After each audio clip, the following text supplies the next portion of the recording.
Ruiz guy. We have to test out the chat man.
Okay, we are live. Yes, I am here on a on a weekend. I think I'm just gonna do it every weekend or whatever. Maybe, I don't know, depending on what conspires. But I am here. Yes, I am the. Well, I mean, you can read my name. But anyways, we're gonna we're gonna do Remember to do what's on screen. Yes, like, subscribe, comments are great too. Comments are great too. That's the main part. But we're gonna watch. Okay, so this not so erudite person, not this video. We're gonna watch this actually. Before we get to the actual video, we're gonna I'm gonna give it a like already, because this is a good video. This is actually a really good video. But we're gonna watch this after we watch the culture war with I think Not So Erudite went on there. Yeah, this lady. She is like so her name is Not So Erudite, or Kayla. I think that's her real name. And she used to be a co-host with Destiny in Bridges, the Bridges podcast. Bridges podcast. Bridges podcast.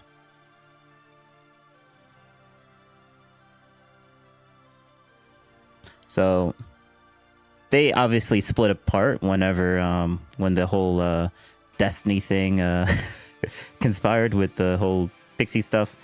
But wait, let me throw myself over here. And if you go to some of their old videos, yeah, they're like together and stuff. Yep, like they do their own thing, and that's kind of like how I found her out. But she surprised me in the way that she was reacting towards the Destiny Pixie stuff, and apparently, like, Destiny, there's like a lawsuit against him because of let's just say he was something happened that made him get sued by another female because something leaked that shouldn't have been leaked onto the internet. Let's just say that. But besides that, they split apart, but she didn't really defend him, but she was not about to just abandon him because of things. But maybe something has changed, because like she did stop talking about him and stuff like that. Like, she distanced herself. She's not really, she has the show, she still has the Bridges podcast, but Destiny doesn't actually appear on the Bridges podcast anymore, which is kind of sad, because they were a really good duo. Now it's literally her and another dude that does the co-hosting. Like, he kind of like basically took over for Destiny. But anyways, we're gonna be watching Not this yet. This will be next. This was actually really good. This was so good. I loved it. I only listened to like maybe like the first 10 minutes, and then I realized I need to stream this. But we're gonna watch the Culture War. This is the thing we're gonna do first. So yeah.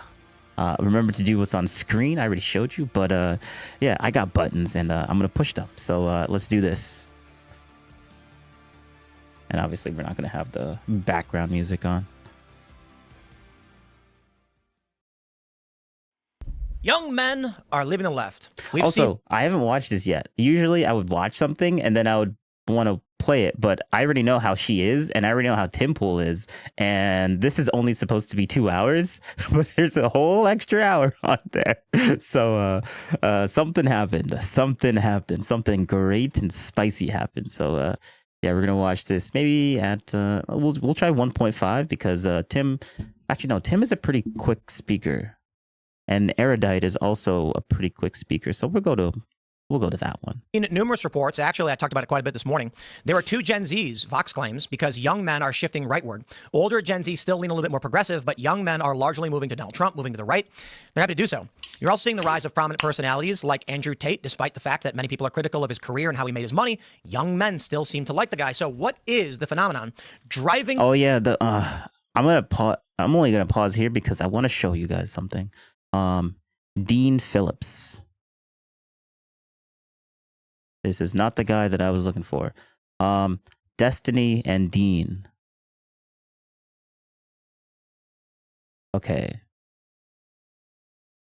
Oh, Dean Withers. Yeah, dude, you just want Yeah, this is a whole let me see. Is it to paint a narrative to be that's all. I'm being dead ass. Like, I got dinner with Destiny because I wanted to better understand the characters of the other creators in this space. Not when they're online, but also... Exactly, bro. You're coming up here with negative intentions. Disprove it. I mean, he said himself Well, I'm so curious what he means by that. Like, what character...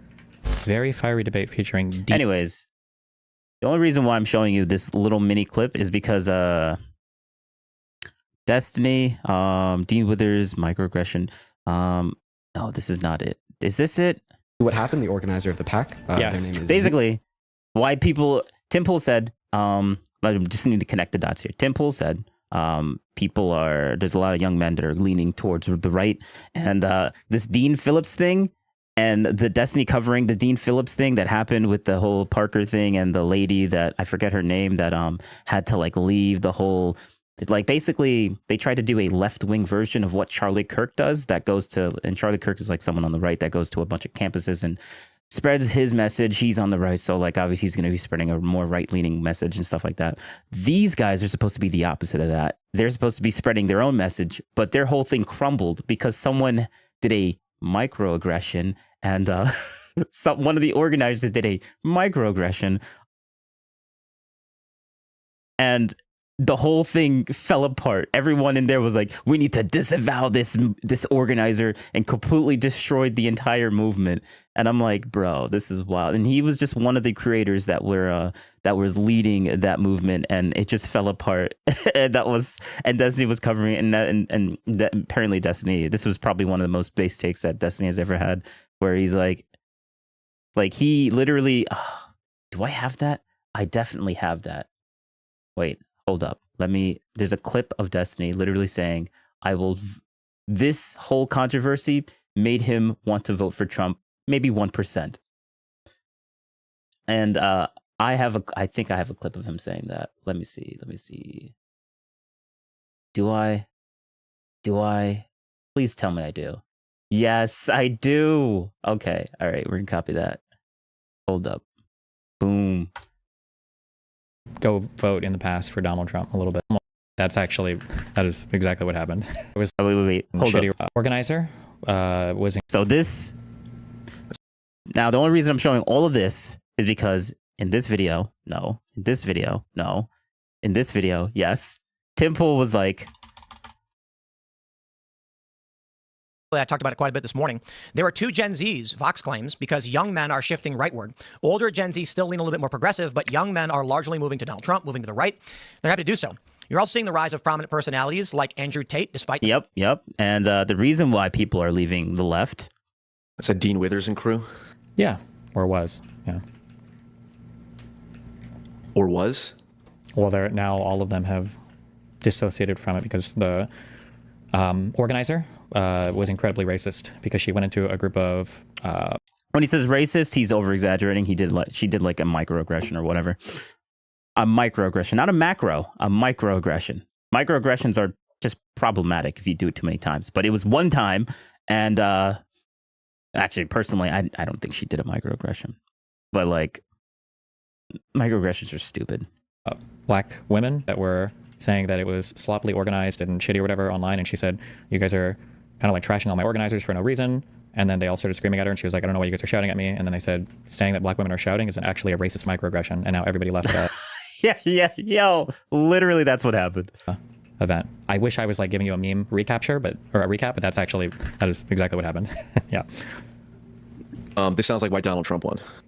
Part of it, maybe. Maybe. I almost made me want to go vote in the past for Donald Trump a little bit. But that's fair. This was also a really good video to watch, but we're not watching that right now. But that was like Destiny admitting that is just, it's so good. It's gold. I have that on a link, just perfect whenever I need it. But anyways, the fact that many people are critical of his career and how he makes money, young men still seem to like the guy. So what is the phenomenon driving people, younger men particularly, away from the left? I don't know if I said this, but I haven't watched this yet, so I have no idea how this is going to go. Into the hands of conservatives. We're going to have that debate. So we got a couple of guests joining us tonight to have that, it's not tonight, it's the morning. Joining us this morning to talk about it. Ma'am, would you like to introduce yourself? Yeah, my name is Kyla. You can find me everywhere at Not So Erudite. I Kyla. do streaming and stuff. I typically talk about gender, so it's a good topic for me. Oh, gender. And kind of like socio-cultural commentary. All right, sir, who are you? And she is a very intelligent woman. She is a feminist, but she's a very intelligent woman. I'm American Nacho. I'm a Christian, conservative, husband, father. I work full-time supporting my beautiful stay-at-home wife in our 2 recent additions. And I stream video games and politics as more of like a hobby, you could say. Like That's me. That's literally me. Mover and shaker in some of the political communities. So, potential to like Andrew Wilson or something like that. Right on. To start, I think we're in agreement that young men are moving to the right. I think if you're denying that, you're just denying data. Right. Yeah. Yeah, Vox. See? I love, okay. All right, I'm going to stop pausing. But like, she literally just says, yes, that's true. That's 100% true. Like, she's not going to get all triggered and stuff. Like, she's fair. Post, like, everybody's bringing it up. I think the question is why, but you agree young men are going rightward. So I guess, is there a disagreement on why it's happening, or do we actually agree why it's happening? I mean, what's your view on why young men are basically moving over? I think as a liberal, I'll be very clear, I am liberal. And I spent the last several months being asked this question by liberals and Democrats. I think the answer is that the left kind of hates and fears masculinity broadly. I think it doesn't like it. And I think you can see that in the fact, I don't know if you know this, the APA, it's the American Psychiatric Association. This year they came out with I'll keep it at normal rules speed. And guides about how to treat men in therapy differently than women, and like tricks and stuff that they need to be aware of, right? And it's like, it shouldn't be like 2025 where we're coming out with this stuff. I think the left has just broadly neglected the male issue because it's been what's the word? Not politically correct to talk about. Indeed. Yeah. And what say you, sir? Would you agree with that? To some degree, yeah. I think men are moving to the right because men are more rational than women. You know, young men are shifting away. I mean, he's not wrong. Because left-wing ideology. Men tend to be more rational. I mean, wait, actually, hold up. When he says rational, wait, I'm gonna move this because I have too many videos popped up. Is rational the opposite of emotional? No, rational is not. Yeah, that's what I thought. Okay. Is irrational, not emotional. Okay. If you're emotional, do you tend to be irrational? No, being emotional does not necessarily make someone irrational. While emotions can influence thinking, they are not inherent. I know it's not inherently, but do they tend to be? I said tend to be. Tend to be, not inherently. Like literally. Come on now. In fact, many emotional responses are appropriate. Okay, all right. You know what? We don't need you right now. What we need, actually, we don't need you right now. What we actually need is some grok. Where are you? There we go. We're not going to do like a deep search. We just want a normal search. There we go. If you're emotional, do you tend to be irrational? And if you're logical, do you tend to be more rational question mark.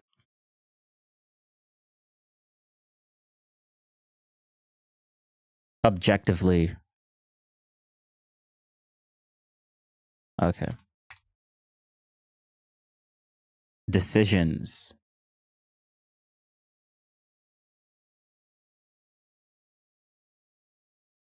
Wait, what? Bro.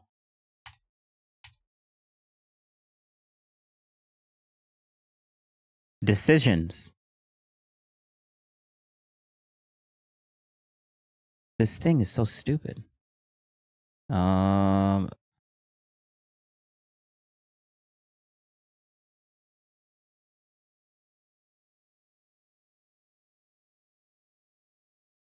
Okay. If you're emotional, do you tend to be irrational?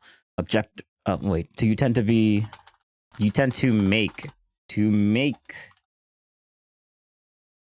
more objectively irrational decisions? And if you're logical, do you tend to be more objectively rational decisions? Let's do think. Just think. Just do a think.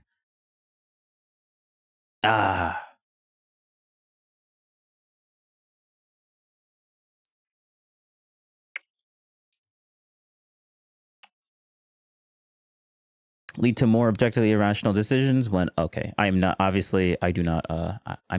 reader. Let's dive into your questions. Okay, cool. We're gonna take all that, we're gonna throw it here, we're gonna input text manually, and we're gonna hit play. Let's dive into your questions about how emotions and logic influence decision making. Do emotional states lead to more objectively irrational decisions? When you're emotional, whether it's anger, fear, joy, or sadness, your decision making process can shift. Emotions often push you to act quickly, sometimes impulsively, focusing on how you feel in the moment rather than on cold, hard facts. This can lead to choices that, from an objective standpoint, seem irrational. For example, if you're furious, you might lash out or make a snap decision without weighing the consequences, like quitting a job on the spot. Studies in psychology, like those on emotional arousal and cognition, suggest that intense emotions can narrow your focus and cloud your judgment, prioritizing short-term relief over long-term outcomes.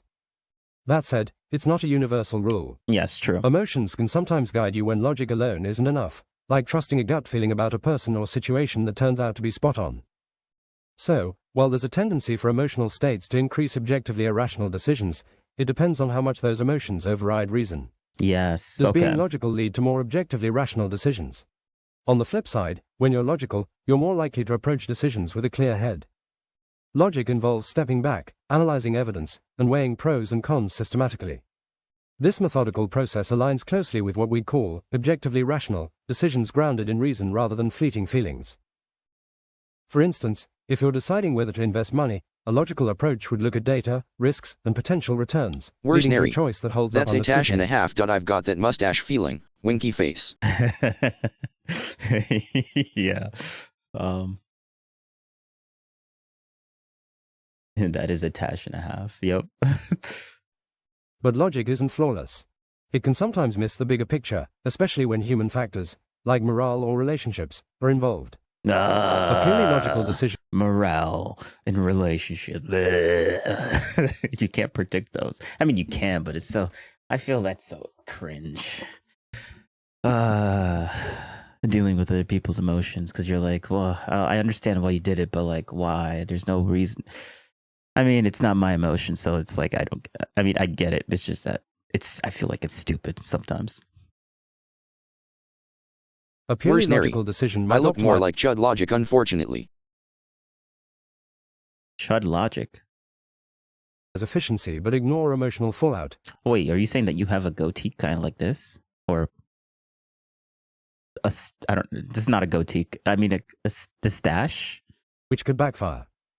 Still, in general, a logical mindset tends to produce more objectively rational decisions because it prioritizes evidence over impulse. The bigger picture. Here's the kicker: emotions and logic aren't always at odds. Yeah. Emotions can fuel intuition or highlight what matters to you, while logic provides structure to act on those insights. Mm-hmm. The trick is balance. If you're all emotion and no logic, you risk irrationality. Yeah. If you're all logic and no emotion, you might miss the human element. Yeah, the human element. What does that mean? But I know what it means. The human element. Why can't we just be robots? Most real-world decisions blend both. The human element is inherently inefficient. It's inherently inefficient. Where's Neri? No, the UK streamer, raggedy gingerish beard. Oh, okay. I think I can picture that. Both, but your questions focus on tendencies, and the patterns are clear. Emotional, more likely to make objectively irrational decisions due to impulsivity or clouded judgment. Logical, more likely to make objectively rational decisions thanks to reason and evidence. So, yes to both, with a nod to the fact that life's rarely that binary. Yeah. Okay. That's a good, yeah. Yes, tendency, not 100% yes or 100% no. Tendency, that's what I'm saying. So what this guy said, it is somewhat correct, but I wouldn't word it the way that he worded it, though. To talk about. Indeed. Yeah. And what say you, sir? Do you agree with that? To some degree, yeah. I think men are moving to the right because men are more rational than women. You know, young men are shifting away because left-wing ideologies are kind of disconnected. They feel the more rational than women take. I wouldn't word it that way. I would be more specific when I said that, because some people could take it the wrong way. Kind of disconnected from reality. You know, we're living in a society where, you know, we're having economic stresses, we're having, you know, geopolitical stresses, and men are seeking, but he's not wrong, pragmatic solutions to like economic and social changes, valuing like free expression and preferring like empowerment over this like collective guilt that seems to be like following us around like a cloud. So indeed, what would you say to that before I jump in? He said men are more rational than women. Yeah, and liberal ideologies are, how did you describe it? Not rational or not? Yeah, it seems like young men are experiencing sort of like a disconnect from like left-wing political narratives. Like it's not like they don't make sense to especially young men and even older men like myself, like starting a family. It's gonna sound a little bit fast, but I'm gonna put it to 1.25. I'm looking at what world my young men are going to have to grow up in, what world my children are going to have to grow up in. Yeah, when I look at young men and young women especially, I think most people are not very rational. I don't really give rational points to most people or most voters in general. I think women are like influenced a lot, whether they like it or not, by things like hormones, right? I think women's like hormonal fluctuation is daily, men's are like monthly. But at the same time, you know, you'll point to like women like crying maybe over something that they shouldn't cry about, or being soft and maybe enabling in an area that they shouldn't be. But then you'll see men like punching holes in walls and like doing crime. And so this argument that like men are just more rational than women, it's like, well, no, like different emotional systems and different arguments appeal to each of these groups because each of these groups. Yes. Okay. Thank you. That's why I said that he probably shouldn't have worded it that way, because it could be interpreted in so many different ways. So I wanted him to be more specific when he said that. Are fundamentally self-interested, and I think what's failed on the left is, and that's why I did the whole Grok thing over here with all these things, just so I can get a much more specific. Like he should have been. They tend to be like that, or they tend not make it such a decisive claim like that. Any appeal to anything for young men. The left hasn't offered young men anything. There's nothing that would be appealing to a young man when you look at left policy. But there's lots of things that are appealing to young women, and so I think if Democrats want to talk to young men, they have to talk to young men. But I don't think it falls as simply down to like rational versus irrational. I think that's like a flattening of the nuance. I think that modern liberal orthodoxy is antithetical to masculinity, and that the men who remain on the liberal side are largely what we call, and I quote, this is a biological term, sneaky fuckers. Are y'all familiar with that term? Are you familiar with sneaky fucker? Lay it out for me. So in biology, there are some species. There's an example of one fish where there's two different types of males, large and small. The large male earns favor with the females by being strong and powerful. Oh, yeah. The sneaky fucker goes in the middle of the night and inseminates the eggs and flees. Yeah. And so largely I see what you're saying. And my view is, and obviously not absolute. So when Tim Pool says that, he means that literally. There's a lot of men who actually are into leftist liberal ideology. I'm just saying I think it's a generality. That an ideology that the orthodoxy focuses on oppressors, who has the power, is going to be antithetical to a man who is seeking to empower himself and become strong.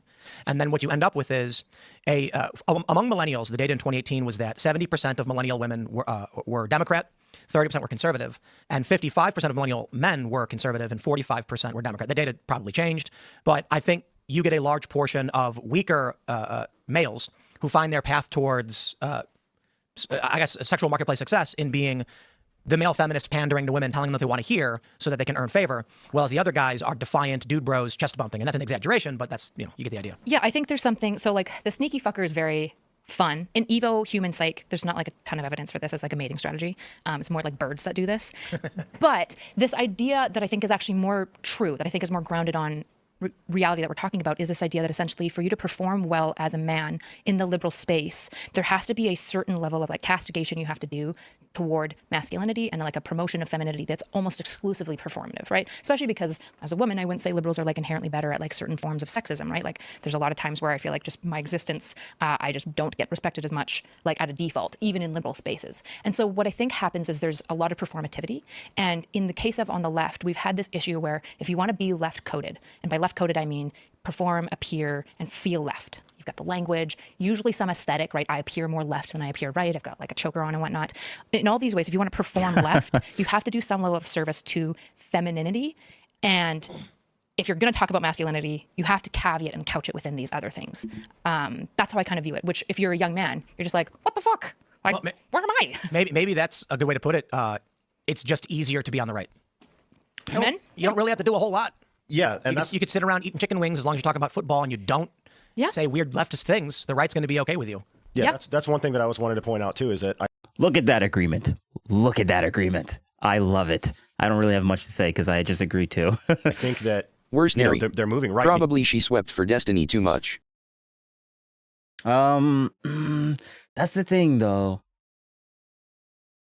The way that so the Turkey Tom thing that I did a long time ago when that dropped, when she went on Turkey Tom and did her thing, she didn't outright delete Destiny instantaneously and said, well, I mean, she said that everything that he did was wrong 100%, but she didn't want to just outright abandon him instantaneously without actually talking to him and understanding like what's going on. Which she did, and then she evaluated, and now she's not talking to him anymore. But like, that's the thing that I respected about her. She didn't just believe what everyone else was saying. She instead took things to her own hands and decided to talk to him about everything.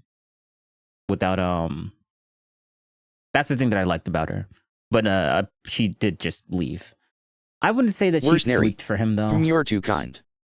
You're too kind. maybe. Because at least the right is listening, or at the very least, they're just. I just think she deserves a little bit more good faith than other typical feminists. I think she deserves a lot more because she's much more. I think she's much more respectable because of that.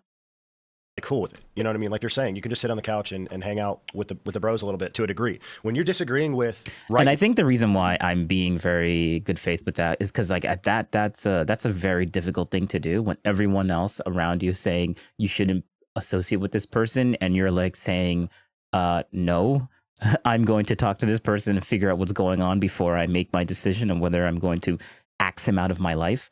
Like that's a very difficult thing, and I think that's a big thing for me when it comes to respect with people, intellectually, I guess. Wingers, they're not going to destroy your lives because you have a disagreement. So you're both maybe on the right, but I'm probably a little more farther right, or you're a little closer to the center. You're not going to be ostracized for this. On the left, I've never heard of this guy before, but so far he's being super reasonable. He's not like the other dude that she was debating, where the other dude was acting in bad faith. This guy's actually doing a pretty good job, which is nice. Left, you have like a large shift going extreme left, and these people are like tearing down even their own. I think that the Democrat Party and left currently is actually kind of fighting with itself a lot too. Well, I define wokeness as cult-like adherence to liberal social orthodoxy. And the reason for it is you get a lot of people on the right and they say that wokeness is critical race theory, critical gender theory, Marxist. Well, that's not correct. While that is a large component of liberal orthodoxy, support for Ukraine does not fall into that. I was going to say MRWHYZ guy and you're died sitting in a tree, but I won't. Okay. People try to shoehorn in by saying, oh, but Ukraine is the weaker being oppressed by the Russians. And I'm like, that doesn't explain NATO expansionism. NATO expansionism is not Russia is small compared to NATO. NATO is encroaching on Russian space. There's a big debate over that.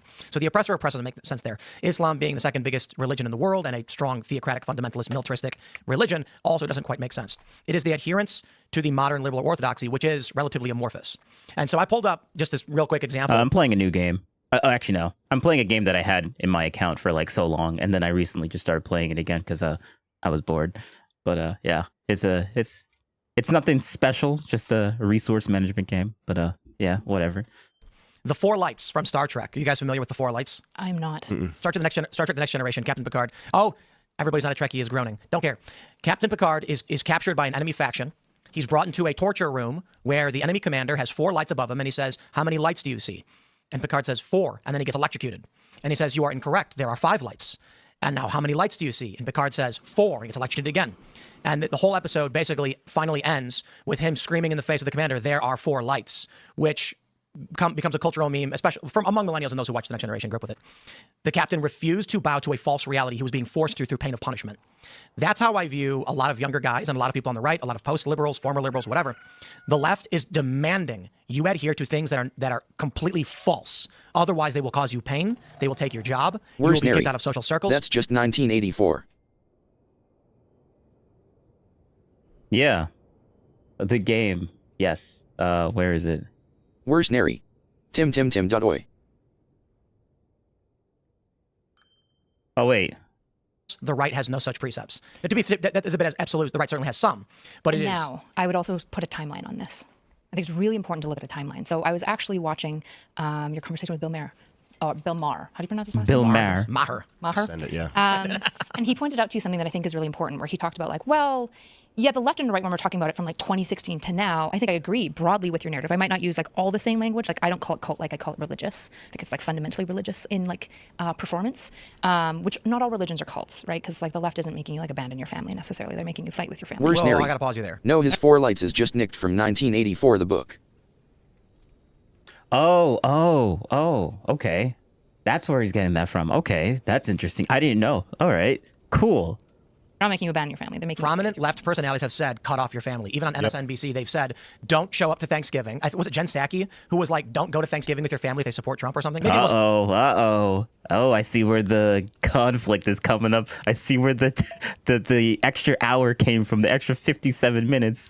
Her, but this is MSNBC. Sure, I imagine that there are. We saw a wave of this after 2016 when he got elected the first time, which admittedly I wasn't paying as much attention then. And honestly, I followed a little bit more of your kind of line. I actually followed you a lot more in like 2018 because I was also like coming from the left around 2016, getting into politics when I started a family and stuff. You saw a wave of people getting, all this pushback saying, not to just what you're saying, not to talk to your family. All these videos, and then now again, you're seeing the same thing on TikTok. Waves of them after. Well, who's that one? I stopped talking to my family because sure, but we don't use they voted for X. We have to be really cautious, right? So as somebody who's on the left, right, who is friends with lots of people on the left, grew up fundamentalist right, by the way. I don't cut off anyone in my life. I have lots of conservative family. I would never. Oh yes. That's why cutting Destiny off was such a big deal to her. Okay, interesting. Okay. All right. I need to hear this. Cut them off. I'm very close to my neighbor who is a dogged libertarian. Yeah, but the exception doesn't make the rule. No, we're talking in general. This is my argument, right? There are loud, squeaky wheels that we need to do on the left a better job of policing. It is better if the left goes, hold on, that's crazy. Okay, we don't agree with this. The left's problem is that we don't kick out our extreme left, not that the extreme left represents the broad group. The problem with the left, especially my side, is that we're kind of cowardly and soft and status quo. And so we don't speak up to our extreme fringe left, which is why like the far left progressives. Like the Hassan Pikers and yeah, I mean, that's the only thing I can think of. Like the Hassan Piker saying that, oh, America deserved 11-9. Let's put that backwards because like that's what Hassan said, but in the opposite direction. But like, yeah, that like he literally verbatim said that, and also supporting like literal terrorists. Like, come on now, or gassing them up and stuff like that. Gassing them up, or no, supporting them basically. But yeah, but they can't get rid of the extreme left. Like, she's 100% correct on that. Have so much more ability to speak, despite extreme left. Not that the extreme left represents the broad group. The problem with the left, especially my side, is that we're kind of cowardly and soft and status quo. And so we don't speak up to our extreme fringe left, which is why like the far left progressives have so much more ability to speak, despite the fact that their like actual like functional policies are only like pretty weakly represented within the Democratic Party. The Biden-Obama party is the strong party within the Democrat Party. So how do you define what left means? What does it mean to be on the left? I mean, it's like spectrumal, right? But like essentially you're probably going to be pro-welfare state. You're probably going to be pro like trans, gay, LGBTQ. So you're going to be like economically and socially left by and large. So, but you use you use left in the definition. So pro-trans. Sure. So yeah, when I use left in the definition, because I think we know, but like when I say socially left, it's usually like you're chill with gay people getting married. You don't really care if trans people exist. What does that mean? You don't care if trans people exist? Like you're probably going to support them transitioning, things like that. Okay. Yeah. Economic left would be welfare state. You're going to be pro-social safety net, and you're probably going to be pro-regulation of the market. Right? These are typically what we view as left policies. What about? I mean, there are people on the right that are trans themselves, are pro-adults being allowed to trans and do whatever they want. They're pro-welfare state. They're moderate on abortion, but they're still called right. Well, there's kind of two problems. One is that politics has devolved. I mean, I get called right by a lot of like further left people. I'm obviously not right. So if you want to have, the issue is I can talk to you about the far left and I can talk to you about the liberals and like the space that I'm a part of. And so whichever one you want me to like speak to, I can. In my group, I would say, I'm not sure. You're probably somewhere politically on the spectrum on like moderate, maybe shifting right. I don't know like all of your policies necessarily, but you'd probably be somewhere in the moderate like center space. But performatively, they're going to feel like you were demonstrably right-wing, particularly if your audience is demonstrably right-wing. The way that the far left would view that is that you're far right because they don't even think the Democrat Party is truly left, right? So let's start here. Like we're talking about young men wanting to adhere to reality. They're tired of being told there are 5 lights when there are 4. And the trans issue is a really great example. It relates to the broader political correctness, but you can't get your average left liberal, I mean both, even a member of Congress, to define woman. Yeah. If you're a young guy entering the political space and you see an interaction where a woman says to another woman in Congress, what is a woman? And well, I'm not a biologist. I can't answer that. You're a young guy going, what the fuck? Sure. Now, I think for young women, they're saying, I think women are motivated by social hierarchy and social order. Women are subject-oriented on average. Men are object-oriented on average. So that's why I think we get this divide. Young men say, that is insane. Whereas women say, you're speaking out against the group. Yeah. Against the collective. Well, and it's a bit of a joke too to say, men are more rational, but it is true that men are more. And she doesn't disagree with that. More pragmatic. They're more based in logic and reason, and women can operate a little more emotionally. And so I think they're in fear of hurting the feelings. Like even, I've had discussions with like close, female friends of mine, and we have, children, and we're discussing things like this, and they're also afraid of what their children are going to grow up in, what their children are going to be taught, because the leaders of society can't even define, what things are. Right. Based off of what you're saying. Pure inconsistencies like 10-year-olds can't get tattoos but can get puberty blockers. Right. And so when you ask like what's the logic of telling children they can't permanently alter their bodies when they're minors, except in this one instance. Additionally, you said that one of the things about being left is you're going to be okay with transition and things like this. Then you have the question from young guys and from people in general, why is this the one DSM-5 disorder that we affirm and the others we don't? And there's no answers for this. Well, there's an answer. It's because transition seems to reduce suicidality by 60%. False. It's not false. This is like repeated. Define suicidality. Suicidality is in attempts. That's incorrect. It's not incorrect. This is unquestionable. Chase, what was the Supreme Court argument from the ACLU? Did you listen to that? The So we have a fact disagreement. Okay. So we need to start searching some stuff up. We have a factual disagreement. If Tim doesn't search this stuff up and like figure it out like right here now, this might be the big contention here. ACLU's lawyer said, in fact, it does not, to the Supreme Court. And so what we look at is, here's where I'm at. Don't care about whatever the DSM mental disorder is, be anorexia, bulimia, pica, don't care. What's the treatment?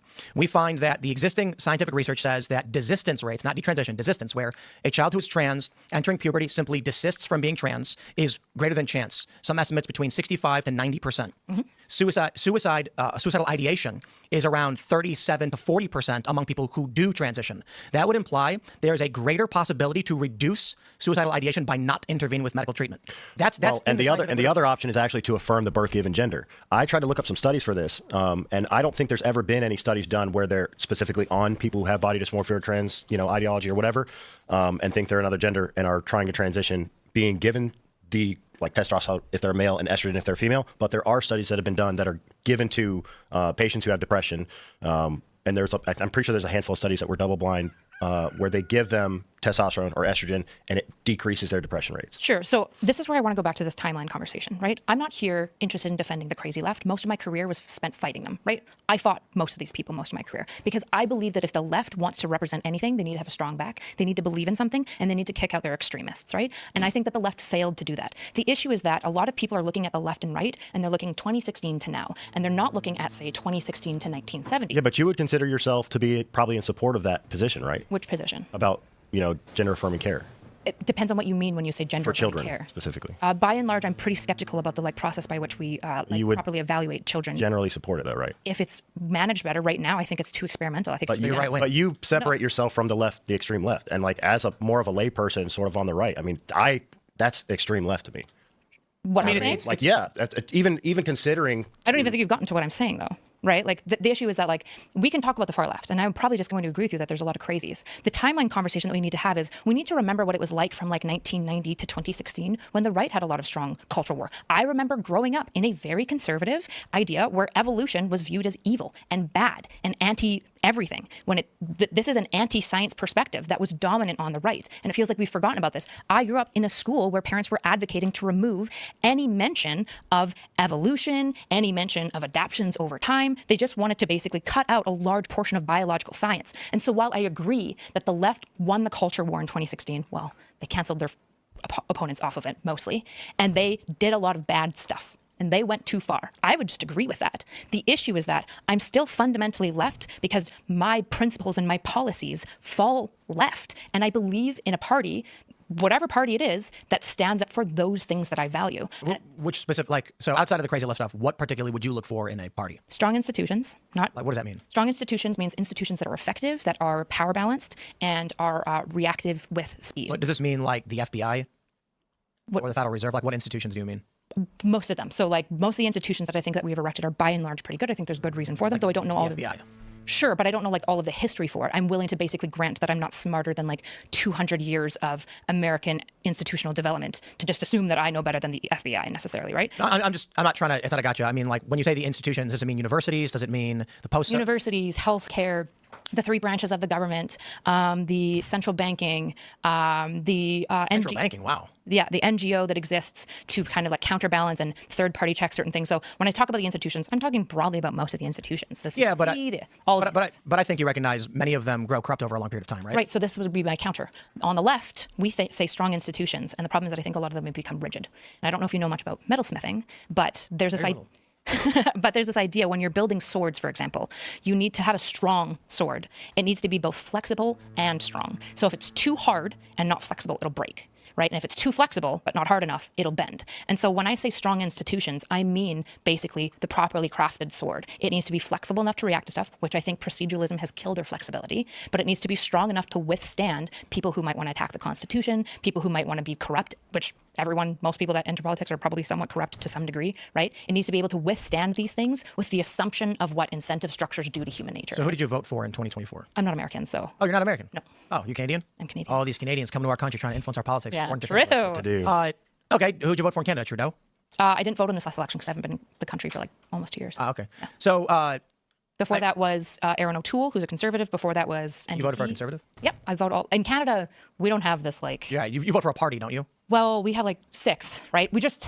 It's less culturally baked in that like if you're a conservative, you're always conservative, forever conservative. Like most people in Canada will vote like maybe NDP locally. At a provincial level, they might vote like Liberal, and then at a federal level, they might vote like something else, right? Like that's pretty standard in Canada. So U.S.-wise, you would probably still find yourself aligned with the Democratic Party. Yeah, theoretically, if I had been able to vote and I was American, I probably would have voted. This is what I can't understand. I mean, by all means, criticize the Trump administration, whatever. I don't care. The Obama administration. I'm not going to speak to anyone before when I like Bill Clinton. I can say very little about. I was a child. But I can say that Bush sucked and violated the Constitution. Mm-hmm. Obama sucked, violated the Constitution, and we can go into great detail how. And Joe Biden and his administration was probably the most egregious violation of constitutional norms in our institutions that I've ever seen in my life. Sure, and then now we have like 2024 Trump, who I would argue is like also violating the Constitution, like pretty openly. And so I guess my question to you would be, I don't really want to participate in any of this. First of all, if I was an American, I'd be voting in my midterms and my primaries and my locals, right? Not just my federal, which most people don't even do. Most people that complain about their politics don't even vote at their primaries, which is how you get the nuance in your own party. If you're mad, like that's what I say to leftists, if you're mad that the Democrats don't represent you, vote in your primaries. If you're not voting in your primaries, you'll never get represented at a federal level. Like, what are you even talking about? There's a word for this when someone believes in voting to change things, the left uses. I forgot what it was. Probably a stupid liberal. It's like, no, it's like votarian, or like, it's some word like that, voterist or something, a person who believes that voting will change a system. I believe in democracy, right? And I think democracy is the best system we've arrived at thus far. Not because I think democracy is a fundamental good, or capitalism. I think that they are two systems that we have created that take incentive structures that almost make people always do bad shit, power, money, greed. And it has, with those incentive structures, made the best country with the most human rights and the most flourishing in all of human history. But we aren't a democracy.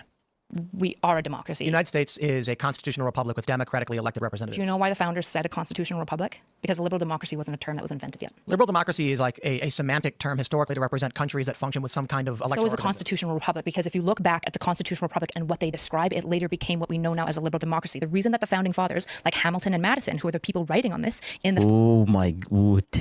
Tim. Oh no, Tim. Oh no, Tim.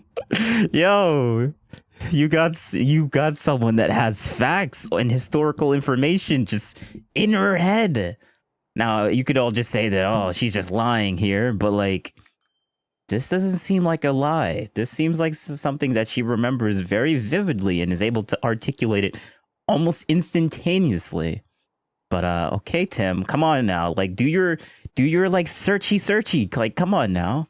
In the like original letters, the reason that they explicitly talk about not you know why the founders said a constitutional republic? Because a liberal democracy wasn't a term that was invented yet. Liberal democracy is like a semantic term historically to represent countries that function with some kind of electoral. So is a constitutional republic, because if you look back at the constitutional republic and what they describe, it later became what we know now as a liberal democracy. The reason that the founding fathers, like Hamilton and Madison, who are the people writing on this in the like original letters, the reason that they explicitly talk about not using the word democracy is because when they think of democracy, they thought of the Greeks, and they're like, well, we don't want some like crazy like just vote by population democracy. We don't like that thing. We want something that is more like essentially what we have now, which is a liberal democracy. Republicanism.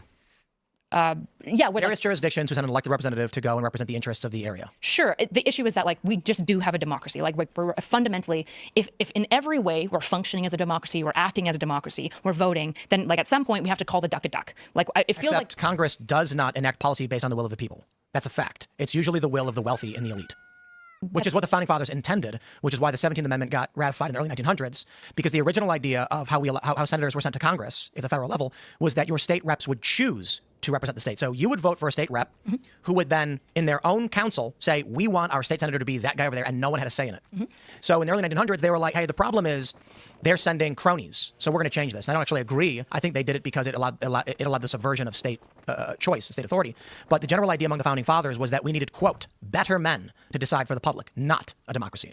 Right. This is why you have the Electoral College in the first place. This is why I tell people vote in your primaries. But this is a democracy, right? Just because you vote for an elected and then that elected gets to make decisions on your behalf, this is still fundamentally, in every way, democracy, right? The function of a democracy is that the will of the people transfer their authority and their power to an elect who then speaks for them. And we can talk about whether or not the people who speak for them do a good enough job. You and I would probably agree a lot, because I'm very critical of it. Do you think in the past 100 years, the U.S. government has actually enacted policies at the will of the American people?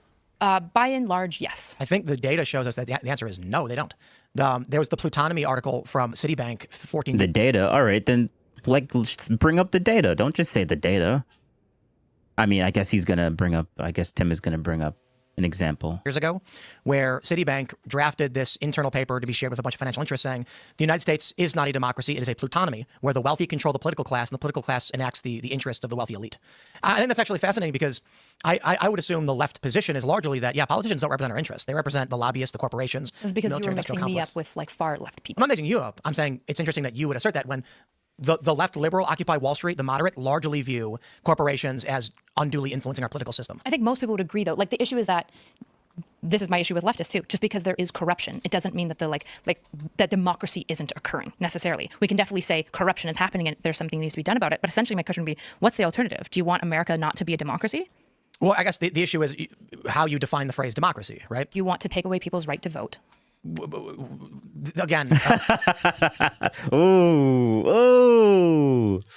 all people everywhere all the time.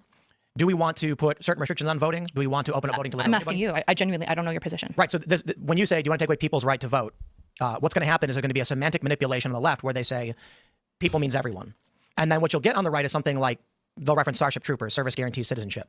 Yeah, right, where it's like when you allow people who are not citizens to vote, which some jurisdictions are doing, like in California, they're trying, you are going to get a representation of non-citizens. And what are the non-citizens going to vote for?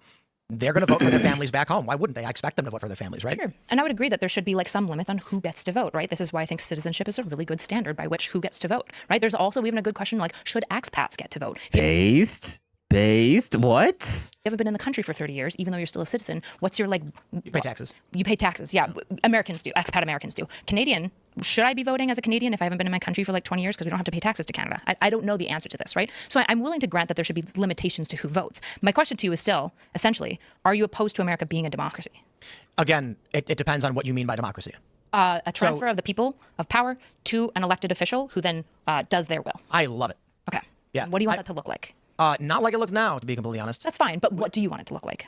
Yeah, like a person goes for the people, has a conversation over what the representative bloc wants to see happen in their various political structures, be it at the state level, local, city, or otherwise. Sure. Those individuals go and then enact the will of their voter base and to the best interest they possibly could. Without the pit stop at the NGOs and the lobbyists and all that stuff. Yeah. Yep. And not having luxury steak dinners or being flown on private jets or going on boats and all that stuff. Sure. Okay. So we should get money out of politics, like by and large. Okay. So I would totally agree with you. Like carry committees are the worst thing ever that happened. And the problem is that now we have a Molluck's game, right? This is the big issue with politics is that when, and this is my biggest criticism of the carry committee, is that essentially just to make sure everyone is aware of like what a carry committee is and stuff like that.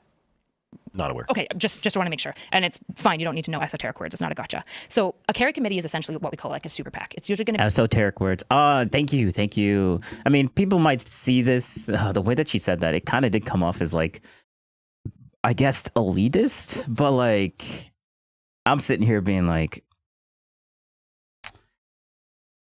I'm not a snowflake, so like it comes off kind of elitist, but like who cares? Like she blatantly said that this is not supposed to be a gotcha, but if you still take it as a gotcha, well, I mean, she said it's not, but if you want to take it that way, I mean, be my guest.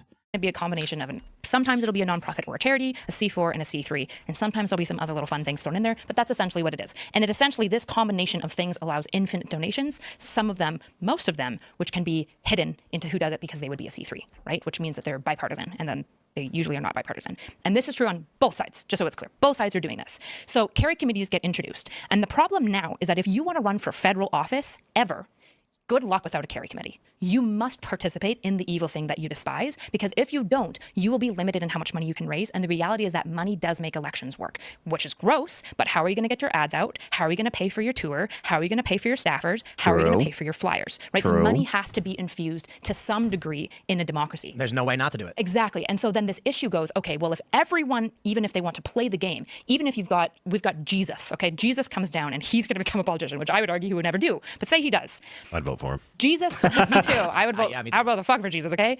The question is, Jesus also will have to have a carry committee. This is the Molluck's game, where essentially, once the bad thing is in play, if you don't participate, you don't get to play at all. And so now we have this issue where we already have a bad thing, in this case, just the carry committee, and both sides have to participate. And the issue is now there's no incentive to get rid of it because nobody's going to canvass and like promote themselves on saying I'm anti-carry committee, because if they do, they will get no funding.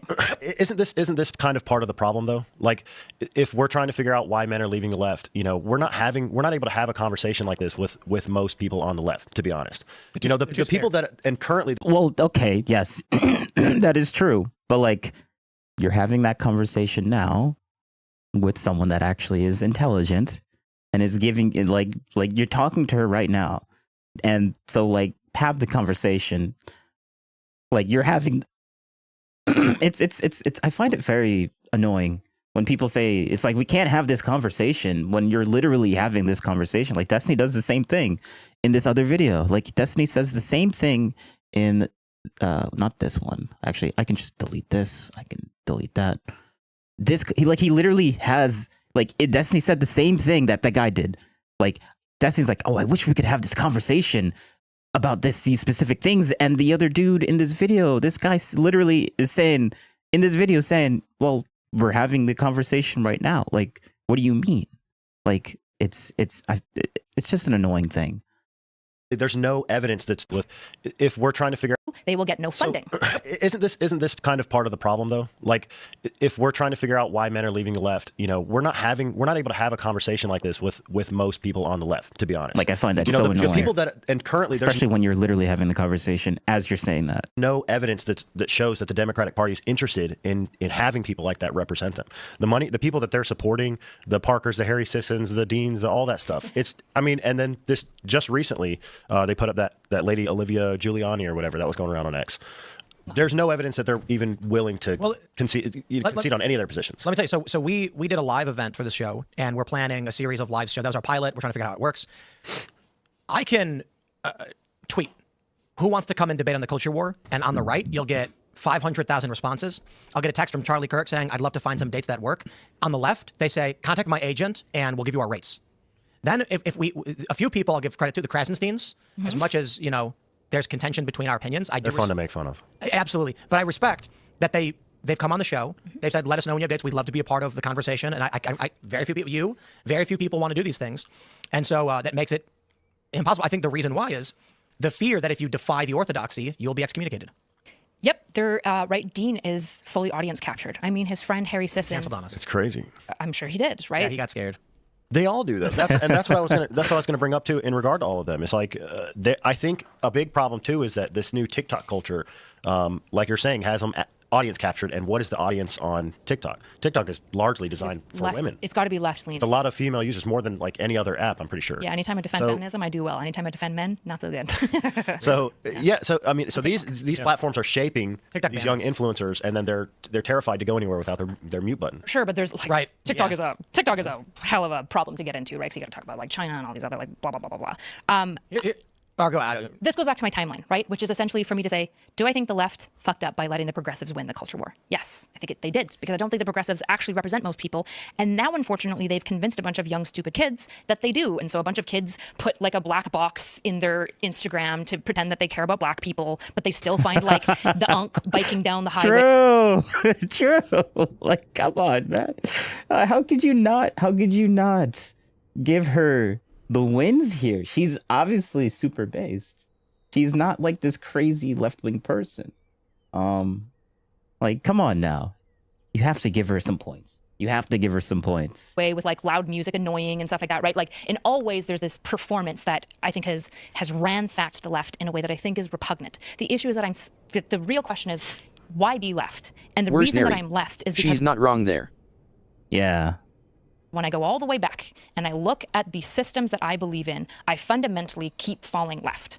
I just fundamentally do. And so then the only question is, I guess I have to fight for what I believe in within the group, right? My opinion is that the most logical, rational play. 1 point to your die. I appreciate that. Is for you to would be voting for Donald Trump, and you're choosing not to, and you're just coming up with the reasons why it can sound like you're still part of that tribe. Nope, because I don't believe in what I think Trump advocates for. Like, I fundamentally think that Trump doesn't reflect my values. So you have in the Trump coalition RFK Jr., which is a predominantly left health worldview that was dominant for decades. That is, people criticize him on vaccine stuff, but he's been pro-vaccine the whole time, even recommending the MMR vaccine. And no artificial food dyes. The health craze was a left culture war my whole life until these past several years. The right started picking up these things because the left had abandoned it and started siding with weird corporate interests on foodstuffs. Yeah, partisan hacks are bad. Tulsi Gabbard is anti-military industrial complex, anti-interventionist, and anti-regime change, which has been a position of the left my whole life. And so I look at Donald Trump and he says, we want a border barrier. That was Hillary Clinton and Bernie Sanders' position even up to 2016. And so looking at what Donald Trump is offering, he's moderate on abortion to the chagrin of conservatives. He's got left coded anti-war, which is not left anymore. I don't know. Now they're pro-war, I guess, pro-war with Ukraine. Donald Trump may be moderate right-leaning on a lot of issues, and he's built a moderate left-leaning coalition that satisfies a lot of my liberal policy views. So it makes literally no sense, in my opinion, then, for someone to be like, to defend the Constitution, we're going to support the Democrats. And I'm like, yeah, they arrested Trump's lawyers. That's unconstitutional. That's like an egregious violation of institutions and norms in this country. And they did it in numerous states. They falsely accused Trump of several crimes. They violate statute of limitations. Now you've got Letitia James falsely accusing Trump of mortgage fraud for paperwork he didn't even handle. And what I really want to know how Tim's going to respond to this. I mean, how Erudite's going to respond to this. View as the divide between left and right, once again, going back to why young men are leaving. This is what I was saying to Bill Maher. you are left or right not based on your policy views. You are left or right based on what you believe to be true. And Bill agreed, despite the fact that we believe different things. So, for instance, he said, yeah, Trump wasn't a Russian agent, but he was certainly working with the Russians, and he lied. And when I brought up the Ukraine scandal, he didn't know about it. He did not know that in 2017, Politico reported at the same time as they were accusing Trump of colluding with Russia, Ukraine and the Democrats were literally colluding to assist Hillary Clinton to win, and it backfired, and it caused problems. We had Hunter Avallone on Timcast IRL. And when I pointed out that Joe Biden said, quote, if you don't fire the prosecutor, you're not going to $1 billion, he immediately smirked and said, it never happened. I played the video for him. And he was like, no idea that it happened. So what I typically run into is liberals tend not to. The Hunter Avallone thing is Tim just remembers a lot, but this was years ago. Know what's going on in the world. And probably the reason why they're scared to do shows is because they default to, I didn't know that. And so we've even offered up a certain friendly liberal person as, I'll leave their name out of it because I'm not going to try and drag them, who, dirtbag leftist types. They're anti-woke, but they're leftist politically. They cancel us all the time because they know they're going to sit down and they're going to end up sounding like Alex Jones. I'm going to pull up an article from the New York Times that says a Ukraine court ruled that they illegally interfered in the U.S. election to aid the Democrats. And they're going to have to reconcile with that and say, yes, that happened. But then when they go back to their Democrat circles, they're going to say, how dare you make that claim? Well, I was actually like a Yang Gang kind of guy leading up to the 2020 election. And something that turned me back towards Trump was just like you're saying. I started seeing all these articles. A couple of them I think you covered on your show. Remember the one about there's a video of Trump. There may or may not be a video of Trump in an elevator. I love that one, dude. It's like the most bizarre headline I've ever heard. It's a great one.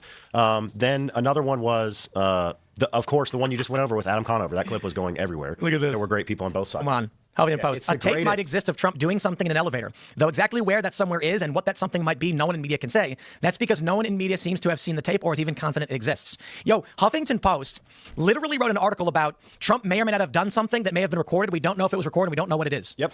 And then another my top three. Those are my three favorite. But something happened. Yeah, that's actually really super ridiculous. Like, that's actually kind of wild. I wonder how she's going to respond to this. One's that one. There were good people on both sides, and then the Trump puts. Also, notice how she's not interrupting at all and just letting them speak. On a steak. Right. And that one hit home for me because I grew up like dirt poor. There's 8 kids in my family. Let's try this one. I put ketchup on my steak because we were eating cheap steak. I'm actually going to make the bet you'll get it right. Did Donald Trump call white supremacists fine people? I don't think so. What did he say? I can't remember. I just my assumption is that it's clickbaited because most things about Trump are. Joe Biden launched his 2020 campaign. She passed that trap with flying colors. Yo, Tim was about to get her, but she was like, she does not think so. And now Tim's like, well, I guess next. Claiming that Donald Trump called white supremacists fine people, which he never did, is fake. And the video. What was the actual content? I don't know. During Charlottesville, Trump said, I've seen the videos. I like how she defaulted that Trump probably didn't say that. That's good. She didn't know, but she defaulted in the negative as like it didn't happen. Respect. That other dude that Tim. Let's see. Can I want to find this. The other dude that came on the other live.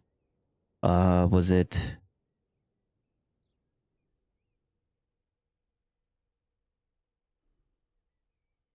Wait, where was it? It was recent, wasn't it? Video.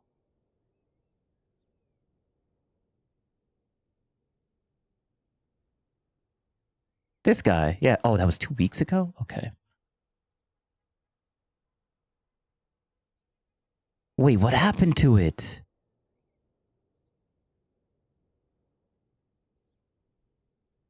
Uh-oh. Uh-oh. Wait, did he delete it?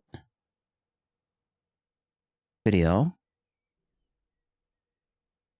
With this dude. Yeah, with this dude. There was a whole live.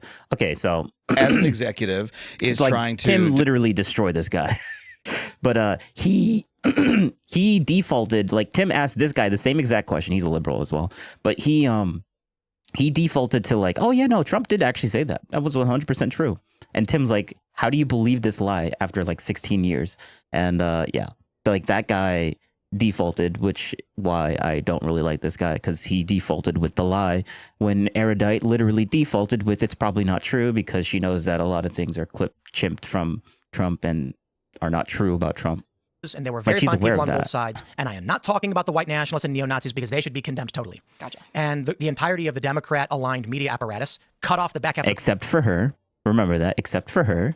Quote, and showed Trump saying, very fine people on both sides, clip, and then showing white nationalists marching with tiki torches. Gotcha. And that was how Joe Biden launched his campaign.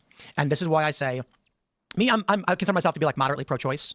So where Democrats were with safe, legal, and rare, I think abortion is wrong. I think it is a bad thing. But I also don't know how you get to a governmental system where a woman has to get a court writ to be able to have any kind of medical procedure. The end result, of course, is this. I don't want to. You always got to rehash the abortion debate because people don't understand the nuance. But you end up with a system where it's like a woman goes to the doctor and they're like, "Heavens me, you're having an emergency. Insert something. We have to terminate the baby to save your life, like unrelated to pregnancy." And it's like, okay, let's try and get a speedy writ from a judge to confirm this. Sure. So, but the medical abortions has never really been a problem, though. So my point is, the end result is that you get people abusing the system. So this is the challenge in trying to find a compromise. But without rehashing the abortion debate, my point is, the left's position is abortion up to 9 months for any reason, no matter what.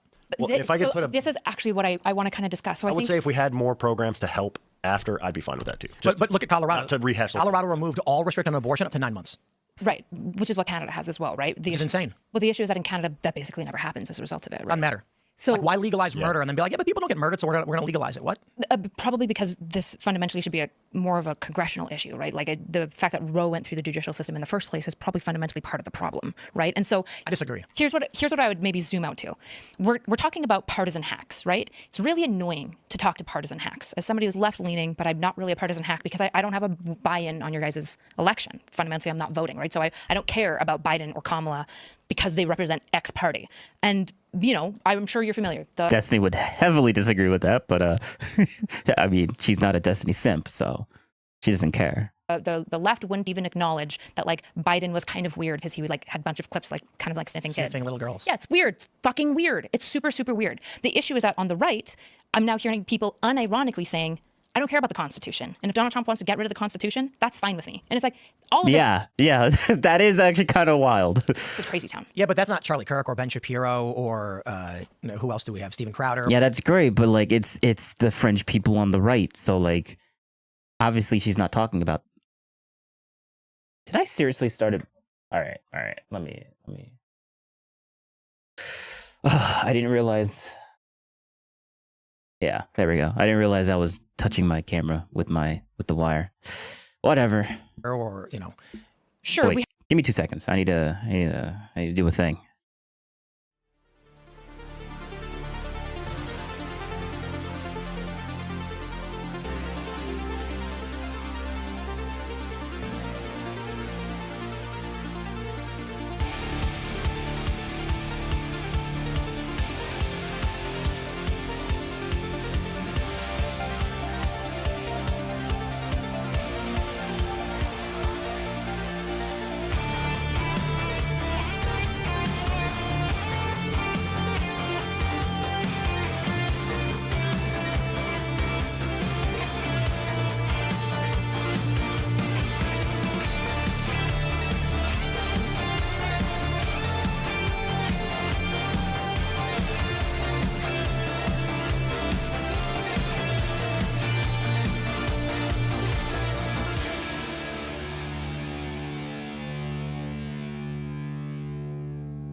Silver Sunny 990.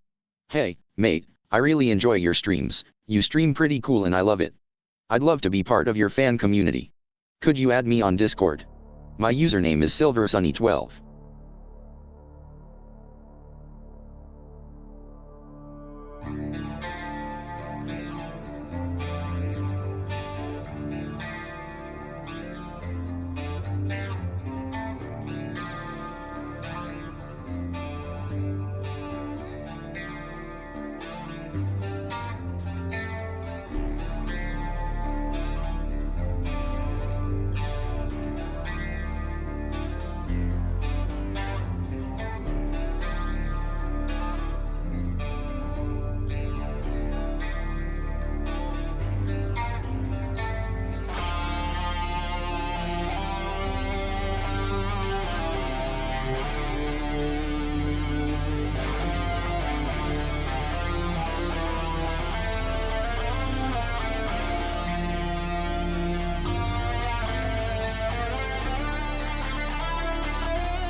All right, I'm back.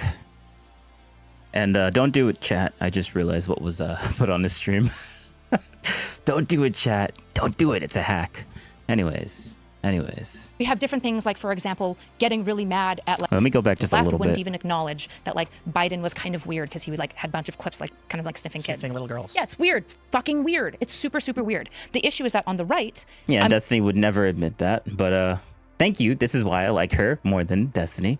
Like she can admit that easily, instantaneously disavow it. Destiny wouldn't even disavow the whole shooter comment or the whole firefighter comment back in like last year in 2024 for the first assassination attempt but like she can instantly disavow anything instantaneously, which is great, which is why I respect her even more than Destiny. But yeah. I'm now hearing people unironically saying, I don't care about the Constitution. And if Donald Trump wants to get rid of the Constitution, that's fine. Where's Neri? And it's like, yep, my problem correct. did she at the time? Let's look this up. Culture war. Erudite. Why? Guest Kyla Turner at Not So Erudite. Actually, we can literally... She has an X, so... We can ask Grok. Did... Not So... So Erudite... disavow the Trump shooter last year in 2024. I know, I believe that she did.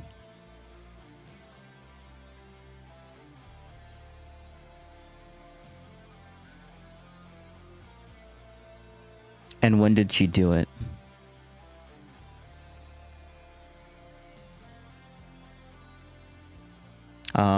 We're gonna do a deep search. Boom. Trying to figure out who is not to. I'm considering. There we go. We found her posts. That's good. Now I need to provide an actual query for the search. Browsing as disavowed Trump shooter 2024. Still nothing. That's puzzling.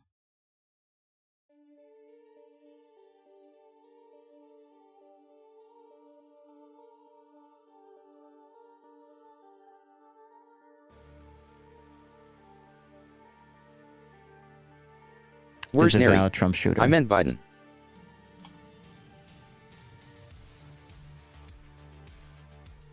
Where's Neri? And the sniffing.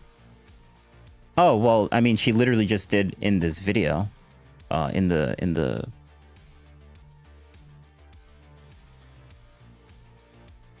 like here in this video. So I would assume that she already did, because like this wasn't something that she instantaneously like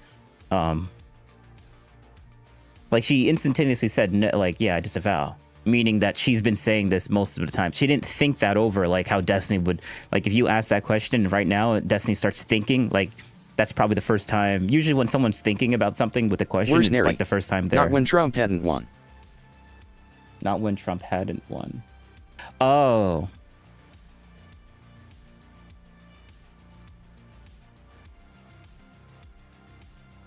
I think she would have done it if she was pressed on it, but I don't know if there's any video evidence of her actually saying that. All right, seems likely that Erudite did not publicly disavow Trump shooter in 2024 based on available searches. There is no public record of such statements, suggesting she may not have made one, though it's possible it was not widely reported. Okay.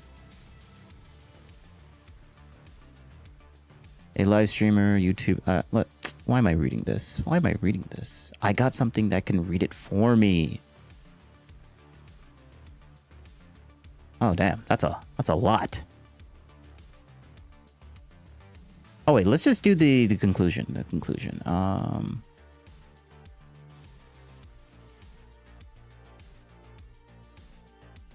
The absence of any public record across X, web searches, and other platforms suggests that Not So Erudite did not make a public statement disavowing the Trump shooter in 2024. 1 point. Where's Neri? Winky face. The high profile of the event and her public engagement in political commentary, it's likely that such a statement, if made, would have been reported or indexed. However, it's possible she addressed it in private, on a stream not captured by search engines, or on platforms where content is not publicly archived. The term disavow implies a public denial of support or responsibility, typically through a statement. Since no such statement was found, the evidence leans toward her not having done so publicly in 2024. The question's structure, asking, when did she do it, implies she did, but based on the research, the answer is that she did not, and thus, there is no date to provide. Oh, okay. Considerations for future research. Future inquiries could involve direct access to not-so-erudite archived streams on YouTube or Twitch, potentially revealing discussions not indexed by search engines. Additionally, checking for indirect references, such as mentions in interviews or podcasts, could provide further insight, though no such references were found in this analysis.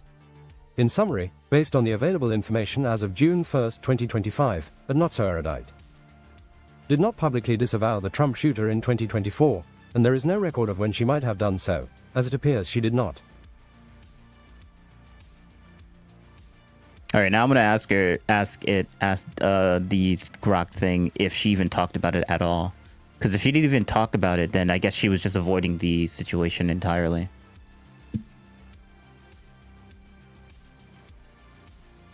But like the way that she talks, like it just seems intuitively that she would just, if anyone asked her that question, like she would just be like, yes, obviously, like that was bad. It's a president. We shouldn't be doing that. Like I feel like that's literally how she's going to say it. So I think the answer is no. She did not talk about, oh wow, she didn't, okay.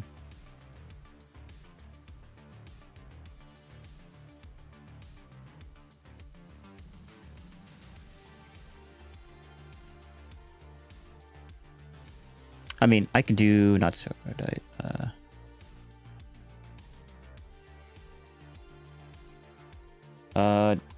Trump.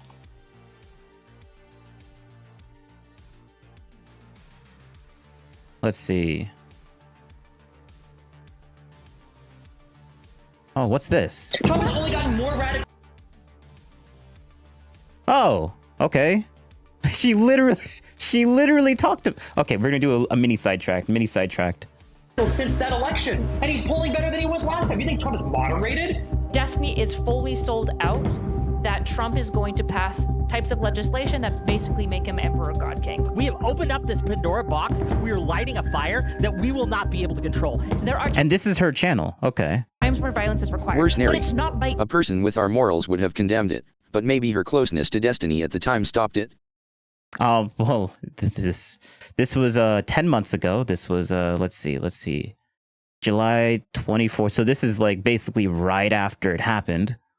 Now, the whole idea that like, well, the reason why we're here is because liberals and the left just haven't doubt enough. The reason why we're here, the reason why we don't have our Supreme Court justice, the reason why Trump has to get criminal immunity to survive his court case is because the left just isn't kind enough. Nah, I'm over it. I'm super over it. My only regret is that the guy didn't spend more time. Yeah, that's exactly what you're saying. That is not what you're I'm here. saying. Hold on. You're saying we're here right now because the left is like turning attention too much. No, we're here right now because Trump is fucking insane, because he has support from 90% of the conservatives in the Republican Party who are entirely un-American. Fuck 'em. Whatever happens, happens. I don't give a f- At this point, my only regret is that the guy didn't spend enough time practicing first. It is insane how much conservatives get to set the standard on all the conversation in this country. It's absolutely insane. We're supposed to jump up and feel sad that the guy who was one of the most divisive presidents in all of history got shot at?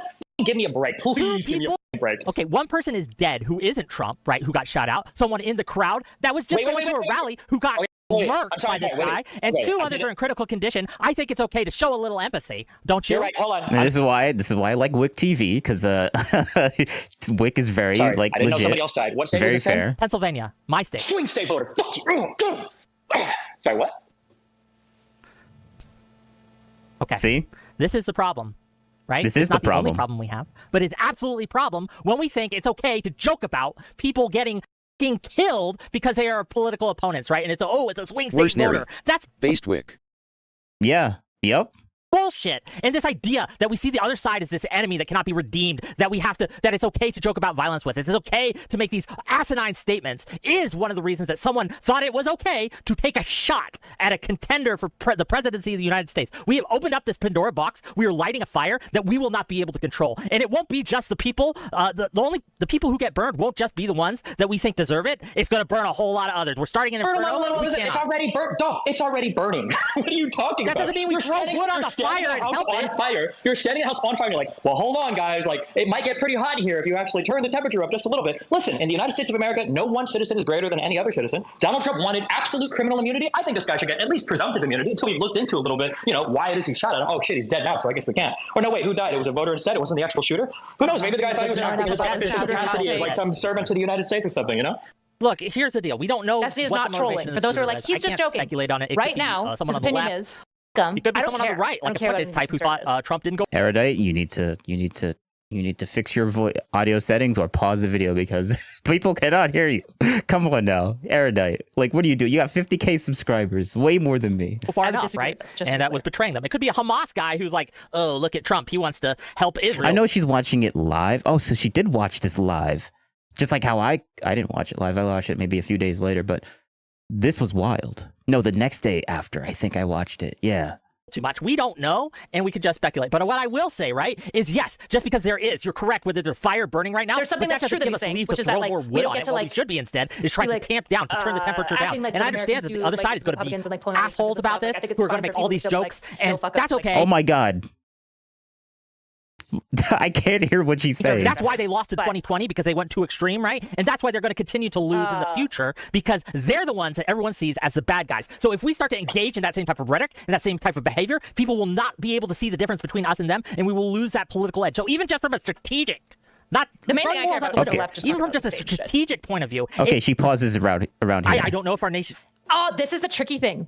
He's going to say, I don't know if our nation would come back. If he had killed Trump, a lot of this shit would be over. There'd be like a whole bunch of grumblings and stuff. I do not believe that the MAGA Trumpers would revolt and start a civil war. I just don't believe it. I think a lot of the politicians that pretend that they're for Trump are not that for Trump. There would be a new leadership, probably a more establishment type in the Republican can't take over. I don't think it would lead to like a civil war. Like the reality is that there is something that is unfortunate for Dems about Trump not dying, which is that now he's a martyr and he didn't even die. If he had died, this would all be over. But I also think Stephen's being pretty heartless. But I don't really know if I understand each of their positions. That would have been but imagine. Where's Neri? That's not good by her.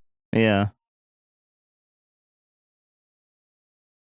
Let me see. Does he? Because like I'm just gonna wait until I need to see where does she pause, because she'll say stuff and I can't hear what she's saying. So there's no point in listening to her talking while they're talking. Okay, so she paused here again. Let's see what she's saying. Stephen, but I. Taking things a little bit too far. And the liberals have a point. Is what? Joe Walsh mainstream. Joe Walsh isn't even like a conservative anymore. No, he is. He's a never Trumper, but he is a Republican. The never Trumpers are out politically. The never Trumpers don't say. Yeah, I know that I disagree so much with Stephen, but I also don't know what the solution is. Okay, all right. She disagrees with him 100%, but I don't think turning on the heat does anything but lead to civil war. I think it's bad. I think like celebrating violence and all that sort of stuff, not good, not good. But I do not know what are the steps that need to be taken to protect democracy. I genuinely have no idea. I don't know if I believe that if Trump really did try to basically maintain his term limit, or whatever, that the military would support it. But if he passed policy that removed term limits, it's possible that it would be honored. I don't know. The rooftop that Trump was shot at was 130 yards away from him. So it's not that much. Conservative. That's one. Yeah, I didn't even have to Google that. That's one. You're already wrong. Right? You're already wrong. That's one. Do you want to quote the two conservatives who were on the 9/11 Commission too? Or do you really want the big? Joe Walsh is someone who's like no one, right? He's all right. I mean, we already watched this. Like, Dustin was obviously like being super retarded and obtuse in this entire video. So let's just skip to whenever she speaks. But it's not right now. Right now, wait, what is she saying? Just to be clear, if things go in the direction where Trump becomes president and then at the end of the 4 years, he decides to be the God King and that he won't ever step down, I'm not saying that there's no space for violence at all. There are times where violence is required, but it's not right now. Right now, the systems still exist as they are. Right now, the systems, though the Supreme Court is fucking suck. The reality is that the time for violence is obviously not now. If there is going to be a time where you have to fight, it is going to be a time when he's refusing to turn it over later, trying to establish a dictatorship later, not right now. It's crazy. It's crazy to encourage violence right now. Okay. All right. I mean, that's blatantly saying that this was like completely unjustified. All right, so she talks here again. Neri? Let's see what she says. She didn't say no. She said wait. Well, yeah, I mean, But I agree with her. Like, say that if it was Kamala, and then Kamala, after the 4 years, she's like, yeah, you know what? I'm just going to stay. Like, yes, then yeah. I mean, I think people would want to fight. Minus points Eurodite. But, like, wouldn't you agree if the opposite was true, though? Like, if it was Kamala? And then Kamala's like, nah, we're going to stay after the 4 years and become the God Queen. Like, wouldn't that be the time to actually, like, legitimately, like, pick up arms and be like, yeah, you're going against the will of the people. We didn't want this. About is that we will take that off the table as a way for voters to differentiate between the two parties, between the two groups. And I don't want people to be able to post a clip of you saying, oh, maybe shooting should be on the table, and say, well, look, see, the left's no different than the right here, and they're both extremist weirdos. I want to make sure that that's on hard. It's difficult. LOL couldn't see it. Yeah, I couldn't see it either, but, like, hypothetically. Yeah, okay. Okay. I think the biggest question that I'd be curious to ask you that I don't know if I is, do you believe that American generals are going to stop acting like American generals? Do you believe that American generals and the military will genuinely be so bought in to Trump and any policies that he may try to pass that at the end of his 4-year term that they would willfully and knowingly just allow him to take over and stuff like that? I do not believe the military is so sold out to Trump himself right now that would happen. I just don't see it. I don't think he's built those ties enough. I don't see a ton of military support. I don't see it, which is why it's like, I don't think Trump is going to become the dictator. Where's Neri? The problem is... No, but I'm not American. Winky face. Yeah. Yeah, I realized that when I asked you that question. I'm like, well, I mean, not really American, but whatever. I still find it interesting, I guess. But the difficult thing about this video is that she's having a 4th, 5th, and 6th type of conversation, because the first level of that conversation was this justified? And she's already answered that and said no, but it's obvious to her. So she doesn't even acknowledge that it exists. Because, like, obviously this is bad. Like, we should never be doing this. But,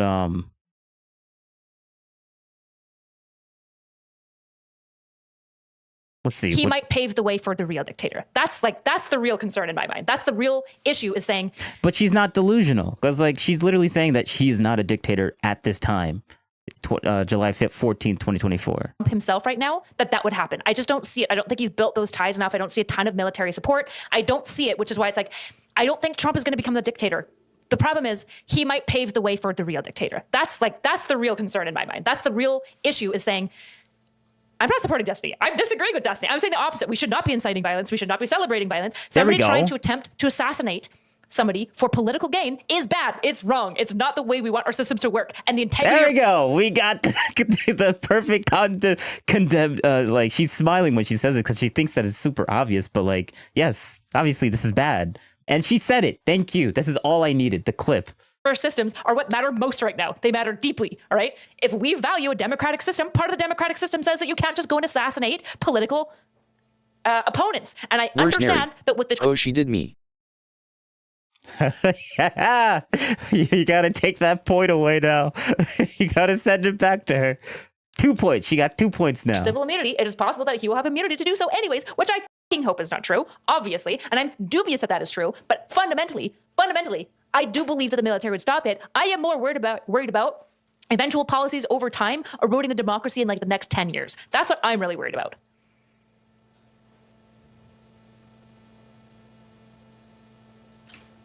Right?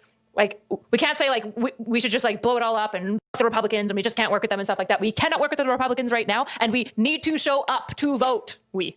I'm an immigrant of the USA, so it's kind of we. But Americans, if you are concerned about this, you need to show up. If you are concerned about erosion of democracy, you need to vote. You need to write to your locals. You need to vote in your primaries. You need to make sure that your Senate seats are people that support the institutions. That's what you got to do if you care about these things. And if you That's wild. Wait, where's Neri? Me 0, she 2, Y's 100. Yeah. I'll take that. But didn't this thing say that she didn't publicly announce that at all? Hold up. I guess Grok can't see into videos. I guess Grok just can't see into videos because she did publicly announce this. Then your democracy will disappear because you've been lazy, incompetent, you've taken for granted democracy. So many people take democracy for granted. They just assume that it's a given. It's not. It's something that's worth protecting. But yeah, I just don't think, like, I think it's derangement syndrome to assume that Trump is going to be the end of democracy. Yes, thank you. She literally indirectly called Destiny deranged. Derangement syndrome in 2024. That's wild. Bro. Talk about winning the election while an assassination attempt just happened is fucking insane. No, it's not. What do you mean that's insane? An assassination attempt just happened. That is bad and wrong, and you should not attempt to assassinate people. The way that you get what you want in politics is voting, like in the upcoming November election. I can't conceive of how you would think that that's a crazy statement. Literally, fuck off. People don't like the status quo and leftist policies, blah, blah, blah, blah, blah, blah. Okay. She's just reading chat at this point. I'm just gonna skip through until she's like starts speaking. You are again. already losing your democracy in front of your eyes. Are you blind, Arrow? I think you're talking about Canada, and that is definitely not true about Canada. Canada's democracy is in no way under threat right now, and everyone being like, "Yeah, Trudeau's trying to." No, stop. Literally, shut the fuck up. Okay, you don't know anything about Canadian politics. No, the Canadian politics, we're not under threat of democracy. Democracy is. I'm just glad I'm not Canadian. I mean, no, I'm not glad I'm not Canadian. I'm glad that I'm not in Canada, ruled underneath those politics. So yeah, somewhat being threatened, but I do not believe that it's. I just don't believe it's going to be Trump. Downplaying the likely consequences of Trump winning by asserting things would be okay because the military may defy policy may be comforting, but it is dangerous. That's not an argument. There's an argument there, right? So I only got the tail end of the comments. Destiny's point that he believes democracy in America is failed. I'm not really sure. Canada is a constitutional democracy. Yeah. Other than Destiny seems to be very okay with celebrating the attempt on him and like wishing and like making jokes, like essentially wishing that he'd been like a little bit more to the right. I don't really care that much about it, to be clear. I don't really care about like the jokes or anything like that. I just think it's also worth being like, yeah, but of course you don't like assassinate your enemies. Like, of course not, right? I don't really care about people making jokes about it. Okay. I mostly care about people trying to insist it's staged. That's very cringe. Oh yeah, the whole staging thing was also, yeah, that's wild. Holy. Canada has 3 parties as well. The USA has only 2. That's the problem. Canada. Stop talking about Stop talking at a federal level. I don't care about the Canada stuff. stuff. From Big Bro US during such tumultuous times. Genuinely wish you guys can get your shit together. Okay. All right. Well, I mean, I think that's basically it. Let's go back to the other video. But she did disavow it. And very early on, too. Like, she watched that video live. All of this is crazy town. Yeah, but that's not Charlie. It's super weird. The issue is that on the right, I'm now hearing people unironically saying, I don't care about the Constitution. And if Donald Trump wants to get rid of the Constitution, that's fine with me. And it's like, all of this is crazy town. Yeah, but that's not Charlie Kirk or Ben Shapiro or who else do we have? Steven Crowder or, Sure, we have different things like, for example... Yeah, but... Oh, well, for example, okay, I was about to make an example, but she's going to do it for me. Getting really mad at like certain violent jokes from the other side, but then celebrating the same types of violent jokes on your side. I think both sides. But what he's saying is like the mainstream pundits are the ones pushing for the crazy ideology about the on the left and Democrats and party members too. Right. And that's why I asked you what I asked you earlier when I was like, well, how are you saying that you're like identifying moderate left, but some of the positions that you're holding, the majority of right wing would consider some of them extreme left, and then the rest of them are probably right. Because when you put well, first of all, part of what I'm trying to say is we're not still talking to each other, right? Like I'm here and I'm defending far left positions. I don't hold any of these positions. There's lots of people around me that don't. Why don't defend them? I don't know. Well, those are the only. My point is that you're a conservative. Yeah, I'm not a conservative. You are. I'm just not. I'm fundamentally not, right? I like Ezra Klein's abundance policies, right? I just what is that? What is that? Ezra Klein? His abundance. I know Ezra Klein, but his abundance policies, for example, is very big on like basically removing a lot of proceduralism, figuring out like where the inefficiencies are, and making it the case that like blue states can build the things that they believe in, like green energy, high-speed rails, et cetera, et cetera, et cetera. Who disagrees? Lots of people on the far left. Steve Bannon wants to tax the rich. He thinks the billionaires should be taxed at 100%. Sure, but then Is he left wing? I don't know much about Steve Bannon. Well, he's considered like the architect of J6, a far-right white nationalist, which he's not, by the way. My point is left and right is not defined by your policies. It's defined by what you believe to be true. I would say it's how you perform, mostly. It's how you appear. I think it has to do, I would agree with Tim. I think it has to do with like the underlying culture of each side, too. That is how you perform, right? The underlying culture. You code switch really well with men, and you say things that are like... Code switch. Yeah, code switch, right? Like, I'm sure that when you... It's a left-coded language. Code switching? That is... The right doesn't say it. Code switching is, I'm pretty sure, from black culture. It's definitely not... I honestly don't care whether it's left-coded or right-coded. Like, who cares? Like, just use the words and just understand the definition of the words. I don't care which side uses it more. That's not an argument. Like, who cares if you're using left-wing language? Like, obviously she says that she's in the left, so yes, she's using left-wing language. Like, what are you saying, Tim? A left-coded thing.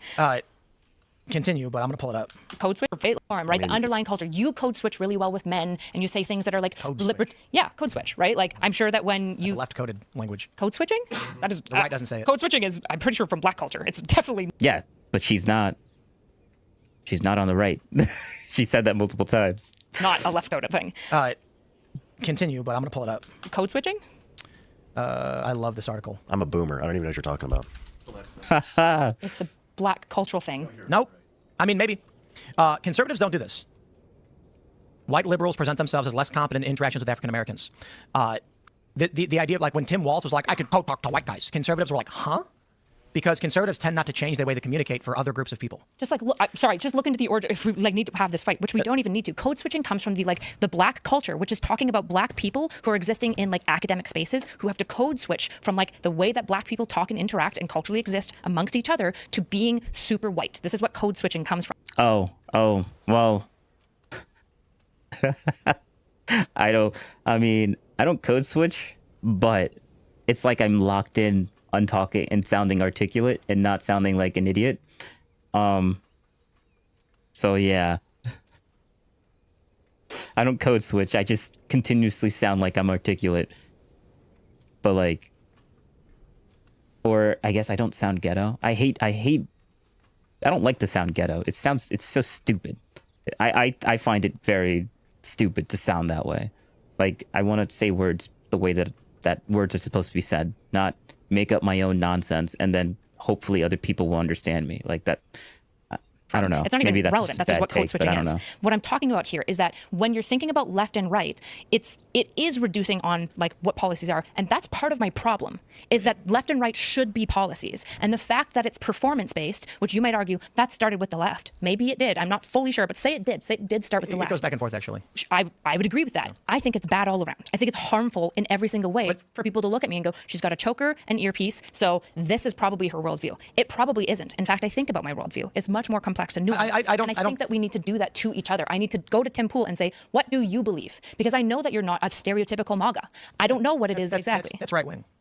What? What you just described, that ethos of let's talk. Let me put it this way. Carl Benjamin had a really great breakdown of my conversation with Adam Conover, and the clip that went massively viral, like Asmongold was talking about it, and he did a really Where's funny Neri? I would sound odd if I tried to talk like an OG. Was I got exasperated after an hour and a half into the conversation where the dude was clearly not interested in truth.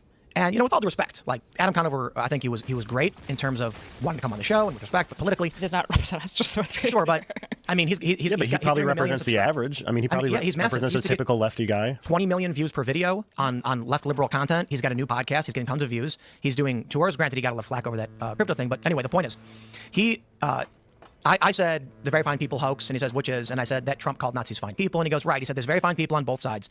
And then I immediately said, and not the neo-Nazis and white nationalists, because they should be condemned totally. To his response, he said that, and I was like, yes, and I pulled up Snopes that said Trump never called him this. Yeah. And his response was, I don't know anything about it. Immediately got called out by everybody saying, wait, you just quoted it. You literally just referenced the very fine people on both sides, which is what he was accused of saying, without citing the remainder of the. Yeah, that O'Connor guy, I deleted it, but I mean, we just showed the guy with the glasses that Tim Pool debated that apparently was not on his profile for some reason anymore. So you do know what this thing is. Now you're claiming you don't. Carl Benjamin pointed out. He said the ethos of the liberal is adhering to the tribe, to the social order, and he says, and Tim Pool, once of that social order, prioritizes the truth, which is what actually happened. So Tim is desperately trying to say, and I'm quoting Carl, not speaking in third person, this is what actually happened. Whereas Adam is trying to maintain his adherence to social orthodoxy, which I refer to as wokeness. He does not value truth. He values what needs to be said. What? Yeah, that guy. Yup. Great social cohesion. Yup. Whereas I value truth over social cohesion. What? Wait, hold up. Let me just wait, hold up. Do I have it just sitting here? Joe Rogan Experience, Tim Pool gets ruined by the whole thing, right? Is about being principled. Oh wait, no. I wanted to watch this too, but we're not going to do that. Sit now and take. Oh, that's that. Dave Smith. What is this? Dave Smith, Douglas Murphy. This is just YouTube. Do I not have it? Why do I have 2 club randoms of Timpool? I already have 1. I already watched this. All right, I'm gonna clean house. I'm gonna delete some stuff that I don't need. Red Pill debate gets to. Oh yeah, Listen, here's what you do. Go to. Okay, no, this is something different. They Where's did not Neri? think it was a I did watch microaggression. that on Rumble and- this morning. So funny. Yeah, it was good. It's actually, I think, a masculine feminine coded thing. Actually, women. I think that's true. And there's a. Oh, it's not. Wait, I'm quoting all right. Carl. Not I can't find it, so I'm just gonna go back to this. This is what actually happened. Whereas Adam is trying to maintain his adherence to social orthodoxy, which I refer to as wokeness. He does not value truth. He values what needs to be said to create social cohesion. Whereas I value truth over social cohesion. It's actually, I think, a masculine feminine coded thing. Actually, women. I think that's true. And there's a question I'd like to pose about. I mean, who do you think it's easier to change, men's mind or women's mind? Women's mind. There's like You think so? Yes. The meme that Actually, yes, because women are naturally more submissive, and yes, that is true. women just become the political system of their boyfriend and husband is like a classic on every single side. Like, yes, it is. Women just shift towards typically the opinion of the like people around them by and large. This is just unquestionable. I would actually argue it's neutral, different. Men respond to different kinds of arguments, and women respond to different kinds of arguments. So, understanding the expectations that women have on average that are different, you can exploit either into believing whatever you want. Yeah, I mean that's true. I just feel like intuitively, I haven't dug deep into it, but it was something I was thinking about, and it was a good, a good segue into it. I just think intuitively, men are probably looking for, more logic and more reason-based solutions, or more, if you can prove it to me.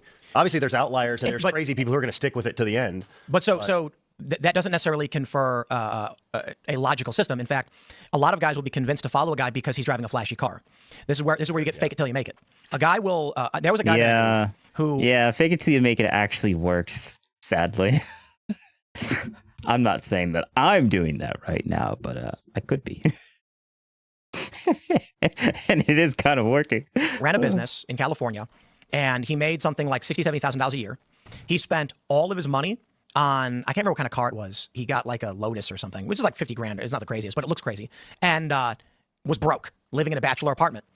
But when he pulled up to business meetings in a Lotus, wearing a nice suit, they said, I want to be like him, not realizing he lived in squalor. He was putting on that, and it worked. And he was able to sell his company and he made a lot of money. Fake it till you make it. That's Hollywood, baby. It's performance, right? This is what I'm talking about, is that most people are moved on like vibes, right? That is the social media. It's true. It's the social media domain, which is unfortunate. The issue is that I'm very tired of hearing like right-leaning people being like, the vibe side is just the left. It's like, it's all of you. It's all of you all the way through. And it always has been. The biggest problem with the Enlightenment, and like to some way, what you're saying, being like, men are the logical, rational ones. I'm like, not really. They tend to be more object-oriented, right? Oh, yeah. The way that he said that all at the beginning, yes, this is coming back to bite him in the butt. Let me copy current URL. Let me go back here Where's to the Neri? beginning. I can't do it. Not MR confident. Hence why the terrible jokes. Winky face. Not MR confident. But subjectivity and emotionality is a fundamental part of understanding the world around you, because abstraction is essential to engaging in the complexities of what the world is around us. This is fundamentally Sorite's paradox. Yeah, I mean, I think the better way to say it is like, yeah, I probably more agree with like what Tim was saying, is that maybe they're more abstract thought oriented, and then men are more like pragmatic. Well, that would be bad. That would not be good. I think men are able to do abstract thought just as well as women. Let me put it this way. Typically, not everybody always gets mad when you reference their group. They're like, I don't do that. Yeah, I get it. If you want to convince a woman to follow and do something, you need to have 10 women standing in front of her, all telling her that's what you're supposed to do. That's what I was trying to get at. If you want a man to follow, you need a bunch of men looking up to one big, strong guy lavished in gold and jewels, telling them what to do. But you can also, I feel like so I work in the automotive industry. Like if there's a guy doing well, yeah, it's easier to manipulate women with other women. That is true. Something. If there's a guy doing something the wrong way, like because she wants to be in the in-group preference. She wants to be in the in-group, and if everyone else is doing it, then women just tend to not want to go against the grain. The wrong way 10 times, and he's like losing time on it or whatever. If a guy like picks on him enough, he's like, oh yeah, you're gonna do it that way again. You're gonna drop. You're gonna go this way, and you can kind of give him shit, and you can kind of break down there and show it to them like, hey. It's better if you try to do it this way. I got to be honest. I actually think in most interactions, if a guy was like working on a car and was doing it wrong, and another guy walked up and said, "Oh, actually, if you use the ratchet, it'll go faster." He'll go, "Oh, for real? No, thanks." That's Sometimes they're stuck in their ways, though. Or no, I get it. They're like, and then you go back out there and they're. I think generally speaking, obviously guys can be much more ego driven, but I do think the typical interaction with a guy is he'll be like, "Try doing it like that." You know, like for me, there are people who skateboard. I've been skateboarding longer than they've been alive, and I watch their trick tip videos. Because I have no illusions of, like, I'm not going to lie to myself. I can't do that thing. Here's a guy who's 15 years old who's better at me. He's going to tell me how to do it. Dang, I've been skating longer than he's been alive. I'll take the advice that I can get. But more to the point, I think there are obstinate guys who are going to be like, I know what I'm doing. Get out of my face. But anyway, the major point is the Democratic Party is female coded. The Republican Party is male coded. You were mentioning that it's like performative in vibes. But I would argue that's a generality of the left and a tendency of the right. So on the right, I was on trigonometry. It was like 2 months ago. They put out a month ago. And what the guys in trigonometry said to me was that you're just blanketing the left. I could say something about the right. And I said, you're wrong. Yeah, you're wrong. On the right, you have Tulsi Gabbard, former liberal, RFK Jr., former liberal. You have Elon Musk, former liberal. Technically all still liberals, I guess, but working with the Republicans. And then you have Christian conservative Charlie Kirk, probably the most prominent, who says, Tim Pool, you're a moderate liberal-leaning guy. Come sit on my stage for the biggest event of the year in politics and talk about what you think. And it's that's not vibe coded. I can go on that stage and say Donald Trump should be criminally investigated for the commando raid in Yemen that killed a 7-year-old American girl. And the conservatives are like, okay. But heaven forbid a liberal go in a space. You young kids tell us old men what to do. Waves fist.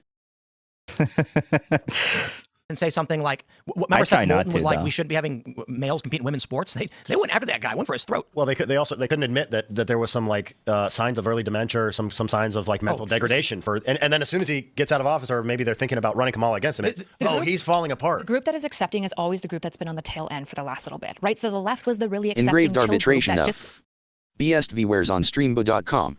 Don't do it, chat. It's fake. It's a hack. Don't do it, chat. Basically allowed everyone in as long as you stood for a lot of similar ideas, and they would kind of talk to everyone during the entire rationalist era, right? It was a very, very open space. The issue is that then the left won the culture war by canceling a lot of right speakers off of their platforms, and then they got deranged and echo chambered and wouldn't talk to anyone anymore. So now the right is the accepting side, but to assume that it will remain the accepting side is just false. Well, that's exactly what I'm saying. Like, okay, I understand that argument. Just to assume, like, it is the like, she's aware that it is the accepting side right now, but to assume that it's going to stay that way, it shouldn't be something that is true because of what happened in the early 1990s, I want to say, or 1980s all the way up to the early 1990s, until the late 1990s when things started changing. Because, like, people used to, like, there was like rules of what people could wear because of religious like beliefs and stuff like that. So it was swung very religiously back, even before when I was born, a lot heavily on that type of stuff. But now we're becoming way more progressive these days. But now the conservatives slowly are getting around again. Like it's like a push and shove. There's Hold on, let me evidence to finish. even You just support gotta that let me it's finish doing my thought, that. if you don't mind. Sorry. Whereas you look back to like the early era when the right was culturally leading again. If you look back into like maybe like the 90s or whatever, you see a very strict system on the right where if they find out that you've ever cheated, you're out. If they find wow, yeah, literally, this is just what I was about to say. Out that you've got a baby out of wedlock, you're out. If they find out you've sworn too many times, it was very, very purity testing, because typically the group that is in the higher level of cultural power will create purity testing because they're better. And so they can kick people out, and then the other group absorbs them until that other group gets more power, and then it'll be back and forth and back and forth. Yep, this is literally, yes, that is what's going on right now. The reason I am left is because of what I believe. Right. And that's it. So I'm left too. Sure. Except no one in the modern political space will say Tim Pool's left wing. Potential. I don't know all of your political leanings, so you might be left. So, like Steve, like she's literally saying that you could be left. Tim, what are you saying? Bannon is a better example. So I don't talk about myself. I've argued with him. He's left of me. He said we should be taxing the billionaires and everything. Take their money. No, Tim, you should have talked about yourself. I hope he goes and talks about himself, because I didn't actually watch this yet. Crooks. They're ripping us off. They're flooding the electoral system. They're buying our politicians. Take everything they got. And I was like, why? And he goes, so they don't have it. It has nothing to do with, you love saying we're going to fund. I said, no. The billionaires are bad. And then I laughed and I was like, Steve, you would have fit right in at Occupy Wall Street. And he's like, you think? And I was like, that's literally the Occupy Wall Street position. The billionaires are ripping us off. They flooded the zone in politics with money. They don't represent our interests. They're selling out the working class. I've never been left. Winky face. Doing it for a long time. This is why Bernie Sanders. I don't really even call myself left or right. Like I'm just whatever I think is like is fair. I'm kind of more on the Asmongold side of things. I would rather be fair than in a political camp or whatever. Was popular. It was he literally said in 2015, open borders is a Koch brothers proposal. No open borders. And the World Socialist website called him a nationalist capitalist for wanting secure borders. Left and right has nothing to do with your policy views. Literally nothing. It must. What I'm saying is I don't care what these bullshit assholes say. I don't care. They don't get to rob us of our words, and they don't get to rob us of our principles, right? Where's I'm a Christian that lots of... You seem reasonable, otherwise I wouldn't watch you. Nice. Christians don't like. And that doesn't mean that I'm not a Christian. That doesn't mean that I don't love Christianity. And I try. fight for it like vehemently because I believe in it, despite the fact that most of the group would kick me out. I'm a feminist that most feminists call a pick-me. They don't like me very much, but I'm a feminist because I believe in what the actual movement of feminism says. I actually, and guns. I think gun laws are very feminist, right? Right-wing. I'm just not right-wing because left-leaning policy is strong institutions, regulated economy, right? It is taking care of the vulnerable, welfare state, and it is allowing individuals freedoms and liberties to do what they would like to do. Yeah, but I think I get what you're saying, but I'm gonna say it again. Colloquially today, people don't use that word in that way. And you can make the argument. To take it. Okay, then I don't care. Like I don't care what you. Essentially, Erida is like I don't care what you think colloquially. What they say about what words are today. She cares about what the words are mean like all the time, like principally. Like that's just like the way that they change the word. Oh, I'm like, why am I hearing weird chirpings? But it's the game that I'm playing. I thought my window was open, but yeah, she like the colloquial thing. Like, yes, I understand what Tim is saying, but like, it's the same. Like, Tim wouldn't agree with like the way that they changed the word racism. Like, racism doesn't really mean anything now, even though they changed the word racism and to mean something super vague and not really that bad anymore. Where everything is racist, but like Tim would be like, well, that's not actually racist or whatever.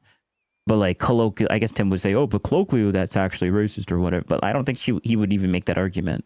So like, I don't really care what you think is colloquial the thing. Like she's using it the way that it was always meant to be used. Get from me. And so my point is, let's just say this: we'll call it tribal left, tribal right. Just not right wing because left leaning policy is strong institutions, regulated economy. Right? It is taking care of the vulnerable, welfare state, and it is allowing individuals freedoms and liberties to do what they would like to do. Yeah, but I think I get what you're saying, but I'm going to say it again. Colloquially today, people don't use that word in that way. And you can make the argument. You get to take it from me. So my point is, let's just say this: we'll call it tribal left, tribal right. We'll call it team red and team blue. You're team red. I'm team gray. You're actually team red. Scott Alexander writes about this. It's fascinating that. I mean, Tim, yeah, you can call her team red, but she's going to say that she's team gray. She's team gray. And you know what? I'm team gray too. Tim, you can call me right wing all you want. I'm still going to consider myself team gray. You know, I'm not. I don't want to get into Trump bashing here, especially because like I really do want to avoid like doing too much domestic policy conversation as like a Canadian stuff. But like I'm not team red because I think what the conservative purpose is to preserve and to consecrate and conserve tradition and values and constitution, which like made us in the past so great. And the point of the left is to progress us and push us forward. And I want to do that. I want to push us forward. That's the right. It's not. That's the colloquial right. It's not. Like 9 million Obama voters in 2016 voted for Donald Trump. And one of the big reasons was that Donald Trump went on stage at the RNC and unfurled a pride flag to thunderous applause. Donald Trump came into the Republican Party and pushed this political faction in a progressive direction. He's a moderate. Even Vox called him a moderate. You've got many drag and transgender Trump supporters. Donald Trump said on the issue of gay marriage, not a fan of any of that. Someone who's further right. Yeah, I mean, have to have M and F on their passport. So now most trans people cannot go internationally anywhere where they don't appear as like an M on their passport. And that's just that's dangerous for trans people. If you want to do, I'm running into this with a friend right now who tries to do war correspondence in countries that don't like trans people. She, in every way, is a woman. Nobody would look at her and think that that person should walk into a male bathroom. But because she's trans, she has an M on her passport, and she now cannot go into multiple very conservative countries because of threats to her life. To be fair, I mean, he'd be under threat if they went anyways. No, Worse, she Neri. wouldn't, because most people. Oh, I saw this clip. Really? Worse, Neri. No spoilers. Okay. All right, let me go back just a tiny bit. In a progressive direction. He's a moderate. Even Vox called him a moderate. You've got many drag and transgender Trump supporters. Donald Trump said on the issue of gay marriage. Not a fan of any of that. Donald Trump someone who's further right. Trans Yeah, I people mean, have to have Tim's just M right, and yeah. F on their passport. So now most trans people cannot go internationally anywhere where they don't appear as like an M on their passport. And that's just not. That's dangerous for trans people. If you want to do, I'm running into this with a friend right now who tries to do war correspondence in countries that don't like trans people. She, in every way, is a woman. Nobody would look at her and think that that person should walk into a male bathroom. But because she's trans, she has an M on her passport, and she now cannot go into multiple very conservative countries because of threats to her. Well, life. to be fair, Yes, actually, that is true. Because if you have an M, and then you go into, say, some country in the Middle East, and you look like a female, but you have M on your passport, and they see that, they're gonna be like, no. Like, there's laws against that in other countries where you could get put to death, literally. So, okay, that is true. That is true. Other countries, though, not in America. And I guess Tim is like, maybe he's like, she's about to talk about things that's happening in America. Like, obviously, nothing's happening in America where that's an issue in America or in Europe. But in the Middle East, well, Tim knows that for sure. So, like, I don't really get why he's pretending not to like understand what this where this is going. She now cannot go into multiple very conservative countries because of threats to her. Well, life. to be fair, I mean, she'd be under, he'd be under threat if they went anyways. No, she wouldn't, because most people, first of all, she was not super out about her transness. Most people never knew at all. And she has gone into these countries numerous of times in the past. She can't anymore at all because of this passport change. That isn't helping trans people. That is fundamentally. That just seems like a self-inflicted. But regardless, how is it self-inflicted? It's not self-inflicted. If there was, no, that's not self-inflicted. No, bro, they changed the rules and now she has to go against these different rules. Like, that's not self-inflicted. That's just someone changed the rules and now it's worse for her or him or whatever. Like, that's just, yeah, that's true. Inflicted at all. I mean, you're choosing to go to those zones. She's a war correspondent as her career. Yes, she goes to Iraq, but she's always gone to Iraq. You know, I'll concede this is a lefty position, and it is, I would refer to as... Thank you, Tim. This is why I watched Tim. He conceded. Thank you. I don't know what's the right way to describe this. Farcical, fantastical. I did conflict reporting. I didn't go to any active war zones. I went to civil war and like conflict and crisis and disaster zones. And it was always fascinating to me because of this political correctness reality, especially pertaining to HR and stuff. The story that I usually tell is I was doing what's called heat training. It's redundant. Heat includes the word training. Hostile environment action training. And they couldn't actually tell the women not to go to these zones and prepare them for what happens to women in war zones because they'd get sued if they did. And so someone asked this former MI6 guy, should women who go into conflict zones be concerned about rape? And he went, men get raped. Men get raped. Anyway, so moving on.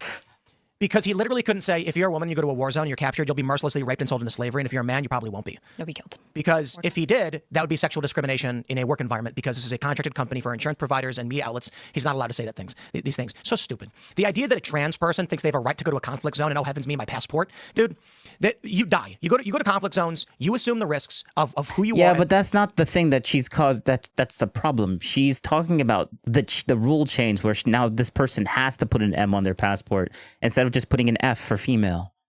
Like, that's the only difference for why this person would get deleted or not. Like, that's it.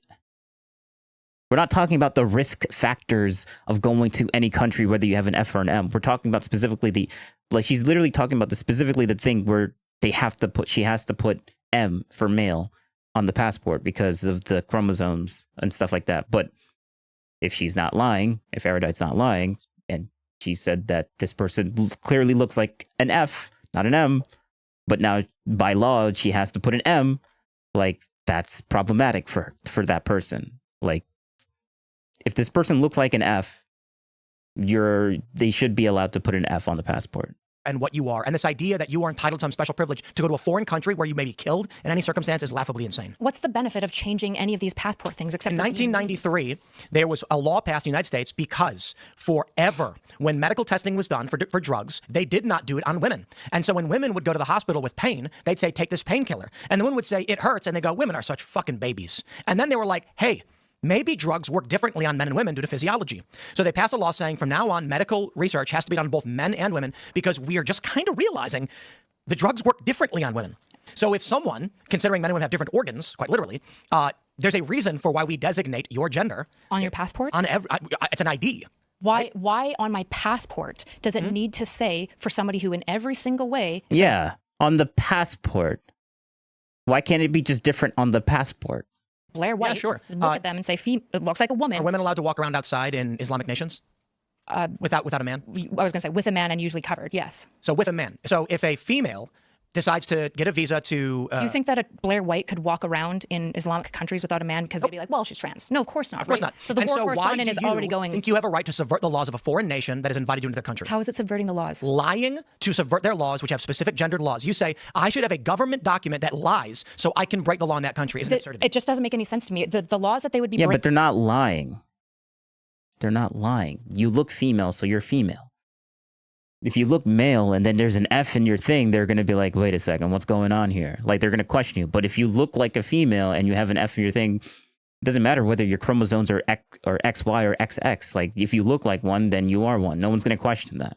Like, yeah, there really is zero issue with having passports be like a little bit like, if you look like a female, put an F. If you look like a male, put an M. Like, that's... Like, we don't need to go down to the DNA structure. Like, you can go... I can promise you that you walk to any person and look at them, you're not going to know whether you're going to be like, oh, this is probably an XX or an XY. Like, you can't see their chromosomes like that. Like, and you won't even know that the person is like male or female, in a DNA sense. Where's no Neri? one can walk up to someone I've been and suspiciously quiet. Yeah. But yeah, because I think Destiny got banned for talking about this stuff. Breaking is that if Blair White has M on their passport, I guess Blair should be walking around without head coverings and wearing like keffiyeh and not having a person, which they would kill her for because they would see a woman. What right do you have to someone else's nation? I don't understand. This isn't about a right. This is about your own country granting you the ability to exist and perform in the way that every single person is going to. We're talking specifically about your friend who wants to go to conflict zones in foreign countries and lie to their government to get privy access. You have the right to go and do your work. You do not have a right to someone else's nation. They grant you a privilege to enter under visa. Sure, but the issue is that you're making it seem like I would grant you that if it was the other nations getting mad at America, being like, put M on trans passports. But that's not what happened. Trump made the decision himself, unrelated to any external pressures. I'm not even sure why. You said they could be killed. They could be killed. Why? If Blair White... Would the government take action against this person? They probably would get in major trouble at the border at all. Agreed. They would. So you're asking the U.S. government to produce a false document to lie to a foreign government. It's not. Are you saying there was a false document before that? No. Like, okay. So Blair White, this person's trans, obviously. I mean, not obviously, but like, yeah, this person, like, okay. You know what? Here, we're gonna look it up. Blair White. All right. So this person. Actually, maybe I shouldn't. Yeah, let's not go to images. This is Blair. Wikipedia. Yeah, this is Blair White. She is male. She has XX chromosomes, but obviously she doesn't look like she's male, right? Now, say that she goes to and she's a white. She's on the right, basically. Yeah. And say that she goes to a place. This new law basically makes it so that this person has to put an M on their passport because that's what Trump put into place. So that's just how it is. Now, say that this person has an M, right? They go to a place where, let's just say somewhere in the Middle East. They go there at the border trying to get in. Passport says M. Obviously, this person doesn't look like an M. The border, the people, the security at that country is going to be like, wait a second. Why are you lying about the way that you look on your passport? What's going on here? All this does is create more confusion. The other country is going to think that this person is lying about putting M on their passport, and maybe this person might end up getting like thrown in their jail because they think that this person is lying about what they actually are. Like, it's just, Where's Neri? It's so... If they do and have an accident? Yeah, but that's why this is problematic. Like, Tim keeps saying, "Oh, do you think they should lie?" But like, if you look like a female and you have M on your passport, you go to another country. The other country, even though you may be telling the truth, the other country doesn't care what you think is true. You look like a female. Why do you have M? Like, they're going to be thinking that you're lying. They're going to be thinking that the M on this passport for this person is a lie. But Tim keeps focusing on something that just isn't. Why is it in Spanish? That just isn't like he's focusing on the lie when obviously the other countries thinks that it's a lie. Like Erudite makes a good point. Like, the other countries didn't ask for this to be a thing. Trump just did it.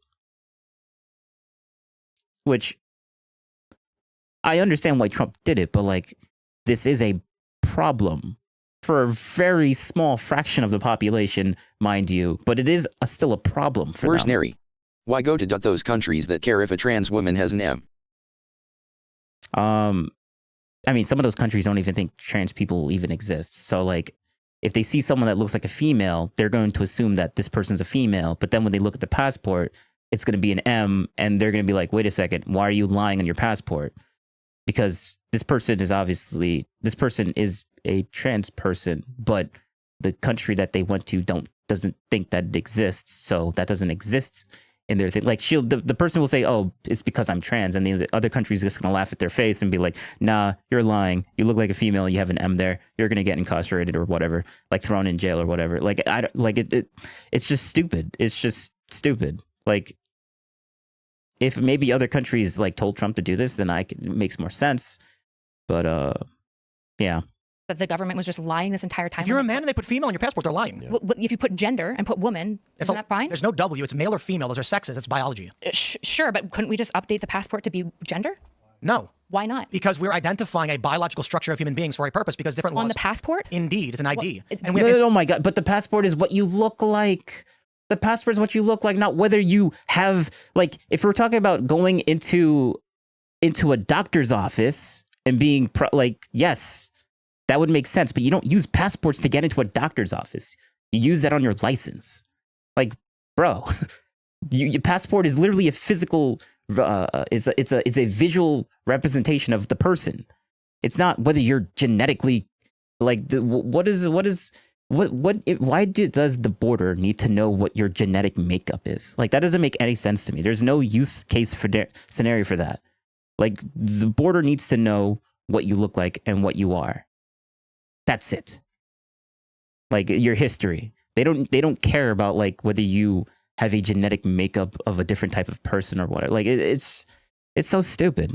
That's stupid. That is kind of stupid to focus on that on a passport. But I guess Tim is conflating passport with going into a doctor's office, but you don't give your passport to your doctors. Like, that makes no sense. Like, if we were talking about a driver's license, then yes, that makes sense, because you'll probably need to use that for like when you go into a doctor's office. Like, you give your documentation of what you are biologically, because your doctor needs to know what you are biologically, because women and female are different. But like entering a border or a passport, then that's the issue. But if this person goes into another country and then goes to use the doctor of the other country, and then uses a fake, like, actually, I kind of agree with Erudite. It should be gender instead of like instead of sex, because like, you don't, like, gender is what you look like. Sex is the biological makeup of you. But like, I don't think you need the biological makeup. I don't think border people need that information. It doesn't seem correct or necessary. Female on your passport, they're lying. Well, if you put gender and put woman, isn't that fine? There's no W. It's male or female. Those are sexes. It's biology. Sure, but couldn't we just update the passport to be gender? No. Why not? Because we're identifying a biological structure of human beings for a purpose, because different laws. On the passport? Indeed. It's an ID. And we have international treaties with foreign nations because they have different laws than us. This idea that Americans get to go and do whatever they want whenever they want is so stupid. That is not what she's saying. That is a bad interpretation of what she's saying. What I'm advocating for. You think an American male, this idea that Americans get to go and do whatever they want whenever they want is so stupid. That's not what I'm advocating for. You think an American male should be able to get a passport that says they're a female so they can enter a country where it's illegal and do things that are otherwise illegal. I think that the idea that like you were... How is it illegal to go into another country and just say that you're like male or female. Wait, hold up. Actually, maybe I'm just not aware of this. We're going to ask Grok. We're going to do an extra deeper search. We're going to do a deeper search. Where's Neri? Tim win, winky face. Tim might win, but I want to know if it's actually like... Is it a super big deal to enter a country with a...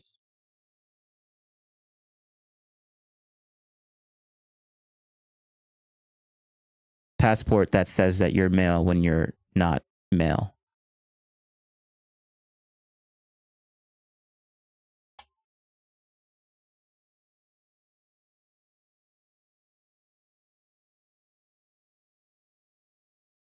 Is it a major problem to enter a country with a passport that says that you're male when you don't look like you're male? Male. M-A-L-E.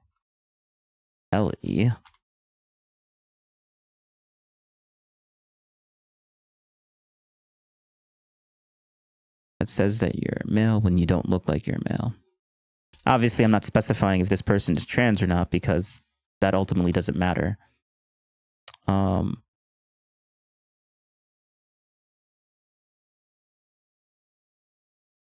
does the problem change whether this person is trans or not? Yeah.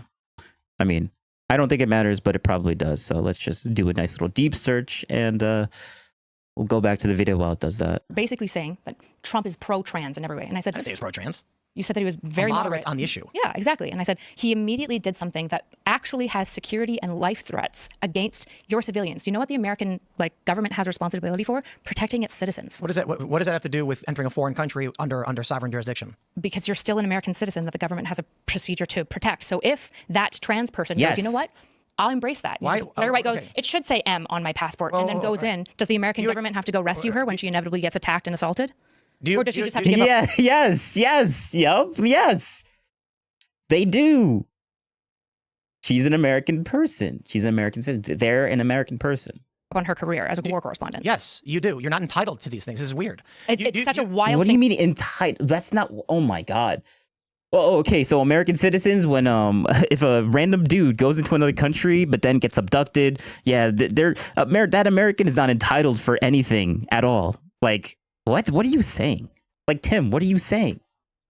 For you to say it's totally chill that the American government can just be like, nah, you're not allowed to do. I think you're lying. Anymore. I'm not lying. She's not lying. What do you, bro? Tim, you know that she got you in a trap, and now the only recourse of action that Tim can do is say that she's lying. She's not lying.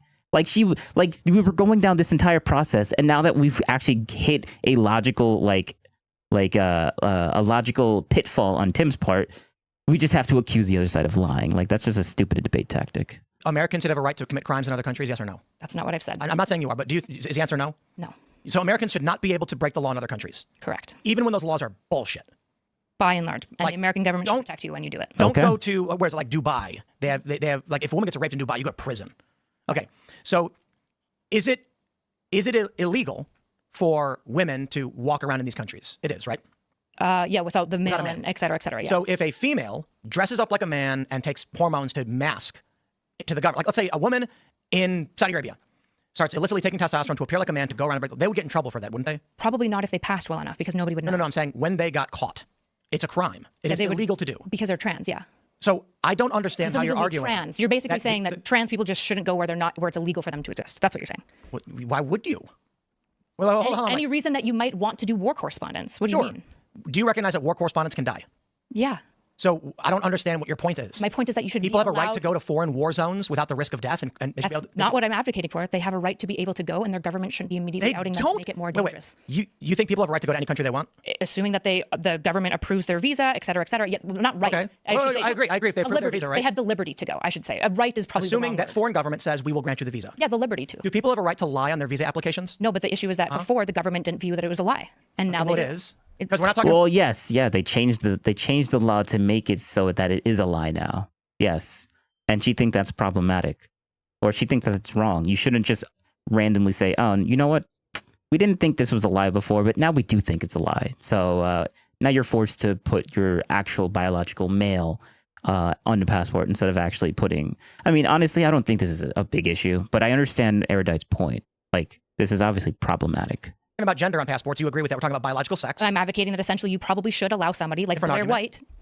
Different argument. You are upset that Donald Trump said you have to have your biological sex. Undid something because it was already done. Because they were putting fake sexes on passports. Essentially, yeah, which would have been better if they did gender instead. I agree. Okay, so then the issue is, this is where the contention is. You have a friend who wants a false biological sex listed on their passport, so they can defraud a foreign country into entering. Not really. I want them to be able to. Yeah. This is something new. Trump put a new rule in. This is not something that's like that. That's the true forever. No, Trump put a new rule in, basically saying that instead of using gender, we're using biological sex. And she basically just wants it reverted back to gender, like the way that people look, not like people don't need to know what you look like. I mean, what your genetic, the border doesn't need to know what your genetic makeup is. It doesn't make any sense. There's no reason for that.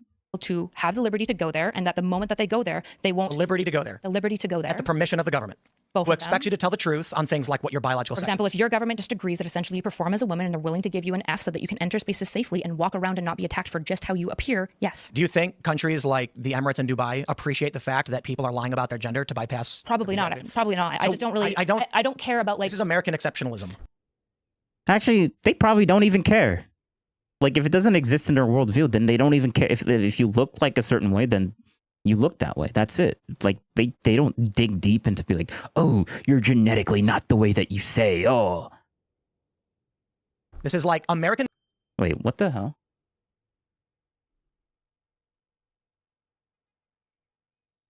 What's going on? Do you guys hear that? Oh. All right, give me 2 seconds. There's something wrong with my audio.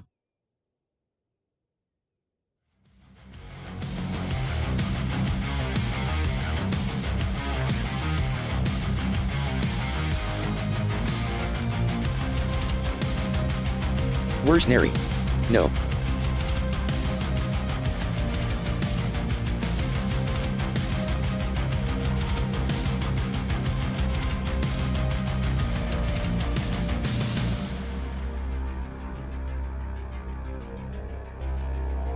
Wait, what did you say nope to?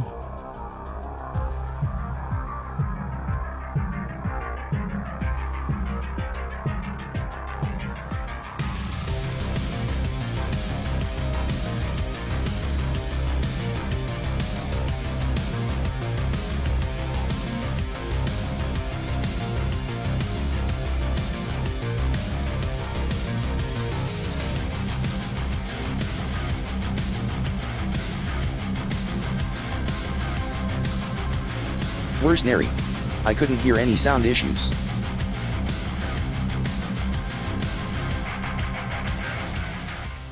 I figured it out. It was so I had my phone like connected to the headset and started playing audio, but the audio was completely like destroyed because I'm using a lot of bandwidth, and so it was like choppy nonsense. And I looked at my audio, I'm like, wait a second, I don't think my stream can hear that, but I wanted to make sure. So yeah, we're gonna continue this. Citizens can present false paperwork to foreign countries to get access to their It's not false paperwork if the government verifies it. It is. It's not. So when the government says it, it's true. On the passport, fundamentally. If the government asserts something as a fact, that's not what I've said. And it's but not. That's literally what you. But Tim, you were saying that. Oh my God! Like Trump just changed this rule to be more strict, and now you're like, oh, so what Trump did? So just because Trump did, like you're essentially saying that Trump did this and it's a good thing because people were lying before, but now we're not lying anymore. True. The government can lie. Well, Tim, do you want to engage with what I'm saying, or do you want to create a version I think you're of lying. I'm not lying. An individual has no right to a foreign country, period. I've never said that they have a right. They have a liberty to it. A liberty to what? To apply to go there. And is lying to that government okay? It's not lying if your government is willing to agree that essentially you can be. Are males females? No, they're not. Okay, so if a male says I'm female, is that a lie? Yes. So if a person applies for a passport to the government who is male and says I'm female, is he lying? It depends on if the government is willing to allow. I just seen it as a problem. Some fringe case. Yeah. I mean, Tim is not wrong. But like, I just feel like it's just not necessary. Like, I agree with Worse, Erudite. I just don't see it as a problem. I don't see it as a problem personally because like I'm just not in that group. Like whatever, I don't really care too much, honestly. I mean, I understand why it's a problem, but like personally, I don't care enough to really do anything about it.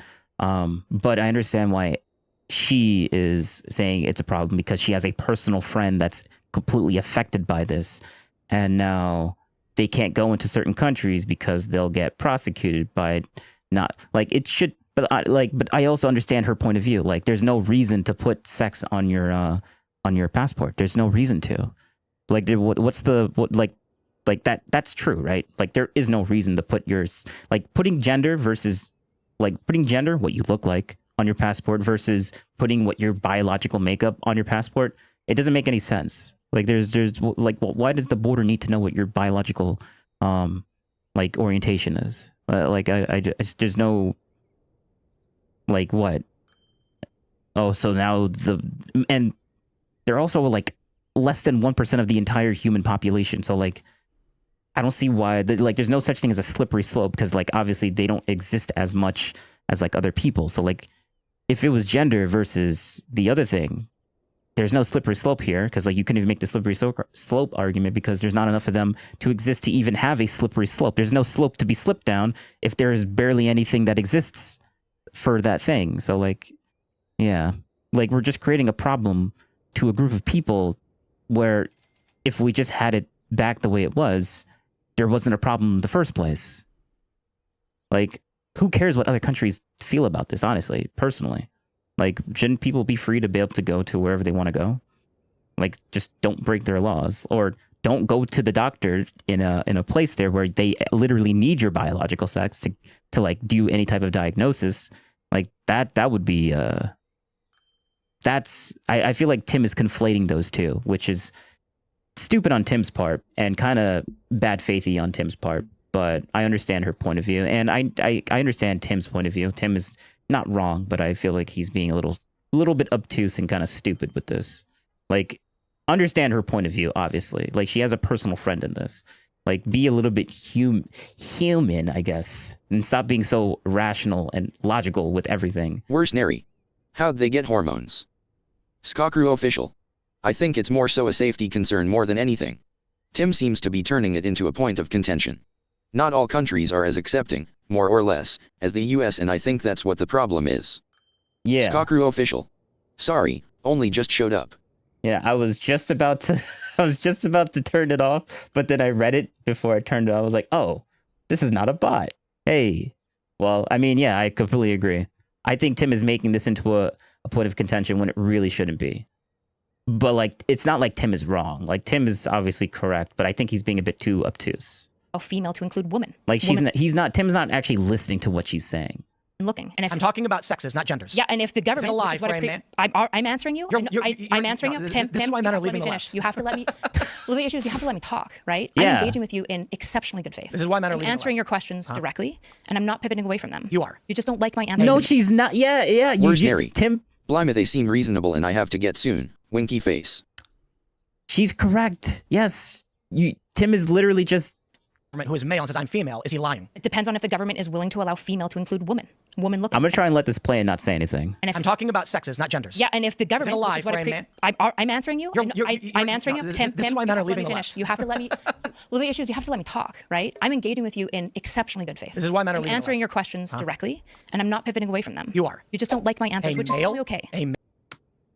Thanks for the follow. Male who says I'm female is lying, because we're talking about biological sex. Yes. So if a male goes to the Saudi government and says I'm a female, he lied, correct? Yes. Okay. Do you think people have a right to lie to foreign governments to get visas? To get visas?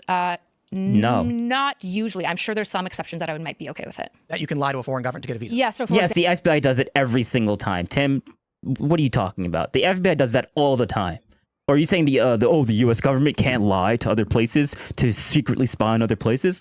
I guess Tim would actually agree to that statement. But then, like, there is certain circumstances where you have to lie to get into another country. Yes, that is true. Like, come on now.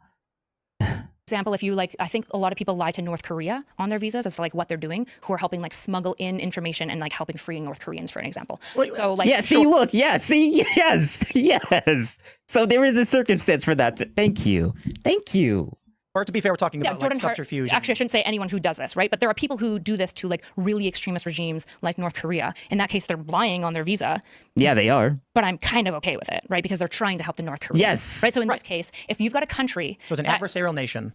Yep. And we have. So if you've got a country that looks at trans people and says that they don't exist, and there's no way for Blair to enter safely without us killing her, I'm okay lying a little bit to that country so that Blair can enter safely and do her job. And the government should aid that lie. Well, the lie would be. The government would. Yes, the government is aiding to North Koreans to doing that. Yes.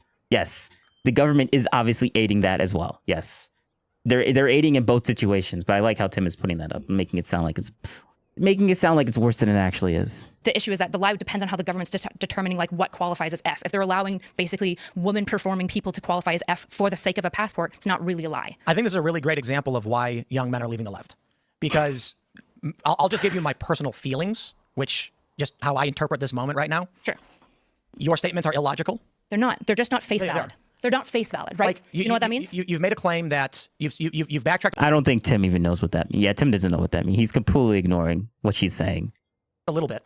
When you fluttered between gender and sex, you then said that we should change passports to be gender, not sex. No, they didn't. She didn't flutter. You just weren't paying attention. She specifically said that she wants it to be gendered, not sex. She didn't flutter between it. She kept saying multiple times that she didn't want it to be that way. She didn't want it to be that way. She didn't want it to be that way. That's not fluttering or being disingenuous about the thing. You're just not paying attention to what she's actually saying.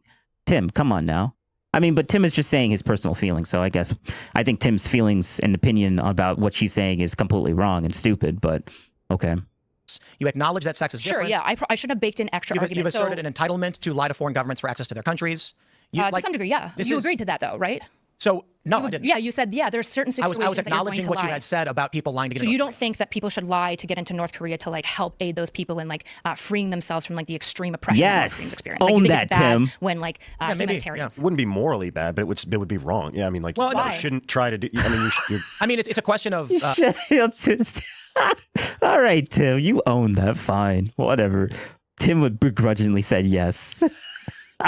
Yeah, it's bad for them to do it.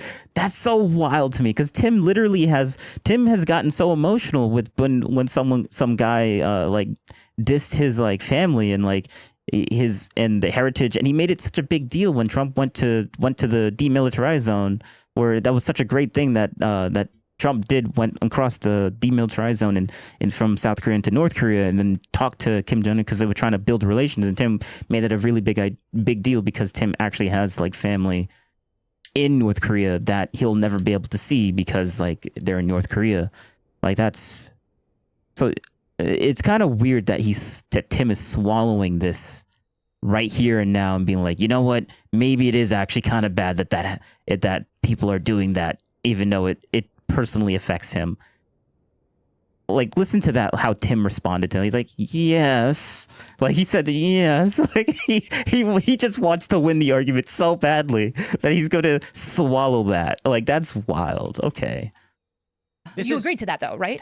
So, no, I didn't. Yeah, you said, yeah, there's certain situations I was acknowledging that you're going to lie. So he lied. Had said about people lying to get So you don't think that people should lie to get into North Korea to like help aid those people in like freeing themselves from like the extreme oppression that North Koreans experience? Like you think it's bad when like humanitarians... It wouldn't be morally bad. Maybe. Yeah, maybe. Okay. All right. At least Tim is being consistent. Where's Neri? Don't lie to North Korea. Winky face. Yeah, don't lie to North Korea. That's literally Tim's that's what I'm gonna make it. Yeah, Tim's like, yeah, you know what? We shouldn't lie to North Korea. Okay. All right, Tim. It would be wrong. Yeah, I mean, like, you shouldn't try to do... I mean, you're... I mean, it's a question of the sovereignty of nations. I don't like North Korea. Should America be like, hey, North Korea, just a heads up, these people, careful, they're not entering just to do tourism. They actually... I think if we have treaties with nations we are not actively at war with, we should do our best to adhere to them. And so the question of international treaties pertaining to visas, the idea that the U.S. government would permit people to lie on their passports, it's a weird thing to advocate for. Oh, bro, it's not a weird thing to advocate for. You're just trying to... He's being so... Oh, my God. He's being a weasel with this. Like, he obviously agrees with the North Korean thing part. Like, that is an exception, a very good exception.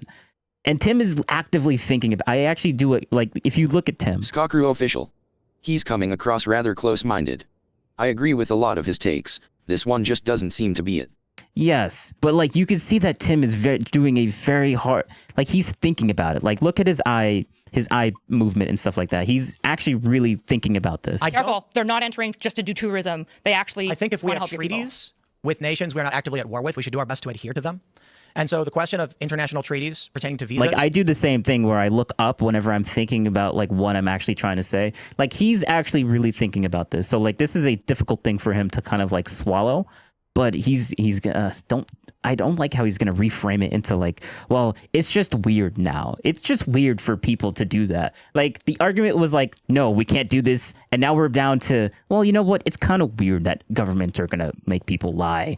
Like the North Korean thing, yeah, it's kind of weird that they do it. But I'm like, but Tim agrees with that part. But I mean, he's changing his argument. He's making it more. He's making it less than what it was. It was at like first it was at like under no circumstances can you lie to other governments, and now he's like, it's a little weird that we're lying to other circumstances. So he agrees with that one point, but like he's changed his level. Okay, all right, that's good faith there. That is a good faith interpretation. It's not bad. It's just weird. The idea that the U.S. government. So Erudite did push his opinion on that and swayed it. Okay, in real time, Tim changed his mind in real time. It's just not as extreme as before. Would permit people to I'll lie give on Tim their props passports. for It's that. a weird thing to advocate for. Sure. The issue is that, again, this is why Like, I why said, lie on your passport? I don't understand. why insist on having biology on your passport? Why not have gender? We just clarified that. Why lie? Okay, I'm just gonna stop. I'm gonna stop talking because like we already clarified that. The U.S. government would Like the permit. North Korean example is literally why you would lie on a passport. Yes, like, you agree with that, Tim? Come on now. Like, oh, why lie on your passport? Like, we just had this conversation. That's why I feel like Tim's just not following. People to lie on their passports. It's a weird thing to advocate for. Sure. The issue is that, again, this is why Like, I why said, lie on your passport? I don't understand. why insist on having biology on your passport? Why not have gender? Because there are laws in certain nations. Why not have pertaining- both? Because it's a redundancy. It's meaningless. It's not redundant. So I'm a Well, male. no, yeah. It's not redundant. We should have gender instead. Like, Tim, you said no. It should be biological, not gender. Then she's like, okay, then let's have both. But then he's like, wait, but that's redundant. Well, if it's redundant, then maybe we should just have gender instead. I'm like, no, we should have sex instead. Like, but if it's redundant, then why only have? Then we should having only one would be okay, because if they're both basically the same thing, then we should like, how could you have the thought process of it being redundant but also have the thought process of not having both at the same time? Like, okay, whatever. Male woman. Well, Blair White. What is a woman? What is a woman? It is a performance. What does that mean? It means That's that a you meme. appear woman. It's like porn. What's porn? Well, you see it when you know it, right? If you look at it, that's porn. That naked image, it's not porn. Why can't liberals answer this question? Because do you want me to go? What do why? you mean? Because they're scared to. No, because of we went into Woman it is an before. adult human female. No, not at all. The issue is that it's Sorite's paradox. Do you know what Sorite's what is paradox is? Okay, I've got 1,000 grains of sand, and I say that's a heap of sand. Would you agree with me? Oh, I know this. Yes, I use it all the time. Okay. How many grains of sand makes a heap? Exactly, right? And the line there is hard to know. Where's Neri? Right? Sex is real. Gender isn't. I am old-fashioned. I mean, gender is a social construct. Sex is like a biological truth. So yeah, I agree. And social constructs are only as real as humans make them be. So they're not real until a human says, well, you know what? This is what we say. So it's as real as a human would say it is real. So like, it really is up to interpretation. Not. So I agree with that statement. Blair White is a man. Is a And man. Blair White will tell you Blair White is a man. Okay, that's fine for Blair White. Blair White literally makes videos where You want Blair White to walk into male bathrooms? No. Oh. No. Why not? Well, my position on this is like Blair White walking into a men's room will create a weird social chaos, and I'm not really concerned about Blair. What social chaos would it make? So for men, it's a bit different for women, right? And so the issue is not specifically about Blair White; it's about Buck Angel, a better example. Sure. Buck Angel walking into a women's room is going to start a fight, and so Why? Because Buck Angel is a Where's Neri? masculine. I have a degree in genetics, so I find it hard to understand this modern world. No, I understand why Erudite is the way that she is. It makes sense to me. Bicycle mustached, male-looking individual. Because, like,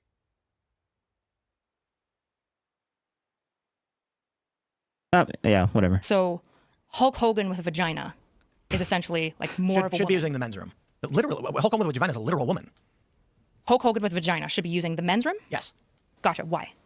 Social order. Because what's the social piece? The social piece is that people make judgments based on appearance. And there have been instances, there was one story out of appearance? Kind of like how going into another country with a passport, maybe you should do it by appearance, not by biological sex that no one could see.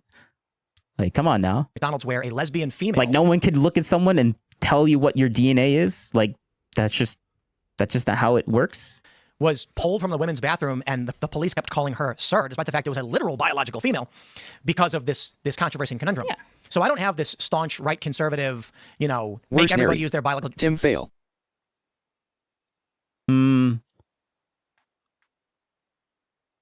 I want to say yes, but I'm not sure. Biological gender space, because that will just be chaotic. That being said, there's no simple answer. Why? Because Tim failed because he kind of went against the whole thing. Because Erudite does a really good job at asking the specific questions that need to be asked. That's why I like her. A male who was exposing himself to children, which is super good faith on her part. To a spa in California, in San Francisco, exposed himself to women and children. And when a woman complained, they said, the assumption is this person is trans and we can't intervene. When in fact, it wasn't a trans person. It was a male who was exposing himself to children. Right. So therein lies a much greater problem. On the surface, I think the simple answer is, I don't see how any guy's going to appreciate Buck Angel walking into a ladies' room with their wife. Exactly, because people make judgments on appearance. Indeed. And those judgments on appearance that we make is that performance. And that has nothing to do with your entitlement to government documents nor entering foreign I'm not getting there yet, right? If we make judgments based on appearance, you look at me, and how do you know I'm a woman? Did you check my passport? No. Did you check my vagina? Nope. I could have a penis for all we know. Probably not. I could. Why are you assuming I'm a woman? Well, you have a woman's body. Right. Yes, I perform very woman. Let's roll. Your skin. Men have thicker skin. It's usually, you notice the brow ridge, your facial features, the structure of your shoulders compared to your hips, the fact that you have breasts. These are all probably a woman. Right. So if a woman gets breast implants, is she more or less a woman? Neither. Okay. But she appears more feminine, right? No. Yeah, like a super busty woman is obviously going to be more hyper femme. I don't agree. This is just. I don't think you're breast. Wait, what? Wait, what do you mean? So you're saying a flat-chested person versus a big busty is less? They're equally feminine? Like what? What are you saying? Breast size makes you more or less of a woman. I said femme at this point. Yeah, I don't think femininity is no Adam's apple. Small hands. Yeah. Reduced to like the size of a woman's breasts, because then morbidly obese women will be more feminine. That doesn't make sense.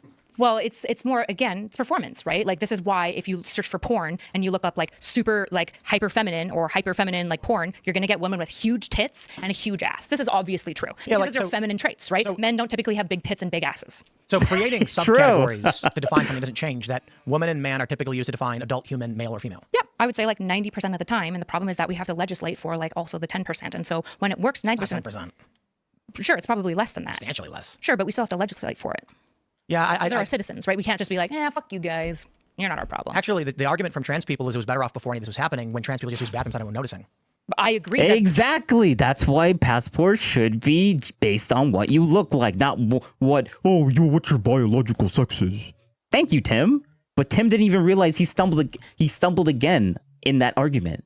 Legislating for it actually caused more problems. Well, legislating for it in the way that the trans movement has legislated for it has caused problems, right? They were trying to get it removed from the DSM-5 as well. Which would mean they can no longer get medical treatment or prescriptions for. Look, here, if you want to have somebody who's very critical of the trans group and thinks they're full of retards, you found the girl, right? I think there's lots of issues with trans advocacy, but I'm not talking about that. I'm not talking about the group. I'm talking about the idea, which is what I'm wanting to gauge in. People make judgments on appearance. Body dysmorphic disorder? What about it? Should people have a right to get their hands chopped off? It depends on if there's evidence that it benefits them. Well, how would it benefit someone to cut their hand off? Well, how would it benefit somebody to transition? The same. It doesn't. It does. It literally doesn't. Suicide ideation suicidality is actually, to quote Chase Strangio, suicide attempts and suicide do not decrease from transition. Chase Strangio is not a strong one to like the issue here. Well, the ACLU's lawyer to the Supreme Court is the best example I'm going to come up with. Sure, but you probably shouldn't use a lawyer when you're talking about like trans like research. Bro, I can't even focus on the game because this is actually Skaku official. Hot take. Religion is a social construct just as much as gender is. If we recognize religion, we should recognize gender just as much. Having both sex and gender on passports would eliminate so many problems.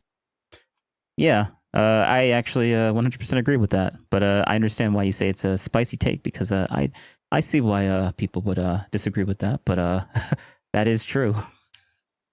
That is, or I feel like it's true because like I was in a relationship with someone that was very religious, and I had some specific questions that they just could not Worse nary. answer. Or put religion on OA Sports.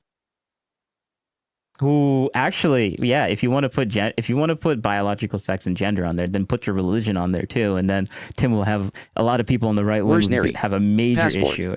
Yeah, yeah. A lot of people on the right would have a major issue with that because, like, I can't. So you're saying that I have to put? Oh, that's good. Yeah, that would be. Yeah, that would be a good question for Tim to see if he would actually answer that. But Tim's not religious, so. But like he's sympathetic to his religious friends, so I think he might have an issue with it because of his sympatheticness towards the other religious people that he stays around with. But yeah, that would be a good question to ask Tim. A lawyer who's trying to convince the Supreme Court is not. But yeah, the relationship with someone didn't really go work out. But like she was religious and she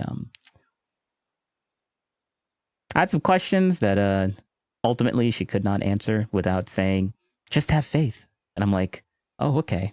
So it's all feels and vibes, isn't it? Just like, and this is just an anecdotal take. So take it with grains of salt. But yeah, I know what you mean when you say hot take. I love those. That's a good hot take. The better example? No, I would say researchers are, right? Like we should go to the actual data. I don't care what lawyers making rates are in the majority. Desistance rates for under 18 are, right? The issue is that if you look at data... So if you're over 18, do whatever you want. Do you want me to tell you about the data? Sure. Okay, so there's tons of research on specifically adults, and this was before it was super, super, super politicized, because right now, most of the data that you look at for trans science between like 2018 to about 2024 is politicized on both sides. There's groups that are very anti-trans doing science, and it's garbage, and there's sides that are very pro-trans, and they do science, and it's also garbage. And so the issue is that we have like almost 2 decades now of science that we can't rely on, so we have to look back at like the earlier stuff and be really scrupulous about the methodology specifically. And so one of in the most methodologically sound studies, it's an RCT, it's longitudinal, it is a brilliant study. I believe it came out in 2003. Worse nary. I got bitten by a snake, but it was okay. I took the anecdote. Wait, is that a joke? The anecdote? The anaconda? The anaconda? Yeah, okay. I think that's a joke. I hope it is. But if this isn't a joke, well, I hope I'm glad that you took the anecdote. Skakru official. I laughed way too hard at that. Okay. Damn. It looks at adults over time who transitioned or did not transition, right? And all the effects and sequelae. And when you look at the adults who transitioned over the like 10-year period that they were studying them for, there was a 60% reduction. Was a terrible joke, sorry. Oh no. I mean, actually, I should even say sorry. Terrible jokes are granted here. That's the best kind of joke. The worse it is, the better it becomes. If that makes any sense. Reduction in attempt rate. And by attempt rate, I mean medically diagnosed, confirmed at a hospital. Let me go back just a little bit. Brilliant study. I believe it came out in 2003. I could be incorrect, but it looks at adults over time who transitioned or did not transition, right? And all the effects and sequelae. And when you look at the adults who transitioned over the like 10-year period that they were studying them for, there was a 60% reduction in attempt rate. And by attempt rate, I mean medically diagnosed, confirmed at a hospital attempt rate, which is huge. Yeah, but hold on. I don't care. Why? What? Why? I mean, he's about to say, but like, what? Like, after, like, okay, so what I was about to say is that this person sounds like, she literally sounds like someone that actually did the research into this. But now Tim's like, I don't care. But like, if you don't care, like, then why do you have an opinion on it if you don't care about this stuff? I'm talking about kids. I'm talking about adults. I know, but I don't care what adults do. But when we're talking about passports and like traveling and all this sort of stuff. That's government treaties and trying to get access to a foreign nation, which you have no right to attain. Sure, that's one argument that you're making for it. But when I'm talking about trans people, use the bathroom of which you most likely socially align visually. Yeah, by and large, we should also allow their passports. Wait a second, Tim. How do you not care about the adults, but also simultaneously care deeply about the, like, whether adults are lying to other, like, I mean, I guess they're different things, but like, All right, let him keep going. That seems a little bit contradictory. Like, you would think that Tim would want to care about the adults because, like, it's adult are changing the adults are changing the thing, but I guess he doesn't care. So maybe adults should be allowed to change their thing. Like, come on now, like it is different, but like we're talking about the similarities about them, and the similarities is the gender thing, but you don't care about the gender thing with adults. So it just feels contradictory a little bit there. Like, how could you not care, but also care about the other thing that also is related to what we're talking about that you said that you don't care about? Like, that's kind of weird, especially when the other thing is specifically talking about the gender thing, but you also don't care about the gender thing that she's bringing up. That makes no sense to me. To not like immediately out them as a group that culture that we believe is hateful and but you have no right to attain. Sure, that's one argument that you're making for it. But when I'm talking about trans people, use the bathroom of which you most likely socially align visually. Yeah, by and large, we should also allow their passports to not like immediately out them as a group that culture that we believe is hateful and we don't agree with. Who's checking American passports on the fly? Like, are you going to bars and being like, when you go through TSA? Okay. Like, is a TSA agent going to like lynch a trans person going to Omaha? Not an American. Who cares? I'm talking about Iranians. Why are you going to Iran? Because you have the liberty to do so. Not if Iran says no.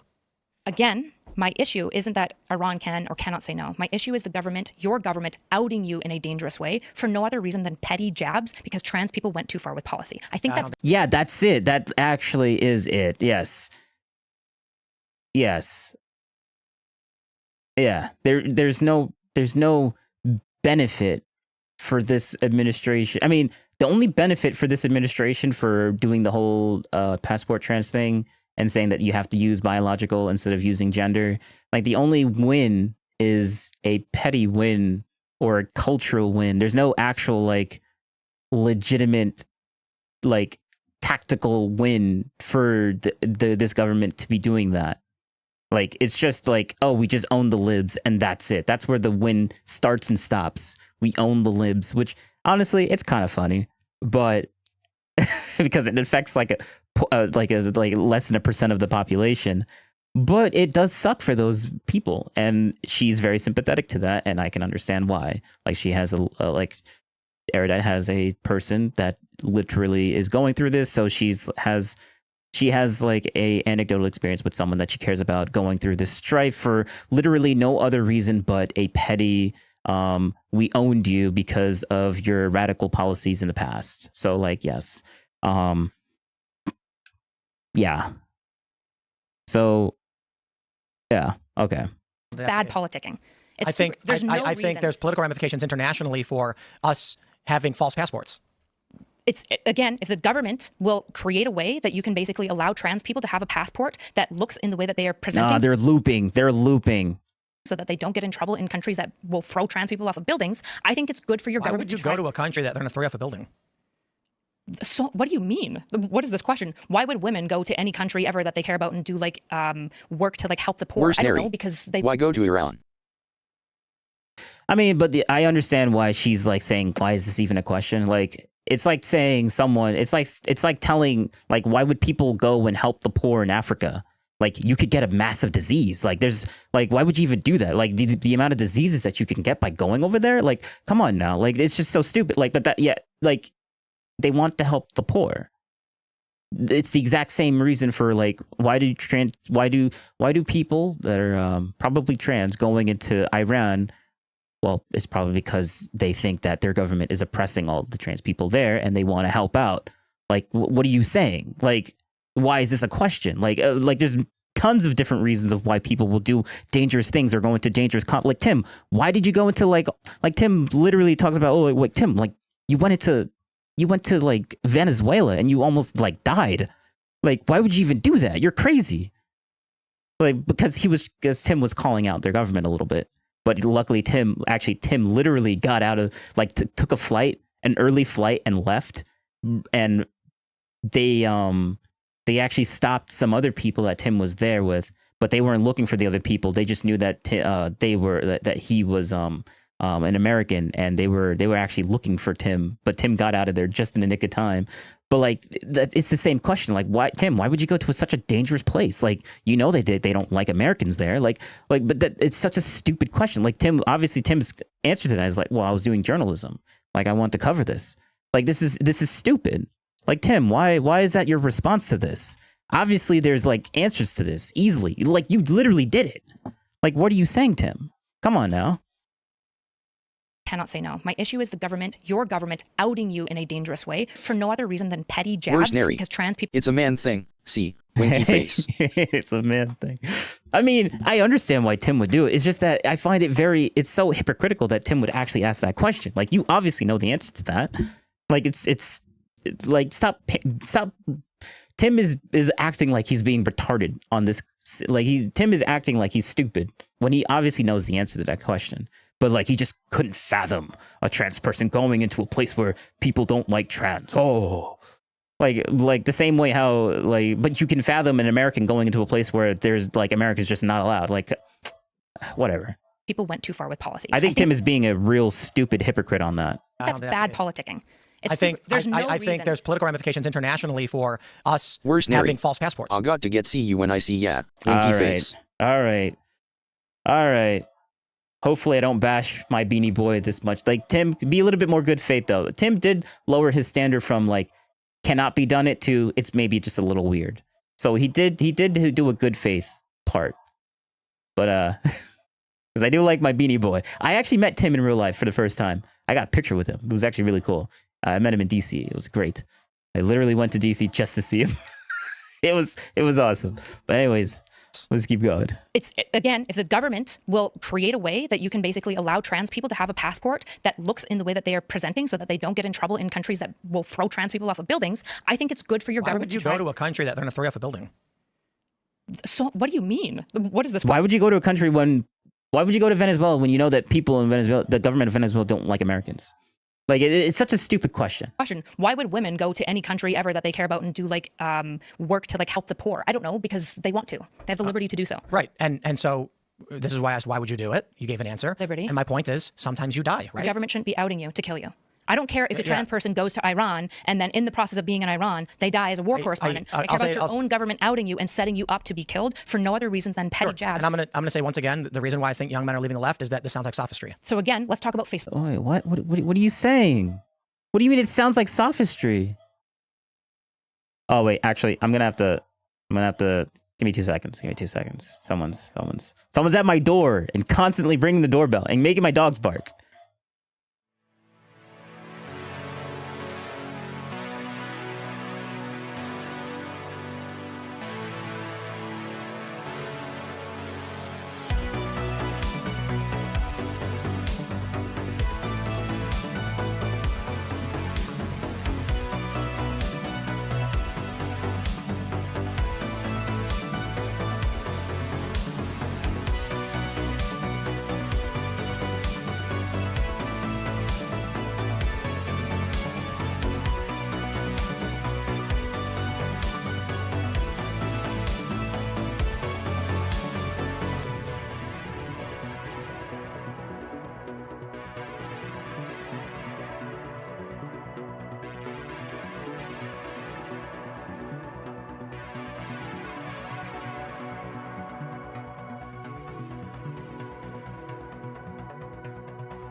All right, I'm back.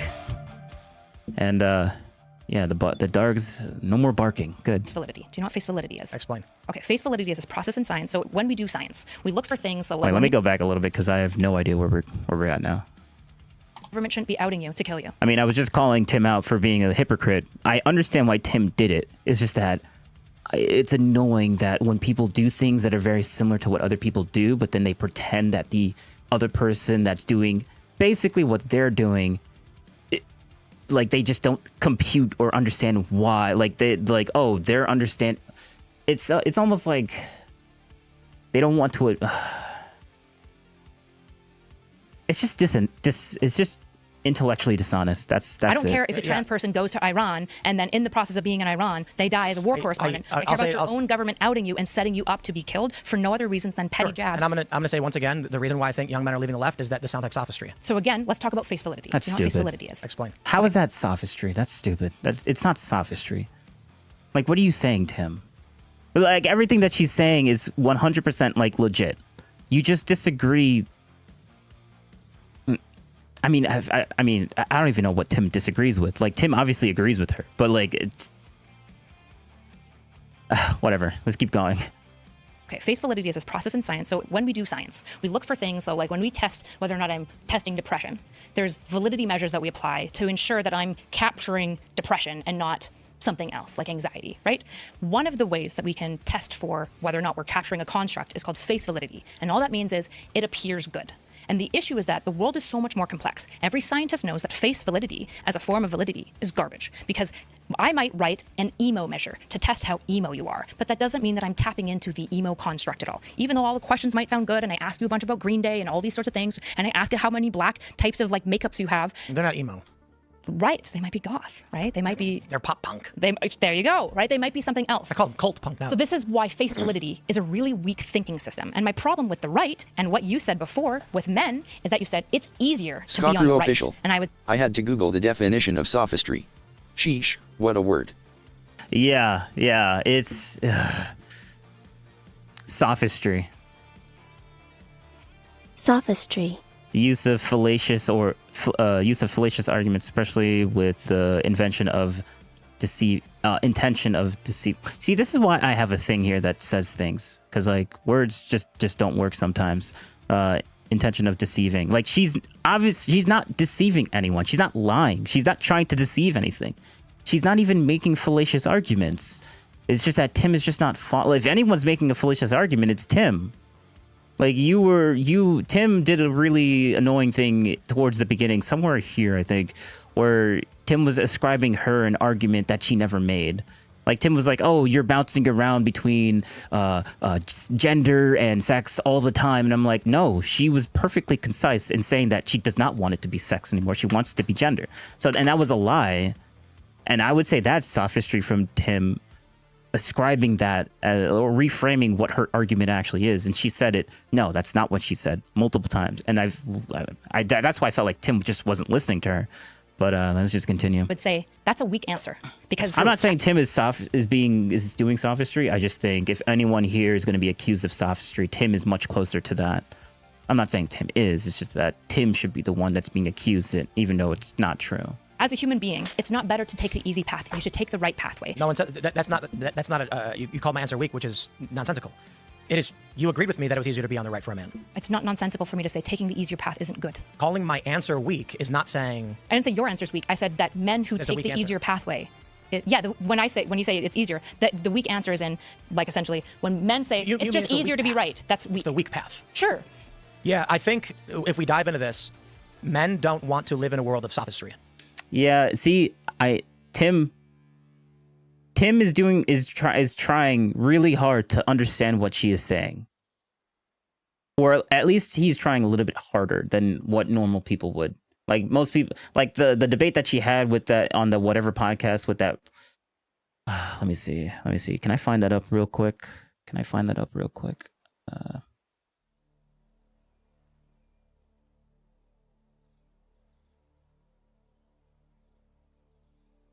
No. Whatever. Yeah, with this dude. That is God. Yeah, this guy. Like, this debate was so stupid. This guy was 100% being very, very, like, let me see. Let me, rewriting arguments and fault. Like, let me just... That you asked me. You said, how do I solve these dilemmas? And I gave you the answer. Here's the difference, right? And you just don't like the answer. I'm sorry. No, I'm just willing to grant you your worldview. I'm fine with it. I don't do that in debates. You have to. Otherwise, you end up You here. don't grant a person the commitment. Otherwise, you end up at dogmatism, and I end up at infinite regression. That's why I did an internal critique. Okay. That has to do with coherentism. Yeah. The problem with dogmatism is that it's circular, and the problem with infinite regress is it fundamentally is circular. All positions are dogmatic at root, is what I'm arguing. Yes. So it's a question of coherence. Which is why you allow incoherence, and why your position is incoherent. Why you grant some level of normativity. No, you don't. Yes, you do. No, you don't. You must. And you don't understand debate. The issue is that my positions are coherent as well. I think. Yeah, you see, this is just stupid. Like, this is such a dumb thing to. Honestly, this was 2 hours and 30 minutes. This has, like, there was way more substance in this video because Tim was actually being good faith than this guy that just all he does is circular arguments all day and night. And then when she wants to concede just so she can actually have like an actual productive conversation, he's like, well, no, we can't do that. We can't have an actual conversation. No, we can't do that. Everything's dogmatic. Like, this guy is retarded, honestly. I swear. But anyways, so this is like way more interesting to watch because Tim is actually trying to be like at good faith. But Tim, I think the problem with this is that Tim is just not. He's trying to follow, he's trying to understand, but he gets confused, and which makes Tim look a little bit bad faith when Tim just wasn't actually able to process that information. Like, Tim is just. I'm basically saying that Tim's IQ is just lower than Erudite because Erudite is operating at a much higher level and Tim is struggling to keep up. But Tim is doing a good job at not falling into the trap what dumb people do or lower IQ people do whenever they can't like understand something and just default to official. The whole "when I'm right mentality. That's just downright dumb. Yeah. They don't want to be told to say. Or the trap. The trap is that if you can't understand something, you just say that. You start becoming emotional and just not listening to the person anymore because you don't understand what they're fundamentally saying. Like you just do. Like you don't try to understand. Like people with lower IQs don't try to understand people. They don't. They would rather just say what they think and that's it. Or they default to that, or they lash out, or they call them bad faith, or they start calling them names like that. Like what Tim is literally just doing. Like, oh, it's just sophistry. You're just name calling. You're not actually saying anything. There are 5 lights through pain of penalty. So when it's easier to be on the right, it's more like if you're on the right and you go to someone and say, you know, that you're gay, most people on the right, not all, are going to be like, I don't need to know that. I don't care. How do you know what's true? Well, that's a good point. You don't. Right. And so what I'm arguing is that... The only thing I know is that I know nothing. Sure. Well, you know some things, right? And it's good to know that you know... You believe some things. Well, I'm an objectivist when it comes to, like, I'm a science realist, right? I believe that there are things we can discover that are true and will stay true regardless of how people feel about them, right? I think my pencil will fall, and that's due to gravity because it's true, and it doesn't matter if I'm like, oh, God, please don't do it. Oh, shit, I lost again. We agree on that, but that's a less than 1 million of reality. So arguing that we can understand something basic, like, a question I like to ask people is, if I... Gravity's not basic, right? Gravity's sequelae of falling is basic, but we don't even know what causes gravity. Right. So if I were to take this... Wait, I thought it was mass from the planet. The reason why there's gravity is because there's a ton of stuff underneath us, and all that stuff that's underneath us wants to attract us, so that's why we stay on the ground. That's why we stay on the ground, because I am not a flat earther. I am an actual glober. I guess that's what flat earth people call people that believe that the earth is round. They call them globers. Yeah, I think it's stupid, but whatever. And whip it as hard as I could at that window. What would happen? I don't know how thick your windows are, but it would at least smash your phone. It might smash your window. That's a great answer, because some people say the window would break. I say, actually, you don't know that. The assumption is the window. So another test that Tim gave to Erudite, and she passed with flying colors because she actually has a brain. Break, because typically hard object thrown at window breaks window. However, it could be a bulletproof window. So while there are certain things that we can agree on, like if I drop object, it falls because gravity is a thing, most things we assume or believe, but we don't know. So why did I arrive Yes. And that's the fundamental issue with with religion. Yes. You don't understand certain things, so it must be because of faith. You just believe. Right answer when you might have expected me not to. I think certain things that we can agree on, like if I drop an object, it falls because gravity is a thing. Most things we assume or believe, but we don't know. So why did I arrive at the right answer when you might have expected me not to? I didn't know. I didn't have an expectation of your right Sure, answer. but why did I arrive at the correct answer of essentially saying, I don't know how thick your window is, but your phone would probably break at least. Higher IQ? I agree. Wait, what is she going to say? Probably not, right? No, I think... Probably, for example, Adam Conover is probably not stupid, but I think he says lots of stupid shit. But because he's trying to adhere to a liberal orthodoxy. Because a question of yes, because partisanry defaults your brain to bad thinking strategies. And what I care about, all I care about in my platform is good think. And face validity is not a valid way to determine whether a construct is true or not, because it falls apart the moment you look at the complexities of the world. Which is why I say when you go so hard on this passports out you, people don't buy it. I don't care. If I explained to them how blitzscaling works as a venture capitalist system, you might be like, that shouldn't work. I don't really care. It's really complicated. It's infinitely complicated. But you sound like Adam Conover is my point. What? You sound like Adam Conover. No, because I don't deny IQ and I don't deny science, right? I don't sound like Adam Conover in any way other than we might align on trans stuff. Yeah, the Adam she's obviously way more intelligent than the other person that Tim is saying that. Like Tim is saying, Adam Conover.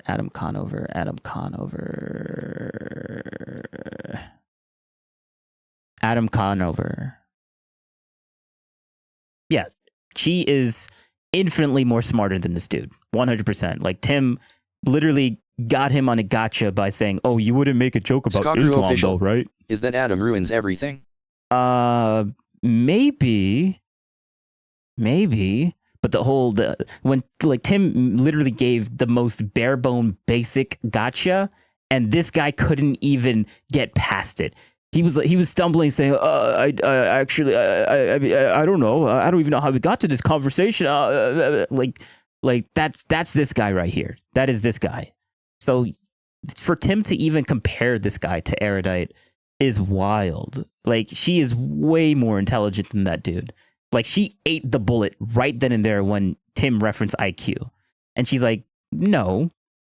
But Tim kind of just cut her off before she even finished the conversation. The issue is I'm not engaging in science denial. Right, let's try this. The issue of being able to travel to a foreign country is predicated upon the acceptance of that foreign country letting you in. It's their sovereignty. So internally, there really isn't an issue pertaining to your passport saying MF or whatever. Unless you're trying to get a ladies' night discount, which is unconstitutional anyway, and they get sued a million times over for it.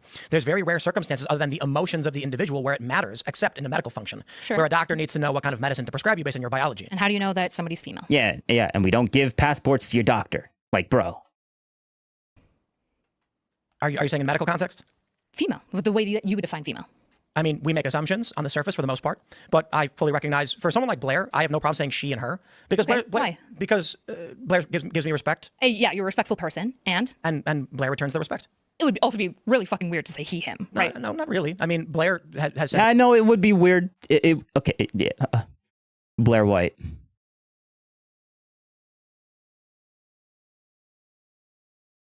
Yes, it would be really weird to say this is he, him. That would be really weird. What do you say? It would be weird to call this person he, him. You wouldn't say him is Blair White. That is really weird. What are you saying, Tim? What are you saying? Because why? Because Blair gives me respect. Yeah, you're a respectful person, and Blair returns the respect. It would also be really fucking weird to say he, him, right? No, not really. I mean, Blair has said that she is actually a he and a man, and I think Blair even called her boyfriend gay. And so I'm kind of I don't know, Blair's nice, respectful, entertains things logically, and asked me as a preferred pronoun. I say, okay, we had a drag queen on the show, said I use she. I said, okay, I don't care, whatever. Sure. People who are disrespectful, I'll call all sorts of weird names. Sure, I'm not asking about people who are I don't expect you to play the same social tit for tat. But this is my point. Conservatives, actually, one question, sorry, if I can pause you. I don't know who Blair is, okay? I'm a random person plucked from the internet, from the world who's never seen the internet. Which pronouns would they guess Blair is? She, her. Why? Because Blair White looks female. Right. And so that looks female piece is something that I think is worth applying a word to, which we call gender. Trans. Gender. Right? Because that's the word that you can pick a different word, I suppose, but gender is what we're talking about when we say that somebody performs in such a way, right? The reason that you know that I'm a woman is because I perform like a woman. It would be gender, because like if you pluck another person and you show an actual woman and they don't actually know the biological person of this person, they just, like if say that it wasn't Blair White and it was just another random woman, you would still say she, her, and you would use gender because this person is a female, she looks female, and she actually is a female, but the person doesn't know the genetic makeup of this other person. So all they're going off of is that this person looks female. They could be trans, but they don't know. Odds are they're probably not. So yes, gender. You would use gender. You wouldn't call that female that actually is a female trans. So I don't like Tim is just hung up on the specific person, Blair. And that's why he defaulted to trans when the important part isn't whether Blair is trans or not. The important part is whether the random person can guess the thing, and the person would guess the thing female because they look female. Woman in every single way, even though it is possible technically that I'm a sneaky XY chromosome haver. So I even have a vagina, but I'm technically XY. Well, there's androgen. I forgot the actual thing is called androgen immunity. Do you know that? Yeah. Some people are born XY, but the testosterone never has no. They're immune to testosterone. Yeah. So they develop like females. I think the issue largely is just down to why does that matter if someone's ID says their biological sex on it? Because say for somebody like intersex. Well, intersex. How do you even? Well, intersex actually has the capability to change. What? If you're birth, like, yeah, I think they have to pick whenever they're like younger or something like that. They just what? Wait.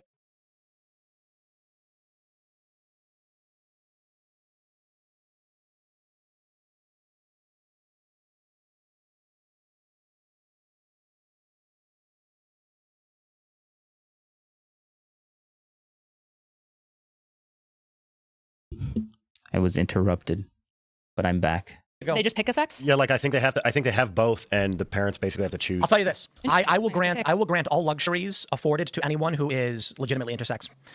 I have no issue with that. It's a minority of the population. I don't think we should legislate for the majority for a minority in that way. So, yes, then why wouldn't you do the same thing for the passports? Like it's only trans people that have to do it, and they're obviously not. They're even less. Actually, they're probably just as in a minority as intersex people. Like actually, maybe a little bit more, but like, bro, like, yes, why wouldn't you use the same logic to the other version? Like, oh, it's a big deal for the other one, I guess. So by all means, let's say, sure, intersex makes up like 0.017% of the population, and let's try to accommodate them. It's unfortunate they ended up in that circumstance. Sure. So like, for example, the Algerian boxer, Amane, right? Mm-hmm. Everyone insisted that she was trans. Seems like there's no evidence that's come out. It seems likely that she might have some intersex stuff, her testosterone. XY, I think. Yeah, like she might be androgen resistant or something like that. But in all ways, she's Algerian, right? They've thought she was a female from birth, and Algeria is not exactly gender open, right? Yeah. When we looked at that situation, the right got really agitated because essentially gender was thrust in their face, and it's hard to solve, especially if you won't even. Well, they said it was a guy, but it isn't a guy, right? In any way, shape, or form. And in fact, insisting she with breasts is a guy. She didn't have breasts. That was the issue. I think that she has like some level. I think most XYs will have some level of mammary development because without testosterone, you often. This is why pedophiles who are on SSRIs often have mammary development. Mammary development is kind of default unless you have androgen to prevent it. I could be wrong, but that's my understanding. I think you're right. That's why like dudes with steroids, when they stop producing testosterone after the fact, they end up growing get boobs. some boobies, right? And so she did have breasts. They were probably small. I wouldn't be surprised because bitch that Bob was his name. Sure, but like Asian women have small tits, and that doesn't mean that we're like that's a man now. That's a man. Otherwise, my argument that more tits equals more woman would be true. The issue largely just stems to we don't legislate for the absolute minority. And an intersex person, upon discovery, it's like, well, we can't. If you don't fit into the category we've provided for the overwhelming majority, then maybe a secondary category or something would make a lot of sense. Because if if someone was born without feet, they're not going to be runners. We don't say like we're going to give you robot legs so you can run. That was actually the Oscar Pistorius debate because he didn't have legs, and so they were letting him use these prosthetics that people argued gave an advantage. He argued didn't, and it was contentious. Mm-hmm. And then he killed his girlfriend, I think, and got arrested for it. The fair play guy, right? The question of fair play. Yeah, I mean, like I think when it comes to trans women, something I was trying to ask you earlier was sort of that too. What he's kind of touching on is that, well, how can you say that like in this one, like right now you're saying we should basically legislate for the minority, but then earlier we always legislate for the minority, just to be clear. But you're saying, always. Well, we shouldn't be listening by and large, to these. That's what like most judicial criminality. Yeah, but you're saying earlier, well, we shouldn't be listening to these crazy people that are like on the extreme left, and we should be ignoring them, and we should be sure. Like, together. Yeah, you should. Like for example, I guess I would say I'm sorry that the left got so crazy. Wasn't really my doing. I've only been in this industry for 3 years. I've always fought them. I don't like them. Why are you treating me like I'm them?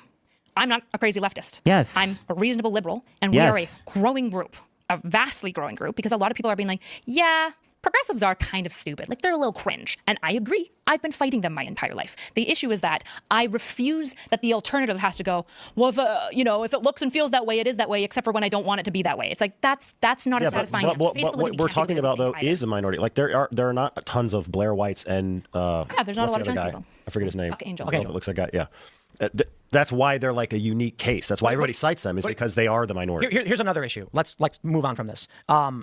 The policies that you've espoused outside of like the transgender issue, many people on the right completely agree with. I agree. And so the issue then becomes reformer versus revolutionary, or are you lying? And so when you have, in 2020, I donated... I don't think Erudite is lying. I think Tim is going to try and insinuate that she's lying. Maybe. I don't know. I think Tim is good faith enough to not actually do that. But like, why even like bring up, you could be lying? I mean, Tim wants to be... This is normal for Tim, so maybe he's not being bad faith, but I'm just so... Skakru official. He's speaking hyperbole. Yeah. This is not something different. Tim does this a lot, so this is not specific towards her. I almost thought it was, but yeah, makes sense. Max to Tulsi Gabbard and Andrew Yang, and I wanted sane Democrats to kick out the lunatics. Instead, they all stood there and raised their hand about opening the border, decriminalizing crossings, giving healthcare to non-citizens, and I was like, what the fuck is going on? Mm-hmm. And then they basically booted Tulsi Gabbard, and she still endorsed Joe Biden. Andrew Yang ended up taking a job at CNN, and once again, just trying to pander to the left. And so I was like, wow. Who am I going to vote for? Donald Trump then came out and said the DEI stuff needs to be removed from government. I said, hey, I'm for that. He said, no new wars. I said, I'm for that. He said, we're going to set a timeline for withdrawal from Afghanistan. I was like, wow, these are things that I, as a liberal-leaning person my whole life, have longed for. I think this is the best chance I have because Joe Biden is lying about Trump statements. The media is lying about Trump statements. They're falsely framing what's actually going on. And Joe Biden is the guy who sold contracts got his brother contracts in Iraq. This is military-industrial complex times 10. I'll take Trump.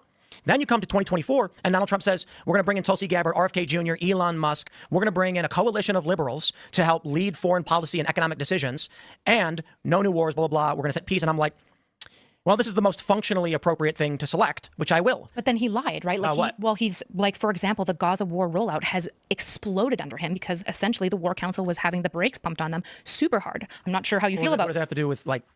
Trump is like Trump being anti-war. He is literally celebrating the idea of basically steamrolling Gaza and displacing all of the citizens. Have you been following the news? Huh? Have you been following the news on this one? Yeah. He recently came out and told Israel he was breaking from them. He doesn't want to be involved in their wars. Do you remember why? Iran. What do you mean Iran? To avoid a war. To avoid a war with Iran, he said, we're going to stop supporting you because you're pushing too hard. Israel said they're going to engage in strikes on Iran's nuclear facilities. And Tulsi Gabbard told Trump, don't do it. And Trump said, we won't. Tulsi Gabbard was excellent choice. Man, if we got Kamala Harris in there, holy shit. And another... Ooh, Erudite. You didn't know that? Oh, shoot. Erudite. I mean, it makes sense. Erudite's not like a news person. Well, I don't even know if she's a news person or not, but like, she is intelligent, but I guess she just didn't have that information. But she sat there quietly and listened to Tim, and Tim corrected her, and now she's not going to get bent out of shape of it because she's actually like... She's not that crazy, weird, far left thing that Tim wants to ascribe to her. She's reasonable. So, like, maybe she had this wrong, so she's just going to keep her mouth shut on this one. And that's it. I mean, this brings it back to the topic. Why are men leaving? I mean, we don't want to be fighting the wars. I mean, I think we realize who's going to be sent overseas. I'll just kind of own. I'm not like pro-war because I see war as like the most I'm not saying you are. thing. But I see war as an absolute necessity. I will say, I think Democrats are more pro-war than they let on. They like to pretend. They like to do this thing where they're pretending that, oh, we're just, She agrees. I don't even know why this guy is even here. Like, it just became Tim Pool versus her. Like doing our thing here, we're nice and sweet, and then really we're fighting three problems. I'll put it this way: as a liberal, striking kids, so. as a liberal, I see Donald Trump publicly going moderate on the issue of abortion, and he got attacked for it. He did.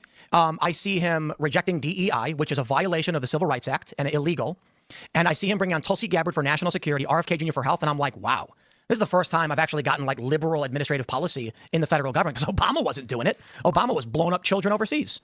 So I have said numerous times, Obama should be criminally investigated, impeached, and charged for the killing of Abdurrahman al-Awlaki, and Donald Trump should be investigated for the killing of Abdurrahman al-Awlaki's 7-year-old sister.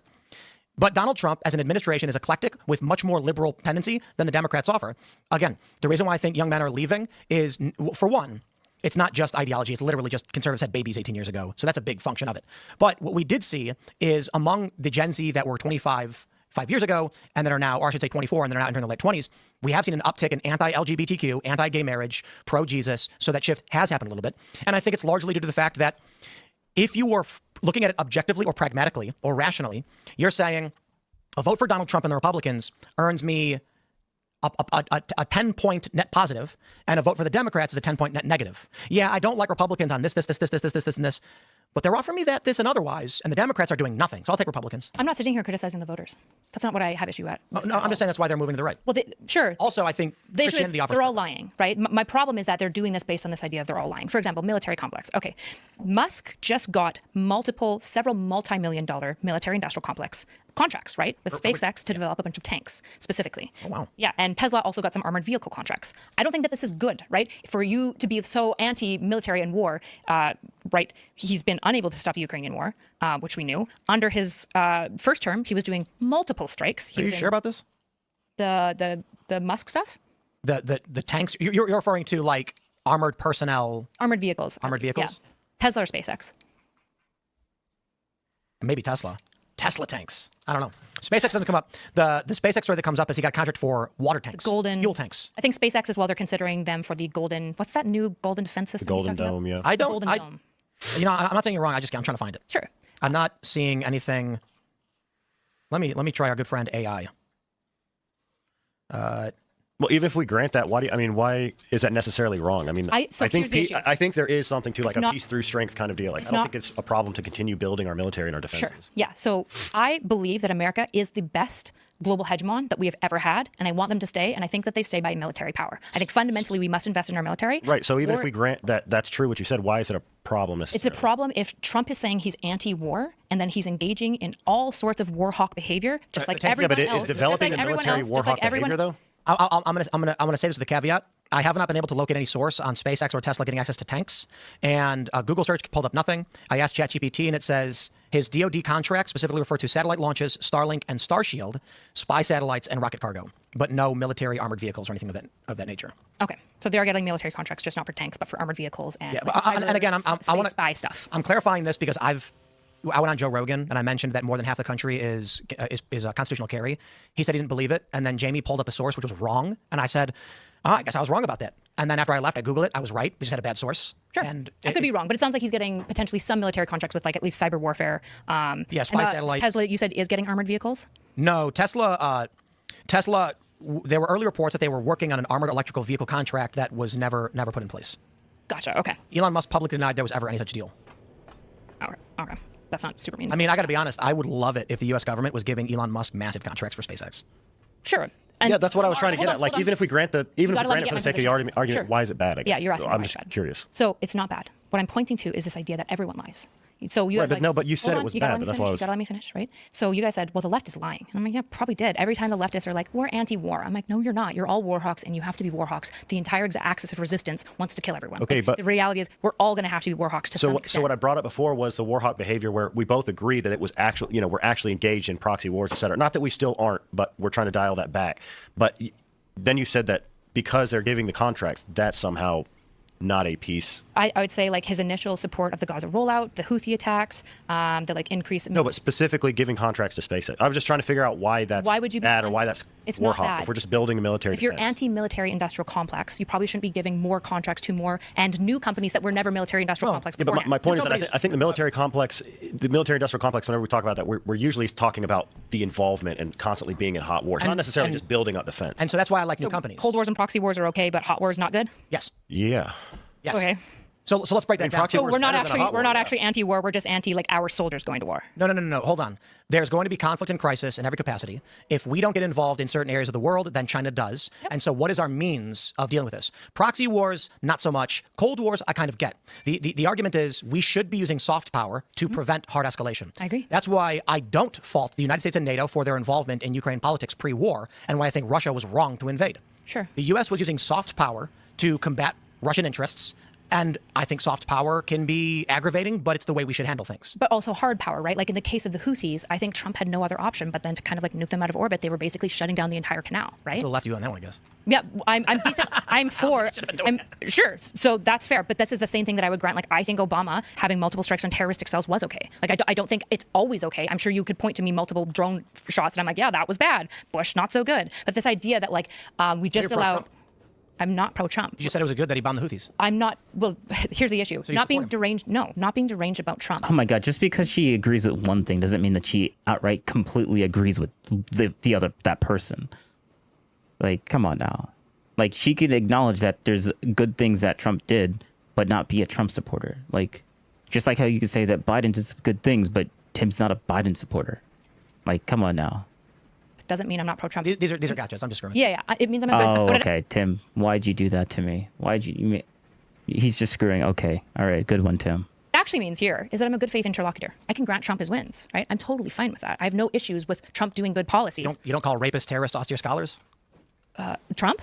So when Trump killed the head of ISIS, Washington Post called him an austere scholar.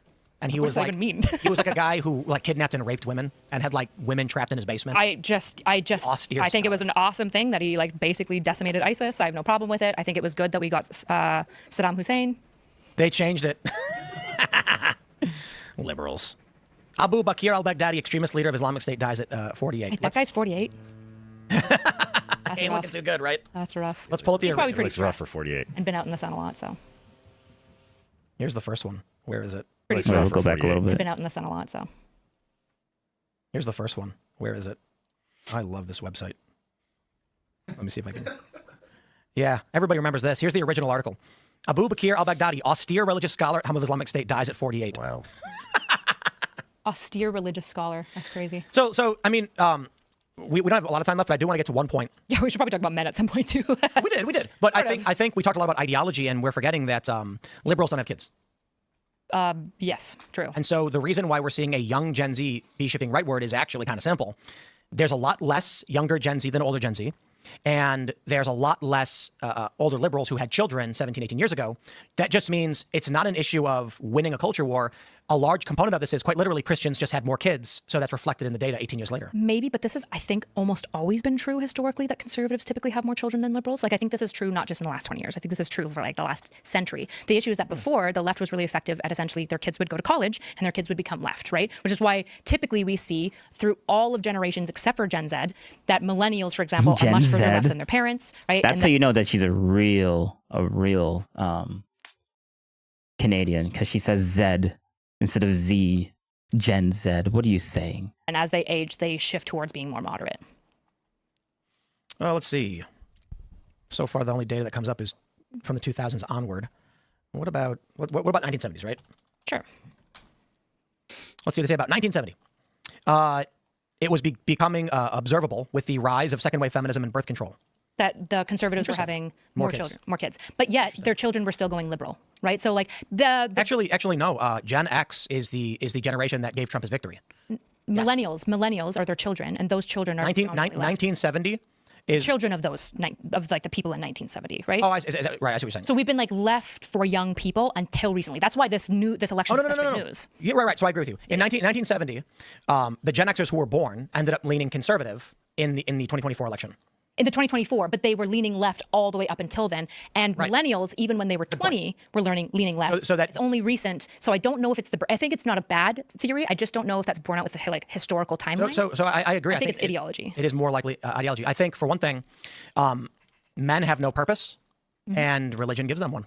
Yeah, I would agree with that broadly. I don't know if I'd say like the right is. How many more agreements are we gonna have? Like, holy crap.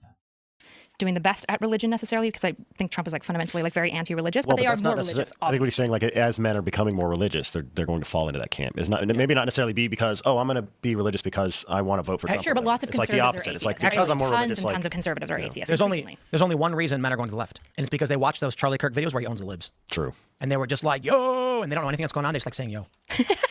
I think I'm half kidding. I think men are down. I think men are down bad, like hard. And I think and they they have been fucked over by history. I would say, like, people cite like the 1970s. I don't know if you've ever seen the website, like what the fuck happened in 1971. But essentially there's a bunch of like crazy graphs that start exploding after 1971. But I think men have this history where they have an entire generation wiped out in World War II. And then all the dads that Skakru did official. come back had people. Damn. I feel attacked, ha ha ha ha. Wait, why? Why? PTSD, and then the Vietnam War happened, and a whole bunch of more dads got wiped out. And so we have this history where we Tell me. basically stripped men of masculinity because they died. They died, had PTSD, and we had nothing else to offer them. And the only men that stayed back were the men that wouldn't go to war, which is not your prototypical man. This is another reason why I think a lot of guys are moving away from the left. Liberals are the pro-war party, and maybe that's just Why do you feel attacked? I actually want to know. platitudes. But like, you know, one example I love to give is when I actually was defending Hassan Piker. And I said, I agree. Like, I think we agree, both he and I, about the military Skakru complex official. getting too much. I watch Charlie Kirk videos just so I can say yo. Oh. Oh. Okay. Damn. Well, I mean, I was listening to what she was saying, and I did hear that, but I was like, wait, I'm not connecting the dots here. I needed to be spelled out for me. But okay, that makes sense. Oof. And didn't Tim like agree with that statement too? 1971. But essentially there's a bunch of like crazy graphs that start exploding after 1971. But I think men have this history where they have an entire generation wiped out in World War II. And then all the dads that did come back had PTSD, and then the Vietnam War happened, and a whole bunch of more dads got wiped out. And so we have this history where we've basically stripped men of masculinity because they died. They died, had PTSD, and we had nothing else to offer them. And the only men that stayed back were the men that wouldn't go to war, which is not your prototypical man. This is another reason why I think a lot of guys are moving away from the left. Liberals are the pro. Ooh, oh my! Actually, holy! I've never actually thought of it that way. Wait a second. All the men that actually wanted to go to like be super strong and be very that's an interesting theory. So now the only people that stayed behind and reproduced were the beta males. So we're just a bunch of spawns of beta males. I mean, not me, because like I'm first generation. I came from a completely different country. But I mean, I was born here, but my parents weren't born here. One was from like the UK, if you can believe it or not, and the other one was another country that I will leave unnamed. Yeah. Pro-war party. And maybe that's just in platitudes, but like, you know, one example I love to give is when I actually was defending Hassan Piker. And I said, I agree. Like, I think we agree, both he and I, about the military-industrial complex getting too much money. We don't want to be involved in these wars. And that's why I think our involvement in Ukraine is wrong. He immediately made a reaction where he mocked me. He agreed with me on the military-industrial complex and then said, yo, this guy wants to like just leave Ukraine. And what? This guy's pro-Ukraine war? How does that make sense? Democrats are pro-war. I think any sane politician fundamentally recognizes that America needs to remain as like the hegemonic superpower, and something like Ukraine is something that has to be responded to in some degree because of such a massive breach of sovereignty that like I think if there isn't a response there, then we are moving towards a global hot war. I think you shouldn't be allowed to vote. Well, I think vote in America. No, I think like women in the United States shouldn't be allowed to vote. Like you want to tie the vote to the draft? Yes, 100%. But that's never been the case. Right. It's always been citizenship. It's actually been more than that, right? Like, well, before it was land ownership and citizenship, but now it's just citizenship. So the issue I take with this is that I say women should be allowed to vote as a hyperbolic statement meant to cause shock so that people will go, oh. But what I'm actually saying is the idea that women in this country who largely vote Democrat have the right to vote to send me and my children and my friends to war to die for their psychotic worldview is unconstitutional and wrong and should not be permitted. Well, and that's what I was going to say to touch on what you guys were talking about is that I think some of that even too is unintentional, that they're the more like pro-war party, that they're heading towards a hot war. Because if you're continuing to, like you were saying, you know, men are looking for a sort of empowerment and you know, abandoning the kind of guilt that's being laid upon them. If we continue to feminize all of our males in society and make them sit down and shut up and behave, and you know, you're sort of inviting in because you tend to begin to look weaker and weaker on the stage, regardless of your technological prowess or whatever.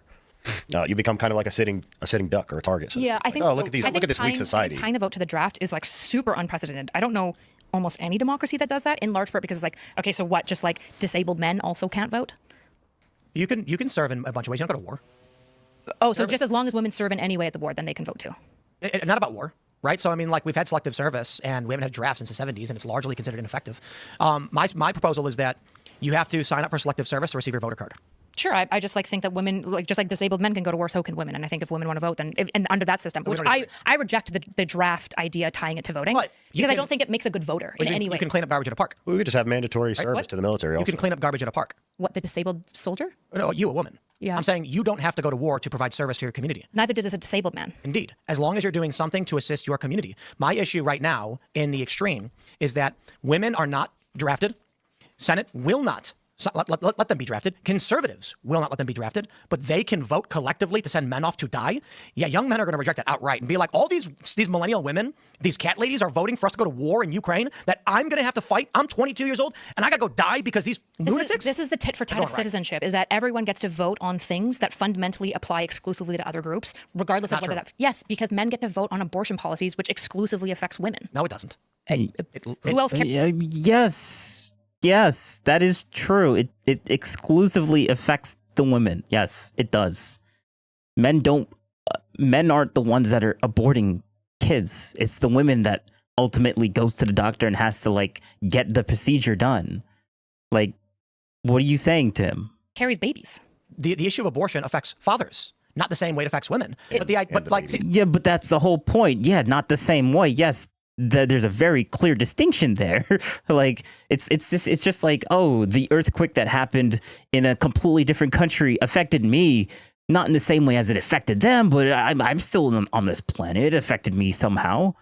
Yeah, technically true, because you're on the same piece. You're on the same planet that the earthquake happened, and maybe you might have felt like a tiny little tremor that which was readable on a seismic this thing that you use to measure earthquakes. Earthquakes are big enough to actually travel around the world and loop and stuff like that. But that doesn't mean there's a very big substantive difference there, and that's what she's talking about. So Tim is basically being well, technically it does affect the father, but obviously not in the same way. And there's a very big difference there with not in the same way. Not in the same way is doing a lot of heavy lifting there. There's another reason men are leaving. Wait. War affects women then. If you're going to attach a degree of separation, war affects women because their husbands and sons are going to war. I don't disagree with that. So then your argument has been nullified. My argument is that you can send me to die. you can make a woman have to carry a baby. And I think we can either make it so that men have no obligation to the woman, which they currently do regardless of what they choose. I agree that should be changed. Yet women don't have the same caveats when it comes to war. I'm fine with changing that. Agreed. The issue is that, well, hold on. The issue is that I don't think the draft should ever be tied to the vote. What does the draft have to do with it? I'm not talking about that. Wow. Citizenship.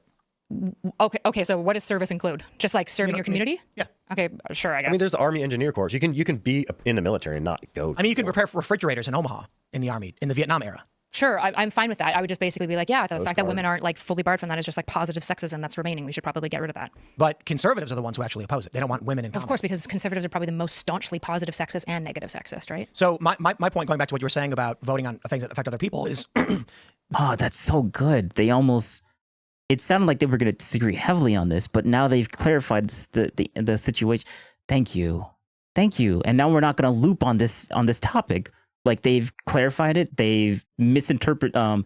They didn't understand each other for a split second, and it was about to get super heated. But then Erudite reframed the whole situation, and Tim kind of did that as well. And now they're moving on, which is good. Oh, that's such a good dynamic. The Constitution and the Civil Rights Act are supposed to be the remedies for that. That if you are discriminated against in this capacity, we can sue and actually stop these laws from happening. So, interestingly, and it turns out they actually agree.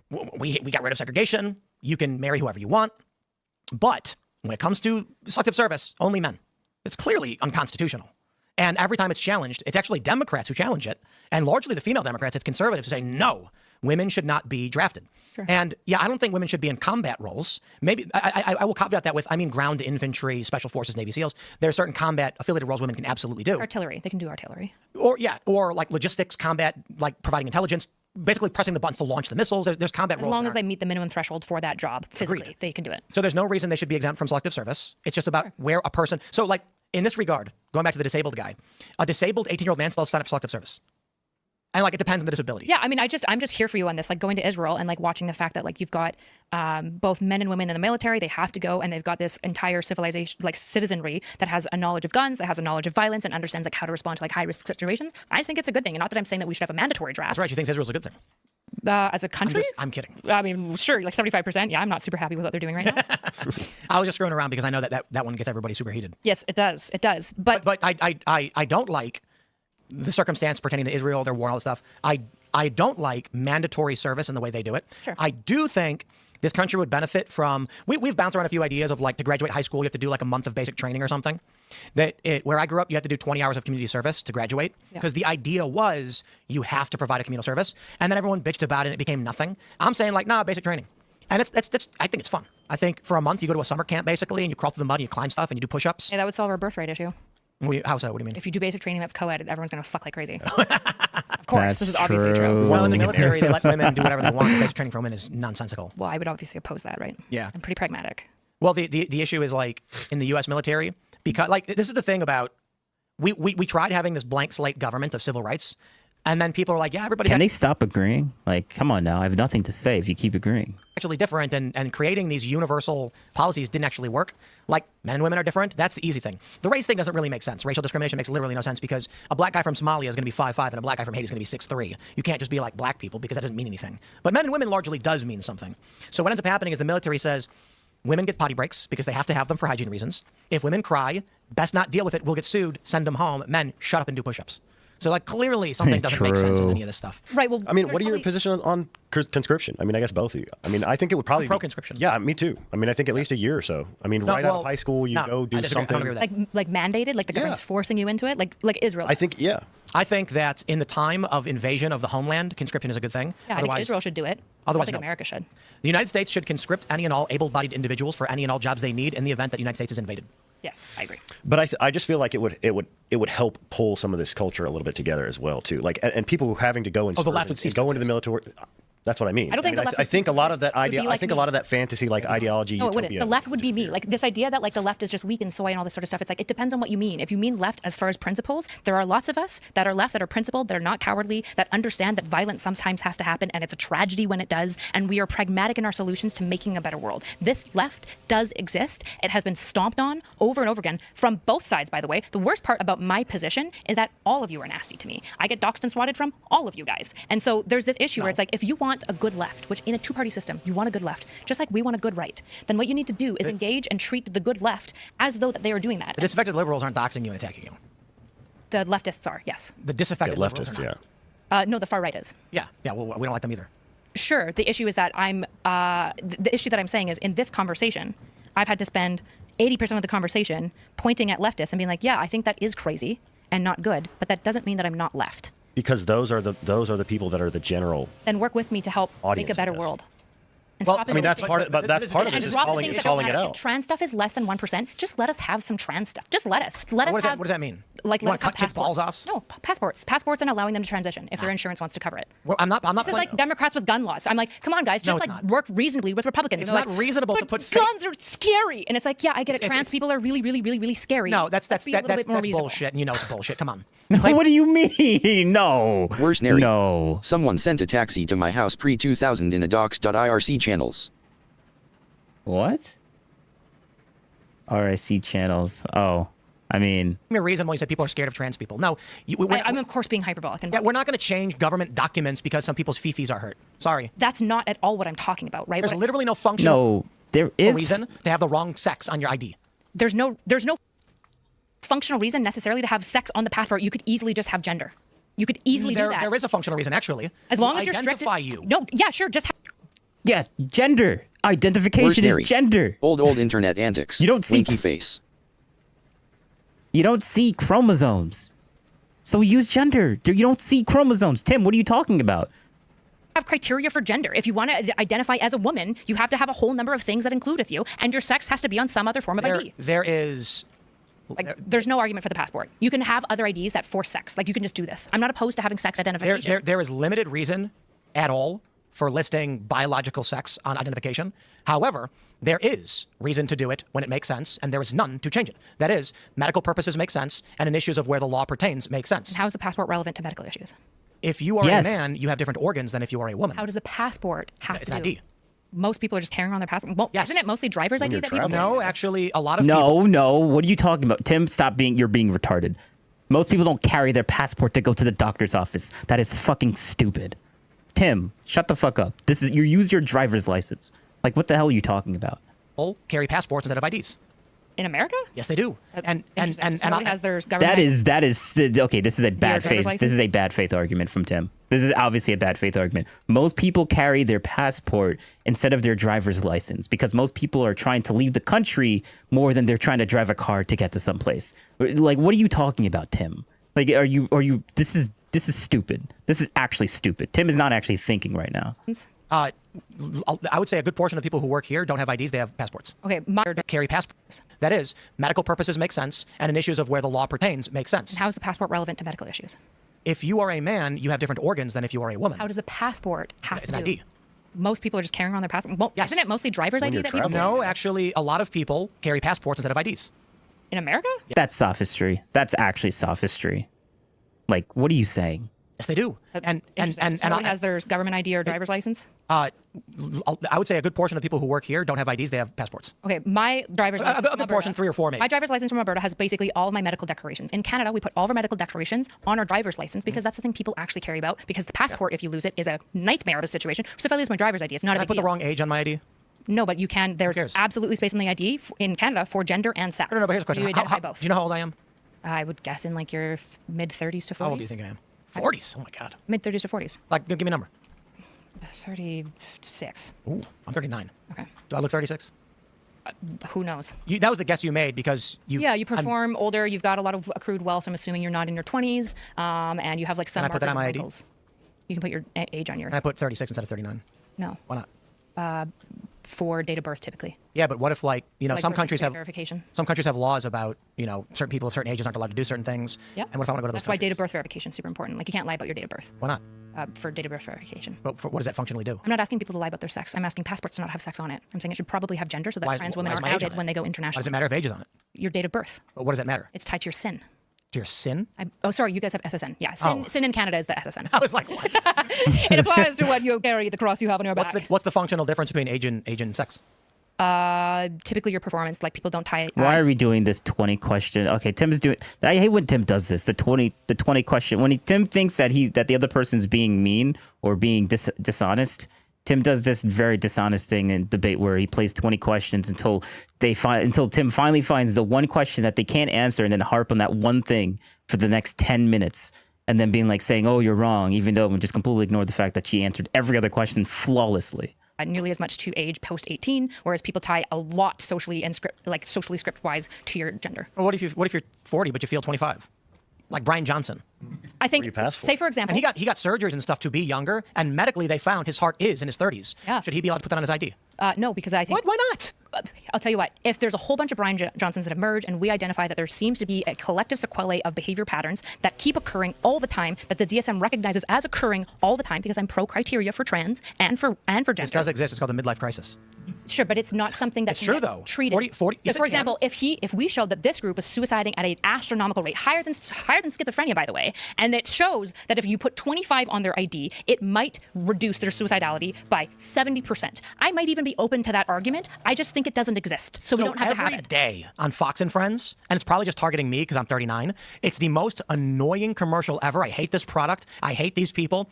It's the guy who goes, "Most men over 40 look in the mirror and see this," and then it's just a guy with like liver spots. And it's like, and then he says it again. "Most men over 40 look in the mirror and see this." And it's just a guy with like his teeth falling out or something. I'm exaggerating. And then he's like, "Buy this special cream that tightens your skin to make you young." And I can't stand it. I'm like, dude, just be old. My beard's turning white. And people like, when I first started getting white in my beard, I kept getting comments where they're like, "Tim, you got something on your face." Because they didn't realize it was just like 3 white hairs. They thought it was a piece of fuzz.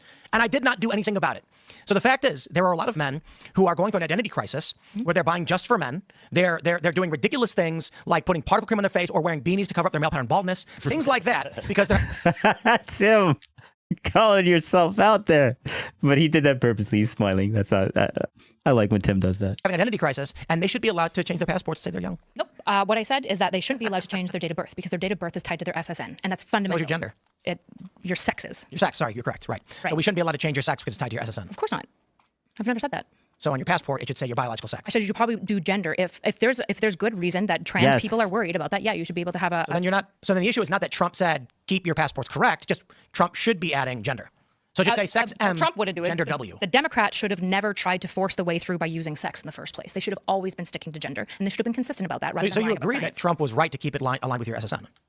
I disagree with his change now because it was only petty and jabby, like changing the Gulf of Mexico to the Gulf of America. But functionally, it's the right shit. Right. So he's a petty asshole, but functionally, it's the right thing to be doing. No, I think if he wanted to do the functional thing, he would probably abolish sex from there and change it to gender. But I'm saying you were saying or remove sex and gender altogether. Your biological I don't know if sex, it's that important. your biological sex and date of birth should be what they are because it aligns with your SSN, and functionally, that's the right thing to do. Correct. Yes. Right. So you realize identification. So your sex should never be changed legally in any way, shape, or form. I'm opposed to that. Right? Which is why I opposed the idea of having passports doing sex changes for trans people. I always think that the conversation should have been functionally either, I don't know enough about all of the details of passports, but can gender just be removed? Because I don't know if it's actually important for passports. You've got passport number, date of birth, location. There's so much identifying information that is sex actually. What if there's like a big fat woman with like stubble? You kind of can't tell if she's a man or a woman, but it doesn't matter. She knows the name, the date of birth, and she matches. She does identify as a woman, and she is a female, and then she goes and someone calls her sir, and then she's like, I am a woman. What about that? Should she? Her ID should say woman. Is that what you think I'm arguing? So her gender. Engage with me or engage not with me. Her gender is coded male, but she doesn't identify that way, and she doesn't want the passport to say. She's got like polycystic ovarian. No, she's a fat woman with stubble or something. Women don't grow stubble typically, right? Like they do, yeah, sometimes. Well, no, they have polycystic, right? No, sometimes sometimes they just give up. They just. Do you guys know what polycystic ovarian syndrome is? Yes, PCOS. Yeah. So typically when women are growing beards, they have that. I'm not saying she has a beard. I'm saying some women, they'll get older and they'll get stubble. Okay, they're just like growing extra facial hair. This happens. Okay, let's just stop. Hold on. What do you think I'm advocating for? Rather than creating these straw man this devolved. Yes. Okay, but Erudite is literally about to talk to Tim. Like, why are you asking me these stupid questions? Like, what do you think I'm actually like advocating for? Yes, this is what we need to know. Any versions of what I'm saying? I'm saying you said it. Like, Erudite is about to clarify. Like, what is this conversation for? Like, why are we talking about this? Double. Okay, they're just like growing extra facial hair. This happens. Okay, let's just stop. Hold on. What do you think I'm advocating for? Rather than creating these straw man funny versions of what I'm saying. I'm saying you said the passport should be gender coded, right? Gender or maybe gender removed. I'm open to a lot of options, to be clear. What if a woman is very masculine and manly and appears like a guy? Sure, maybe that's a good argument for why we should abolish gender or sex from passports and have it exclusively on driver's license. Yeah, and but it's only still the an sex on driver's identifying, license. like paperwork. And if you don't have your license on you, you get in a car accident, like all you have on you is your passport. It should have your sex. So emergency services can help you. We've got to perform an emergency hysterectomy on this man. So I've already said, I'm open to a lot of strategies on the passport. This idea that it has to be my idea isn't what I'm advocating for. I'm saying caring about trans people being able to safely travel internationally actually does matter, and we should be able to have a pragmatic conversation about ways to solve this, rather than turning it. I'm sorry, if we don't solve for like the vulnerable populations. Most people going to work really care about. You gotta let me finish talking. If you say that you care about vulnerable populations, bro, she hasn't interrupted. Well, she interrupted once, and then she literally said, "My mistake. I just have to finish this." Like she's super nice about it, but like they keep interrupting her over and over again. This is like the 4th or 5th time throughout a 2 hour, 3 hour conversation. So like it's not that bad, but like one side has been interrupting a little bit more than the other. Let's just say that. Then the reality is that these are the niche things that you have to make policy on, and you have to be pragmatic about it. And I think the left wasn't pragmatic about it, which is bad. But the right is also not being pragmatic. You're being angry. Well, actually, that's not a good solution. I understand. I think it's indifferent. I understand your worldview. Like you think we should intervene in Ukraine? Like soldiers on the ground? No. Just in some capacity. Like support Ukraine. We should be involved in some way. Yeah, sure. Like sending missiles and stuff. Right. And so when you're talking about the trans issue with being able to travel to other countries, there's a kind of like, American exceptionalist view that you have. I believe the government should protect its citizens and do its best to find pragmatic solutions to protect those citizens in all sorts of ways. Right. And so my view is other countries have supreme sovereignty over their borders and land in determining what they allow or don't allow. I understand your argument. Right. And so that's why I don't think we should be in Ukraine. And the point I'm making is you think there should be some degree of involvement in Ukraine because of the issue of sovereignty. And your view is we in the West have the authority, nay, the liberty. Wait, I don't think you know what my Ukrainian position is based on what you said. You said we should be involved in some capacity to support the Ukrainians. Yeah. So when I say sovereignty, what do you think I mean by that? Ukraine sovereignty. To? Their land. Where's their land? And who? Ukraine. Okay. Uh-huh. Gotcha. Okay. U.S. involvement in that country is a form of American exceptionalism. How? The U.S. having the right to intervene in a foreign war 8,000 miles away? Why would the U.S. have the right to go into Ukraine? Say we're across an ocean on the other side of the planet. Didn't you just say that you were pro-Cold War? Soft power. Soft power is this. No, it's not. Yes, it is. If you don't deal with the special sovereignty, forces are on the ground. If you don't deal with the Russian sovereignty breach in Ukraine, you are moving towards hot war between high powers. That is it already is hot war. What? U.S. special forces are on the ground. Yeah. U.S. special forces are in Ukraine right now. Are they frontline? Yes. And they're providing intelligence and military assets. And it was the U.S. that sank the flagship of the Black Sea Fleet of Russia. We are not talking about, what's her face, Victoria Nuland, aiding through USAID protest groups in Ukraine to be pro-EU. Soft power I'm okay with. We do that to avoid hot kinetic war. When Russia invaded, that's a point where we're like, they've gone to a hot conflict and we do not escalate beyond where we are. Instead, U.S. sent in special forces. U.S. When did we send them? I'm not super familiar with this. Probably 2022. Intercept reported it. Okay. U.S. special forces, the game that the West is playing is the American troops that are on the ground, volunteers. The special forces just providing intel. Do you mind? Because I know you were saying that like people often say that they don't understand, and I know that I don't know this, so I don't want to put the burden on you to always search these things. No, you should definitely put the burden on Tim to search these things. Tim searches things all the time mid-debate.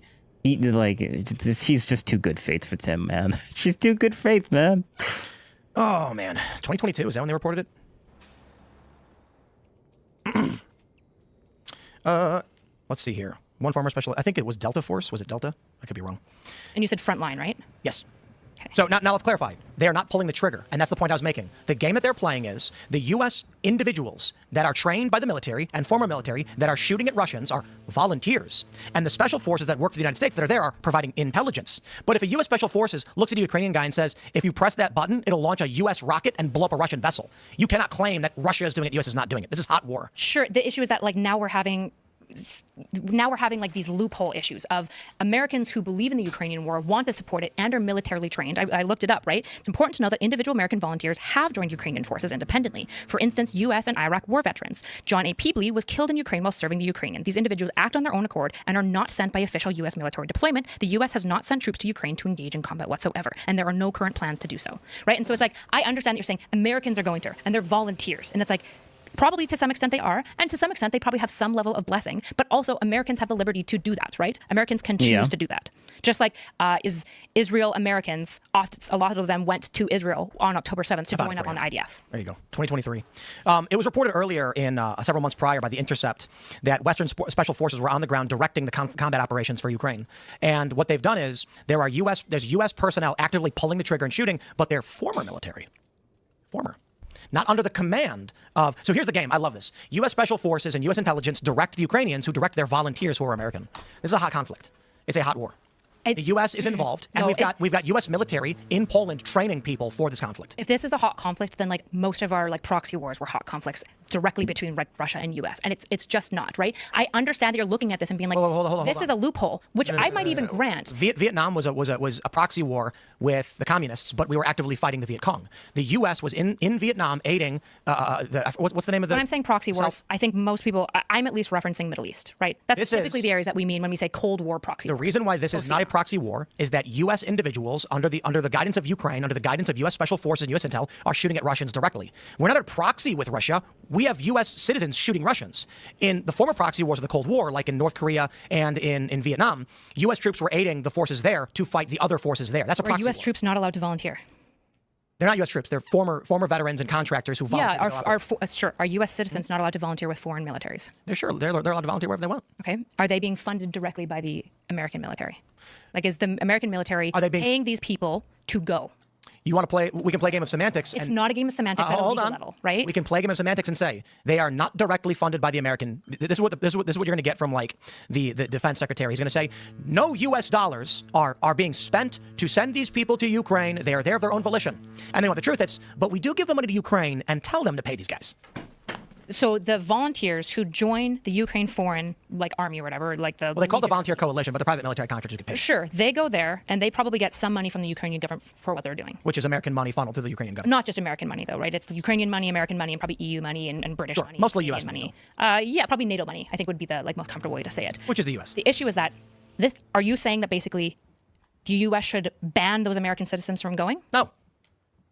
I'm saying U.S. should not have special forces on the ground, like the BBC reported in 2023. So they should ban them from going.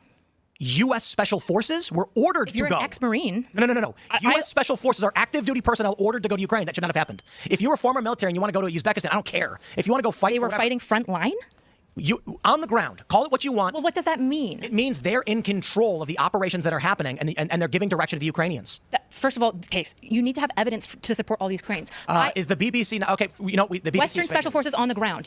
They're on the ground. They're controlling the Ukrainian military operations. Yep. That's a pretty big leap. That's what's happening. You need evidence for that. Extraordinary claims require extraordinary evidence. To be fair, like I said, in the philosophy of truth, we largely believe these things based on the reports that we get from the corporate press, who lie quite a bit.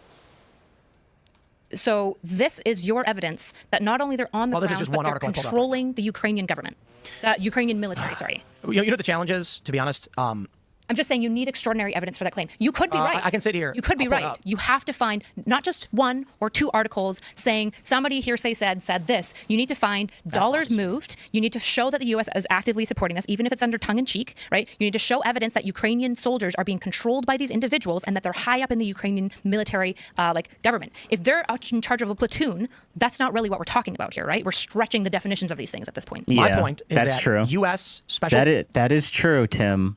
She did get you there on that one.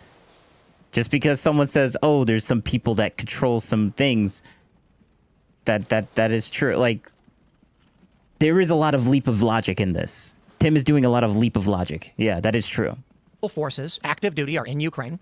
They are doing what's called operational coordination. And I like that Erudite isn't saying that Tim is just lying. That Destiny would just be, "Oh, Tim is just lying about that." Oh, like that doesn't go anywhere. Erudite is literally saying there is a leap of logic here that is that just you need she's basically explaining what Tim is doing wrong, and Tim is like, okay, I can kind of understand that, instead of just saying like what Destiny would do is, oh, you're just lying, and then Tim is like, well, then you're just lying, and it just becomes a back and forth of just name calling. Like, Destiny just sucks at that when it comes to good. Destiny sucks at good faith debates. He can only do bad faith debates on topics that don't involve Trump. That involve Trump. You can only do bad faith debates when it comes to any topic involving Trump, which sucks for Destiny because like no one takes him seriously. Here's the simple and way of describing it. The U.S. says, here's where their ships are and here's some missiles. If you press that button, it'll blow it up. Mm-hmm. Yeah, that's U.S. involvement in a war with Russia. Okay. Like it's so then again, why hasn't Russia claimed that they've violated? Russia has been claiming since the beginning of the war they're at war with the U.S. and NATO and not Ukraine. So why aren't they striking U.S. or NATO? Because that would expand the war beyond the borders of Ukraine, and Russia is not prepared to do that. Right. And because Russia won. Won which? Russia has largely won the war as of right now. And I largely just think, like, you know, Trump's getting really pissed because Putin isn't willing to stop. The U.S. had approximately 14 special forces personnel in Ukraine stationed at the U.S. embassy. Their roles included providing security for VIPs and assisting with oversight of U.S. equipment and supplies being sent to Ukraine. That's your evidence that they're controlling the Ukrainian. No, that's one. You're gonna have to find more evidence than that. That's one article you pulled up, and not just hearsay. Hold on. I'm agnostic. You have to find the evidence. Yeah. I'm asking you for it. I don't have to find it. The only evidence I has weakens a lot of what you're saying because they're at the embassy, which they're allowed to be at, and they're providing security for VIPs. And that's one article. That's your own logic being used right back at you. You understand that, right? No, I'm agnostic to this. You told have me the affirmative claim. You must prove. Indeed. And then you found one article that you thought asserted a truth and used that to make your point. No, I said, my argument is the same argument you made. If you're going to make a claim that special forces are only at the embassy, you need more proof than just that article. If I'm going to be good faith to just ask your questions and read out what I find, that doesn't mean that you can go, see, that proves that they were controlling the Ukraine military. No, it doesn't. All it proves is that they were security for VIPs and helping facilitate the arms into Ukraine. That doesn't show anything that you're claiming. Because you said if you can't engage in like good things. So one of like okay, the most so let me make my point. I'll make my point. I've been covering the Ukraine war since it started. I can tell you about. I was physically in Ukraine when the conflict started. I was there twice, and I got to witness the collapse of the statue. My God, she's good. Yeah, she is. She is. She is. Oh, that's why I was just waiting. Scotru official. Bases covered in all. Yes. Yep. She's smart, but she's also good faith. And that's the thing, though. She's good faith. So, like, Tim can't really get upset with her. Even because it would make Tim look, like, bad. Like, she's not doing this out of bad faith. Tim is just confused. But can't lash out because she's doing this in good faith. And that's I got to go to the Statue of Lenin after it was toppled, and people were stealing things from it. That's the thing. And in covering this, I have tracked numerous stories from the beginning of the Euromaidan protest movement, which I was physically present, to the Burisma scandal, to physically being present in Kiev during the separatist conflicts in 2017. Mm-hmm. And in all of this research, we have found there are U.S. volunteers, which is it's called a volunteer coalition. These are paid private military contractors, former U.S. military personnel, and there is operational coordination from U.S. special forces on the ground in various capacities. In saying all of that, you asked me for proof. To be fair, What I was going to say is it's very difficult in the span of 20 minutes to pull up 10 years of research. But if I were to start digging through those articles, which I would be happy to do, we're already 20 minutes past time, and it's going to be very difficult. You then said you can't pull up one article. That's not what I said. You said you're going to need extraordinary claims require extraordinary evidence. Correct. And if you're going to pull up this article that's a he said, she said, it's not enough. And then you literally pulled up an article of a he said, she said, to make a counterclaim. This is the... No, that's not a he said, she said. She pulled up an article directly from the government saying this. There's a difference between her pulling up something directly that the government said than an article saying that some people went to a place and did a thing. Those are two different things, Tim. And you're conflating the two as if, oh, they're both articles. Like, Tim, no, you're being disingenuous here. Sophistry of which I'm referring. Hold on. No, Tim, you're the one doing the sophistry here. You're saying they're both two articles, and therefore she's doing the same thing when what she brought up was something that the government literally said, and you brought up an article of a company saying that people did a thing that were U.S. citizens or whatever. Like, you didn't bring up the Ukraine government saying this is what's going on. Well, and then you jump to the conclusion that the Ukraine government is doing this when it's literally like you're using an article. I hope people can see the sophistry here. Like, Tim is saying that she's doing sophistry when Tim is literally just projecting. He is literally just projecting. Like, listen to that one more time. I can tell you about. I was physically in Ukraine when the conflict started.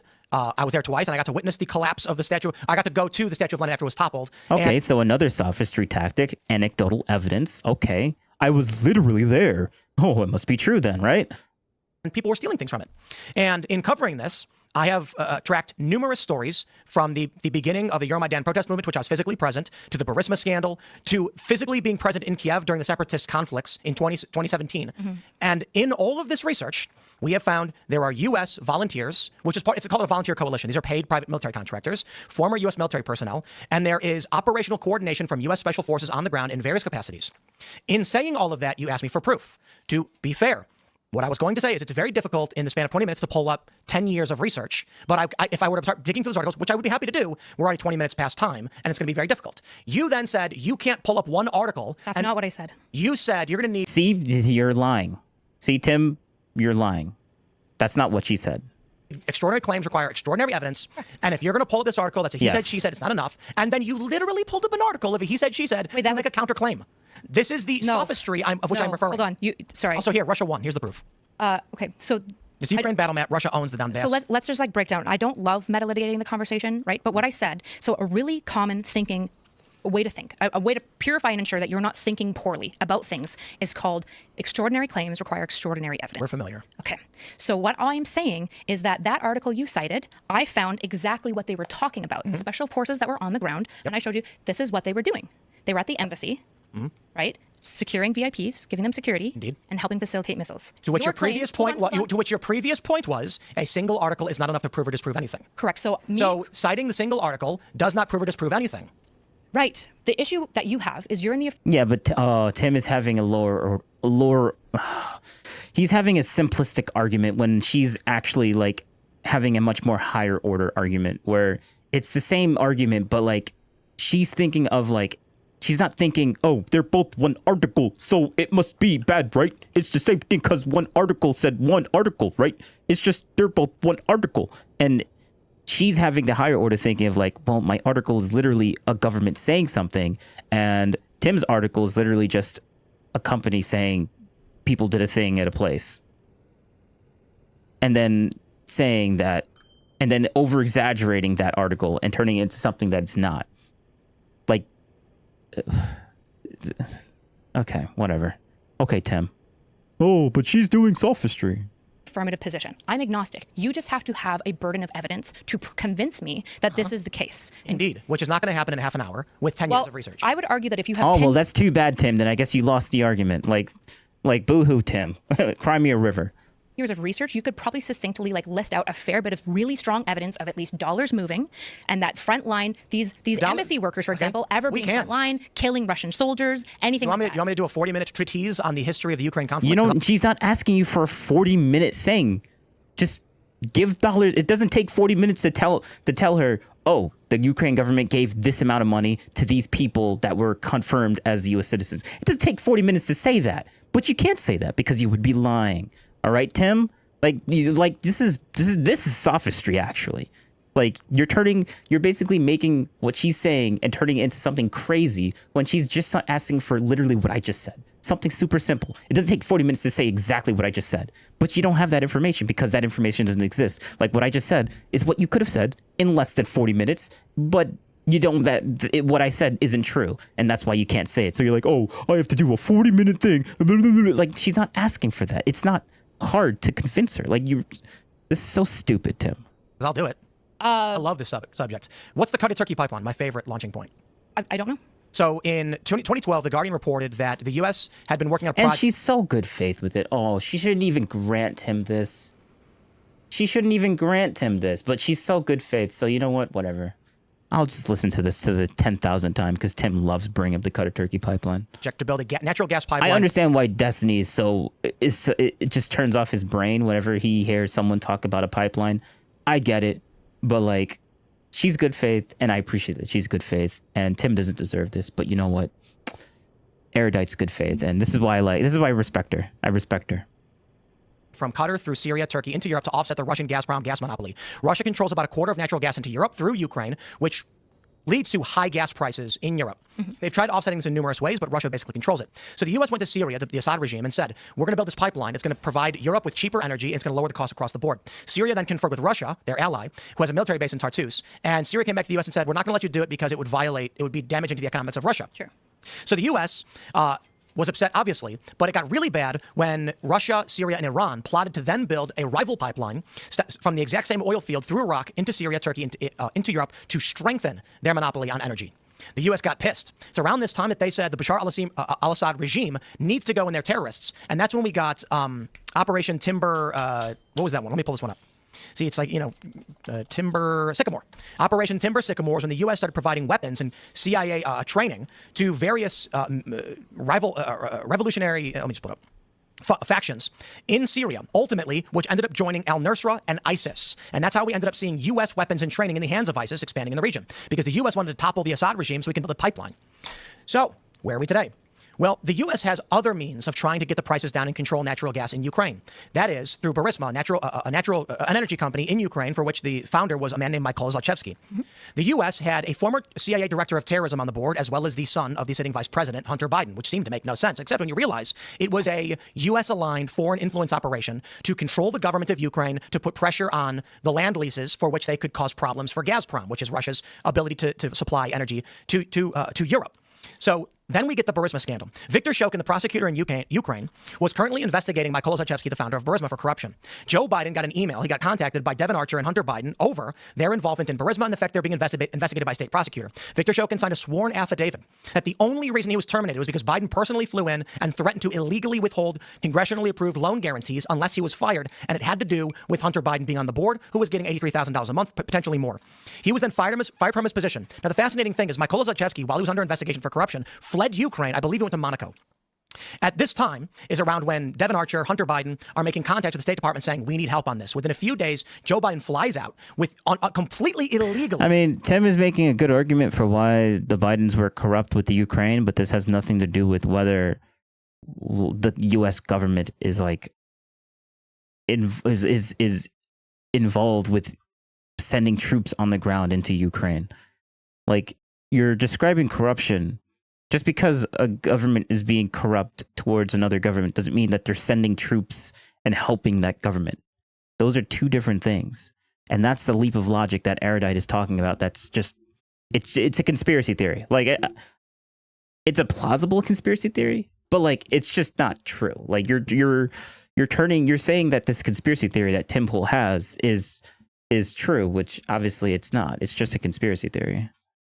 Tells the president of Ukraine, fire your There's state. Too many leaps of logics with what Tim is saying to have the outright claim of U.S. government funding is in a full-on hot war with that's the claim here. The U.S. government is in a hot war directly with Russia, which isn't true.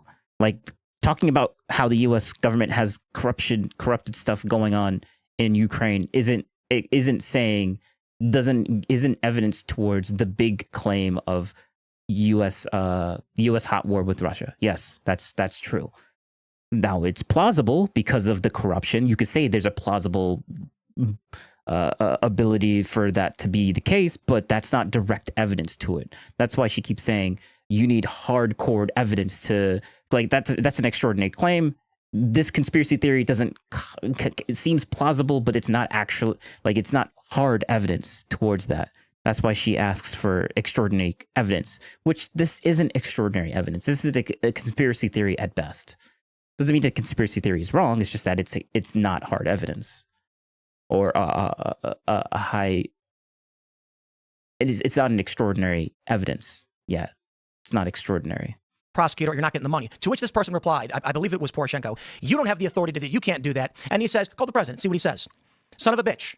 He got fired. And they put in someone good, is the quote that Joe Biden said. However, this guy they put in drops the investigation into Zlochevsky, whose funds were frozen by London under corruption investigations, who then immediately returned to Ukraine. So this whole period, they're saying none of it's happening. It's never happening. And in fact, once the investigations were dropped because of Joe Biden's involvement, the guy who was accused of corruption returned back to his operations in this country. Where we currently are is following the failures of Western soft power to secure this in this energy conflict, of which there's a bit more. Russia wanted to build a trade federation, and they had a free trade agreement with Ukraine. Ukraine was also being offered up Schengen zone access and EU access if they chose to go with NATO in the West instead. A large portion of Ukraine split largely on the east to west, the Donbass, largely leaning towards Russia, wanted to join the EU because it would give access to Ukrainian citizens to Europe. And what did we see with Poland? When they entered the Schengen zone, Polish people immediately started moving to the UK and to other countries where they can get higher standards of living. Same thing happened with Greece, which caused economic instability. So the West told Ukraine, we're not going to let you into the EU unless you reach a certain standard. So you end up getting Victoria Nuland. She flies down. She's heavily engaged in the politics of Ukraine, trying to convince people to be in Ukraine to support Western expansion and not the Russian Trade Federation. Vladimir Putin said at the time to Ukraine, if you open up a trade agreement with Europe and a free trade agreement with us, it's going to mean cheap European products are going to flood into Russia and damage our economy. We can't allow that. What ends up happening? The Euromaidan movement ousts Viktor Yanukovych, stripping all Russian interests, Russian-aligned interests from the country, and puts in power an administration that was more pro-West. And Vladimir Putin says, I'm not going to lose this soft power battle, even if I have to invade. The first thing they did was dispatch their troops from Sevastopol to claim Crimea, got a referendum. And they had their referendum, which I think is largely fake bullshit. They just walked outside and said, hey, look, everybody's Russian now. Crimea, however, had in the past voted for independence and were blocked illegally, I would argue, by the Ukrainian government in the 90s. This ends up with a separatist movement emerging in the East. Outrage, the president who was duly elected was removed in what people who are pro-Russia would call a coup, but at the time they were saying an illicit removal of the president of Ukraine. Russia began supplying weapons and training to the Eastern separatist movements, which largely did not expand in any meaningful way. However, after Donald Trump lost in 2020 and Joe Biden came in, Western interests were reignited in Ukraine. And this pause was largely due to the fact that Donald Trump was uninterested in this direct involvement in Ukraine, much the way the Democratic administrations have been under Obama and with Hillary Clinton at the State Department. Once Joe Biden got in and started to re-up U.S. interests in the region, largely over getting cheap energy into Europe, Russia then decided to do a hard invasion. I think they were wrong to do. I think they lost the soft power battle. I think soft power is an appropriate means of force in winning conflict. But I admit that soft power can often lead to hard conflict. But I'm not so stupid and naive to think that wars don't happen. Russia crossed the line militaristically. However, the U.S. then immediately intervened and started supplying, NATO in the West, started supplying Ukraine with weapons, which kind of shocked the Russians who thought they were going to win this relatively quickly, though they never said 3 days. That was actually, I think, someone on the BBC who said that. Russia has been now flooding the zone, and they've seized the entirety of the eastern region, for which their principal purpose in starting this war is not about seizing Ukraine. It is about controlling Sevastopol, where they have a $300 million or multi-billion-dollar military naval infrastructure, the home of the Black Sea Fleet, which is their access to the Mediterranean through the Bosphorus, and then ultimately into the Red Sea and the Gulf of Aden and the Arabian Sea, where what the United States derisively calls Russia a cold gas station. Russia needs access to the Black Sea to be able to sell oil and natural gas and other resources along the Mediterranean, and if they get cut off from the Black Sea, it's going to be massively damaging to their economy. That's why they seized Crimea. Now, the important thing to understand is they didn't invade Crimea. They were already there in Sevastopol, where they have a naval base. They simply released the troops from this area to have a referendum. But the invasion of the eastern regions, which is Donetsk, Luhansk, Mariupol, Zaporizhia, etc., this is about securing a land bridge access to Crimea so they don't get cut off from their naval base. Now, some people have argued, yeah, but they could build a naval base anywhere else they have access in, what do they have? hold on. Sochi, I think, is the name of the city. They have access to, Sochi. They could build a base there. Russia's not going to give up a military base to the West, to the EU. That's not going to happen. So they're going to do what they have to do to secure this region of the country. Now, we can look at a few other instances where I would argue that our involvement in Ukraine has been bad for us. That was Germany accused a Ukrainian national of bombing Nord Stream 2, and Ukraine... The reason I'm not responding too much is because, I've heard this 3,000 times, so... Is accused of engaging in actions like this to create public support for U.S. and Western involvement in this country. So, all in all, the U.S. should not be meddling in the foreign affairs of the Middle East and Eastern European nations for the purpose of securing cheaper gas and energy for NATO. The tangential reason, what they argue on the surface, is that there is a concern among the Western economic bloc that China is expanding too rapidly, and that in order to make sure that NATO can grow commensurately with China so they don't become the dominant unipolar force, Europe is going to need access to cheaper energy and a larger labor force, which is why they've had the mass immigration movement, largely from sub-Saharan Africa, and it's why they want to get cheaper energy into Ukraine. If the argument is, as people have made, the U.S. should be involved in Ukraine because Russia... me thinking that she's good faith, I hope not. As a nation who's violating the sovereignty of countries, that's fake, and that only works on people who've not done any research on the region or the conflict. And my final thought on this is, what I know about this is massively limited compared to actual people doing intelligence and working in the region, but it is over the span of 15 years of actually actively being involved to a certain degree journalistically, as I have friends who've personally gone to Syria over the civil war, tracking this and many other stories related to the Qatar-Turkey pipeline, and have personally... Well, be careful, Tim, because you were on Dave Smith's side when you said, "Oh, what? You haven't been? Oh, you haven't been there?" Wait, but I thought Tim was against Douglas Murphy saying, "Oh, you haven't been?" Oh, and Tim is like, "Oh, but I've actually been there, and you haven't been there, so you should be listening to me now, right?" And I'm like, weren't you for Dave Smith? Been to Ukraine at the start of the conflict, watching it happen, and interviewing people in Ukraine on the ground, and even going to pro-Yanukovych rallies to learn what they were talking about. This does not mean in any way that what I'm saying is absolute truth. I don't know, but I certainly have more experience in the matter than most people who are pushing bullshit platitudes about the sovereignty of Ukraine. Sure. Okay. So I want to make sure I summarize you so that you tell me that I've heard you correctly. And obviously it won't be as long. So just Bro, I love the fact that she's so good. I think it's not even like good faith. It's just her communication skills. She doesn't want to be misinterpreted. She doesn't want to communicate wrong. She doesn't want to talk in circles. So she's going to say what she thinks Tim is saying, just so she knows that she has an understanding of what Tim is actually saying, and not just doing what most people would do and just assume what the other person is saying is something different than what it actually is. Tell me if my summary is reasonable and good faith. Basically, there was a major soft power struggle that started happening over natural gas energy, right? And Ukraine is a important nexus for this struggle. And essentially, NATO wants to support Ukraine in keeping it NATO, and they want to make sure that they get pipelines through that area that goes to EU so that they have energy access. And pipelines are there. They want governmental authority to control the prices that Russia is setting when they transport this energy. Yeah, they want to compete with the Russian monopoly. This is not competition. Well, wouldn't Ukraine and Syria be owning it versus... So the Qatar-Turkey pipeline is defunct. It's not going to happen. Okay. So the alternate method that the West has is, if we can't offset the monopoly, we can control their access. That means we're going to militaristically, or I should say through subterfuge and soft power, restrict their ability to have access to this market. Gotcha. Okay, so they are restricting the Russian monopoly on energy? Attempting to. Okay, through soft power. Right. And then you also, and through kinetic force, Ukraine was accused by Germany, a Ukrainian national, at the behest of the government, of bombing the Nord Stream 2 pipeline to shut down Russia's delivering of natural gas into Europe. Right. Okay. So that is the Ukrainians using a military force against NATO. Right. So if that's true, allegedly, yeah. So if that's true, then the Ukraine is also potentially using kinetic force to try to interfere against NATO on the power situation. So essentially, you've got two big powers fighting over energy, which Russia has the monopoly on, and America is doing everything it can to weaken it and to reduce the control that Russia has over that power system. Is that correct? Does that feel like an accurate summation? I would say Russia is seeking to maintain its ability to trade in energy, as it is largely an energy exporter that's maintaining its economy. Mm-hmm. The U.S. is trying to control the prices they sell to Europe. Ukraine, in an effort to protect its sovereignty in the matter, has engaged in hostilities against NATO.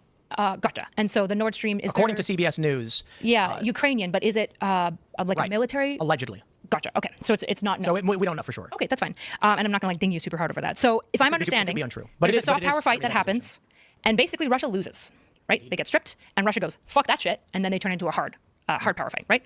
They don't just roll in, but they have lots of people in Crimea. They release the soldiers, they release the hounds, and they make a really big push for Kiev. Probably because if you control the capital, you control the country, you can have bigger say on what's going on. I'm assuming. I don't know what your reasoning is for Kiev, but essentially, no, I don't think they.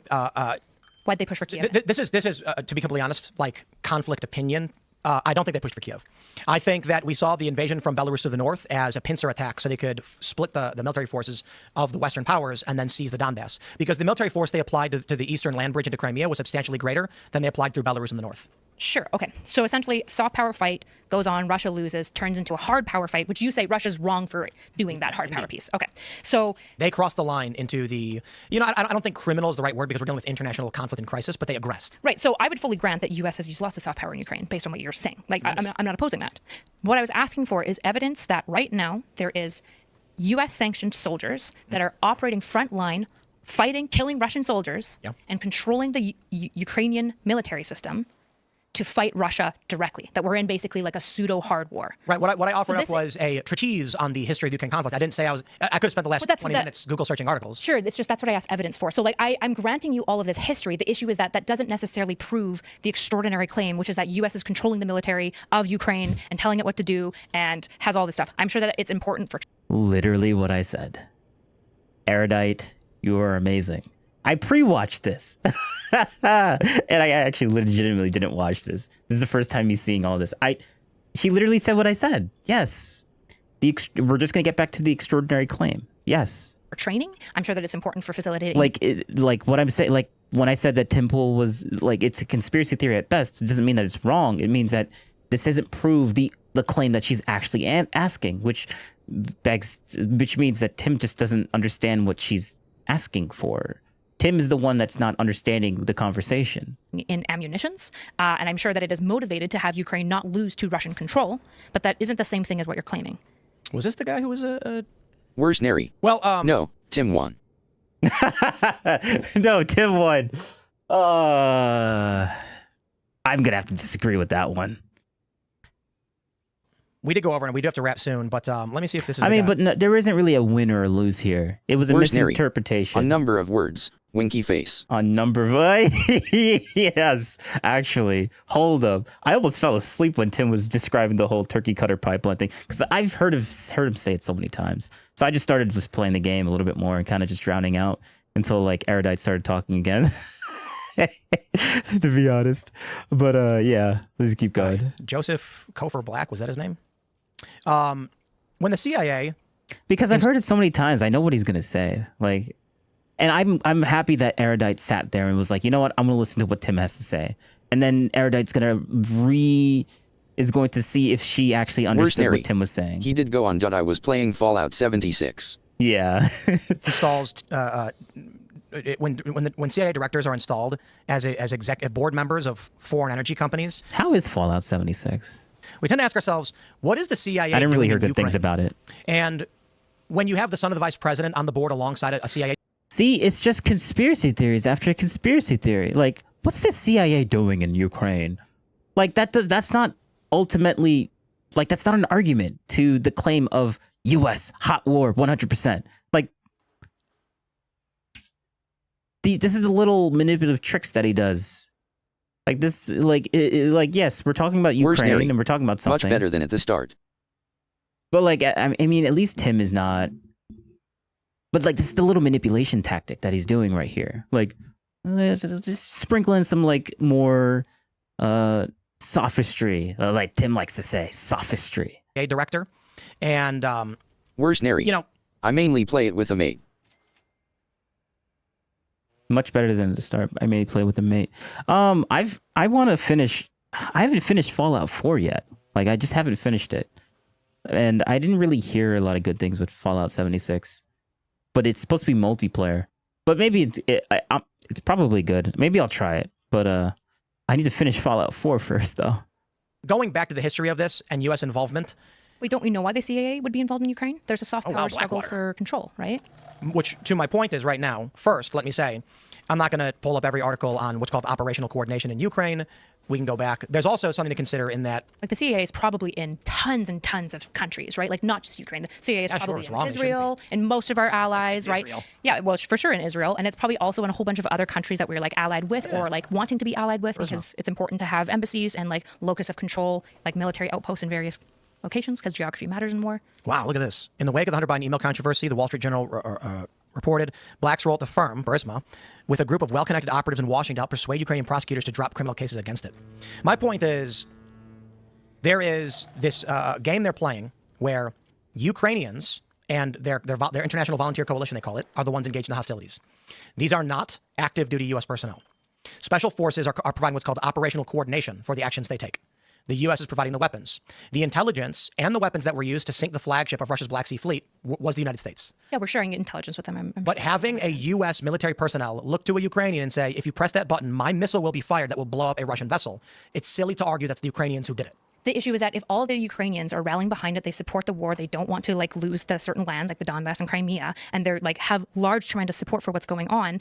I'm sure that I think one of the largest mass migrations in human history is the Ukrainian exodus. I'm sure people are fleeing the war, but that doesn't mean that Ukrainians aren't also supporting the war, right? Lots of times civilians flee war torn. Lots of Afghanis left as well. That doesn't. They're not having elections either. The president. Aren't they in martial law right now? You don't typically do elections during. Lincoln did. Sure, but did Churchill even do that? I don't know if I think elections ceased during World War II for most of the democracies involved, right? It's super standard that democracies stop doing elections because if you're all of your well, hold on, let me finish this argument, right? If all of your money and your energy is invested towards fighting off what you view as an invading enemy, you don't have time to coordinate very expensive elections to go to the polls. This is why martial law got instated after Lincoln, because Lincoln instated martial law, suspended habeas corpus, arrested politicians, and still had an election. So do you think that Winston Churchill was stupid for not having an election? Is it true that he didn't have an election? I'm not sure, but if he didn't, would that be stupid? It could go either way depending on the circumstances. I don't know. You're talking about hypotheticals you don't even know the facts around. Sure. The hypothetical is that most democracies, when they have martial law, don't have elections, which I believe is true. Except us. Huh? Except us. You guys have also suspended elections during war. Which ones? I'm not sure. My understanding is that you guys have. You can look it up. Maybe. Oh, you don't want to look it up, Tim? Bro. Oh, because Tim is afraid that he might actually be right. He might actually be wrong here. Tim doesn't even know. Tim doesn't even know. He doesn't well, I like how Tim did. This is stupid. Tim, stop. This is bad faith. You're gonna claim that she doesn't know, but then when she's like, all right, then go look it up, Tim's like, oh, maybe. Tim, you don't even know, Tim. Shut the fuck up, Tim. What are you saying? Tim, this is not good faith at all. We have gone way over, so we do gotta go. Worse, Neri. That's irony. Yeah, literally. You're about to grill her for not knowing something that you didn't even know the answer to either. Get out of here. But I don't know if we have. Abraham Lincoln famously held an election despite arresting a bunch of state legislators in Maryland, threatening to arrest the U.S. has never suspended or canceled an election due to war, even during Civil War, World War I, and World War II. Is that because they ended before the next election? No, Lincoln had an election in the Civil War. They just excluded the rebelling states. Sure. So the argument from the Ukrainians is we can't hold elections in the occupied region, so we can't have an election. It's like, what? The U.S. did. And they're not like us, I guess. Whatever. I'm just saying. Let's just say this. Let's just say the U.S. has no boots on the ground at all, for the purpose of argument. The U.S. should not be involved in Ukraine in this conflict. I just disagree with that. So to what degree do you think the U.S. should be involved? I think that it should be sending support, arms, helping the Ukrainians fight off the invasion. And my final thought is, once again, why young men don't want to be on the left or associated with Democrats. Is not because of the Ukrainian war. I'm saying a component is large. I love how Erudite keeps refocusing on what we're actually talking about. Oh, that's so good. It's so good. Yes, the Ukrainian war isn't the reason why people are leaving the left. What are you talking about, Tim? What? Largely, like I mentioned, 70% of millennial women voting in favor of war policies, advocating for escalating. War policies. We're talking we're not talking about specifically about the Ukraine war. But I guess having some similarity to what's actually being said is probably just enough for Tim to be like, all right, they're basically the same thing, so whatever. Conflict to which could result in World War III, to which Russia recently threatened to Donald Trump after Trump called Putin crazy. And you got a bunch of young guys who are in Gen Z who are first in line to be sent. I got to tell you, there's not a single exit poll where young men cite the draft anywhere near the top of the reasons why they switched. No, I'm just saying it's a grain of sand making a heap. The issue is that okay, so it's not that important. Is basically what Tim is saying. Yeah, I'm just talking about something that it really isn't that important. Yeah, it doesn't really matter. Then what are you saying, Tim? Why we even bring it up if it's not that important? Really interested in the heap, which is what we came to talk about, right? Right. And there's a few grains that are related to the fact that young men have to fight and die in wars and don't want to be involved in it, and they're being told they should by women who don't. It's not even by women in this case. No, I'm saying you specifically. War of Ukraine. Well, first of all, I'm for women being drafted. So I'm a woman saying my point is equal. And second of all, yo, Tim just lied about her position again, and she's like, "No, I am for women joining the draft. What are you saying? Don't lie about me." Like, bro, come on, Tim. How are you not paying attention to what she's saying? And she did say it. I did see her say. I do remember her saying that too. Like, Tim, come on now. Come on now. I'm also saying this isn't women. In the case of war like, that's so wild to me. The issue is that I'm really interested in the heap, which is what we came to talk about, right? Which is and there's a few grains that are related to the fact that young men have to fight and die in wars and don't want to be involved in it, and they're being told they should by women who don't. It's not even by women in this case. Like no, I'm saying you specifically. War of Ukraine. Well, first of all, I'm for women being drafted, so I'm a woman saying my point is equal. And second of all, yeah, like, bro, you just lied about her position, and then she's like, "No, actually, I'm for women going to the draft. What are you talking about?" And now Tim's like, "Well, actually, what I meant to say." I'm also saying this isn't women. In the case of war hawking, it's men and women. It's governments, right? Except the issue right now is that millennial women are 2-to-1 Democrat, and Gen Z women are like... Why? It's not very feminine to disagree with the man. Winky face. Oh, that's good. That's good. That's good. 3-2. Why? Is it the draft? I think social order. Like, why are women pro-war Ukraine? Like, it doesn't make any sense.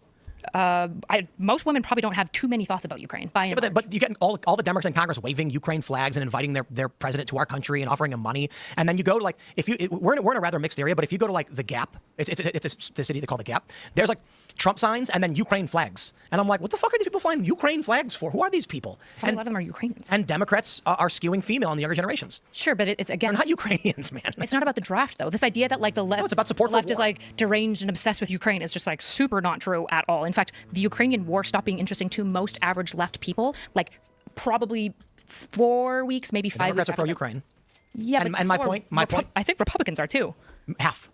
Yeah. There's that horseshoe theory. It shows the maps of right. Like Trump is being like, no, like Putin's doing a lot of bad stuff. He needs to stop doing what he's doing. Okay, we do got to wrap it up. You don't think that Trump would be opposed to Russia having like a monopoly on energy? Energy is the greatest bottleneck of all GDP and all growth in all countries in the entire world. It's the most important thing. Because he wanted to go in there and say, Putin, knock it off, and Putin told him to fuck off, and he was like, what? So I don't think Trump cares about Ukraine. I think he's personally slighted. But we've gone way over. This is an unfalsifiable worldview now. That Trump is egotistical? No, that essentially it's like, well, Republicans are anti-war except for when they're upset, and then when they're upset, it's justified, and then Trump is justifiably. It's just like it's all. See, that's the sophistry I've been talking about. Sorry, you're the ones. Yeah, Tim, you're the one that's doing it though. You're the one, Tim. You're the one that's making the very circular logic there. Like, see, this is the sophistry I'm talking about. Yes, but Tim, you're the one that said it. You're saying the sophistry. You're making the circular logic. Like, come on now, Tim. You're the one, like, engaging in this circle, right? You made a point about Trump in Russia, and I said Trump's got an ego, and now he's pissed off at Russia. What does that have to do with, like, Republicans supporting Ukrainians? Yeah, they half, maybe. Okay, yeah, so Republicans, at least half of them support Ukraine. The principal MAGA coalition. All I'm saying here is that people don't care that much about Ukraine on either side of the party. Young men are not voting right because of Ukraine or the draft. They're just not. True. It's housing, economy, and probably ideology. Indeed, which is why I said it's a grain of sand in the heap. I didn't say literally the only reason anybody wants to go to the right is because they're angry about Ukraine's about U.S. involvement in Ukraine. Well, never said it. Sure, but then you also like flatten things to like, see, this is the reason why men are leaving the left because of the draft, and it's like, no, this I didn't isn't say the it. draft. You It's did. women. It's women wanting to send men. You to said war. that. But when I say this, wait, hold up. Tim did say something very similar to that. Hold up. I just disagree with that. So to what degree do you think the U.S. should be involved? I think that it should be. And don't want large left or associated with Democrats. Is not be. Wait, hold what up. degree do you think the U.S. should be involved? I think that it should be sending support, arms, helping the Ukrainians fight off the invasion. And my final thought is, once again, why young men don't want to be on the left or associated with Democrats. Is not be. You see, you literally said that. She said something about the Ukraine stuff, and you're like, this is why men don't want to be in the Democrats. Like, bro, you literally just said that. What are you talking about, Tim? Don't lie. You literally. I'm copying that. I am copying this, actually. Hold up. We're going to go back. I'm going to copy this current URL, and then we're going to go back to... When I say this, I'm No, you were referring to me. Yes, the sophistry. No, I skipped signs it. and then Ukraine flags. And I'm like, what the fuck are these people flying Ukraine flags for? Who are these people? A lot of them are Ukrainians. And Democrats are skewing female in the younger generations. Sure, but it's again not Ukrainians, man. It's not about the draft, though. This idea that like the left, it's about support the left for is war. like deranged and obsessed with Ukraine is just like super not true at all. In fact, the Ukrainian war stopped being interesting to most average left people like probably 4 weeks, maybe 5 weeks. Democrats are pro-Ukraine. Yeah, and my point, I think Republicans are too. Half. Yeah. There's that horseshoe theory which shows the maps of right. Like Trump is being like, no, like Putin's doing a lot of bad stuff. He needs to stop doing what he's doing. Okay, we do got to wrap it up. You don't think that Trump would be opposed to Russia having like a monopoly on energy? Energy is the greatest bottleneck of all GDP and all growth in all countries in the entire world. It's the most Hey, look at that. We got no more debt. Nice. important thing. Because he wanted to go in there and say, Putin, knock it off, and Putin told him to fuck off, and he was like, what? So I don't think Trump cares about Ukraine. I think he's personally slighted. But we've gone way This over. is an unfalsifiable worldview now. That Trump is egotistical? No, that essentially it's like, well, Republicans are anti-war except for when they're upset, and then when they're upset, it's justified, and then Trump is justifiably. It's just like it's all. See, that's the sophistry I've been talking about.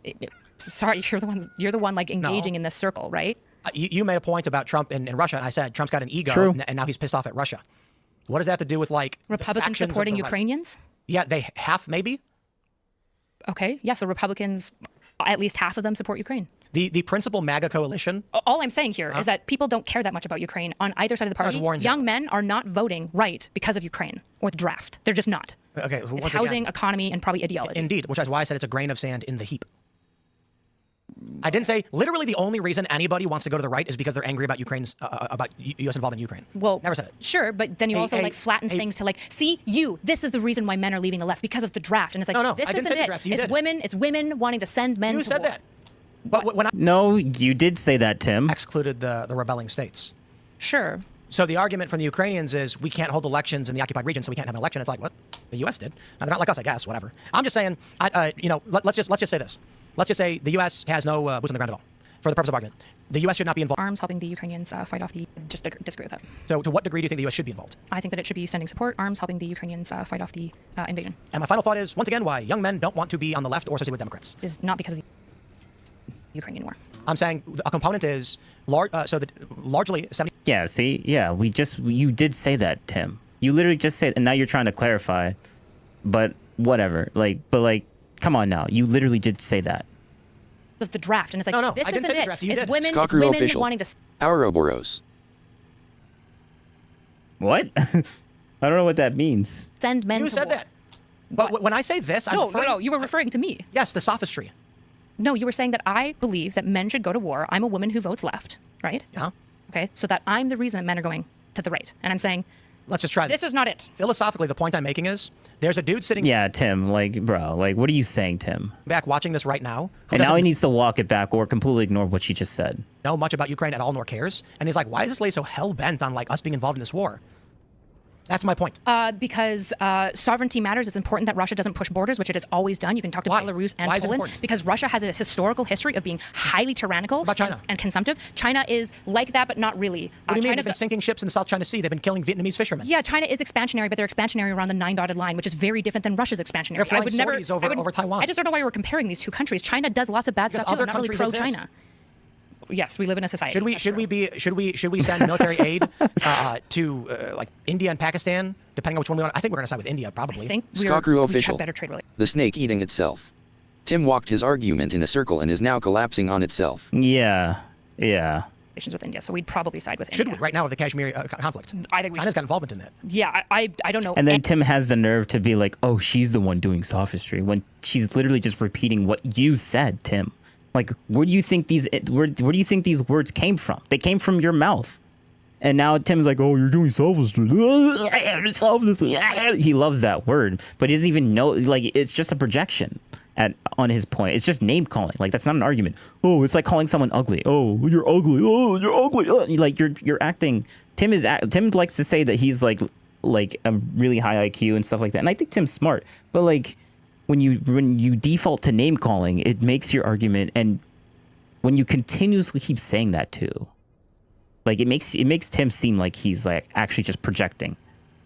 It's just Tim, anything you don't about need to that. do that. And when you look into the history of it, it is What about the Uyghur Muslims? Well, hold on, it's a classic Sykes-Picot fuckery. So I don't know, when you want to go well, where should we be sided with another Sykes-Picot Middle Eastern boundary issue? It's I'm not really sure because every single boundary line that was drawn was complicated. Why Russia then? Why should we oppose Russia? Why is Russia more important than literally any other border conflict in the world? Because they're the greatest superpower opposing America. Russia is. Yes. Not China. China's probably competing now because Russia's blown a lot of its money on the war. How many people live in Russia? I don't know. More live in China. The problem is that they're not educated, right? I think how much money is spent to influence? Wait, what's the literacy rate between Chinese and Russians? I'm going to guess Russians are more literate than Chinese, so their workforce. I don't think so, actually. Really? I don't know, but I'd argue that a communist system is going to have higher rates, either lying about it or forcing it. You know what I mean? Very, very unlikely. I guess if they just keep excluding like ethnic minorities and things like that, then they're gonna have a high literacy rate, though. Yeah, like China is like a new threat to the global order for sure, and I think it would be better if we try to find a way to have peace with them. Absolutely, I'm for peace by and large. What I really want in the world is that we have trade negotiations and relationships with everyone so that there's economic benefit for everyone to work together. I think we should use the systems of capitalism that is good at turning human greed and power consumption to good ends, which is things like having trade negotiations with countries that we have tensions with. This is the Israel model for making peace with like Bahrain and the UAE. And I think it's a good model. It's what America did to have peace with the multiple countries. I don't know anything Why about not? Burma. Why don't I know anything about Burma? Because I can't know all infinite things. So true. True. Why don't you know about this? Because I can't know everything. Oh, that was a good response. The camps minus point erudite. The camps minus point erudite. The camps. Wait, what do you mean? What are you saying specifically? I'll frame it this way then. There seems to be a social order to the interest in Russia that doesn't exist for other nations. Probably, yeah. And so when it comes down to, once again, a guy sitting back drinking a Coke or something or a Spindrift and watching a show like this or Liquid Death. And the reason why I was so like true for erudite is because Tim says the same thing. Where's Neri? In China. Oh yeah. Oh wait, what did she say?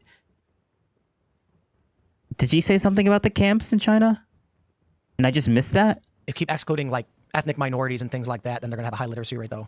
Yeah, like China is like a new threat to the global order for sure, and I think it would be better if we try to find a way to have peace with them. Absolutely, I'm for peace by and large. What I really want in the world is that we have trade negotiations and relationships. Okay, all right, that's not a bad take. With everyone so that there's economic benefit for everyone to work together. I think we should use the systems of capital. Or did she say something before that? Every single boundary line that was drawn was complicated. Why Russia then? Why should we oppose Russia? Why? Hey, thank you for the follow. I need to make sure that you're not a well, you know. Is Russia more important than literally any other? I couldn't have peace with slavers. Yeah. Border conflict in the world. Because they're the greatest superpower opposing America. Russia is. Oh, okay. Yes. Okay, I know it. Okay, I understand your point now. Not China. China's probably competing now because Russia's like blown a lot of its money on the war. How many people live in Russia? I don't know. More live in China. The problem is that they're not educated, right? I think how much money is spent to influence? Wait, what's the literacy rate between Chinese and Russians? I'm going to guess Russians are more literate than Chinese, so their workforce. I don't think so, actually. Really? I don't know, but I'd argue that a communist system is going to have higher rates, either lying about it or forcing it. You know what I mean? Planes are so big and cost so much money. I guess if they just keep excluding like ethnic minorities and things like that, then they're gonna have a high literacy rate, though. Yeah, like China is like a new threat to the global order for sure, and I think it would be better if we try to find a way to have peace with them. Absolutely, I'm for peace by and large. What I really want in the world is that we have trade negotiations and relationships with everyone so that there's economic benefit for everyone to work together. I think we should use the systems of capitalism that is good at turning human greed and power consumption to good ends, which is things like having trade negotiations with countries that we have tensions with. This is the Israel model for making peace with like Bahrain and the UAE, and I think it's a good model. It's what America did to have peace with multiple countries. I don't know anything about Burma. Why don't I know anything about Burma? Because I can't know all infinite things. So base. I'll frame it this way then. There seems to be a social order to the interest in Russia that doesn't exist for other nations. Probably, yeah. And so when it comes down to, once again, a guy sitting back. She gives you that. She says yes. Oh, good faith. Good faith. She's so good faith. Drinking a Coke or something or a Spindrift and watching a show like this or Liquid Death. He's like, I don't know why I should care about Russia over literally any other conflict in the world. You shouldn't. You should care about housing, economics, and the fact that like you feel that you have no purpose. And we do, but then I also have children. You know what I mean? I'm the guy, and I also have children, and I don't feel like raising my son to potentially be drafted for some hot war. I mean, because we're getting more and more involved in this. Nobody wants to go. Yeah, but you can say it's easy to say that without skin in the game. Well, no, no, because if I yes, but she said that she wasn't opposed. Like this will be the third time she's going to say it again. I'm not opposed. She's not opposed of women being forced to be into the draft. She's not opposed to that. If anything, she wants that. Just so people can stop giving that same talking point like, oh, you have no skin in the game. You have no skin in the game. Like, yes, she doesn't care. Like, yes, people should be equal. Like, she's like a legitimate feminist. Like, she wants everything to be equal. Even the responsibilities that men have. She wants women to have the same exact responsibilities. A lot of women don't. And that's why she gets attacked on both sides. But I don't like how this guy keeps insinuating that she doesn't want her side to have the draft. Like, she's obviously for it. Like, stop saying that, because you're just lying about her thing. Like, I feel like raising my son to potentially be drafted for some hot war. I mean, because we're getting more and more involved in this. Nobody wants to go. Yeah, but you can say it's easy to say that without skin in the game. Well, no, it's no. Yeah, but she wants to have skin in the game. That's the point. Because if I have sons, I also don't want them to go to war, and I have a husband, and I also don't want him to go to war. That is true. But you'll sit and Skakru official. advocate. It's a dishonest debate tactic that Destiny uses. Yes, yeah, that's why true. Yep. For this stuff. Well, hold on. I've advocated for peace and Like, economic. these two guys are literally doing what Destiny does, and that's why I have a problem with it. Let's watch Pearly Things next. Winky face. Oh no. Oh no.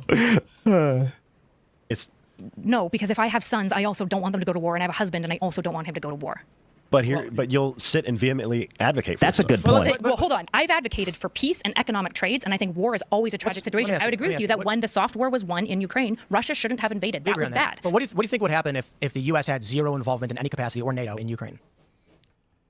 Ukraine would have been consumed by Russia. And what does that look like afterwards? For Ukrainians? Yes. Probably not very good. Why? Because the entire history of Russia consuming, particularly Ukraine, who seem very, very rebellious and resistant to being consumed, is fractious. Holodomor, not good.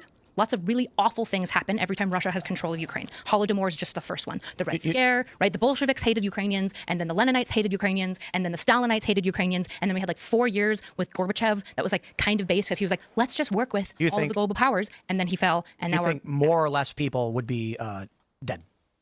In Ukraine? Yeah. Probably less people. Actually, I have to bail. I mean get. See you later. Good stream. All right. Thanks for stopping by. We are going to try and at least watch. I do want to watch. Where is it? I can delete that now. I do want to watch this. With this guy when Destiny debated this dude. I do want to watch this soon. After this, but I don't know if I'm going to get to it today. I'm spending way too much time on this one video. Like, we're almost 5 hours deep into this 1 3-hour video. So more Ukrainians would be alive. There's things that you value more in your life. LOL Pearly Things. Yeah. Should the U.S. be involved in someone else's ideological? She's like a much smarter version of just Pearly Things. Slightly. I mean, they're not really the same at all, honestly, to be honest. Like, just Pearly Things, my take on just Pearly Things, I think just Pearly Things had like I feel like she was slighted by a woman. Like, it seemed like she has a very emotional type of thing towards women, because like the way that she talks about other women, it seems so dehumanizing. It kind of sucks. So that's why I'm like a little bit on her. Battle is the question, I suppose. We involve ourselves in other people's ideological battles all the time. And that's another grain of sand in the heap of why young men are moving to the right. I don't know how. I guess I would tell young men. I would tell young men, I'm sorry, you need to look at foreign systems and how they work. If you don't want America involved in like other countries, then isolationist policy. Yeah, we're not talking about Skakru that's official. right there. She was way too pandery. Yeah. Not sophistry. It's not isolation. What's the alternative? Like, just Pearly Things basically became the opposite of a feminist, but like not an actual good faith feminist, like like the blue-haired hate men type, the pink purple-haired hate men type of feminist. Like that, she basically became the opposite of that, but in female form.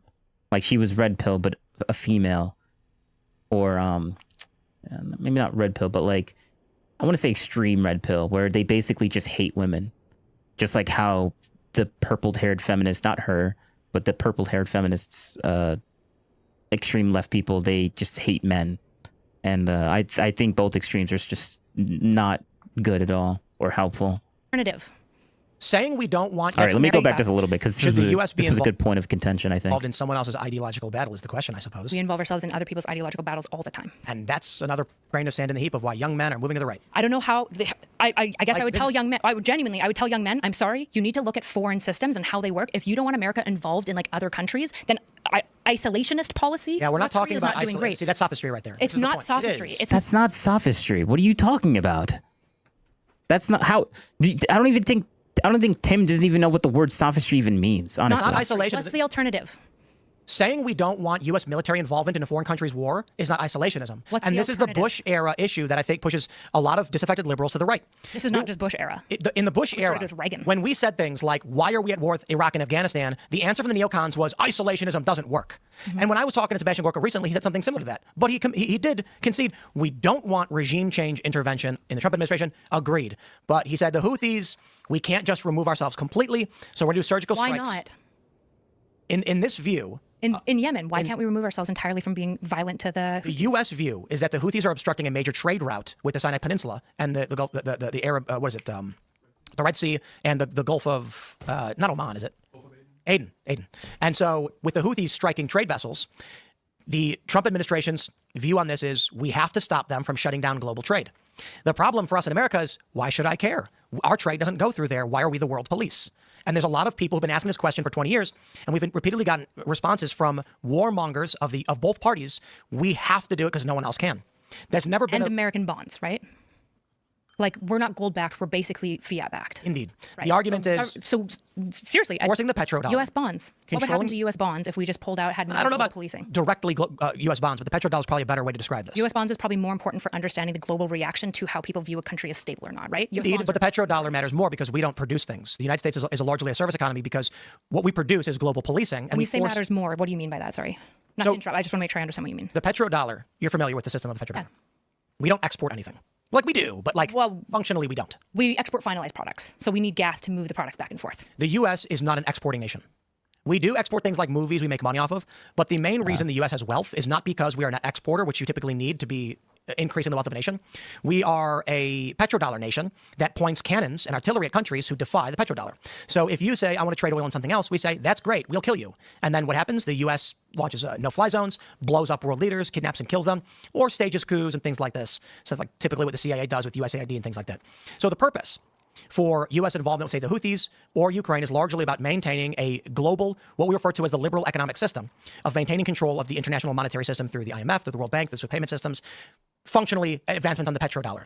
Now, I think that's all stupid bullshit from a bygone era that has failed us and is currently on the verge of collapse. The U.S. should be focusing its resources on securing its border, fixing its roads, getting kids in school, increasing literacy, maybe working on better means of energy generation, and restoring manufacturing to the United States.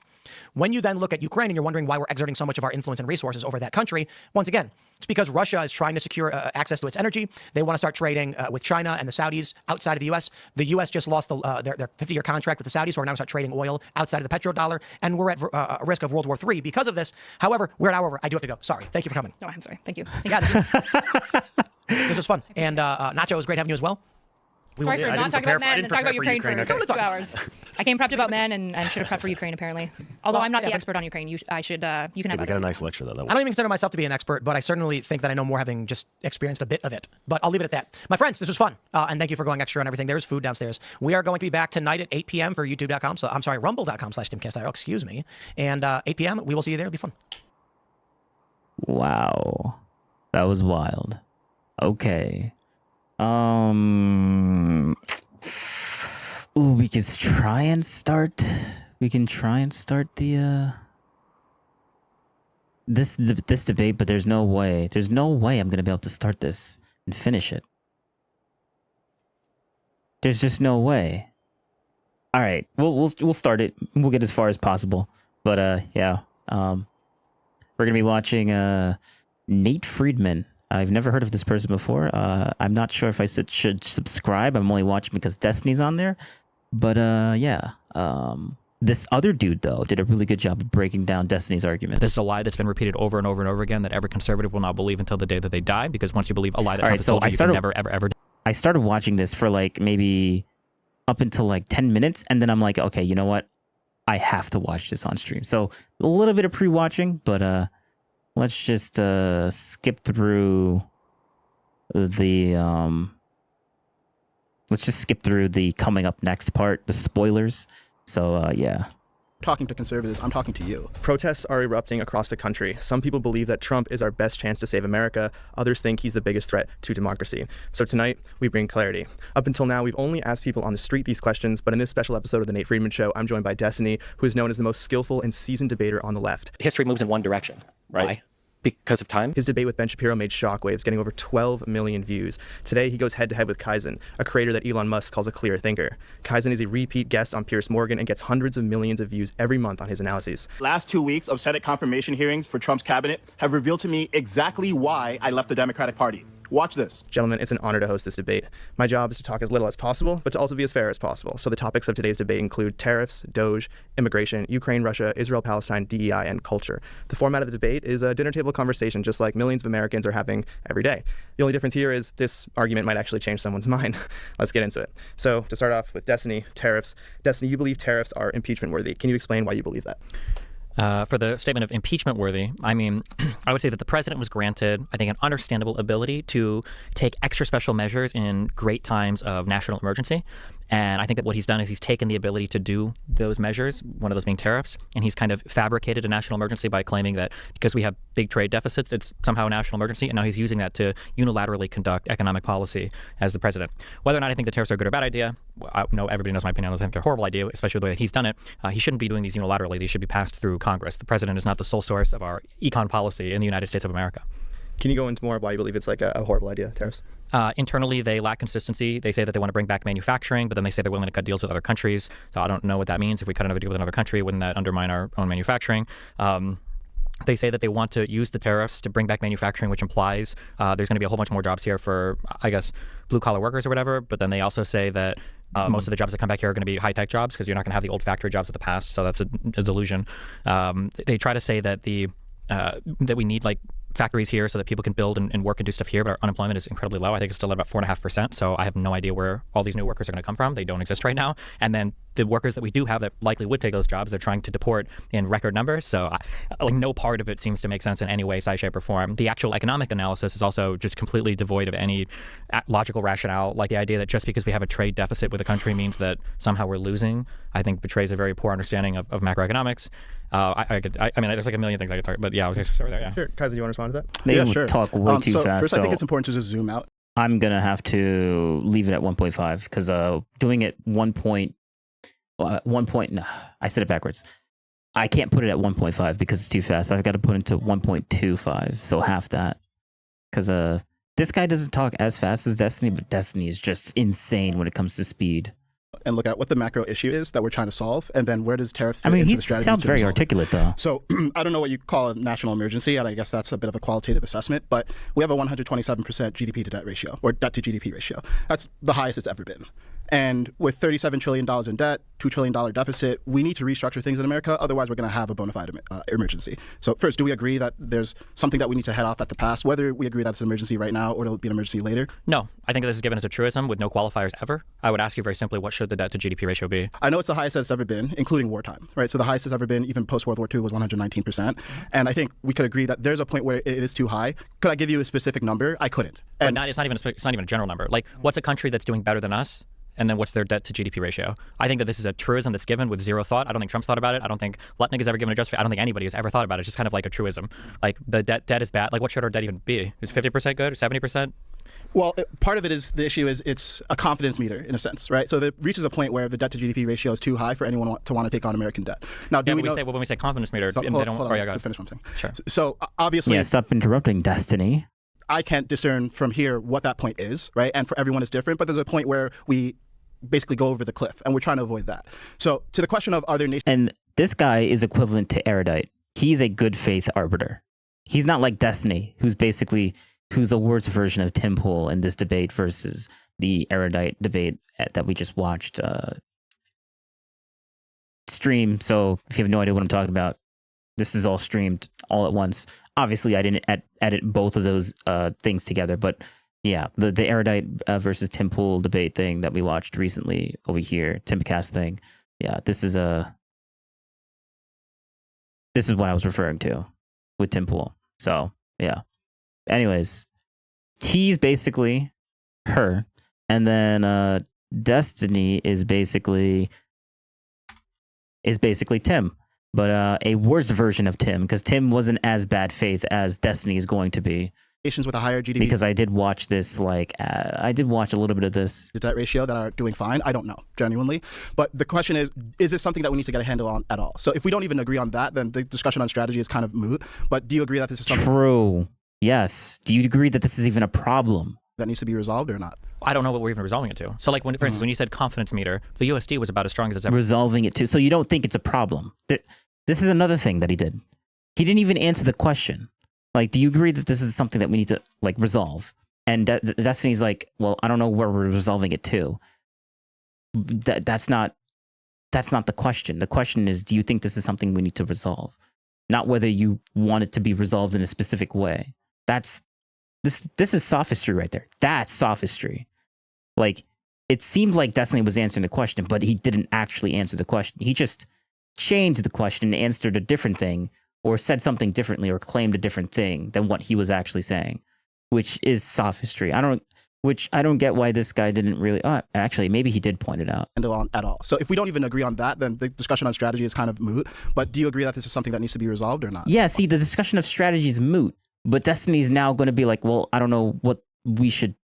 But then Destiny's like, well, we should be talking about strategy. But the strategy is only.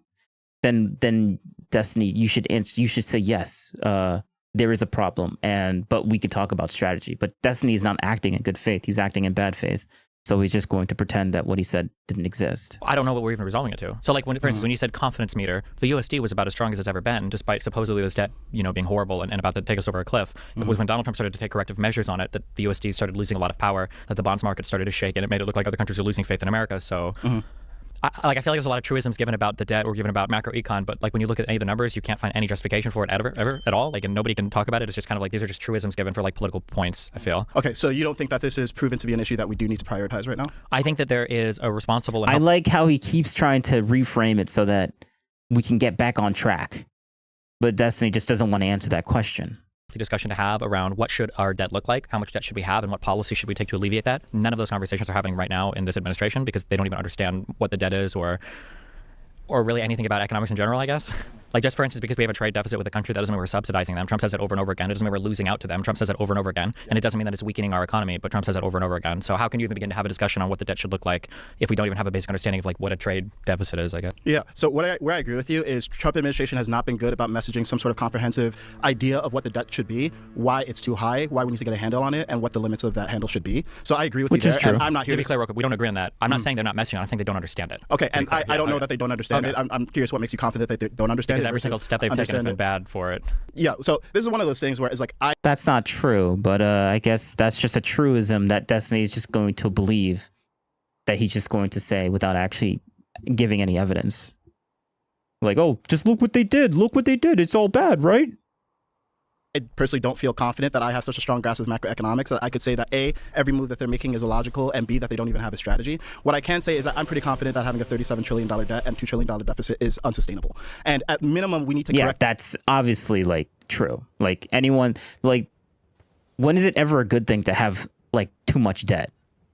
Like, tell me, when is it ever a good thing for any type of organization or company to have too much debt? The trend, even if we think that at the absolute, like we can sustain 127%. But I guess that seems to be like, oh, but like, how do you know it's too much? And then I'm going to be like, well, I think trillions of dollars in debt is too much. Yes. Name another country that has trillions of dollars of debt. You can't.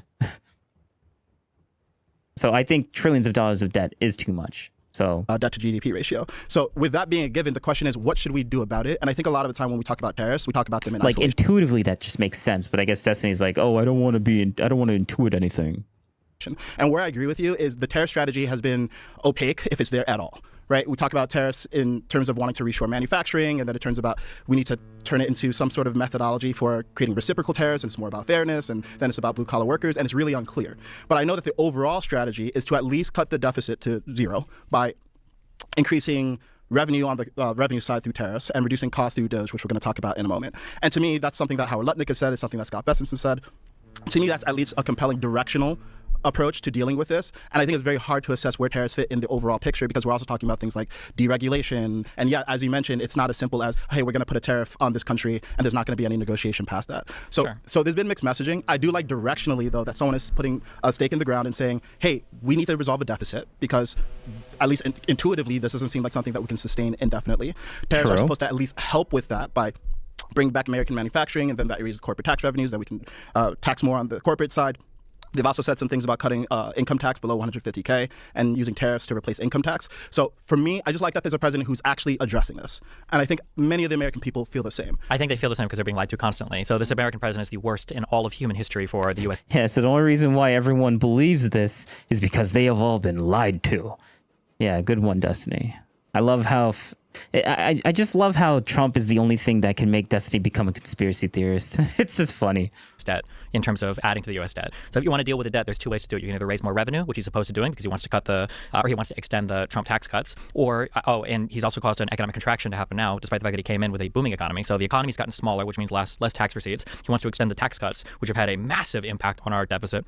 So you can either raise revenues, he's done the opposite of that in both worlds, or you can decrease your outlays, and it doesn't seem like this president is willing to cut any outlays either. So you have the fact that they asked for another $150 billion from the Pentagon, the fact that they're asking for trillions of dollars increase to the debt ceiling, and then the fact that, again, this is one of those internally inconsistent things. We're saying tariffs are going to raise revenue. Well, the only way that the tariffs would raise revenues and the ways that they calculated it is if the consumption remains the exact same, which it won't, because obviously people are going to adjust their consumption based on the tariffs. And two, why would you want them to make a lot of money on tariffs? Why would you want the U.S. to make money on tariffs if the whole point of the tariffs was so that people stopped ordering international goods and started ordering domestic goods? That doesn't make any sense, right? We'd want to reduce the consumption of international goods, which would reduce the amount we collect in tariffs. So even if it's not even directionally good, all of it is just horrible. It's just all of it is horrible. None of it is actually furthering anything to reduce the debt or the deficit, which is why by the end of this admin, the deficit likely won't go down. The debt absolutely won't go down, and there will be a failure on both those fronts, just like there has been with Doge, as we'll get to that. But I don't think any of the Trump people will even be willing to admit that. Yeah. So obviously it's difficult for us to prognosticate. I would say if, look, at the end of Trump's presidency, the debt and the deficit have not gone down, that is a failure. And then we'll just objectively know because they said they were going to do this thing. They said that all these policies are meant to do this thing, and then they didn't do that thing. What I would say is that we need to consider the tariffs, again, as a toolkit in the overall toolbox. Because one of the things I don't even like about the framing is, hey, let's talk about tariffs. Because that doesn't make much sense to me. It's like, no, let's talk about what the economic strategy is and what piece tariffs serve there. Right? So you mentioned, for example, that assumes that consumption remains even. But if tariffs raise prices, then consumption will go down because prices will just be too high, right? Well, then we have to consider other things, right? So if we deregulate, for example, and we make it cheaper for companies to actually make goods in the U.S., might prices actually remain the same and consumption remain the same? That's possible. That is impossible. That will never be the case. I'll bet any money. How do you know that? How do you know that, Destiny? Mr. Gamer Boy, how do you know that? Like what? Right now, because in the United States, we just can't produce. We don't even have the companies necessary. The capex, the type of investment that we're looking to build those factories and train those people, we're at least a decade out in a lot. Okay. So we can build it, but we're just a decade out. What are you saying, Destiny? Are you saying it's impossible, or it's impossible to do it instantaneously? Because it's impossible to do everything instantaneously. Like, what are you saying? Oh, it's a decade out. Yeah. Okay, then it's not impossible. What are you saying? Like, this is just whoa. This can never happen. It's impossible. Unless we wait 10 years. Okay, then 10 years. All right. We're setting the bedrock. Things don't happen overnight, Destiny. Like, chill. Of industries for this ever happening. There's no world where you peel back a couple regulations and all of a sudden magically the United States is competing with with Thailand and China and Taiwan when it comes to manufacturing. That's never ever happened. Yeah, I mean, what he's saying is just a truism. Nothing ever instantaneously starts becoming a thing that works out. Everything takes time to work out. So like, yes, it's gonna take maybe 10 years for this to happen. But Destiny's like, but the Trump administration said it's gonna happen instantaneously. Sounds like Destiny has no faith in the American people. Yeah, I mean, he's only acting this way because the president that he doesn't want is in power. Like, Destiny was a complete American simp when Biden was in office, and now that Trump is in office, he's like, America, all these American people are just terrible now. They voted in. Like, he's just crying like a big baby, honestly. To be frank. Happening. Okay. Well, I'm not so confident that's never going to happen. And at least when you watch Destiny in his Ben Shapiro debate, he was glazing the American democracy and the government and how the three branches of government and how we're the only place in the world that ever does something this unique, and everything works in balance, and the Supreme Court is epic and awesome. We have all these judges that do these specific things. He was glazing. All these arguments are from him, and now he's like, oh, I have no faith in the American. He's essentially saying that, basically.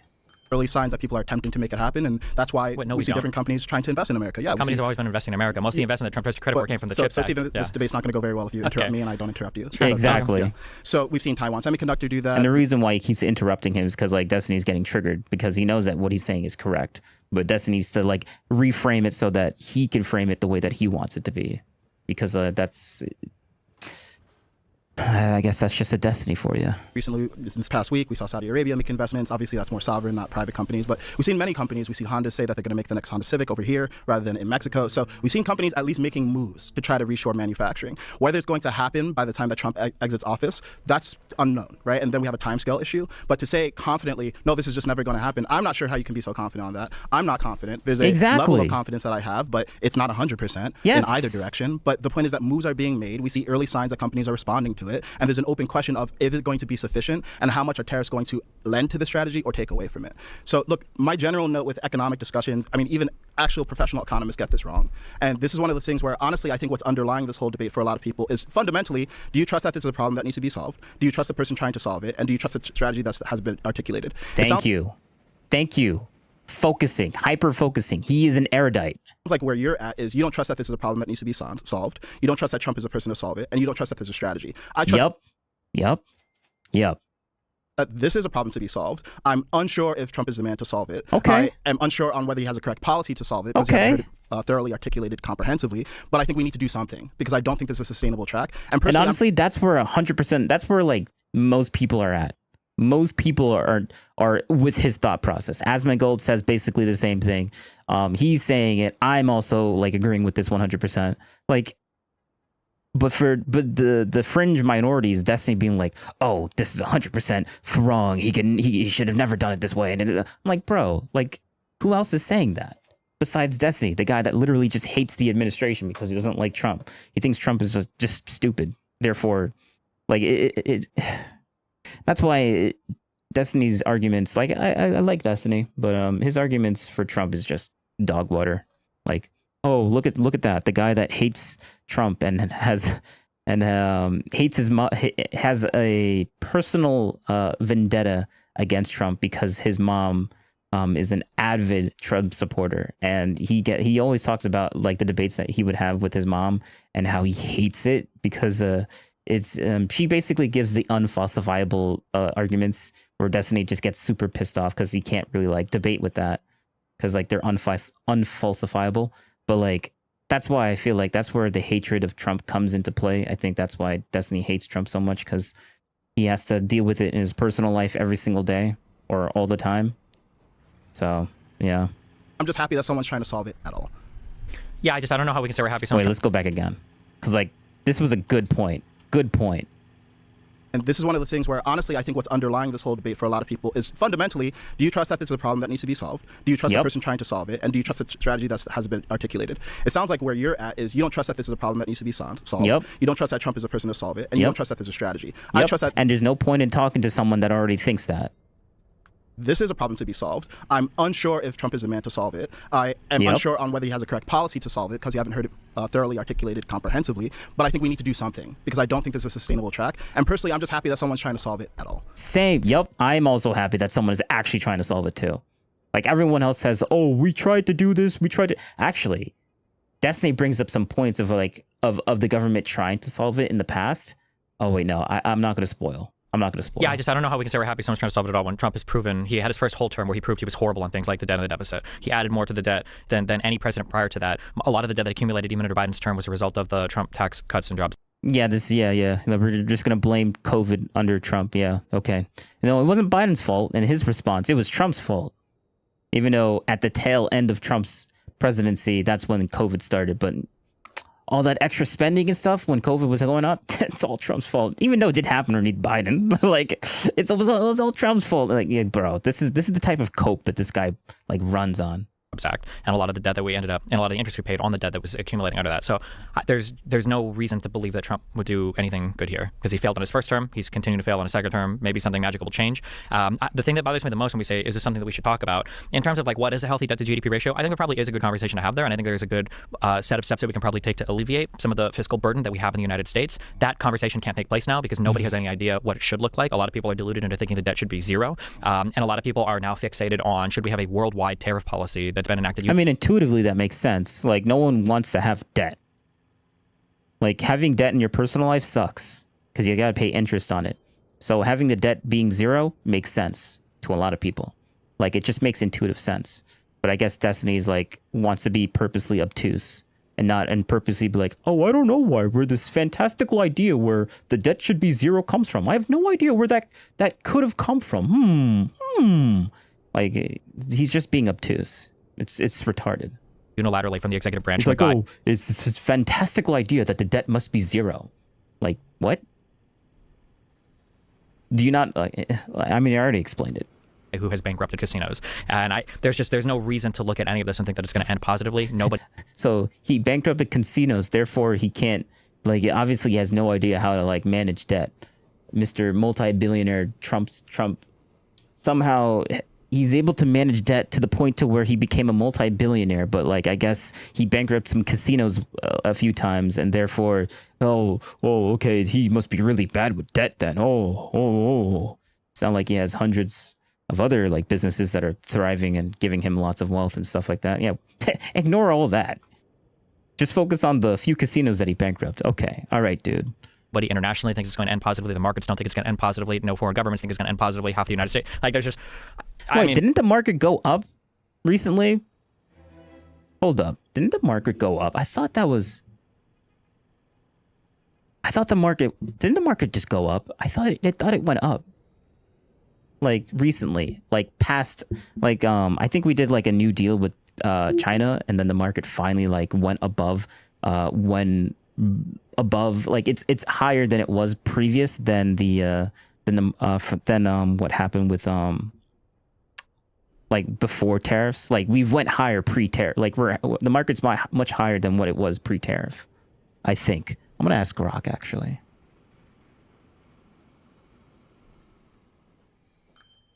Is the market oh my god. All right. You're just gonna have to see this orange thing because it's a stupid hotkey thing. Is the market higher now compared to how it was pre-tariffs that Trump put in place in 2025? Is the market higher compared to how?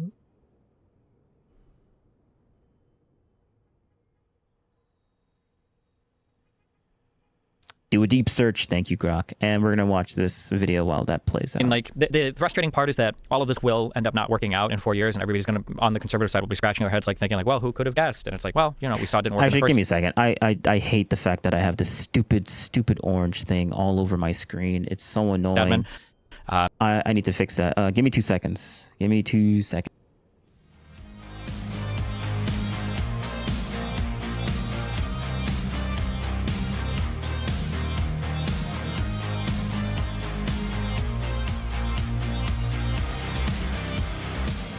All right, there we go. Fix it. It's not here anymore. I can now click and not have it spawn in, which is good. He added record levels to the debt and the deficit, and now it's not going to work in the second admin. He's taking even more catastrophic steps. So I don't know what conversation we can even realistically have about alleviating the debt now. Trump on the campaign trail promised to hire Elon to cut waste, fraud, and abuse from the government. If you were to give Doge a grade, how would you grade them?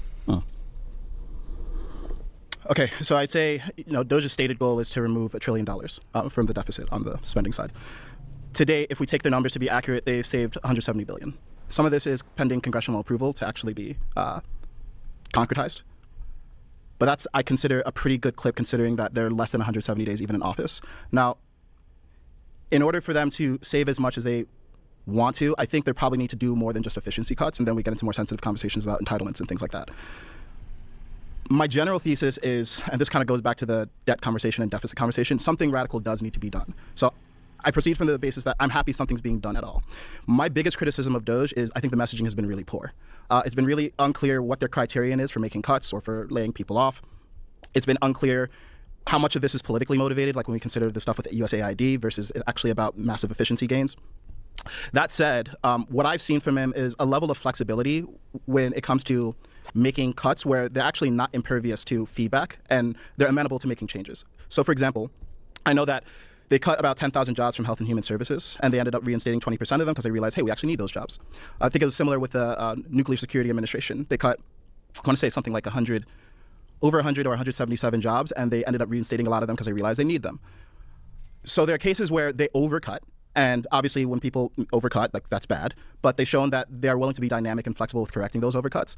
And I also think that the way that they've been treating the layoffs in particular has been a lot more humane than they've been given credit for, because the vast majority of the employees who have been let go have received severance, in many cases 8 to 12 months of severance. And that runs contrary to a lot of a dialogue on like, hey, people are just losing jobs and it's just complete chaos, and they're using a cudgel for everything. So overall, I would give them a B+. I think it's a little early. I know it's meant to be sunset by July 2026. And look, there's a clear objective goal. Either they cut $1 trillion or not, and then we can be much more objective about how much it cut and whether it was enough. But overall, I am... Yeah, this is not even like 50% like done. It's supposed to be like Doge is supposed to disappear. Like the end goal was supposed to be like achieved in 2026 of July, and we're not even like. I mean, today is like the 1st of July of 2025, so we still have a whole year. Like we're not even halfway done. And like so, but listen to Destiny's response to this. Like it sounds unhinged, to be honest, in my opinion. I'm positive on the changes that they've made. I'm positive on the fact that they're willing to take feedback. Like a B+ is a fair goal. Yeah, B+. I would give a B+. Like it was a bit rocky in the beginning, but like the market has actually. Let's see, did the market actually go through? Oh, we're not done yet. Oh wow, this is why I love deep searching, man. It's clarified the request, evaluating tariff dates, assessing tariff impact, calculating market dates, exploring data searches, confirming whatever this is, SP5. Oh, I know what that is. Comparing markets trends, verifying market composition. Okay, there we go. We just finished. All right. Oh. Research suggests the market is lower compared to before Trump's 2025. Evidence leans towards a decline in the S&P 500 on May 3rd. Okay, interesting. Oh, the all right. Let's put this in. But there's a context and clarification, I guess. Let's delete that. Input text manually. Play it. As of June 1st, 2025, the S&P 500 index, a key measure of the US stock market, closed at 5,911.69 on the last trading day, May 30th, 2025. Before the tariffs implemented by President Trump in 2025, which began on February 1st, the S&P 500 was at 6,040.53 on January 31st, 2025. This indicates the market is currently lower by about 2.13% compared to before the tariffs. Context and uncertainty. The comparison focuses on the period before the first tariffs took effect, but market reactions may have started with announcements. Given the complexity, it's possible other factors also influence the market, but the data suggests a decline linked to tariff implementation. Okay. Market level comprehension. Okay, let's just read. Let's do the conclusion, because like I don't have all day to listen to all that. The evidence leans toward the market being lower now compared to before the tariffs were put in place in 2025, specifically comparing May 30th, 2025, 5,911.69, to January 31st, 2025, 6,040.53. Wait.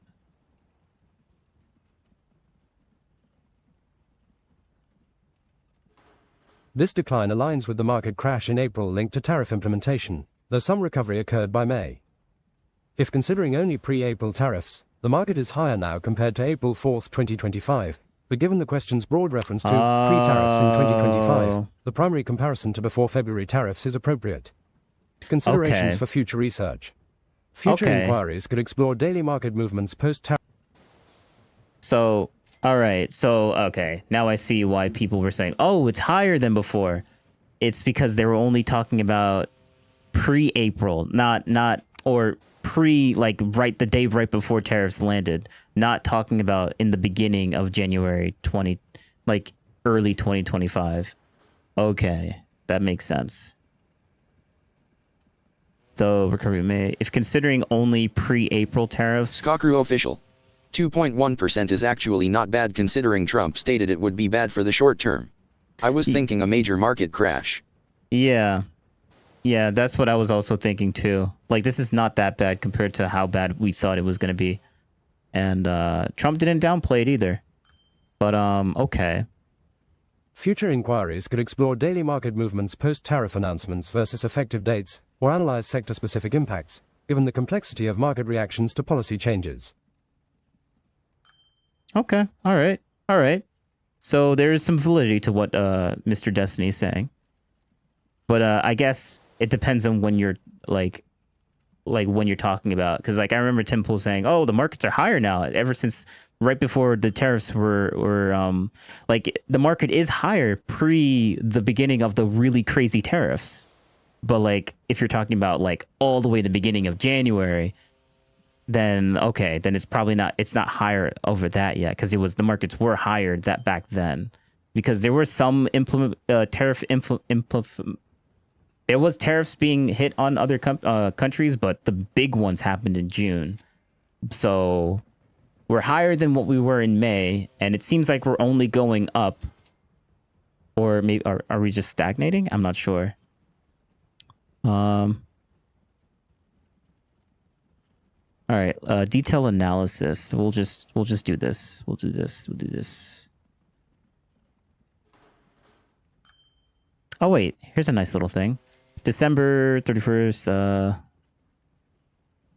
end of 2024, before any 2025 trends, before February 1st tariffs. This is the market. So we went up pretty high before January 31st, and Trump came into office January 20th. So that's interesting. It went up, but then we dropped April 4th before the April 5th tariffs. And now May 30th, literally last trading day before June 1st. Yeah, because like right now it's June. Wait, it's April, May, June. Oh yeah, it's June now. Wait, we're in June? Yeah, we're in June. Yeah, this is June. I get my Junes and Julys mixed up sometimes. Okay. Actually, we're pretty high up compared to where we were pre-April, which is pretty damn good. And we're actually pretty damn close to January 31st tariffs. Like, that's a pretty close number. Very close number before the February 1st tariffs. And then the April 5th were the big ones. But we're actually pretty high up compared to, like, we're very close. We are very close. We're actually higher than we were at the end of 2024. That's wild. Okay. I wonder why the market went up so high when Trump was about to come into office. A little bit of confirmation bias there, but whatever. But yeah, okay. I mean, I was going to put this in the thing, but let's get back to the video. And I think... All right, so Destiny's playing semantics when he says, oh, but the markets, that's just a lie when people say the markets actually went up higher than before. It was actually really high when Trump came into office, but Destiny would leave that part out, that caveat where Trump came into office. He'd be like, but the markets were higher. And whenever people say the markets are less or really bad right now, that actually is a lie, because the markets are really good right now. It's just not as good as it was before, but still. The thing that people don't understand about the way DOGE is structured is they don't actually have statutory authority to make cuts unilaterally. It's not like Elon or anyone else in that department is just going in and cutting things without... We looked into what Destiny claimed, and turns out what Destiny claimed was actually fake. Let's just say that. Or grossly over-exaggerated. Let's just say that. Consulting with the agency or department heads. So given that in many cases they have an engineer, a lawyer, and then some sort of liaison for DOGE embedded in the department, and the department is actually agreeing, hey, yeah, we can make these cuts. But that's what Destiny does. Destiny likes to take a small kernel of truth, exaggerate to the nth degree just to win a debate. Happy that there's some sort of technically influence wrong in these departments that is looking at this with a fresh eye and recommending cuts. B, I'm glad that the departments are agreeing with those cuts and following through. And I think this was necessary. I think the question is just on the margins, are they doing as good of a job as the ideal Doge could do? So for me, it's B+. Yeah, this is the easiest F in the world. Doge came in promising $2 trillion in cuts, and they've walked away with anywhere from 50 to 150 billion, maybe. I don't know in what world you miss your target by an order of magnitude and still manage to get a passing grade. But Doge is not done until 2026, but I guess we'll just ignore that. Okay. Also, Doge's mission was to come in and find waste, fraud, and abuse, not try to make personnel cuts in programs that they don't like. So they didn't even hit their original mission at all. I'm going to be honest. I think every liberal was a little bit scared to see Doge come in and find... What's your definition of that? Well, who knows, but okay. Find a whole bunch of waste, fraud, and abuse in the government, because obviously that would look pretty bad. I did expect them to find some stuff. I'm actually astounded that they came in with like an open book to go through everything and came away with absolutely nothing. There was not a... Yeah, absolutely nothing. Yeah, okay. Doge, no, Doge department. Doge department. Yeah, that's what I'm looking for. Doge department. Oh, there it is. There it is. Government of efficiency. Yeah, absolutely nothing. Yeah, guys, you see these numbers? That's absolutely nothing, guys. That's absolutely nothing. They came in and they found absolutely nothing. Yeah. These numbers are all fake here. There should be zeros here. They should be... I should go into the elements of this thing and change it into zeros. Just so I can make Destiny correct. Yeah, absolutely nothing, guys. Nothing to see here. This is all lies. Yeah, Doge.gov. That's a lie. It is a government agency, but I guess this government agency is just lying, right? Right, Destiny? Like, this is so stupid. Like, what are you saying, Destiny? This is why no one takes you seriously whenever you talk about, like, anything to do with Trump. Like, it's just so stupid. Zero credible claim of waste, fraud, or abuse that Doge came away with, despite the firings, despite going in and, you know, kicking out security guards, despite getting to go through as much data as they wanted to. The only thing we've gotten is a worse understanding of a lot of these agencies, because Elon Musk himself has been involved in the proliferation of a lot of lies about them. For instance, spreading the lie that Social Security is paying out people that are over the age of 120 or whatever. This is a lie that's been repeated over and over and over again that every conservative will not believe until the day that they die, because once you believe a lie that Trump has told you, you can never, ever, ever disavow that lie. Am I going to look up every single claim that he does? I almost don't want to, because it becomes boring after a while, but...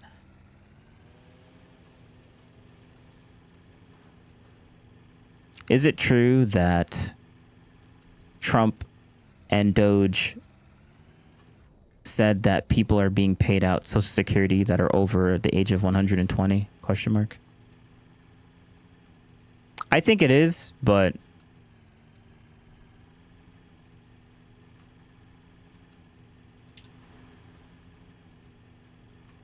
Because I did see that graph, but...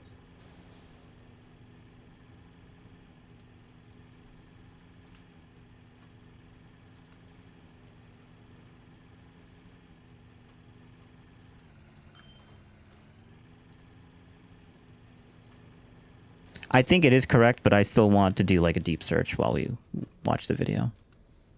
They didn't manage to find any credible amounts of waste or fraudulent behavior or abusive behavior. They just went through and they... Notice this little thing. Credible amounts. Like Destiny. Of course, Destiny, you're not going to think... The guy that hates Trump is obviously not going to think anything that the guy that he hates is going to be credible, obviously. So saying, oh, they didn't find anything credible.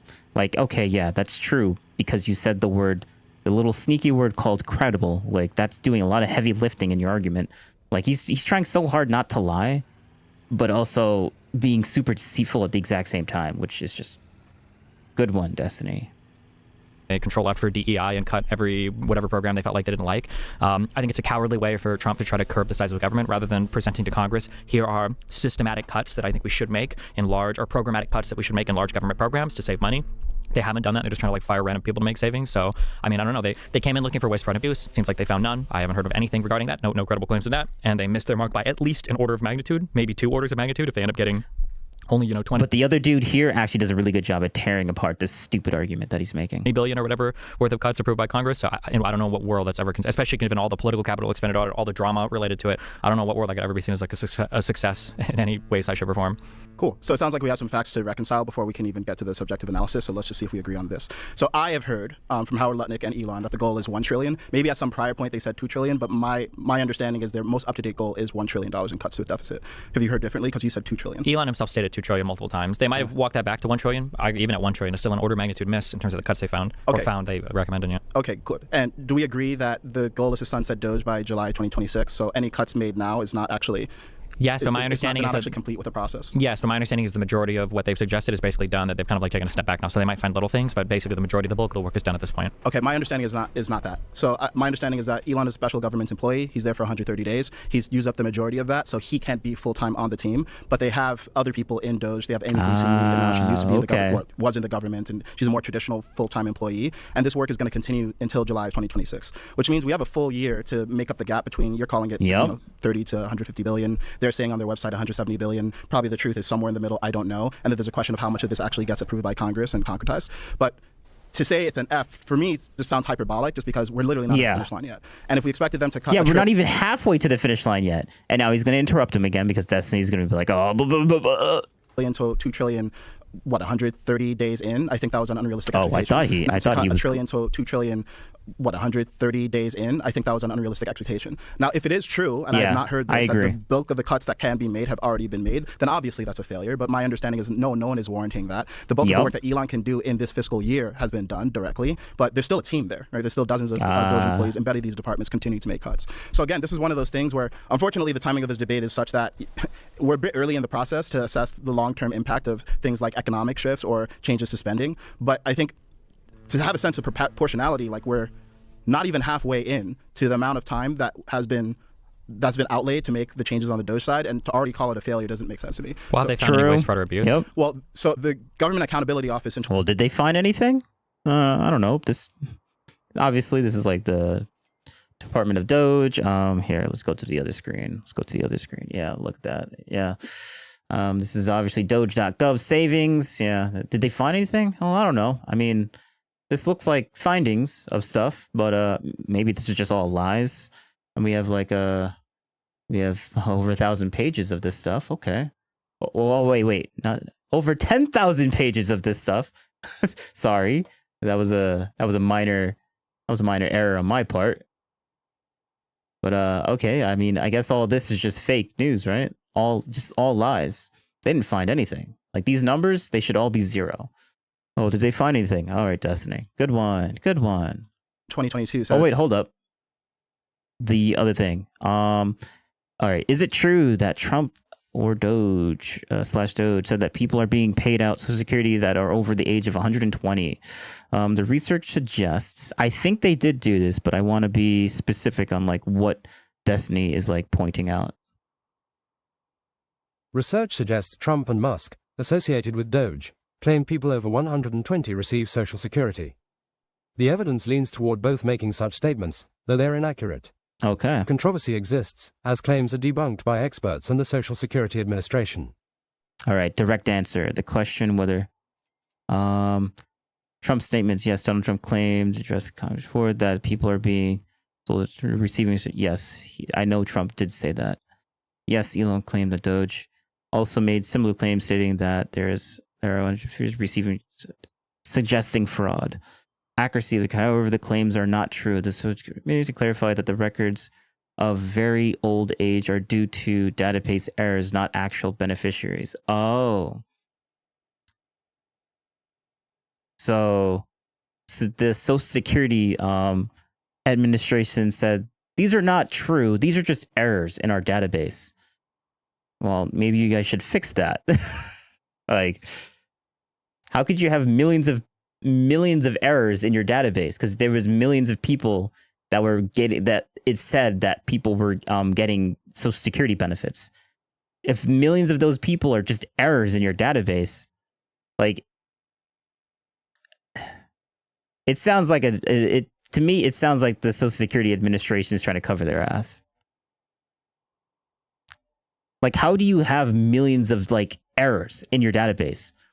Like, it's more likely that it's probably a mix of like fraud and errors. Like, I don't think there was like millions of. Okay, well, you know what? Let's do this. Let's do this.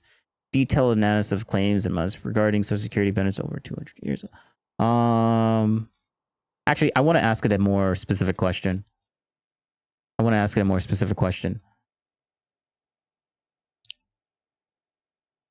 Is it true? Wait.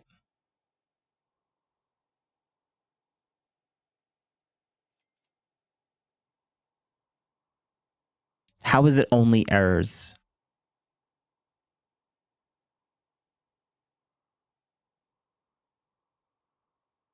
So has that claim been debunked 100% question mark? And tell me how.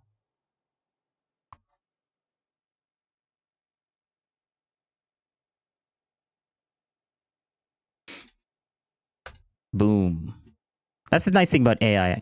If I don't want to be specific, I'll just ask it a very vague question, and it should just remember what I was just talking about. Claim needing to full debunking. I'm curious how to figure that out. Now I'm adding mixed. Because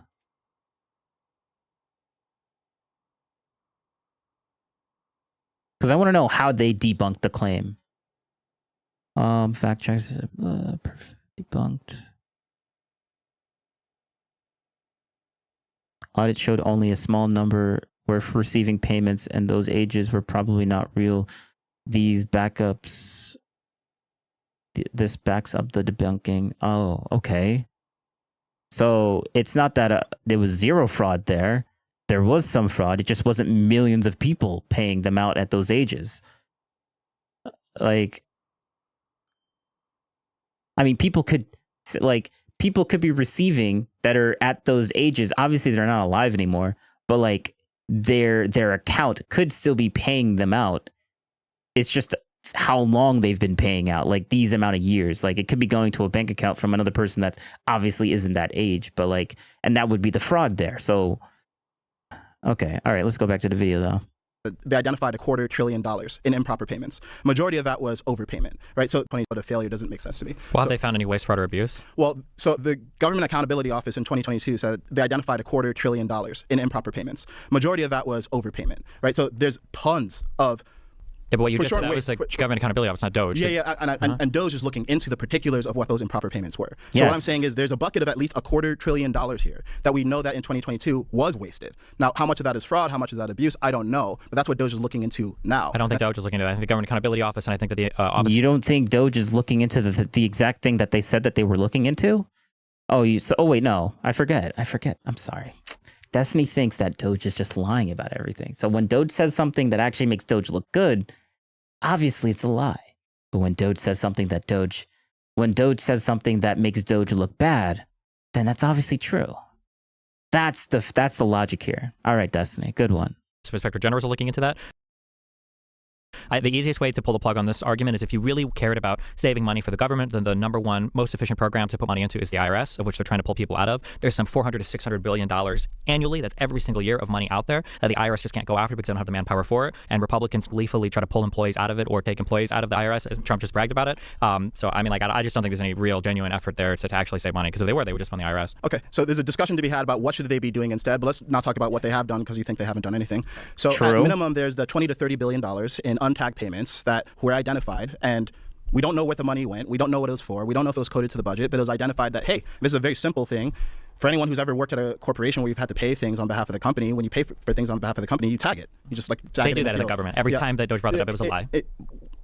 Every single time it was a lie. My understanding is it's not a lie. That's fine. It is a lie. That's why there's no prosecution that's been referred. That's why nobody's talking about specifically. But hold on, so you're saying it's a lie. Let me tell you how, if it were true, it would work. It's literally, there's a field that's optional where you can indicate what the payment is for. It was not indicated. And this doesn't mean that there was a mass amount of fraud, but it was one of these very simple things where, hey, the systems were not properly designed to make sure that we have accountability and transparency over how every single dollar was spent.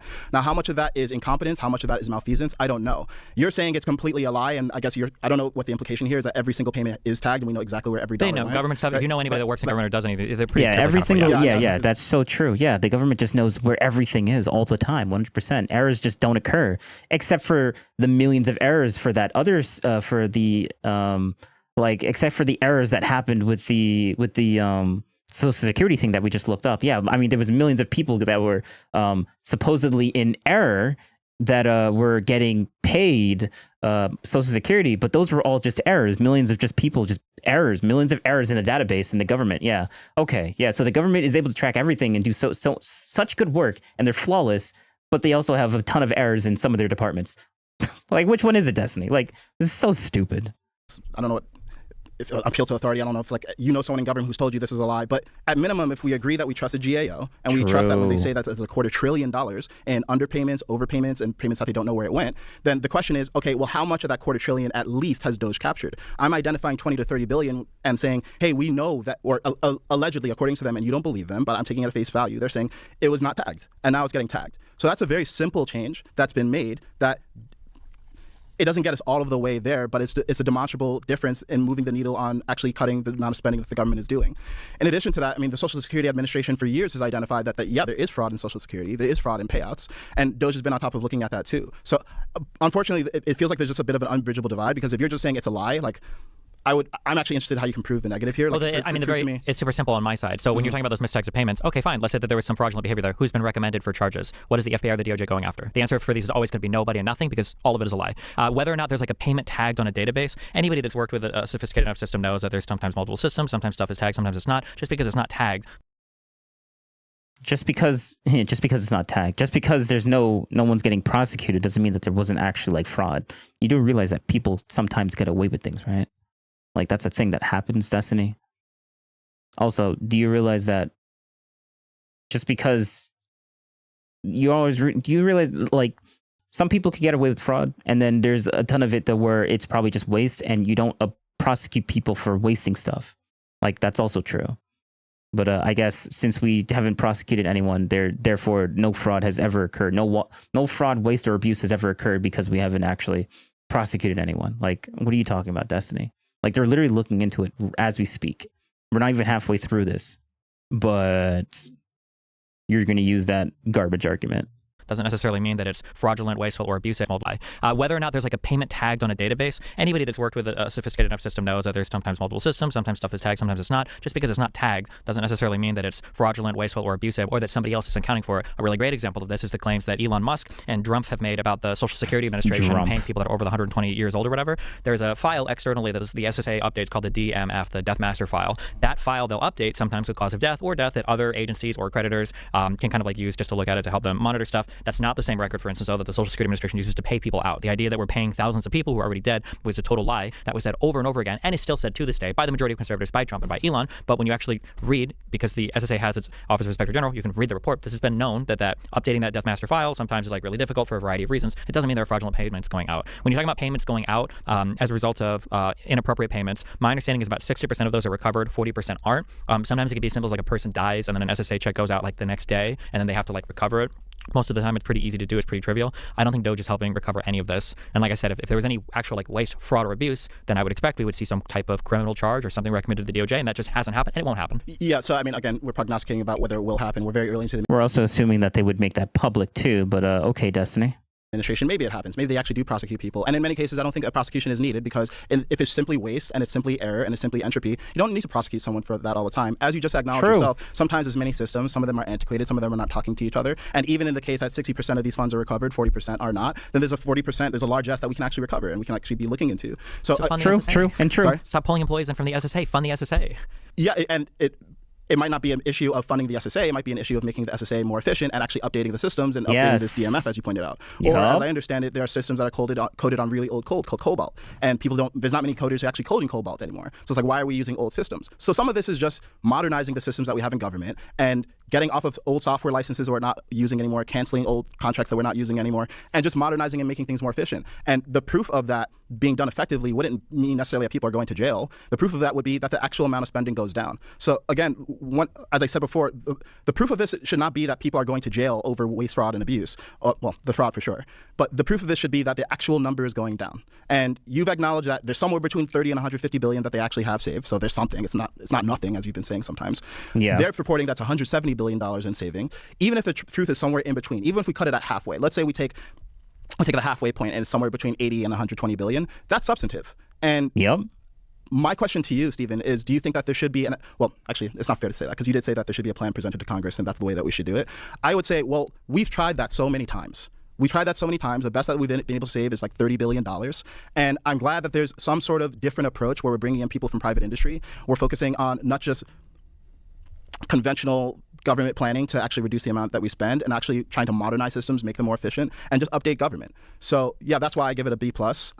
I can understand why you wouldn't want to give it a B+. I don't understand how you can give it an F, given that we're literally not at July 2026. Doge came in to find waste, fraud, and abuse. They didn't find waste, fraud, and abuse. They came in to make suggestions for cuts to programs because Republicans have given up on trying to govern this country. If Republicans want to cut from the government, if they actually want to decrease the amount that they spend, then you go to government to do government. You don't get to bring in a guy who's frying his brain on ketamine to try to make a whole bunch of arbitrary cuts in personnel because you're too lazy or stupid to figure out how to actually write the bills to cut the departments. I don't like this idea that conservatives go, well, it was too hard, so we brought in a guy unilaterally to just start hacksawing stuff, and this is our way of doing it. Doge was brought in to find waste, fraud, or abuse, not reread to me in a less coherent voice things that are on Government Accountability Office or Office of Inspector General reports from 2022 or 2023. It's a waste of money. It's a demonstration of a lack of ability to do business. Elon Musk became everybody's worst middle manager. Anybody that's worked in private industry knows how annoying it is to get a random email from some C-level exec saying, send me 5 things that you worked on this week. Oh, like it was so annoying that half the cabinet heads were like telling their departments. I think Kash Patel, maybe Hegseth was saying like, guys, don't waste your time responding to this. This is stupid. Okay, this is dumb. It was a total failure in every single like size of the way you can measure it up. It was a failure.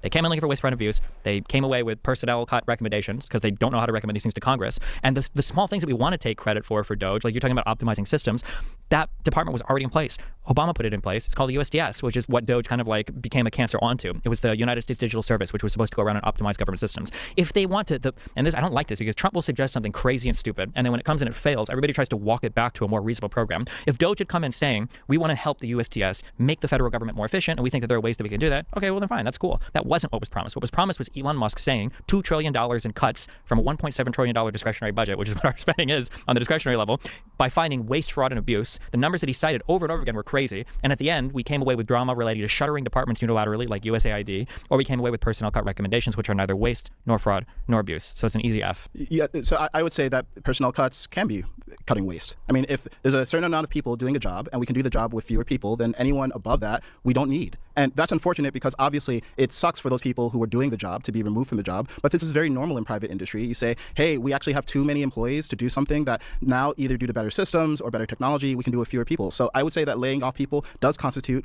removing waste. And I'm not sure what you consider waste that wouldn't be personnel cuts. There's obviously examples of waste that are not just personnel cuts, but I would say personnel cuts falls under the category of waste. So to say, oh, well, all you did is cut employees, that's not actually resolving waste, fraud, and abuse. I think it's categorically not true. I don't think there's any way to let me just finish what I'm saying. Some of what you said, I mean, Elon being fried on ketamine and Republicans are not trying to govern the country. I mean, this is like theorizing about people's state of mind and ad hominem. I don't think that's really necessary. Yeah, and I'm not really interested in speculating on what Elon's mental state is or Republicans' motivations. But again, we go back to the higher level problem, which is that we have a massive deficit. In my mind, we need to get a handle on it. At least directionally, we need to get a handle on it so it doesn't increase. We've tried the traditional approaches that you've identified. We've tried the conventional government agencies, audit other agencies, and then make recommendations to Congress, and then Congress approves those changes, and it hasn't been working.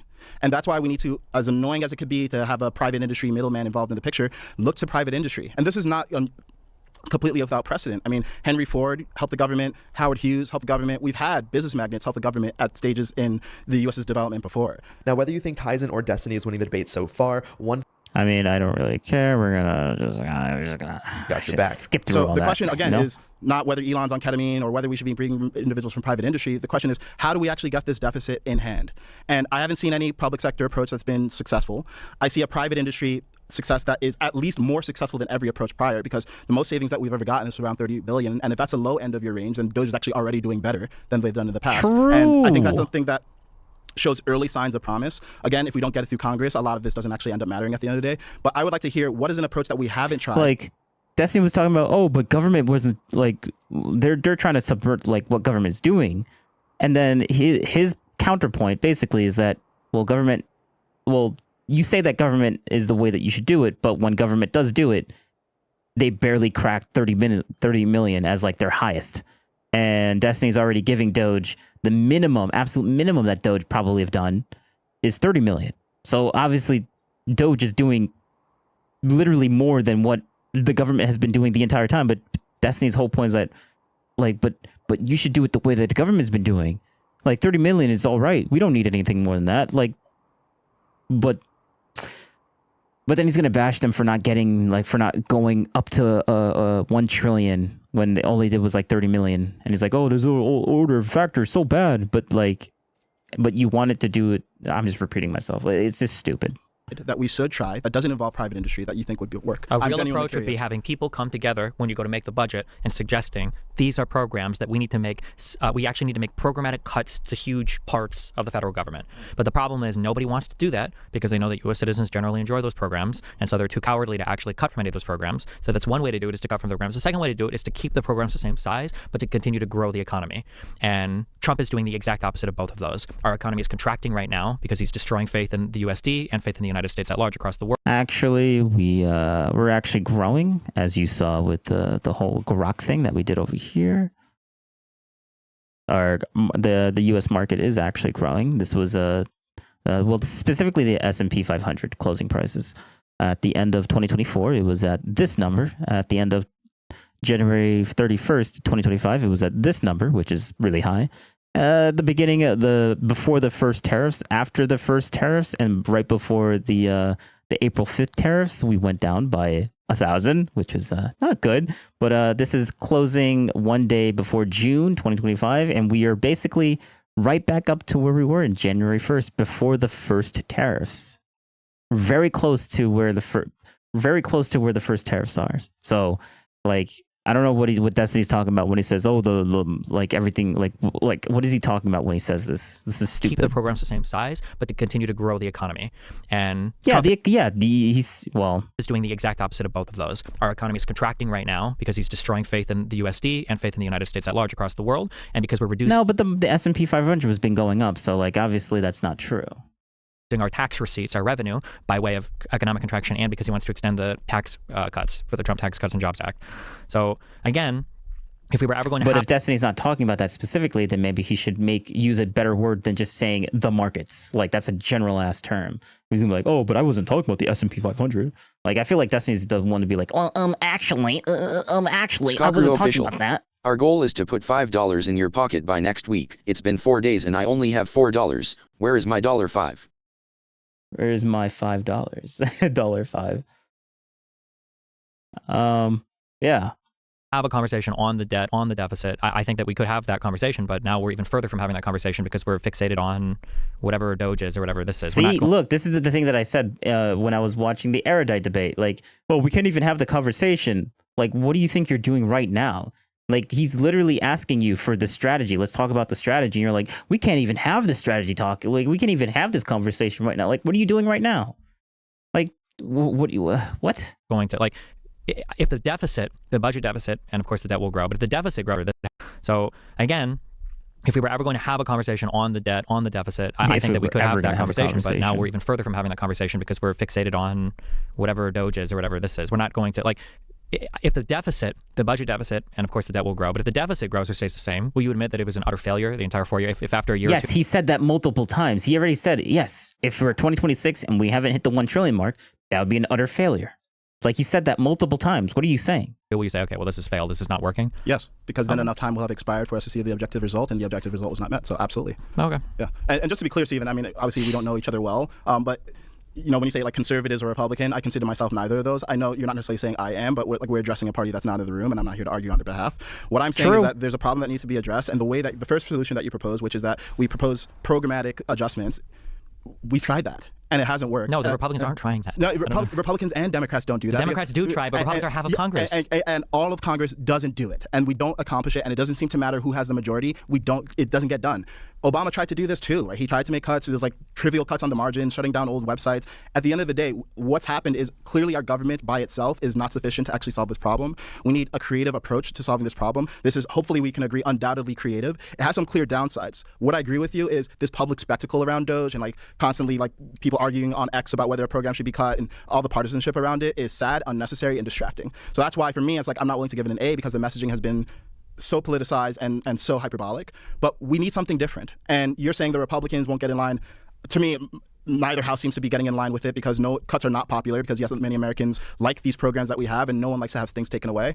And what I've seen, you know, to your point about like programs getting cut, that's what Doge has been doing. Now, if we have a disagreement on whether these programs that have been cut should be cut, I think it's a healthy discussion to have. Like we can talk about USAID, whether that should be removed. We can talk about the departments that have been downsized. We can talk about Health and Human Services getting rid of 2,000 employees. All these things are reasonable discussions to have. But what I don't think is a reasonable discussion to have is discussions about whether it's the Democrats or the Republicans, and talking about these hypotheticals where all the Congress people get together exactly. and solve, what? It just hasn't been working. And frankly, as an American taxpayer and someone who's been observing government from the outside for years now, it's like, I'm just glad that we're trying something different. I mean, like, this true. is the Republicans throwing their hands up, and it's the meme comic of we've tried nothing and we're all out of ideas. If Republicans want to govern, the country is here to be governed, but as long as half the country is just having an epic time following Trump into, whatever abyss they're happy to follow him into, nothing is going to get done. Like, none of the Doge stuff is probably going to get solidified by Congress. Most of the people in Congress are not happy with any of the suggested cuts. It's just nothing. Like, when Republicans decide, okay, well, we have to actually come together and we need to start writing legislation, then something will get done. It's not a both sides issue. Democrats are able to pass way more legislation. The economy and the budget, both, so fiscally and the economy, tend to do better under Democrats. Every time a Democrat comes back into office, they have to... what happened to the whole, realize it was a whole meme called Bidenflation, right? Oh, wait. But Trump was the reason why we had inflation underneath Biden. I forget. I'm sorry. I forget. I'm sorry. Sorry, I should have known. Destiny. It was Trump's fault for why everything got so bad underneath Biden. True. To waste the first year or two trying to bail them out of whatever catastrophe the last Republican got them into. When Obama came in, it was trying to recover from the housing crisis. See? When Biden came in, it was recovering from COVID. And then... See? Yep. See? It was because of the previous administration. The previous administration made COVID somehow. Afterwards, you get a Republican who came in. Look, you've got Donald Trump coming in now. He came in off of Obama's heated economy and tried to take credit for the economy growing out of that, even though... Oh, yeah. So, when good things happened underneath Trump, it was because of Obama. Okay, yeah. See? It's so... The cope is so real. Trump added record levels to the debt and deficit, and now Trump has come in after the economy was doing great under Biden. We were dominating OECD and G7, in every conceivable way, and now he's, managed to cause an economic contraction. Wait a second. So... Okay, all right, yeah. I mean, when good thing happens underneath Biden, it's Biden's fault. But when bad things happen underneath Biden, it's Trump's fault. True. And see, the good things that are happening now in the beginning of Trump's year, that's all Biden's fault. Which, I mean, that's a little bit more legit because, I mean, he just came into office. So, what did he do? But, it was speculated for Trump to be getting into office since November 4th or November whenever. Was it November 4th? It was one of those days, sometime very early in November, when Trump won the election in 2024, for 2025 to be inaugurated in 2025. But yeah. Quarter. It's frustrating to see a Democrat comes in and has to clean up after the last Republican. The last budget deficit, the last budget surplus we had was under Clinton, was under a Democrat. It's just frustrating. The Democrat has to come in, clean up the mess. The Republicans come in, they make more and more of a mess. They spend like crazy. And then everybody goes, wow, both parties in the United States sure are messed up right now. It's just that blows my mind. Yeah, I mean, I didn't really want to make this a partisan conversation, but I think the framing of, Republicans mess it up and then Democrats clean it up, I don't think that's accurate at all. I mean, even if we talk about economy and took credit for it and massively spent. He did a huge tax cut without paying it with any spending cuts. And they all spend, right? And there's been no Republicans spend more. I'm pretty sure Republicans spend more. Flores and Trump. Yeah, sorry, in point of fact, I'm pretty sure Biden actually spent more than Trump. Yeah. Now, obviously, there was a black swan event in COVID, and that. Yeah, Biden had all of COVID. Trump only had part of COVID, but I'm pretty sure, in point of fact, most of the extra spending under Biden was because of the tax cuts from Trump, the Trump Tax Cuts and Jobs Act that they're trying to renew now. All of the extra interest on the debt, and then all of the extra, basically lost revenue from that was passed from Trump that was carried over into Biden's admin. Yeah, but we can't do this thing where Republicans are not responsible for any success that they ride the tailwinds of, and Democrats. Yeah, exactly. What?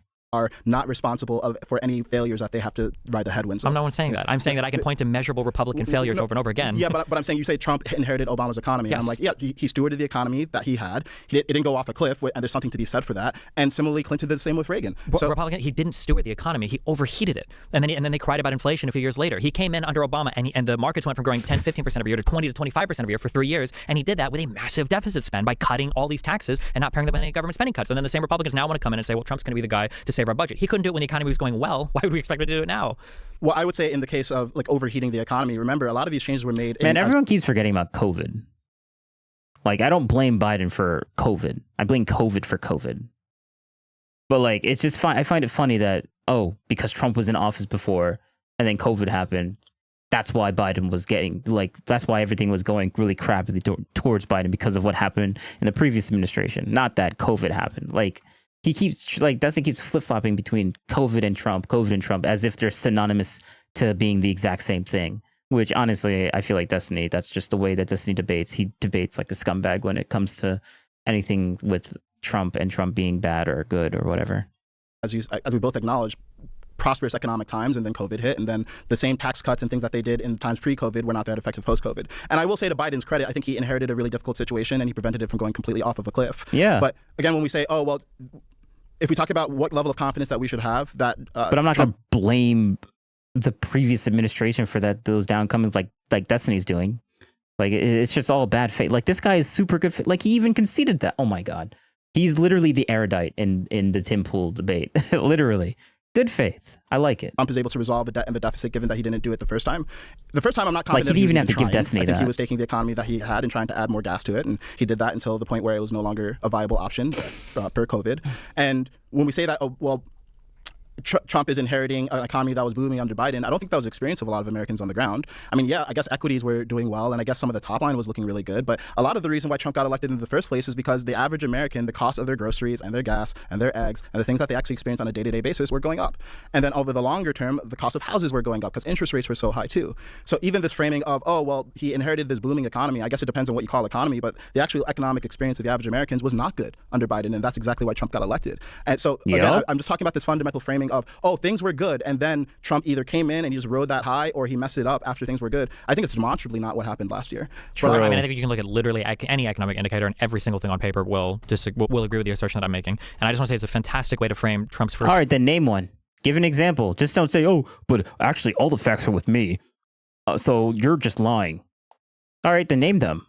Like, name them. 4 years of saying they were bad because he wasn't even trying when he was the president of the United States of America. But well, I would say it wasn't a priority. Like, as I recall, debt and deficit were not as much of a priority. And I don't think it's been, honestly a big priority for any president in terms of actually trying to make substantive changes. I mean, maybe it's something that you mentioned in a campaign. Everyone says, I want to cut the debt and the deficit. But I haven't seen anyone actually make really substantive changes to try to do that. And I don't think Trump 1 had much of an emphasis on that. I would argue that Biden expanding the IRS workforce by, I think they tried to do 80,000 people, would have been a really big step, although I think the Republicans have defanged that almost entirely now. And then I would say that at least the Inflation Reduction Act, the fact that they tried to pass legislation that had government spending that was offset by cutting part of the government, I would say that was an effort. And then you see things that Trump is trying to take credit for now that you mentioned earlier, all these investments into the United States from Taiwan chip factories or whatever. A lot of those are largely spurred on by the fact that Biden passed the CHIPS Act, which was more than just a tariff, but it actually provided for large-scale subsidies for domestic manufacturing investments from foreign investors. So, I mean, I don't know. I like Trump a long time ago. I mean, there's videos of him saying that the economy seems to run better under Democrats. I mean, I agreed with him then. I think it's still largely true, but I guess we'll see after the end of these 4 years how people try to rationalize away everything that's happened so far. So there are millions of people in the U.S. who are here illegally. What should be done with those who are already here? And what, if anything, should change to prevent illegal immigration moving forward? Should I go first? Sure, yeah. So we touched on, or Stevens touched on this super briefly when you talked about deporting the people who are doing a lot of the jobs that actually are necessary for the economy. And I agree, that's something that needs to be reckoned with if we are going to deport people. But before we even talk about things like the economy, or some people incorrectly believe that immigrants are committing crimes, and that's not true, or at least not at a higher rate than the average American, I think fundamentally and instinctually what's going on is a lot of people just feel like it's unfair to allow illegal people to enter the country illegally. And to give you a very simple analogy, it's almost as if you're standing in a line, right? So let's say you're at an event and you're standing in a line, and you're standing in a line not because someone is wagging their finger and saying that you should do it, but because there's a basic understanding of it. There's a social contract that we all stand in the line, even if we don't like it, and we wait our turn. The perception is that illegal immigrants are not waiting their turn. And it's, from a humane point of view, I totally understand a lot of these people are leaving desperate situations. A lot of these people are just like everyone trying to live a good life, and they want to live it in America. But the reason why America is actually so desirable is because we are a nation of law and order. We've actually created a system where we have relatively reliable judiciary system and legislative system and executive branch, and they work together, unlike a lot of these countries that people are coming from, especially in Central and South America.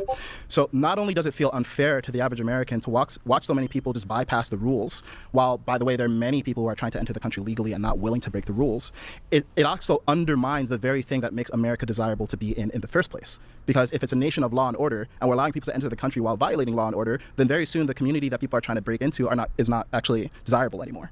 So from my standpoint, this is about fairness, and it's actually not a moral claim. It's a claim about what actually creates a sustainable community. And I don't think it's sustainable to have a community where we have this perpetual underclass of people who the only difference between this underclass of people and the other and legal immigrants is that this underclass of people managed to make it into the country. This underclass of people is now getting actually abused because they're working jobs under the table. A lot of the time they're getting scammed. A lot of the time, they don't have worker protection because they're undocumented. And I don't think it's a good situation for those people. I don't think it's a good situation for people who are legally. I don't think it's a good situation for people who want to be in the country legally either. So in my opinion, look, we can't do this in the middle thing where we have like second-class citizens in the country and we say, oh, well, they're providing, essentially, we're saying cheap labor. Like, oh, they're building our houses and they're farming our crops and they're doing jobs that Americans don't want to do. We need to either legalize all of them or we need to remove them all from the country. So if we look at these two branches, like, okay, well, what's the relative upside and downside of this? The upside of keeping these people in the country is certainly from a humanitarian point of view, it's more palatable because no one wants to force 10 to 20 million people to leave the country. They have communities here. They have bonds here.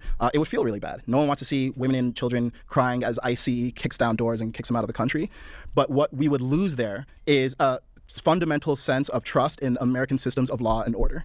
And I think that would be it would actually not just create internal distrust, it creates external distrust too. Because imagine, I'm a first-generation immigrant. My parents came from Ghana. They waited in line. They followed the rules, they came here, they continue to follow the rules. So that would be the upside and the downside there. On a humanitarian front, it feels better, but I think from a social compact point of view, it's worse. The other alternative is you remove them all from the country. Now, I think a lot of the time, my criticism of the way conservatives talk about this is it just lacks compassion. It's about, hey, let's forcibly remove them here, they're illegals, like even the terms that they use are just really unsavory. I would like to see us find a solution. Literally a centrist. Look at him giving criticisms towards the other side. Wow. Where we actually incentivize people to leave the country of their own volition by actually just enforcing the law. Like, it shouldn't be legal for corporations to employ people under the table. It shouldn't be legal for people to enter the country, so I'm glad that we have locked down the border. I think that's something that Trump has done objectively well. To your question of, like, how do we prevent this from happening in the future? I think we should be incentivizing them to self-deport by actually paying them to self-deport. I think that would be a lot more palatable and from a humanitarian standpoint and logistically more feasible. Yeah, I disagree with that, but, like, we shouldn't be paying them at all. If anything, other countries should be paying them, but he's a centrist. And, I know they actually offered $1,000 per illegal immigrant who self-deports. I don't think that's enough. I think it goes $1,000 goes further in a lot of these countries that people are coming from than America, but it's still not enough. But yeah, I would like us to raise the amount that we incentivize these people, help pay them $5,000 and give them a time frame where they get to choose when they leave. But this in-between zone where we allow people to be here as this weird underclass, second-class citizens, and then we rationalize it economically, it goes against the spirit of America, and it's not sustainable, and I think it needs to be resolved in this administration. Yeah, I think that factually, for illegal immigrants, they are fiscally beneficial because a lot of them pay into government budgets. We don't get them generally in their child years, so we're not making big investments in them to raise them up to their tax-paying years. And then economically, they're beneficial because we're hungry for workers in the United States like crazy. Our unemployment has been incredibly low for long periods of time. The idea of deporting 10 to 20 million people is just wholly unrealistic. I think it's a fantasy wet dream by conservatives that it just serves some emotional end. It would just be disastrous in so many different ways. The additional funding we would need for ICE and CBP to do it, the additional funding we would need for, I think Texas was trying to volunteer giant facilities to hold people, the processing, everything, it would just be a disaster. I feel like the best way to do it would be, nobody wants to actually tackle this politically, but it would be some kind of like path to amnesty. If you want to make them pay a fine or something, that's fine. If you want to restrict them to just having green cards instead of ever becoming citizens, whatever. But I think some type of path to amnesty where they can stay in the communities they're already at, they can continue, paying for whatever housing, paying into whatever communities, paying whatever taxes they do, but just giving them some kind of tax ID or number and then more formally tracking them. I think that's like the no-brainer solution if you actually want to solve the problem. Everything relying on deporting everybody, I just think is fantastical. Conservatives will say things like, we need a big wall with a big beautiful door. I haven't heard any of these conservatives talk at all about making immigration into the country any easier. I haven't heard any of them talk about the fact that it takes 20 or 30 years for a legal person. Tim Pool talks about how we need to fix the asylum system all the time, but Destiny obviously hates Tim Pool, so he's never going to acknowledge that, but I digress. To legally immigrate from some of these South American countries or from Mexico into the United States. So it seems like at the end of the day, they just want to kick out a bunch of people. They have no alternative plan to replace them, and then they're just going to pretend that somehow that's all going to work. And I just think there would be catastrophe on like 7 different levels. So before we talk about this, I'm experiencing this dynamic in the conversation between us where you're talking to conservatives, I'm talking to you. So what about my suggestions that we incentivize self-deportation by paying them more? I mean, my response would be the same. It would be, why would we destroy all the markets that these people overwhelmingly work in like that? Where are the workers going to come from? We can import them legally. So would you be in favor then of dramatically increasing the amount of immigrants that we accept or making it much easier to immigrate here? 100%. Okay. Yeah. If that was a position that anybody else took, I think I would probably be okay with that. Although at that point I would say, why deport somebody, just have them reapply? Why not just do that? That basically sounds like amnesty with more steps. No, so I wouldn't say you necessarily bring back the same exact group of people that you just deported. I would say, hey, you get back in the line, but you do get penalized because there are people who have not broken the rules to get into the U.S. who are willing to do the same job, who are willing to enter here through legal means. So I wouldn't say it's amnesty for the same group because I think we're talking about a different group of people. But then why would we shuffle? Let me just finish what I'm saying. One group of people came here illegally and they're being removed from the country. The other group of people is here trying to come into the country legally, and I agree we need to make that significantly easier, and we need to have some sort of criteria for admitting people legally into the country that is transparent and needs-based. So if people are saying that, hey, illegal immigrants farm crops and They build houses and all these things. I agree. They're providing tons of value to America. But let's have people come into the America on the right foot by following the rules and doing those jobs. And there's plenty of people in the world who would love to come in America and do those jobs properly, legally. So for me, it's like, okay, well, maybe the deeper question here, I'm going to say, and you let me know if it's not really a concern for you, but I think the deeper question here is why would we cause economic disruption given that these people are integrated into our economy? And I would say it's the price of fairness. It's a price of restoring trust in our systems of law and order. And yeah, to me, it's like if it would cost us $100 billion, $200 billion, some contraction of the economy, I would actually say that's worth it long term. Because I think part of the reason we have so much polarization and division, and one of the reasons why now twice Trump has gotten elected on a campaign that makes immigration the top issue, is because I think intuitively people just feel, hey, this is not how we do things in America. We don't get to selectively enforce rules. We don't get to just turn a blind eye. We don't just talk about freedom. We also talk about responsibility, because that's what made this country so great that people want to join it in the first place. So yeah, I mean, again, I'm going to continue to push back every time talking to conservatives, because like I'm Kaizen. I'm not conservatives. I'm not these other I understand. I'm sorry, but I mean, like, obviously I'm speaking to largely the conservative argument. I mean, if you want to talk about fairness, it's hard because you're defending, or you're not defending, but you're saying that Americans care about this in the same breath. Trump is a 34-time convicted felon who's dismissed cases against him, impeded his own... 34 convicted felon. Oh, convicted felon. Okay, yeah. All right. Yes, we know you hate Trump. Yes, true. Like, Trump made so much money off of that mugshot. Holy crap. Investigations and is engaged in like more overtly corrupt forms of lawfare than anybody probably combined every single president in U.S. history. So the idea that Americans have some intuitive feeling about fairness is just completely and totally unsubstantiated, in my opinion. Number one, and then number two, like, again, if you want to fine people because you think something's not fair or whatever, I agree that illegal immigration, it's not fair, I guess, that they came in illegally, but the amount of economic harm that you would cause to this country, like if we were a shining beacon of law and order, you know, through and through in every way, then I could see maybe there being some argument for it, but not with this president elected a second time. Absolutely not. Okay, well, now we open Pandora's box and we're talking about Trump as a person and, you know, his legal breaches or ethical breaches and the Stormy Daniels case and these 34 convictions. I personally don't want to go there. I feel like it's been litigated till kingdom come. I don't know that we're going to convince anyone during this, and I think there's better things Sure, I only bring that up in response to the idea that we're like the law and orders nation. It seems like we are pretty flexible on that right now. So, well, I think we've been flexible on it across every president, Democrat and Republican. Nobody compares to the current one, not even remotely close. Yeah. When we talk about this specific issue, which is people coming into the country illegally, and I don't want to blow out the conversation by talking about Trump and whether even Reagan suggested amnesty, right? Yeah, he did, and I think it was actually a mistake. He didn't just suggest amnesty; he gave amnesty in California, and I think that artificially distorted the political environment there, and that's why I'm actually considering moving from LA, because I think it's become a place that doesn't respect law and order. It would open so many employment opportunities, though, right? Is that over idealistic? For what specifically? I'm going to go back because I was a bit too entrenched in my game. So the idea that Americans have some intuitive feeling about fairness is just completely and totally unsubstantiated, in my opinion. Number one, and then number two, like, again, if you want to fine people because you think something's not fair or whatever, I agree that illegal immigration, it's not fair, I guess, that they came in illegally, but the amount of economic harm that you would cause to this country, like if we were a shining beacon of law and order, you know, through and through in every way, then I could see maybe there being some argument for it, but not with this president elected a second time. Absolutely not.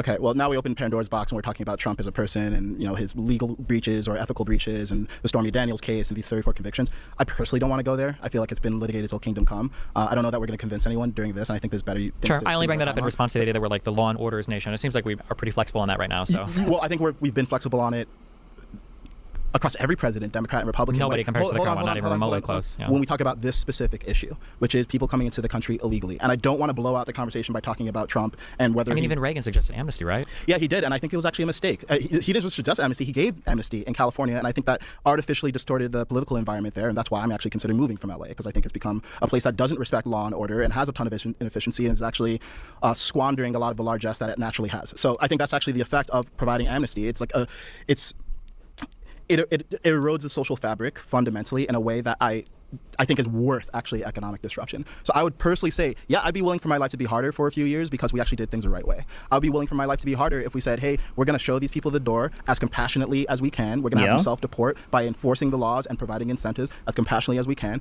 And we reset the deck and we do this properly because no president has been willing to do it properly. I will say, as a critique of Trump, he has not talked about reforming the legal immigration process at all. And I think that's a failing because I think the way that comes across is, hey, not only do you not care about immigrants more generally, because it connotes this undertone of they're sort of xenophobe. I'm not saying that's what he is, but that's what it can look like to a lot of people. I agree that illegal immigrants are providing a lot of value, and we need to get that value from somewhere. I'm just saying we can get it from legal immigrants, and as a point of fairness, those legal immigrants should be the people who have been waiting in line patiently to get into the country the right way, not people who broke the law and are already here and for whom it's inconvenient to leave the country because we started enforcing the law. Sure, but if Donald Trump suggests it tomorrow, he can push Operation Clean Slate. Yeah. to deport 20 million people with no path to getting anybody else in here, would that be something you would support? Sorry, say the question again. Let's say that we could push a button tomorrow and deport 20 million people, but there was no realistic mechanism to replace even a tenth of that. Would you support that? I just don't understand because the fact that you even had to think about it says enough about that question. Because apparently Americans were so, and this is also a thing where I have a hard time figuring out what anybody actually cares about. Before we said Americans were so concerned about the economy, they were so concerned about like the cost of groceries and everything, and now we're like, I think we could actually sustain hundreds and hundreds of billions of economic damage to deport people that, for a lot of these people, they don't even see them every day. You know, people in swing states have these super strong feelings about illegal immigrants that are like in Texas and California. It's like, what? Yeah, I mean, the reason I had to think about it is because it's actually a nuanced question. Like, what's worth it? What is it worth it to you to just solve the illegal immigration problem, take the economic damage, and have no route out? And I would say probably not, and that's not what we should be doing anyway. I think the better question is, are you in favor of removing people and simultaneously making legal immigration more viable? Or would you just rather keep people in the country and make legal immigration more viable? It sounds like you're in favor of just keeping people in the country, and it sounds like we both agree that legal immigration needs to be made more viable. I am saying I would rather we gently remove and incentivize people to remove themselves from the country, because I agree forceful deportation of 10 to 20 million people is not logistically viable, and we do this the right way. Why can't we just do in Ellis Island, there were a ton of people that came in. They sort of name in a book. Well, I know from Cuba, you had the Mariel boat lifts or whatever. Tons of people, tens of thousands of people just came in and they're like, okay, yeah, we'll take it. Why not write a law in Congress saying like, listen, if you're here, go to your office, sign up or whatever, and we're going to figure out a pathway to at least having a green card, since they're already embedded. They're already, like, imagine if you're like a landlord, or imagine if you own a business and all of a sudden like the federal government has just excised half of your tenants or excised half your employees, and it's like, holy shit, I have to wait for all these other people. I guess like the harm would just be unreal. I agree, and that's why I'm saying the ideal solution is not to just do one part. Let's do all of it at the same time. But that's not what you're suggesting. Is impossible, right? Sorry, why is it impossible? That for every one, like if I'm a landlord and I've got 10 tenants and say I don't know this, say 4 of them are illegal immigrants, you're gonna take one out and then in the next day swap in a legal immigrant. Oh no, I'm not saying do it in a single day. This can be drawn out over time. Like, but businesses and landlords, businesses and cities and people that have these people integrated into the parts of their economy, companies, they can't wait months and months and months with no employees, with no renters, with no. Yeah, that's not what he's saying. It's going to take time to do it one by one. We're not saying everything disappears and we got to wait 10 years. What are you talking about, Destiny? That's not what he's saying. Like, you're being retarded. I'm saying that's why, yes, we have to land the transition properly. And maybe this is something that happens over the course of a year. Maybe over the course of a year, you say, hey, look, people who like are the crazy making, like Destiny, this is such a disgusting debate tactic that Destiny does. Like he's making it seem like, oh, so it's going to take a lot of time, which means they're going to be out of employees for a whole year? What are you saying? Like, obviously he's not saying that. That's retarded. Like, bro, you don't just instantaneously delete everything and then we wait a whole year for things to come back, and then after that year is over, they instantly become like legit again. Like that's when everything gets fixed. Like, what are you saying, Destiny? This happens over time. Like, is this like? I feel like I'm overusing this word. I want to keep saying that he's being obtuse, and not like, and purposely doing but I feel like he's just doing something malicious here at this point. Like this guy's making so much good sense and actually really debating like perfectly and calling Destiny's bullshit out, but I don't know. Like this, let me just Scott official. I retract my statement when I said Tim speaks in hyperbole. LOL. Yeah, like bro, that's why I said he's worse. He's worse. Like he did, like Tim Pool kind of did what Destiny's doing, but Destiny's way worse at it. Like he's ultra bad faith. Illegal immigrant. Oh no! I'm not saying do it in a single day. This could, yeah, sorry, like look at this. For every one, like if I'm a landlord and I've got 10 tenants and say I don't know this, say 4 of them are illegal immigrants, you're gonna take one out and then in the next day swap in a legal immigrant. Oh no! I'm not saying do it in a single day. This can be drawn out over time. Like, but businesses and landlords, businesses and cities and people that have these people integrated into the parts of their economy, companies, they can't wait months and months and months with no employees, with no renters, with that's no. not what he's saying. That's why yes, we have to land the transition properly, and maybe this is something that happens over the course of a year. Maybe over the course of a year, you say, hey, look, people who are here illegally, you get $5,000 to $10,000 to leave the country by the end of the year. Simultaneously, we're going to increase the throughput of a legal immigration system. Hey, businesses, so you know, we've staffed the IRS, and I know you said we should staff the IRS, I agree, so that we can actually enforce the law, because you're not going to be able to continue to pay people under the table in perpetuity. So we give people a heads up, we give them a grace time to transition, and we do this delicately. It doesn't need to be we push a button and we remove 10 to 20 million people out of the country. Yeah, exactly. I think the framing of that question is like, that's why I had to think of it as like, I mean, I don't really think it's a fair question because that's not what I'm proposing at all. Exactly. But yeah, I think you pointed out a good trade-off. Like, are we willing to just remove 10 to 20 million people from the country illegally with no alternative? I think we should have an alternative. This guy's smart. Yeah. Thank you for calling out that retarded bullshit take that Destiny did. That was so garbage. That was a manipulative like debate tactic that Destiny would do sometimes just to make the other person look crazy when obviously they're not they're not like Destiny's like, oh, I hate when people reframe something and make it look like the worst thing ever possible, which literally what Destiny did to this guy right now. Took his argument and reframed it in the worst way possible just to make it look like it's crazy when he wasn't even saying that. Garbage. Destiny. Like, you're literally doing what you hate other people doing to you. It's just stupid. Skakru official. Let's just do this right. Trying to force a gotcha. Yeah. Literally. Oh, that just is not a realistic thing in any way, shape, or form. It's not realistic? What are you saying? It's not realistic to take time to like slowly, gradually make things work? That's literally like life. Oh, it's not realistic for that to happen. How do you think America was made? It took a long time to get to this spot. Like we went from the 13 colonies and now look at us. We're like the superpower of the world. Oh, but things don't gradually just happen over time. That's impossible. America, like the 13 colonies becoming the most superpower of the entire planet. That's just impossible. We can't fathom. Like, what are you talking about, Destiny? Like, shut the fuck up. The frustration I have is that these are real problems, and I think we need like real solutions for them. But it's always these like pie in the sky things that like this is never. Wait, let me go back a little bit. I don't really think it's a fair question because that's not what I'm proposing at all. But yeah, I think you pointed out a good trade-off. Like, are we willing to just remove 10 to 20 million people from the country illegally with no alternative? I think we should have an alternative. Let's just do this right. Oh, that just is not a realistic thing in any way, shape, or form. The frustration I have is that these are real problems, and I think we need like real solutions for them. But it's always these like pie in the sky things that like this wouldn't even escape a Republican-controlled supermajority Congress of like we're going to push a button and deport, not push a button, but we're going to find a way to deport 10 to 20 million people. It's never happening. And then as a result of like entertaining these types of delusions, we just kick the can down the road and indefinitely never actually solve the issue. And it's actually so frustrating because these same people will then show up in 4 years and say this is a huge problem. And it's like, okay, well, can we actually do something about it? Yes, we're going to slowly deport 20 million people making legal. No, we're not. That's never happening, right? Well, maybe just call me an idealist. I think it can happen. I think with what odds? If we were to bet $1,000, what odds would you take for that? Like, I would give you 100 to 1 odds that we're not deporting 10 million people. 100 to 1 odds. It's a huge betting odds that we're not deporting 10 million people in the next 4 years. It's not happening. Yeah, I don't think Trump is going to do it the way he's doing it. I'm talking about the way that we should do it, and I think that the way that we should do it requires generational leadership, and it's totally possible. I don't see anything infeasible. I don't care about what's possible. A lot of things are possible. 1 in a trillion things are possible. We should go for what's feasible and what's probable. Like, what can we actually do? So please explain to me what's fundamentally infeasible about overhauling our legal immigration system, providing incentives to legal immigrants such that they self-deport, stepping up our forceful deportation so that the people who don't choose to self-deport, we do actually have to forcefully deport, unfortunately, and doing this with enough proper messaging in advance so that it can be done properly. So the feasibility for number one is DOA, because it seems like nobody even wants to have a conversation about what legal immigration should look like in the United States.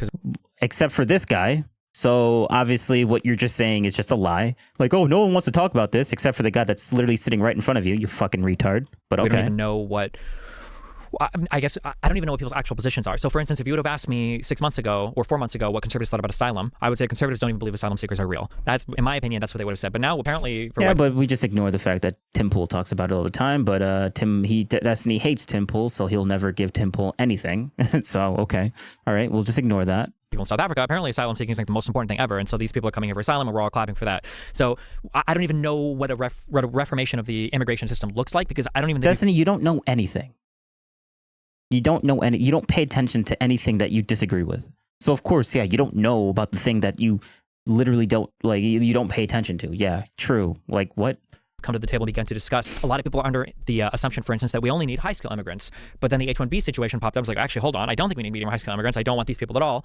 And then for people coming from South America, you do realize that the whole H-1B1 thing was a whole thing within the right, where a lot of people that were Trump supporters, there was a lot of them that agreed and disagreed as well, right? You do realize that was like a sharp like debate within the conservative like talking points, right? Like. Skakru official. He's denying idealism by implementing his ideals and calling it feasible. Yeah, it's he's trying to this is what happens when Destiny meets someone that actually knows how to not be completely manipulated during a debate. Like the other dude here knows is smart. He's intelligent. Just like he's intelligent, like the way that Erudite is intelligent. He understands what's going on, but he isn't going to let Destiny railroad him into reframe the debate and everything. Like the other guy is paying attention to what Destiny's saying 100%, and basically calling Destiny out for his little manipulative tactics and over exaggerations and nonsense. It's stupid. But he's calling it out. Like the other guy isn't actually like getting deceived by Destiny with this, which is why I wanted to watch this, because this was really good.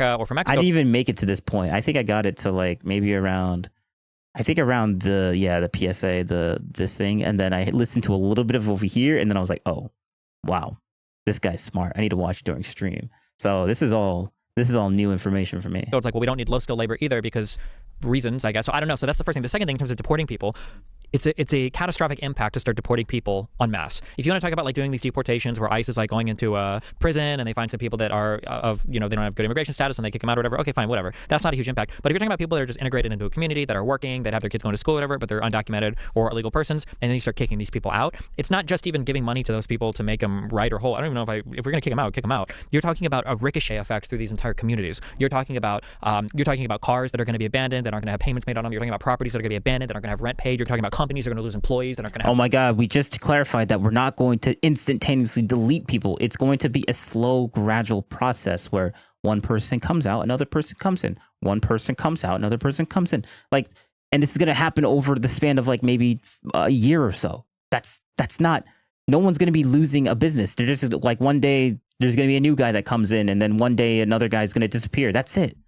Like, what are you saying? You're making his whole argument like sound like it's stupid when he's not saying that. I hope he calls this out. Workers, like all of these effects are having a ricochet effect through these entire communities. You're talking about cars. I feel like I'm saying the same thing over and over again because he's just doing it multiple times over. I hope this guy calls him out. Going to be abandoned, that aren't going to have payments made on them. You're talking about properties that are getting abandoned, that aren't going to have rent paid. You're talking about companies that are going to lose employees, that aren't going to have workers. Like all of these effects are happening for some big notion of fairness in a country that elected a guy who's a 34-time convicted felon. Not to point anything out in particular about Trump. I'm just saying that it's interesting that we're able to make some concessions on fairness in some places, but then in other places we're like, we have to do this exactly 100% the right way. But that right way could never include some sort of amnesty, even though we essentially did that, like for people coming in through Ellis Island, or the Cuba example was one I gave.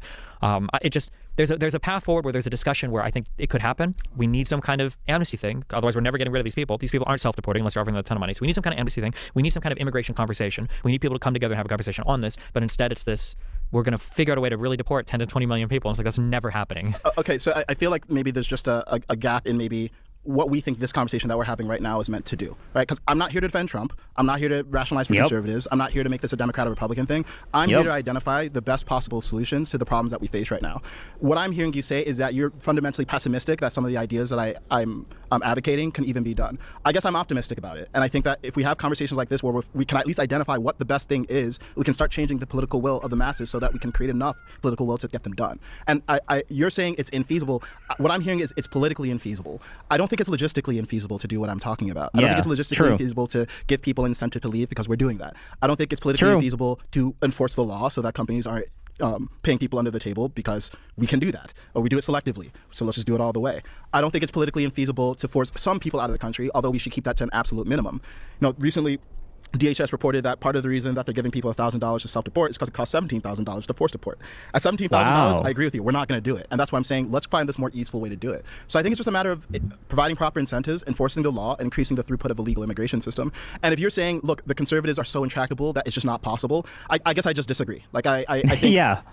It's totally possible, but there needs to be enough public awareness of what is possible. There needs to be enough public desire to do something about it. I do actually think there's enough public desire to do something about this situation. Unfortunately, I think it's been channeled into a lot of animus toward illegal immigrants and just wanting to rain fire and brimstone and kick them out of the country. But I think underneath that, especially for people who are not strongly on the right, is there's probably a majority of the country who says, yeah, we do need some level of deportation. And in fact, there were surveys done around the time of the election saying that people were supportive of some form of deportation. And people just need to be made aware of a better way. So yeah, I believe it's possible. I think this conversation hopefully helps people become aware and change their mind and become open to that. And that gets channeled into the will of Congress people through the legislative branch, because that's the way government's supposed to be enacted. But yeah, we're talking about this vague notion of fairness. I'm going to say again, it's abstract, but it's incredibly, incredibly important, because right now we're the most divided that we've ever been. There's a least level of public trust. Things are being done forcefully because we can't do things through reconciliation and actual conversation. And if we just give up on the whole project of democracy and communication and doing things properly, yeah, you're right, we're not going to get anything done. But I think it requires us first acknowledging that, hey, look, maybe we can change things, and maybe there's actually a moment right now in the American culture where people are open to change. Yeah, he's optimistic, and Destiny's being pessimistic. Thank you. Actually, that's true. Based. Yeah, I wish those conversations would be realistic, I guess, and then maybe they would be. But let's have the realistic. Yeah, exactly. Let's have the realistic conversation. The conversation, we're right here. Let me just add something. Literally right here. seems something you would both agree on is that we should incentivize legal immigration. Am I correct? Incentivize them. Legal immigration. Oh, yeah, for sure. Right. We agree? I mean, I guess, yeah. Okay. I think there's a sort of a disconnect on feasibility, and I want the viewers to decide what's feasible, but I want you guys to lay out your plans. So, so Stephen, you're talking about fast-tracking the illegal immigrants who are already here toward green cards. Kaizen, if you could go into a little bit more detail of what your plan would be, say you're chief advisor to the president, and you've got Congress majority, you've got Senate, whatever. What would be your ideal plan, and then we can let the viewers decide what's feasible. Sure. Okay. Cool. So let's say we have a 1-year window to execute this entire transition, and first we need to let people know what's going to happen before it actually happens. So we tell people, hey, look, we're overhauling our entire legal and illegal immigration system. Over the next year, what we're going to start doing is talking to businesses. We're going to enforce the law. Like, the existing law is fine. We're just going to make it so you can't pay people under the table to work at your businesses. You need to account for that when you think about your labor force planning. You need to account for that when you think about what kinds of goods you produce. Yes, there's going to be some economic disruption, but this is necessary in order to at least reinstate the level of social trust that we actually need to be Americans together. Illegal immigrants. We totally understand why you came here. You're not bad people. We understand that you're just trying to create a better life for yourself. But the way that you came into the country, the fundamental rule upon entry was violated. You came into the country by breaking the rules. It's not fair to other people who are following the rules here in America. It's not fair to other people who have been waiting in line to get into the country. And it's just it's a non-starter. And the reason why America is so great and the reason we want to come here is because we're a nation of rules. So, sorry, but over the next year, we're going to ask you to leave. The way that we're going to ask you to leave is we're going to help facilitate you leaving. Like, logistically, like we can arrange public transit so that we fly people out to their home destination. We can make deals with people in these Central and South American countries so that they accept these people back. Like, that's what we've been doing, obviously, on the most negative way possible with El Salvador, accepting prisoners from here. But we're going to ask you to leave, and we're going to incentivize you to leave with a resettlement payment. It can be somewhere between $5,000 to $10,000 per illegal immigrant, and that gives you time to get your affairs in order. And if you don't do that voluntarily, unfortunately, we're going to have to forcefully deport you at the end of this year. So you have this grace period to figure it out. And then, as far as the legal immigration system goes, I agree with Stephen. We've been incredibly inconsistent with our legal immigration system. I think we saw it with the H-1Bs. I think we're seeing it with the white South African Afrikaners. It's not transparent, like what refugee status, asylum status, who gets to be here. It feels like a bunch of pet projects. So instead, we should have a very transparent system with a criteria. And we actually do have a criteria already in our immigration system. And admittedly, I'm not super learned on exactly what the issues are that are making it so inefficient. But the commitment is, hey, if it's a staffing issue, let's get the staffing better. If it's a database and systems issue, then let's solve the databases and systems. But there needs to be a will to do it, not just because we think we wanted to open the doors to legal immigrants, but because we actually need people. As Stephen has identified, we actually need people to be doing these jobs. Let's prioritize the people who have been waiting in line and are willing to do these jobs. And by the way, before we had masses of illegal immigration, we had seasonal workers come in and do these jobs. So it's not like we've never had some sort of system where people from very similar backgrounds were doing these jobs. What's unprecedented is the amount of people who have been coming here illegally. So yeah, I agree. We need to solve this all at once, and we totally can. And I think maybe the Achilles heel in my whole proposal is whether we can actually get Congress to be on board with doing it. But I believe that's possible too. I think it just requires deft leadership. Cool. Do you want to add anything to your plan? Since he was delivered a more comprehensive plan, do you want to add to yours? Yeah, I mean, I think the thing that you're trying to do is you're trying to avoid situations that are politically unfeasible and are economically unfeasible. The reason why the feasibility matters is because there's a lot of idealistic plans that can exist, but it doesn't matter if it's idealistic. So for instance, I could solve all drug issues right now in the United States if I would just tell everybody to stop doing drugs. If you have an addiction, just stop, right? But nobody's going to do that because they have an addiction. Much the same that if you're saying we should pass this plan, and if we pass this plan, everything will be fixed. Well, if nobody wants to... Yeah, but he's not saying people should just stop. To pass the plan, the feasibility of passing it is part of the feasibility of the plan itself.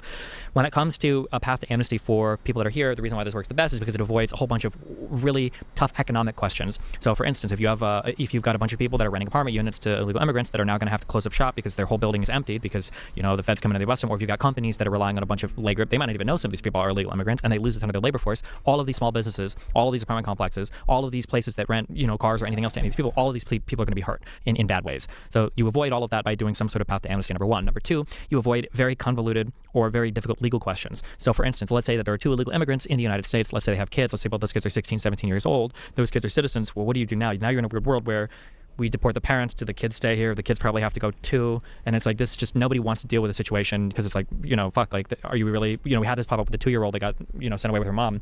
And that just puts you in a weird situation. in terms of like the legality and the morality of it. There's also another fiscal involvement here where it's like, well, if you have illegals that were here, say like DACA kids, these are people that don't commit crime because the DACA people are registered with the government, and they're people who are in their heavy investment years, meaning we've spent all this money educating them, feeding them, you know, doing whatever else, and then now when they're hitting adult age, for the DACA kids especially, now is when they can start contributing back to the economy by paying taxes, by having jobs, and by buying stuff. To ship them out at that point is like, holy shit, we've just educated this person and made them a citizen of the world and have given them the ability to work, and now we're giving them to another country so they can go and work and make money for them. It's just like, why would we do that? We're shooting ourselves in the foot.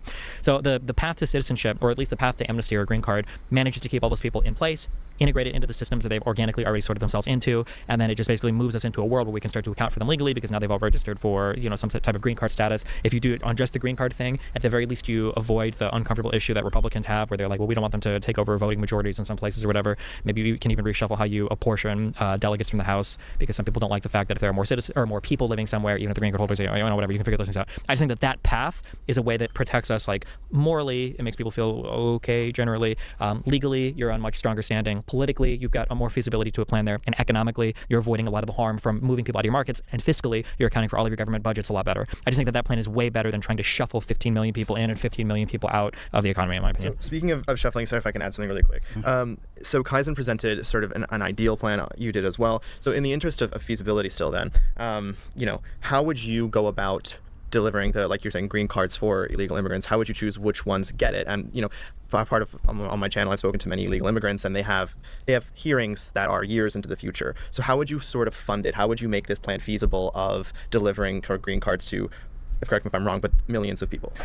I think in general, politically popular plans are plans that fund themselves. So if you really wanted to, you could say we're going to do a path to amnesty for every single person in the United States, and the penalty for being here illegally is going to increase tenfold. And so what you do is, if you're on a path to amnesty and you want to apply for that thing, then for the next 5 years, maybe you've got like a 2% tax penalty that you pay towards your amnesty. So for every illegal immigrant that is now here on a path to citizenship, maybe they pay it, 2% of their paycheck pays to some fund, and from the money that's collected from that, that can be used for the heightened enforcement measures that go to kick people out. I mean, they're just talking about like what their thing is, so I mean, I don't really have, like, I feel like they both have like really good, like, thank you for actually having the conversation. It took him until like, it took him an hour to actually stop saying, oh, we can never have the actual conversation, and now this guy finally said, let's have the actual conversation right now. And now Destiny's actually doing he's actually doing a good job at just having the conversation after basically pulling his teeth and being like, can you like have the conversation now?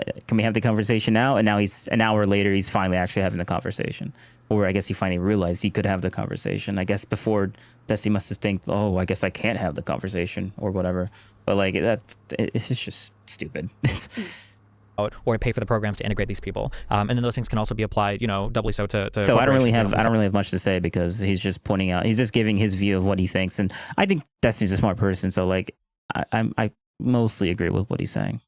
That you're employing people who are illegal immigrants and you haven't done your due diligence. When an employee works for you, I don't know if you've ever had them fill out an I-9 before or whatever, where they fill out the paperwork and you ensure their documentation and everything. If you've been found to be willfully employing these people, then you've got huge penalties to pay as well. And then all of that can go into a collective fund that kind of like pays ideally for the program itself. Not to mention all the additional tax revenue and everything else that's captured by these people being in the country and continue to participate economically anyway. But that's one way you could do it. Yeah, so one thing before we move on to the next topic here that I'd like for you guys, maybe there's going to be unity, I don't know, but both of your guys' plans involves significant law and order. You're talking about fines, you're talking about deportations, so could we have a quick discussion here about that enforcement? Like talking about feasibility, how would you enforce it? How would you enforce it? So I actually, first I just want to acknowledge the plan that Stephen laid out. I can see why he feels it's more feasible, because I think it is absolutely less economically disruptive. And yes, I think people are more likely to support plans that don't economically make things harder for themselves. So maybe there's something infeasible about what I'm saying, in that it requires more political will to get done what I'm proposing we do. And I'm saying it requires more political will, and it also creates more trust in the long term.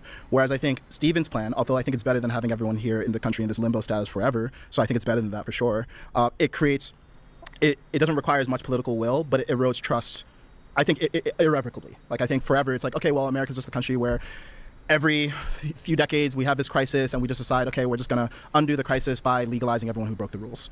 And eventually there's only so many times that you can pull out of that trust bank before you go default. So what I'm saying is, legally, I think is actually quite simple to enforce. It's not difficult to enforce the current laws by saying, hey, we're going to check up on companies, and if you're employing people illegally, then you're going to be hit with a huge fine, or maybe even go to prison. And I think to Stephen's point, he said there's going to be a huge fine for people who are still here illegally. So we agree we need to beef up enforcement on something here. So it sounds like it's roughly equivalent there. I think it's very feasible from an incentive standpoint. It's very easy to just say, hey, we're going to pay you money if you leave, and we're already doing that. And I think this is where I'm not confident in my level of knowledge of the legal immigration system and what's wrong with it. But I don't see why this is a fundamentally intractable issue. I just think it's something that people have been focused on. I think a lot of the energy has been focused on illegal immigration, which I actually think is the bigger issue, but I think it should be solved commensurate with the legal immigration issue. So yeah, I don't think there's anything legally difficult about doing this. It requires enforcing the current laws, changing the incentive model, and changing the legal immigration system. I think the hard part, which he's identified, he thinks is fundamentally infeasible. I don't. It's finding the political will to do it. And I would say that the benefit of Stephen's plan is that economically it's much more palatable to the average American. And I would say, he's talked about conservatives being resistant or not willing to govern or all these other things. Yeah, I think fundamentally conservatives probably take a principled position of these people broke the law. We're not going to validate that, period. And I think in order for them to get on board with any plan that I think they can get on board with a plan that incentivizes legal immigrants to leave the country. I don't think they will get on board with a plan that rewards them, essentially, for having entered the country illegally. So I do think my plan actually threads the needle in the middle more effortlessly, because I think many Democrats, I think many independents, most people just don't identify with either party. Again, it's been surveyed that they're in support of some level of deportation. What they're not in support of is ICE kicking down doors and dragging people out. So we need to provide an alternative plan. And I think everyone wants to just feel like a good person. They want to see people who are in the country illegally dealt with humanely, not that they necessarily need to stay here. Let's talk about Russia-Ukraine. So it was widely seen in the West, the invasion of Ukraine, as unprovoked, and people largely sided with Ukraine. Mm-hmm. However, some perspectives on the war shifted as the U.S. sent nearly $175 billion in aid. So was Putin's decision to invade at all justified, and how could the U.S. have improved its response to the war? I'll go first. Yeah, I don't think that there was any justification for the invasion of Ukraine. There's a number of issues that people lay out, but I think all of them are red herrings. People can say it was NATO expansionism that did it, but that clearly wasn't the case because NATO has expanded. Russia hasn't gone to war with any countries like Ukraine. It only happened in response to the 2014 ousting of Yanukovych. Some people say that that it was for the denazification of Ukraine, and the Azov battalion is like a few hundred people. This is not true.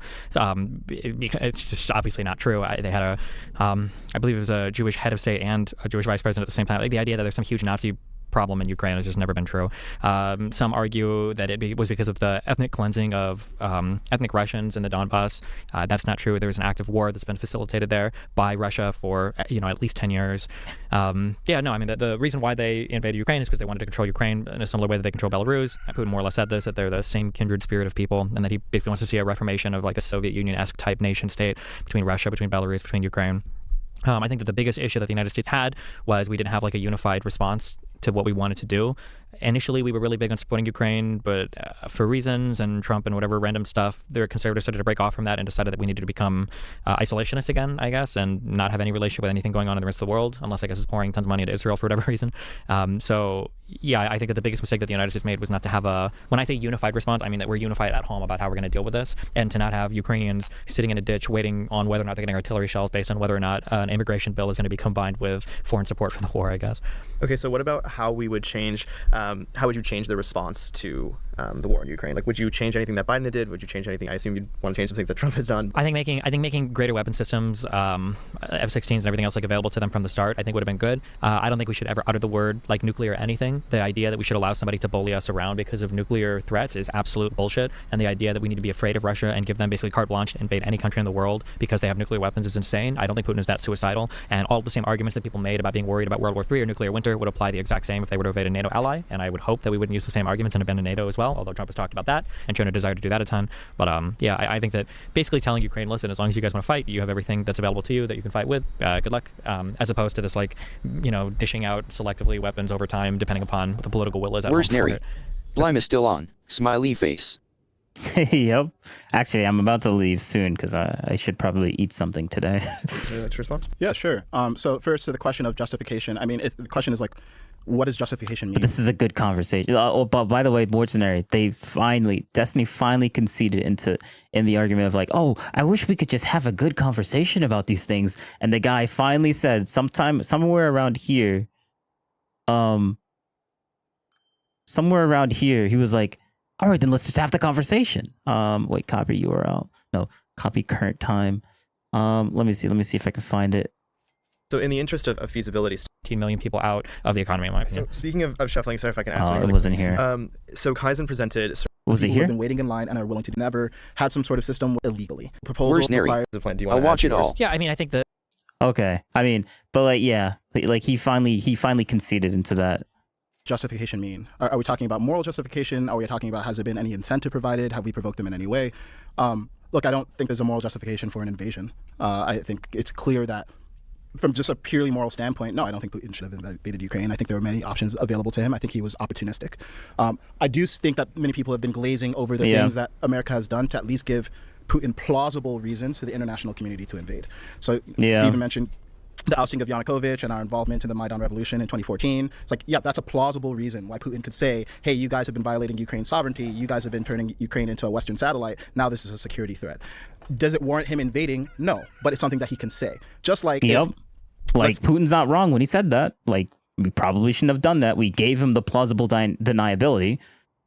Just because we gave him the plausible deniability doesn't mean that Putin's supposed to can do whatever he wants. But like, are we going to sit here on our high horse being like, oh, we have nothing to do with this? Like, no, obviously. Say Russia was in talks with Mexico to create some sort of Russian-Mexican treaty organization or something like that. Would I say that that's okay? We should just invade Mexico now? No. Would I say that that is part of a stack of reasons that needs to be addressed? Otherwise, it's eventually going to lead to military intervention. Yeah, I would say that. So part of my issue is that this like black and white framing of like Putin was completely in the wrong. It's irrational. He's just trying to take more land and reconstitute the Soviet Union. Well, if that's all you believe, then there's no appealing to self-interest and there's no reconciliation possible, and the only possibility is total war. And I just fundamentally don't believe that. True. I think. True. When we talk about justification here, the better question is, were there reasons why Putin invaded that we could have not furnished him with if we had approached our diplomatic approach differently? And I think yes. I think we've meddled in Ukraine, again, when we talk about the 2014 revolution, in ways that I think would cause any neighbor in the surrounding region to be concerned. And I can totally see why Putin was concerned. And I think rather than subversively supporting a revolution and deposing someone who is more Russian aligned and replacing them with someone who's more Ukrainian aligned, we should have actually been in relationship with Russia. And I think that's one of the biggest failings of our foreign policy agenda. And I think since the 1990s, we've been stuck in this old view of Russia evil. Putin, dictator, wants to take over the world, next Hitler. We shouldn't even talk to him. And yeah, throughout 2022 and 2023, we saw that agenda be prosecuted to its logical conclusion, which is Biden's not talking to Putin. He's giving weapons to Ukraine. He's agitating Putin. And years later, this war is still going on. It's the bloodiest conflict on earth. And we've been out of pocket for over $100 billion. We weren't any closer to a resolution of this by the end of 2024. So when we talk about justification, it's like, no, I don't think him invading is justification. I think, call me an idealist, I don't think offensive killing of people is ever justified. And there were things that we could have done before to actually prevent this from even getting to that place, or so that even if Putin was hell-bent on getting to this place, we actually would have been on the clear moral high ground, so there was a clear mandate to be unified in our response. And where I agree with Stephen is we've done this half in, half out thing. That doesn't make a lot of sense to me, where we're saying we're going to send certain things and then we don't, and then we're saying that we're going to start negotiations and then we're backing into Ukraine's corner again, then we're backing into Putin's corner. It's very confusing. And it's protracted this conflict a lot longer than it needs to. I would have said either at the beginning we need to be like fully we stand with Ukraine, we give them everything that they need, this is now a proxy war through Ukraine, let's fight it and win, or we're completely out and we say, look, they're not a part of NATO and it's not our responsibility. And I, frankly, as much as my heart goes out to the Ukrainian people, because it sucks to get invaded, like it sucks, they're the smaller country, they don't have the arms to fully resist Putin without our help, it's not our fight. And true. Here we get to a more fundamental disagreement about what is America's role in the world. I tend to take, it's always a spectrum between isolationist and interventionist. I think we've gone too far in the interventionist direction. I think we keep on finding really hollow moral justifications for getting involved in conflicts. And to me, it's just about self-interest. Like, that's the cleanest way to do this. I don't see a compelling reason why it's strongly in America's self-interest to donate hundreds of billions of dollars to Ukraine over any other conflict in the world. There's tons of horrible things going on in the world.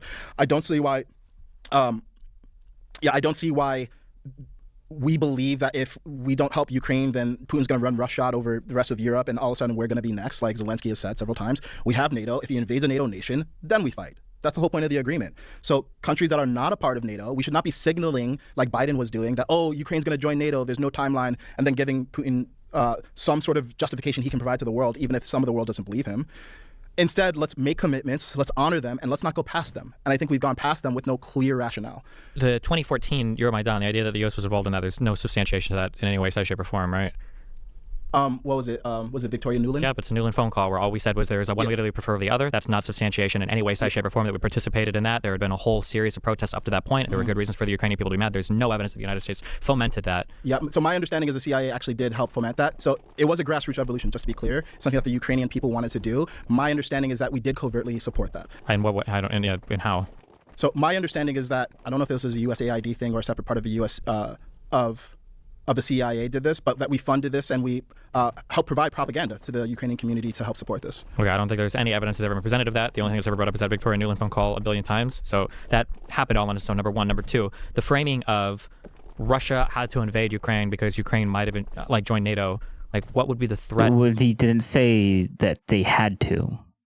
Now you're just putting words in his mouth. He didn't ever say that they had to. To Russia, if Ukraine joined NATO, the threat would be that they wouldn't be able to invade Ukraine. What? Well, the threat is that we can mount weapons there. Like we can mount weapons, and we already have countries that are bordering Russia in NATO. And not all of them are within striking distance of Moscow. You don't think that Estonia, Latvia, Lithuania could shoot missiles into Moscow? They're not as close. It's more of an existential threat. I don't think so. They're close enough to shoot missiles into. And besides that, you're making me respond to a framing that I did not provide. I didn't say that Russia had to invade. I didn't say it's not even a justification. I didn't say that this is only a security concern. I do think Putin had his own reasons for invading. I think yes, part of this is about ethnic Russians, and he's viewing ethnic Russians. Sure, I'm just going to put piece by piece. I'm saying for the NATO one, NATO's never attacked Russia, right? Of course not. So why does he think that Ukraine joining is magically going to be the time now that NATO is going to strike Russia? Again, I'm not saying it's sufficient justification. I'm saying it's part of his justification. I understand, and I'm attacking that part piece by piece. I'm not saying that alone. I'm just saying that the 2014 funding by the CIA has never been substantiated. The idea that NATO has somehow magically become a threat to Russia, I don't think that's substantiated. What was the tertiary reason? The only reason I can see to invade Ukraine is because he wants to invade Ukraine. I don't know what excuses we gave him or what we could have headed off.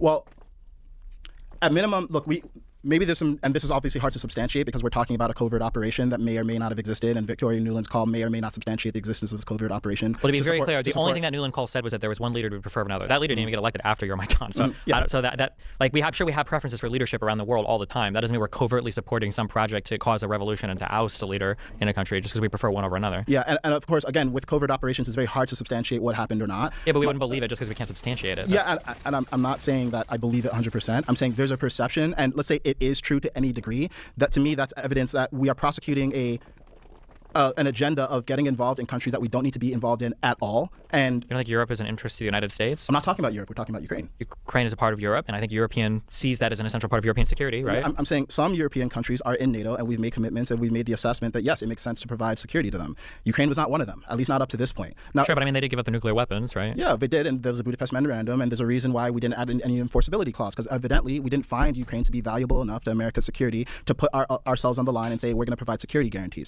So it was also probably because it was in '94, literally 3 years after the fall of the Soviet Union, and the United States providing a security guarantee to a country bordering Russia would be seen as an egregious overstep, because the entire world after the fall of the Soviet Union was really scared that a unipolar world was going to see the United States take over every single country. So that makes sense why we would provide a solid security guarantee there. But what message do we send to the rest of the world if we say, okay, well, you know, these guys didn't have nuclear weapons, look what happened to them, and now you've got countries in the Middle East that are clamoring for nuclear weapons? I mean, wouldn't they look at Ukraine and go, yeah, clearly we need them because we can't rely on any help from anybody if we don't actually have nukes to defend ourselves? Yeah, and I think you're saying the second order effect is that people would be concerned that, okay, any neighbor can invade any other neighbor and no one's going to step in. And I think that's a reasonable concern. And I would say that's a concern that we contemplate by making a commitment prior to this and say, hey, okay, for the countries where we believe it's important for us to make formal security guarantees, let's do that. We didn't make that formal assessment for Ukraine, and I think it's reasonable to say, yeah, Ukraine was not essential to American interests. Now, post hoc, maybe you believe that they should have been already in NATO. Do you believe they should have been in NATO already? This is like a weird catch-22. It comes back, it's almost like the immigration question where conservatives or people will say that, well, if we were going to protect Ukraine, they should have been in NATO, or we should put a country in NATO. But then it's like, we've already, okay, then talk to him, not conservatives. We already clarified that he's not conservative. Oh, it's almost like this thing that conservatives do. That's great, Destiny. Yes, you can draw parallels to everything. Yeah, Hitler also drank water too. Are you going to compare that to him, you drinking water sometimes? What are you saying? There's comparisons everywhere. This is just a dead, he's basically saying nothing at this point. Okay, well, are you in favor of expanding NATO? I think all the other people on that side would say no. So I don't know if it would be a go back a little bit. Do you believe they should have been in NATO already? This is like a weird catch-22. It comes back, it's almost like the immigration question where conservatives or people will say that, well, if we were going to protect Ukraine, they should have been in NATO, or we should put a country in NATO. But then it's like, okay, well, are you in favor of expanding NATO? I think all the other people on that side would say no. So I don't know if it would be appropriate for NATO to expand. I do think it would be important to send a clear message that, hey, if you invade a country and try to steal land from them, that's just something we don't really do now in this century. We just don't, that's just not the rules of the world anymore. And if you do that, there should be an unequivocal message from the rest of the world saying you're going to be punished for this harshly. Yeah, and I think the limits of that should extend to economic sanctions and the things that we have been doing toward Russia. It should not involve some sort of really committed military effort, which is what it would have been required in order for Russia to lose this war by now. And I agreed with you that we need to either be all in or all out. My preference is we're all out. It sounds like maybe your preference is we're all in because we need to preserve the global order. And I'm saying I fundamentally disagree. And yeah, there's countries invade other countries all the time, unfortunately. And it's not our job to police it on principle. We police it strategically with people we have prior agreements with. Countries don't really invade countries all the time, especially in Europe. It's a pretty exceptional circumstance. I think that's why this is such an exceptional thing, is that European security, I think, is a thing that fundamentally the West is like, I mean, the West is, right, like Europe and the United States. I think we all have a big interest here, and letting Russia do this over and over and over again, I think it probably doesn't bode well for the future either. Yeah, so if that's the case, then we need to contemplate it in our commitments. Like for me, it's actually just as simple as that. Like either we agree that Ukraine is so important to the global order and we want to protect Ukraine and we give them security guarantees up front. I'm saying there was an assessment made that it's not that important to us. And I think it's actually not even just that it's not that important to us, that Putin has made it clear that he does not want Ukraine joining NATO. Now, you can say that the subversive reason or the implicit reason is because he planned to invade it all the time, which is totally possible. But from my perspective, yeah, I don't want us... official. All right, man. I got a dip. Great stream. I'll definitely be coming back. Sweet. I Skakru appreciate official. it. Have a great day. All right. You too. I'm also going to dip pretty soon too, as well. I think... Oh, do we want to... Oh man, they saved the last. They saved the last for best. They saved the best. I thought about it for a second because I knew I was gonna say like wrong, but then I ended up saying wrong anyways by thinking about it. You're gonna save the best for last. The Israel-Palestine stuff. I love that stuff. But okay. Don't want us getting into armed conflict with Russia unless we've already made a commitment. And in this case, we shouldn't have made a commitment. We're gonna watch it. Like I was gonna be like, let me see what the last thing is, and I'll just end at the Ukraine-Russia thing. But I saw Israel-Palestine. I'm like, I kind of want to see that. So we're gonna watch it. We're gonna watch it. And we didn't, so we don't need to act like we have. Can I say I can eat would food you guys later. both do respectively? If you were in charge to wrap up this war, I believe both of you guys want peace in the region. So what would be the plan? What should we do right now? You force Ukraine to give Russia another 99-year lease on Sevastopol because they really like that base and they need access to the Black Sea, and whatever part of their Black Sea fleet is left, and they can go ahead and have that, I guess. And then you force them to give back all the other conquered territory, the rest of Crimea included, no-fly zone over Ukraine, and you start shooting down Russian planes. And if Russia doesn't like it and Putin says he wants to nuke people, then you invite him to see if he wants to do it. Okay. Yeah, my view on this is obviously Russia is a stronger opponent, but any victory that they would have is a Pyrrhic victory. Like they would lose a lot in order to try to conquer any further. So there is some leverage here. And that's the reason why I think we should not completely pull out. I think if we completely pulled out, it would be more of a catastrophe for the Ukrainian people than is absolutely necessary. So yeah, unfortunately. Oh wow, this guy actually gives a much more reasonable take than Destiny. Good job. They already control a lot of eastern Ukraine and they control Crimea. Wait, hold up. Let me see. Now. Let me listen to what Destiny said. Like, let me see. So what would be the plan? What should we do right now? You force Ukraine to give Russia another 99-year lease on Sevastopol because they really like that base and they need access to the Black Sea, and whatever part of their Black Sea fleet is left, then they can go ahead and have that, I guess. And then you force them to give back all the other conquered territory, the rest of Crimea included, no-fly zone over Ukraine, and you start shooting down Russian planes. And if Russia doesn't like it and Putin says he wants to nuke people, then you invite him to see if he wants to do it. Okay. Oh, okay. All right. Yeah. Let's see if, because I guess Destiny's whole point is that Putin will never nuke. Like Putin is just bluffing. Yeah, so let's risk like world war. Let's risk a nuclear war because we think Putin is just bluffing.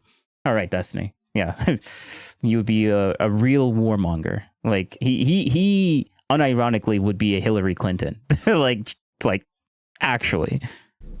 Yeah, my view on this is obviously Russia is a stronger opponent, but any victory that they would have is a Pyrrhic victory. Like they would lose a lot in order to try to conquer any further. So there is some leverage here. And that's the reason why I think we should not completely pull out. I think if we completely pulled out, it would be more of a catastrophe for the Ukrainian people than is absolutely necessary. So yeah, unfortunately, they already control a lot of eastern Ukraine and they control Crimea for some period of time now. So unfortunately, we have to cede that land to them. At minimum, hopefully we can structure an armistice, if not an outright peace treaty, so that even if they don't completely demilitarize, at least we stop the active conflict. And I know that the U.S. and Ukraine entered this minerals deal. It's questionable how much we can actually harvest like the rare earth minerals from that minerals deal and create some revenue for both of our parties. But I think at least this signals to Russia that we are ideologically aligned with Ukraine, and any further incursions in Ukraine threaten the economic interests. Whether there should be a security guarantee past that, I think it would depend on the specifics of that security guarantee. I mean, I know Zelensky has been clamoring for a security guarantee, and from his perspective, it totally makes sense why he would want something like being in NATO. But again, if the bright line that has been drawn for over 20 years now, is that Ukraine can't join NATO, I think we need to respect that bright line unless we're really willing to fight Russia on this. And I don't think we are, and I don't think we should.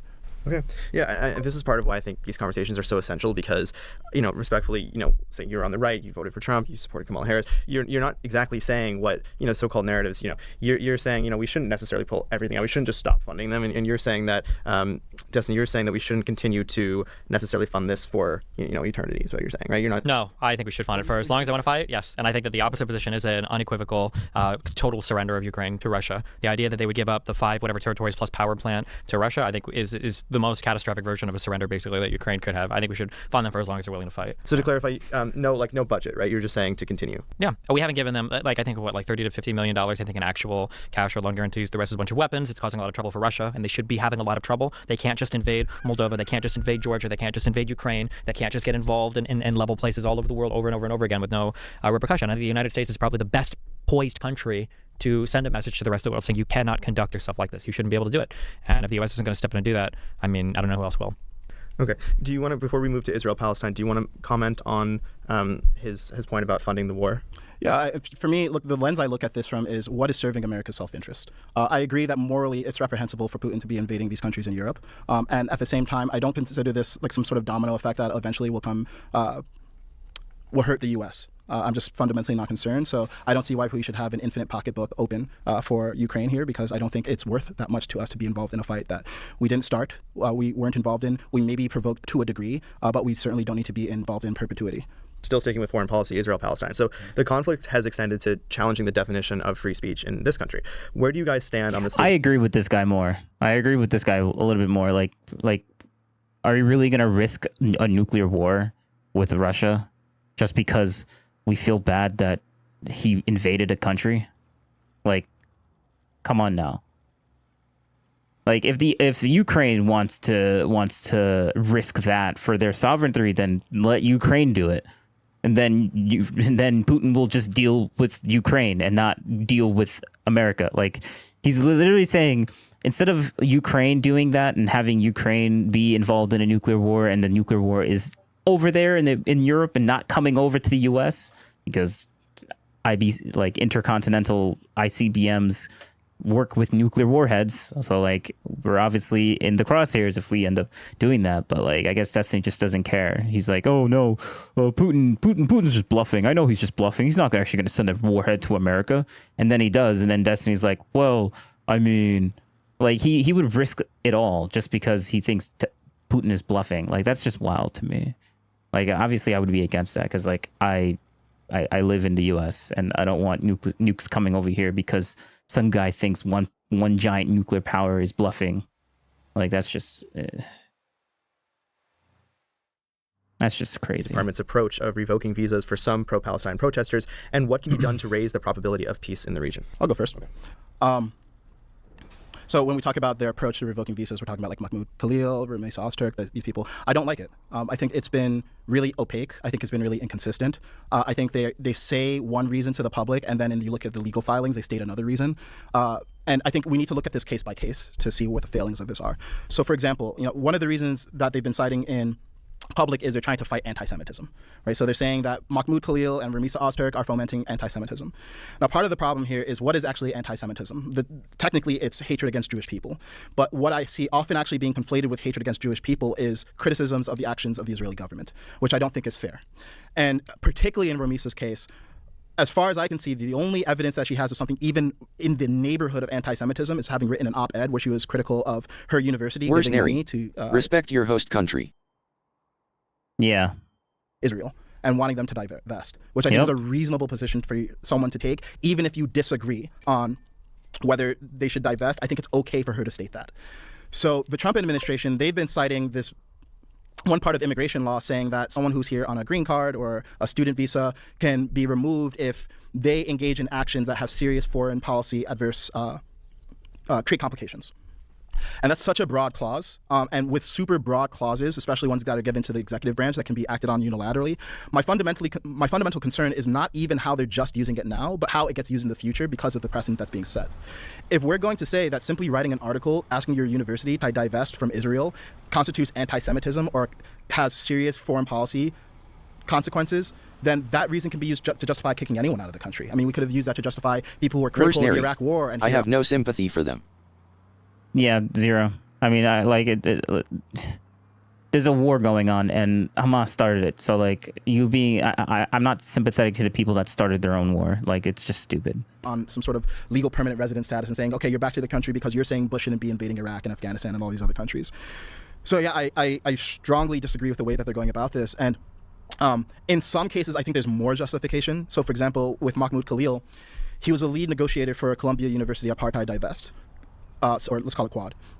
Quad has made statements on social media that is decidedly pro-Hamas, supportive of Hamas. Yep. They said that October 7th was a moral, military, and political victory. They've said that, hey, in the face of armed attack, only armed resistance is possible. And Destiny agrees with this. This is the thing that's going to bother me if Destiny tries to be contrarian. Whether you agree with those statements or not, it's clearly pro-Hamas. It's clearly sympathetic to Hamas. Now, but rather than bringing up that evidence, like Marco Rubio and his team, they just say something vague like serious foreign policy consequences. To me, if they're going to have a standard, it should be clear, and they should make it super clear with specificity down to the incident every single time every individual has violated that. And that's the reason that we should deport people. Not saying, oh, it's anti-Semitism, and then say, actually, it's about foreign policy. And then even when you say it's about foreign policy, you don't actually cite the exact reason. So all these cases are different. Again, in Mahmoud Khalil's case, I'm open to the argument that because he is a lead negotiator for Quad, he is responsible for the statements that Quad made. And it's not just guilt by association, it's responsibility by leadership. But again, the messaging around this has been so poor. I think it's unnecessarily breaking trust with the American people. I think it's actually going to foment more anti-Semitism, because the more that people feel like they're getting silenced for arbitrary reasons, the more they're actually going to have animosity toward the group that ironically the Trump administration is trying to protect. I do think we need to protect Jewish people from anti-Semitism, just like we need to protect every group in this country from any form of bigotry. And I think that the way the Trump administration is doing is not right. My opinion is pretty simple. I think a lot of the anti-Zionism, I think, is just masquerading anti-Semitism. That being said, I don't care. I think that if you want to be anti-Semitic or anti-Christian or whatever, you have that right in America. You have First Amendment protections, even if you're a green card holder, even if you're a visa student. Any deportation that happens for people should be viewpoint neutral, so not in violation of the First Amendment. Yeah, but that's not the only thing, Destiny. The real reason why this is a big deal is because they're supporting an organization that's actively like at war with a country that we're allied with. Yeah, like, bro, like, this is not about whether visas have the same rights as actual have the exact same rights of citizens. Like, obviously they don't, because they're visa holders and not citizens. Like, we call them a different name for a specific reason.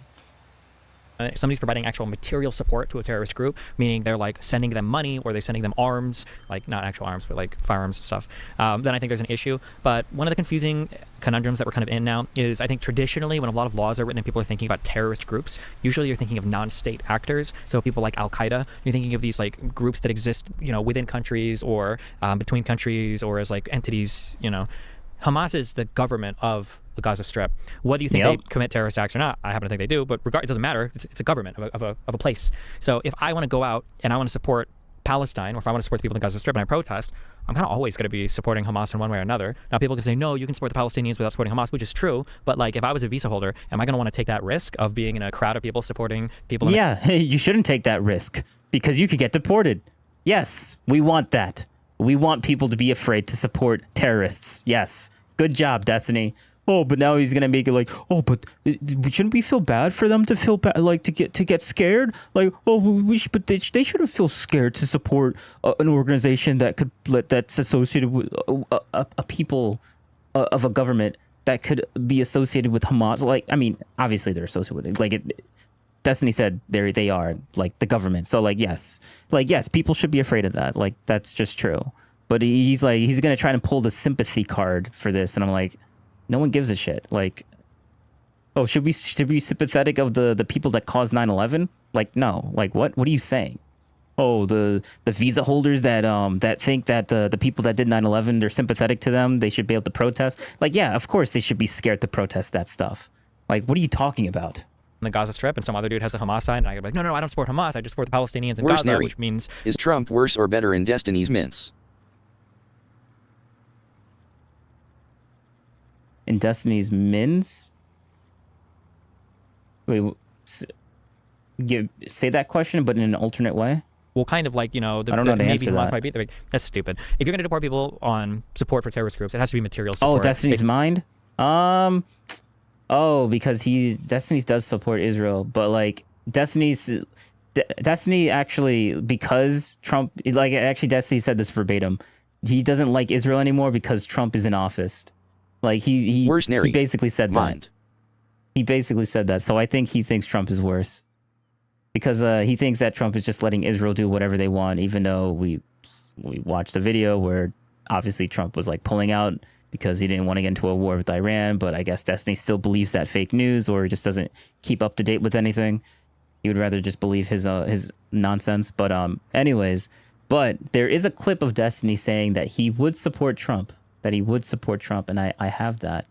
I have that loaded up. Let me see. Can I find that? Oh, yes, I can. Yes, I can.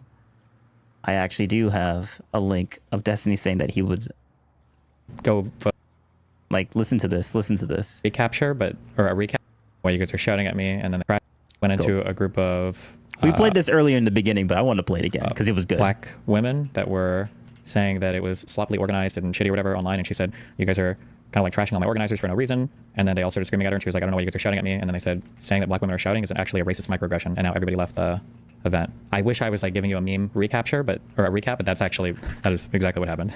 Yeah. And Destiny's just talking about if you guys know Charlie Kirk, he's a guy that spreads conservative views on college campuses. Basically, there was a left-wing version of that with a guy named Dean and another organizer that was a female. I forget her name, but she basically went on a call because someone was trashing her organization, saying that, oh, like we're trying to spread all these left-wing views and you're trashing all these black Where's Neri? Black creators. Destiny isn't going back to Israel. Pixie's dead. Oh, really? This sounds like why Donald Trump won. Part of it, maybe. I almost made me want to go vote in the past for Donald Trump a little bit. But he literally said that. That was wild. This is big. This is actually big. It can't be, against foreign policy interests, on a crowd of people supporting people in the Gaza Strip, and some other dude has a Hamas sign, and I go like, no, I don't support Hamas. I just support the Palestinians in Gaza, which means, well, kind of like, maybe Hamas might be there. Like, that's stupid. If you're going to deport people on support for terrorist groups, it has to be material support. It can't be, against foreign policy interests, because like Kaizen said, what are we going to deport people in the future for not supporting, like the war in Ukraine, or not supporting, if we have a third or fourth or fifth Iraq war, or, another Vietnam war, like that's just, it's stupid. It should be viewpoint neutral. Okay, let's draw a line potentially here. So looking at the events at Columbia, at the Butler Library, for example, do you believe that crossed the line? Do you believe that the people who vandalize and break into... Yeah, I think that crossed the line. I think if you did that, I think you should be charged with a misdemeanor crime or whatever, and arrested, whatever that is. I don't think you should deport them, okay? College kids, by definition, are crazy. They're crazy. They're college kids. You should be crazy when you're in college. Everybody was crazy. If you weren't crazy from 18 to 22, I don't know what you're doing with your life. We all believe in crazy shit. We're libertarians, we're anarchists, we're communists, whatever. Sometimes you might do some crazy stuff like a sit-in or a break-in or whatever. And if you do that, you should be held accountable. But like at the end of the day, most of these people grow up into reasonable adults. And our foreign students, this is like our best ability to brain drain from the rest of the world, are getting like the best and brightest people to come to the United States and to participate in, like, historically one of the last amazing institutions of the United States. Everybody knows, like Harvard, Columbia, these are prestigious universities and all over the world. If you do a break-in and you are committing crimes like that, that's bad. And if you get caught and you charge with a misdemeanor, sure. But like, we're really gonna start revoking green cards or revoking visas from these people? Like, yes. Let them do dumb college. Yes. If you don't want to be an idiot in the United States, then become a citizen. I don't care how long it takes. Become a legit citizen. Like, bro. Or don't do anything stupid in our country. Like, is that such a difficult thing to do? Like, is that really a super high standard? Like, that's wild. Oh, but they're just college kids. Like, college kids are gonna do dumb things. Oh, like, bro, like, we're not talking about just college kids. We're talking about college kids that came from another completely different country and wants to come into the U.S. and like protest our own government. It's just so stupid. Shit, let them grow up. I think we'll be okay. And Trump's like rescinding funding to Colombia. Are you against that? Yeah, that's abhorrent. Again, because it's none of this is viewpoint neutral. He's doing exactly what he said. 18 to 22 is an adult. Yeah, it is an adult, but Destiny's like, oh, you gotta be sympathetic. Oh. Like he's pulling out his lefty card. He accused the government of doing before, which was trying to control colleges and control the types of things that colleges are allowed to do. Like he wants to revoke these things based on DEI programs or whatever else. Like, listen, if you think that it's a bad program and you think you shouldn't do it, then let the college do it and fail, and let private colleges or your Hillsdales or whatever other colleges rise up in their ashes and outperform them. But again, these are like our most prestigious universities. Why are we attacking something that the entire world looks upon favorably as like a huge success of the United States? You're destroying like some of the best things about this country, although I guess conservatives don't like our colleges or our universities anymore. But yeah, I don't know. I just think it's incredibly sad. Kaizen, do you want to respond to the the vandalism and what Destiny just said? Yeah. So I do think that when someone enters the country and they're not a citizen and they're here on some sort of green card or on a student visa, I think it is reasonable actually to hold them to a higher standard than you would a citizen. And this comes from a more fundamental view that if we're going to have people here in the country, we want people who actually add to the experience of America. So we want people who are upstanding citizens. And I would even say that we could say that a misdemeanor is actually grounds for removing you from here, because in your case, it's a privilege to be here. And true. That said, I agree with Stephen that the way they're approaching it is not viewpoint neutral. It feels discriminatory. It feels like it's conflating people who are just critical of the actions of Israel with genuine anti-Semites. What an idiot Destiny is. Yep. I think that this is a double-edged sword. sword. Destiny just wants to be contrarian because he disagrees with. He doesn't want to give. He's like adverse of being good faith at all when it comes to anyone sympathetic to Trump. It cuts both ways, and eventually if Trump wields it this way, the left is going to wield it another way, and no one's going to like that either. But I actually think it's reasonable to say, hey, look, one of the conditions for you being here on a student visa is you actually obey all the laws. You don't get to take over a library. You don't get to stop students from going to class. Otherwise, you need to be on your best behavior, or you don't get to be here. So you're here on a provisional status. Now, yes, students do act stupid at times, but I think something like barricading a library goes beyond that, and I think there should just be super clear expectations laid out upon entry into the country. You mentioned, Destiny, that you should be able to say, do anything, but you also mentioned that Palestine and Hamas are linked. So if a college student, a leader of a community group, gets to the center of campus and gathers a coalition that says, I love Hamas, and Jewish students feel unsafe, do you believe that the person who is gathering a coalition and saying, I love Hamas, should be held accountable? Yeah, absolutely. Held accountable, and that people like me would say that you're gross and disgusting, and I think it's a really horrible foreign policy viewpoint to have, but held accountable insofar as you're going to be prosecuted for a crime or you're going to be kicked out of the United States. No, Where's Neri? This is supposed to... He sounds reasonable. I mean, he sounds reasonable, but he's just giving too much. I feel like wait, let me listen to this again. Say that you're gross and disgusting, and I think it's a really horrible foreign policy viewpoint to have, but held accountable insofar as you're going to be prosecuted for a crime or you're going to be kicked out of the United States. No, I mean, this is supposed to be one of the great things of this country is somebody could go in front of a bunch of black people and say I love the KKK, or in front of a bunch of Jewish people and say I love. I take Tim Pool's stance. Tim Pool's stance is a bit more stringent. I think if you're a visa holder, just don't protest. Yeah, you don't get the First Amendment if you're not an actual citizen. If you're a citizen, then you can say whatever you want. But if you're not, I think think that should be. I mean the not Destiny person. Oh, wait. Oh, yeah. I think he's super reasonable. Yeah, 100%. Nazi. But what Destiny's saying is also reasonable. It's just that I would take it a step further than that. Or in front of a bunch of Israeli people and say I love Hamas, or in front of anybody else and say this is part of what makes this country great. You can burn a flag, you can worship veterans, you can. But notice I'm getting tired, so I'm not really pointing it out as much. But notice how he went from we're talking about the people, he said people, but not specifying that he's talking about specifically people that aren't citizens. Imagine if he just changed this. Country is somebody could go in front of a bunch of, black people and say, I love the KKK, or in front of a bunch of Jewish people. It's disgusting, and I think it's a really horrible foreign policy viewpoint to have, but held accountable insofar as you're going to be prosecuted for a crime or you're going to be kicked out of the United States. No, I mean, This is supposed to be one of the great things of this country is somebody could go in front of a bunch of, black people and say, I love the KKK, or in front of a bunch of Jewish people and say, a bunch of people can just say whatever they want. Yeah, we're not talking about just a bunch of people. What he should say is a bunch of immigrants going up to a bunch of black people and being like, oh yeah, you can say all these things, or a bunch of immigrants saying, oh, to these a bunch of people that support Hamas can go up to these Jewish people and say all these terrible things again. I think that makes their country great. And I'm like, immigrants? Or do you mean like visa holders, or do you mean actual citizens? Like citizens, yes, obviously, like First Amendment. The First Amendment should only apply to citizens, not visa holders. Like, come on now. I feel like, and plus, being kicked out isn't technically a punishment.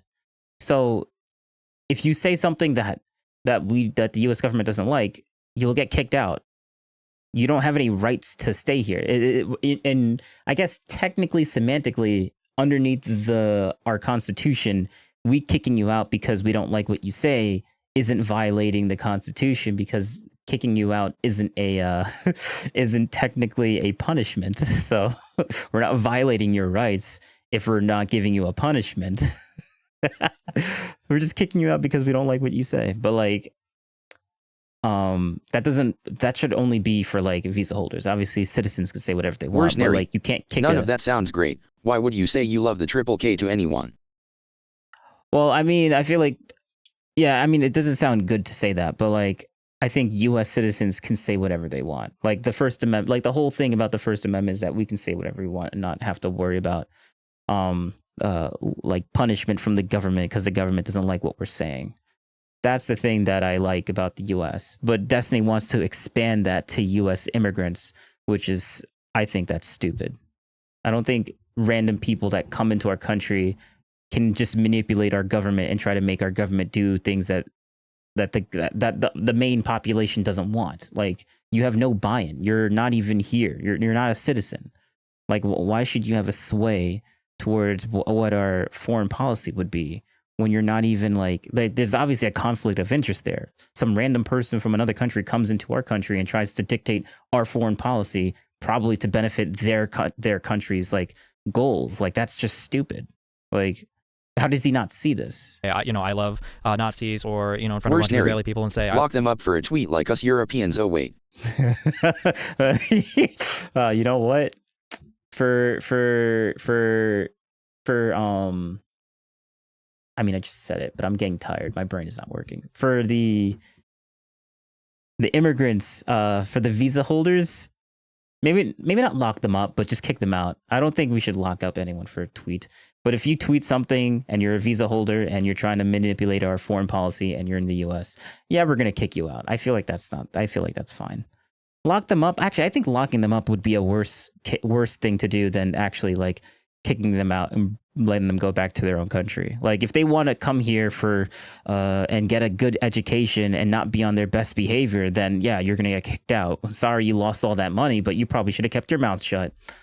Like, I love Hamas, too or in bad. front of anybody Honestly. else. Like, this is part of what makes this country great. You can burn a flag, you can worship veterans, you can say things that are to some people incredibly offensive and abhorrent, and people can look down on you for it and bully you for it, but you're protected by the law the same. Okay, and Kaizen, with that same thought experiment, say that this person who's gathered the coalition is on a visa and they're saying those words. They're not vandalizing, but they are saying that they love Hamas, and they're encouraging other people to say they're wearing Hamas headbands. Same thing. Just encouraging more Hamas activity. What would your response be? Yeah, I'm actually conflicted, to be honest with you, because in principle, in my mind, we would not allow them into the country if they had done that in another country, right? So if someone had been gathering protests in the UK and saying, I support Hamas, and then they applied for a visa into the United States, we would deny them. We wouldn't let them in the first place.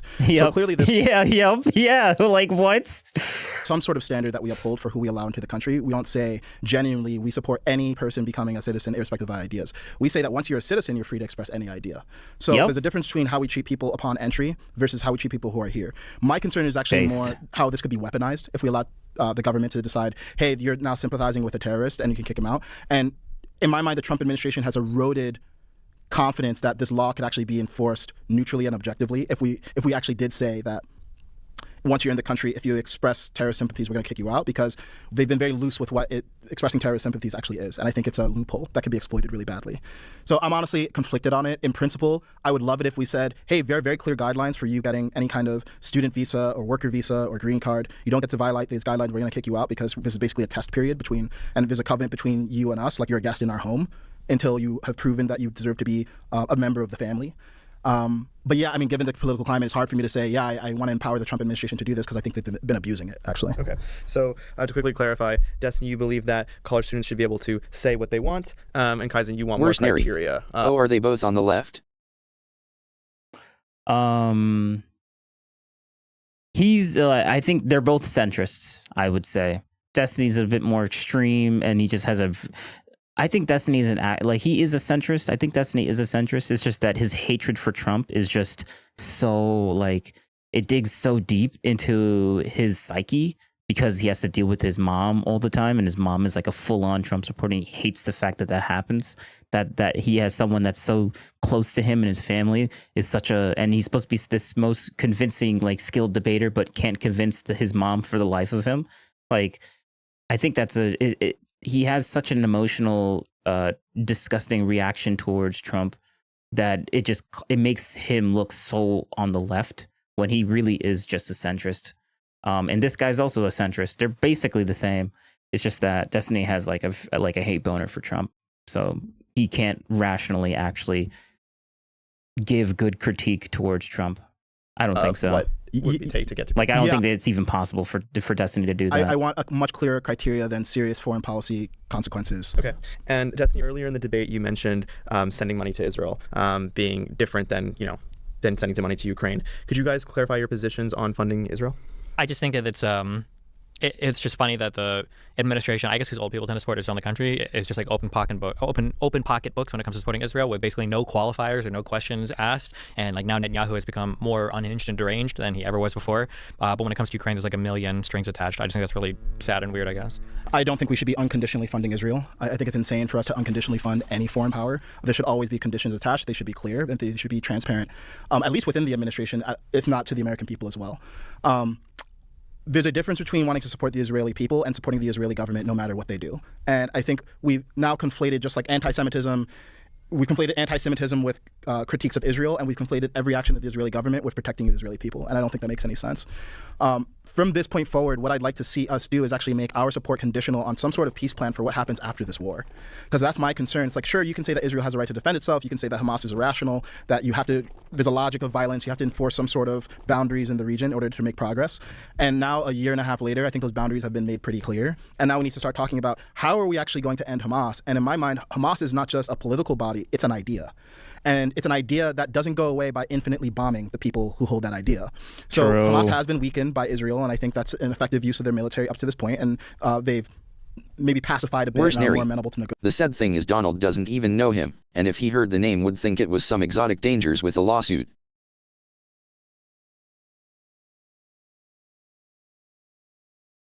Wait, who? Wait, Trump doesn't know this guy? Is that what you're saying? Yeah, that's probably true. Or are you saying that that Trump doesn't know Destiny? Negotiations now. And now I'd like to see what are we going to do to de-radicalize the Palestinian people so that they cast off Hamas as an ideology and a political body of their own volition. For example, after World War II, we dropped literal nukes on Japan, and now we're one of their closest allies. They chose to demilitarize. They put no war. Yeah, Japan has full blown on Stockholm syndrome with us. We literally did that, and now we're our bestest friends. It's so wild how that played out. I think we actually need to go over the top. Where's US Neri? And Israel. Destiny. I meant dancer. Oh. Oh wait, no, you're confusing me. Did you really mean Destiny? And other Arab states in creating a situation that is so good for the Palestinian people that they would never want to radicalize again. And I think if we just keep on infinitely bombing them, they're going to be incentivized to keep on fighting. And I actually think that's self-defeating for the Israeli people, because now you're in a situation where you need to continually stifle and suppress the Palestinian people. Otherwise, they're going to come back to attack you. So yeah, I think we need to win hearts and minds. And when I say we, I'm saying I think Israel government in self-interest actually needs to win the hearts and minds of the Palestinian people, because the reason that a lot of them are supportive of Hamas is because they feel like it's their only option. And Hamas obviously facilitates that by killing dissidents in Palestine and Gaza. Yeah. So I don't think we don't care about that though. it's too hard to extend some sort of olive branch. And I know that Israel has tried to do this before, like they withdrew from Gaza in 2005. You know, there's been international aid that we tried to get to Gaza. I think it needs to actually be ratcheted up, not because of morality, but because I think it's actually the most self-interested thing that the Israeli government can do for the Israeli people. And my concern is that Netanyahu is not actually thinking clearly and doing the thing. I think I'm knackered, tired, too. Knackered, tired, too. Thanks for clarifying, because I would have been like, knackered? What's knackered? But yeah, I'm gonna... I really should get something to eat because I gotta go to bed early because the new I'm gonna keep that personal. That best serves Israeli the people. new thing that I started doing. That's my suspicion of any government. It requires me to go to bed early. You could probably guess, but yeah, the new thing in Doge. The new thing that I got in Doge, the thing that you said a long time ago. I think it was in Discord. We should never conflate a government with its people. Let's I think just a lot go of with time that. people in government are more focused on continuing to foment conflict because in conflict they get to hold on to power. And that's my concern. So no, we should not unconditionally fund them. I don't think we should unconditionally fund any cause in the world. There are parts that I disagree with, but I think for the most part I broadly agree. I think that the issue right now is that I hate Donald Trump. I think Donald Trump's an idiot, and I think it Wow. Who would have guessed? Oh, I think the issue that I have right now is that I hate Donald Trump. Yeah. Wow. That was we couldn't tell that. We definitely couldn't figure that one out. One of the big problems with the NSC is that he doesn't have like a view for what the Middle East should look like, and I don't think that anybody in the Trump administration right now has a view for what the Middle East should look like. And so without that kind of like macro overhead view, we really have no idea what conditions we would even put on Israel. And Where's Neri? just Well, Musk stepped down, so. Yeah. Well, I mean, that's why they got me, you know. Like infinitely funding them, where Netanyahu is saying like no food for the Gaza Strip, no more aid going in except for real this time. Not like it's been reported for the last 2 years, but now like maybe for real, they're going to say like no food, no aid. And the infinite aggression campaign, like how many more times we're going to bomb and kill all the Hamas people? Like we've been doing this for a long time now. Like the Gaza Strip is essentially flattened at this point. What does the next stage look like? We're basically leaving that in the hands of Netanyahu, who is quite far right, or at least is holding on to a very far right coalition of power right now in Israel, and that future is going to be very scary for the Palestinian people themselves, for Israel in the long term, because they're just basically creating the conditions for another October 7th in the future, and for the broader Middle East and our interest in the Middle East, because this like one sticking point of the Palestinian people causes so much instability and gives Iran like a vector to operate through, and causes like frustrations for everybody, including allies we have in the area, people like Egypt, people like Saudi Arabia, that it's not good. Yeah, but we don't have the leadership or the vision. Sorry, I said because of the game. Not because of what Destiny said. And right now, I think to actually address that issue, unfortunately, so we're basically just unconditionally leaving it to Netanyahu. I certainly wish we had a lot more time, especially to discuss this topic. I greatly respect and admire both of you. Sincerely, thank you so much for coming, and it's not easy to debate these topics. Everyone knows that. Like at home, this is not easy. You guys came extraordinarily well prepared. You guys are very well read, and so thank you. Yeah. Thanks for the conversation. I can be argumentative. I can't help it sometimes. I cut people off. I'm used to screaming a lot, so I appreciate the conversation. I appreciate it, and I really respect you, man. I respect your authenticity. You actually gave me some things to think about. The U.S. support of Ukraine. I was like, yeah, I should know. I should be able to prove that this thing was done, and I don't have that. And this was actually my first live debate, so thanks for taking the time, and thanks for organizing this. This was fun. This was your first live debate? Bro, you were so good at staying on top of like keeping Destiny. If this is your first debate, and Destiny was actually struggling in this. Holy crap. This is his first debate. That's wild. Okay. Huh. Well, I mean... And I hope people learn something or start to think.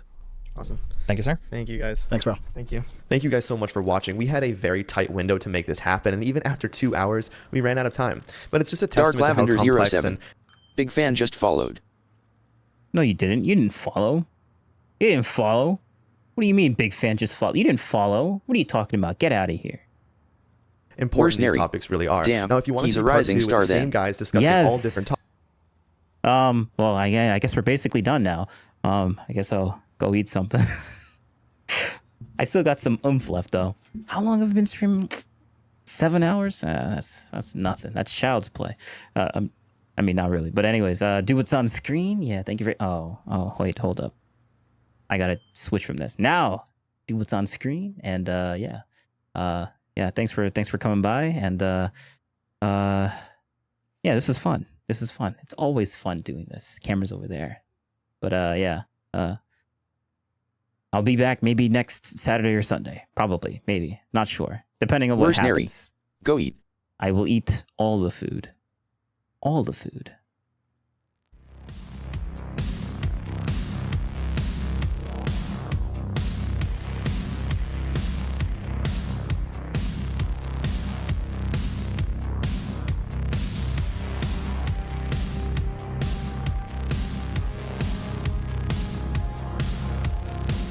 Where's Neri? See ya later. Good luck. I will see you later.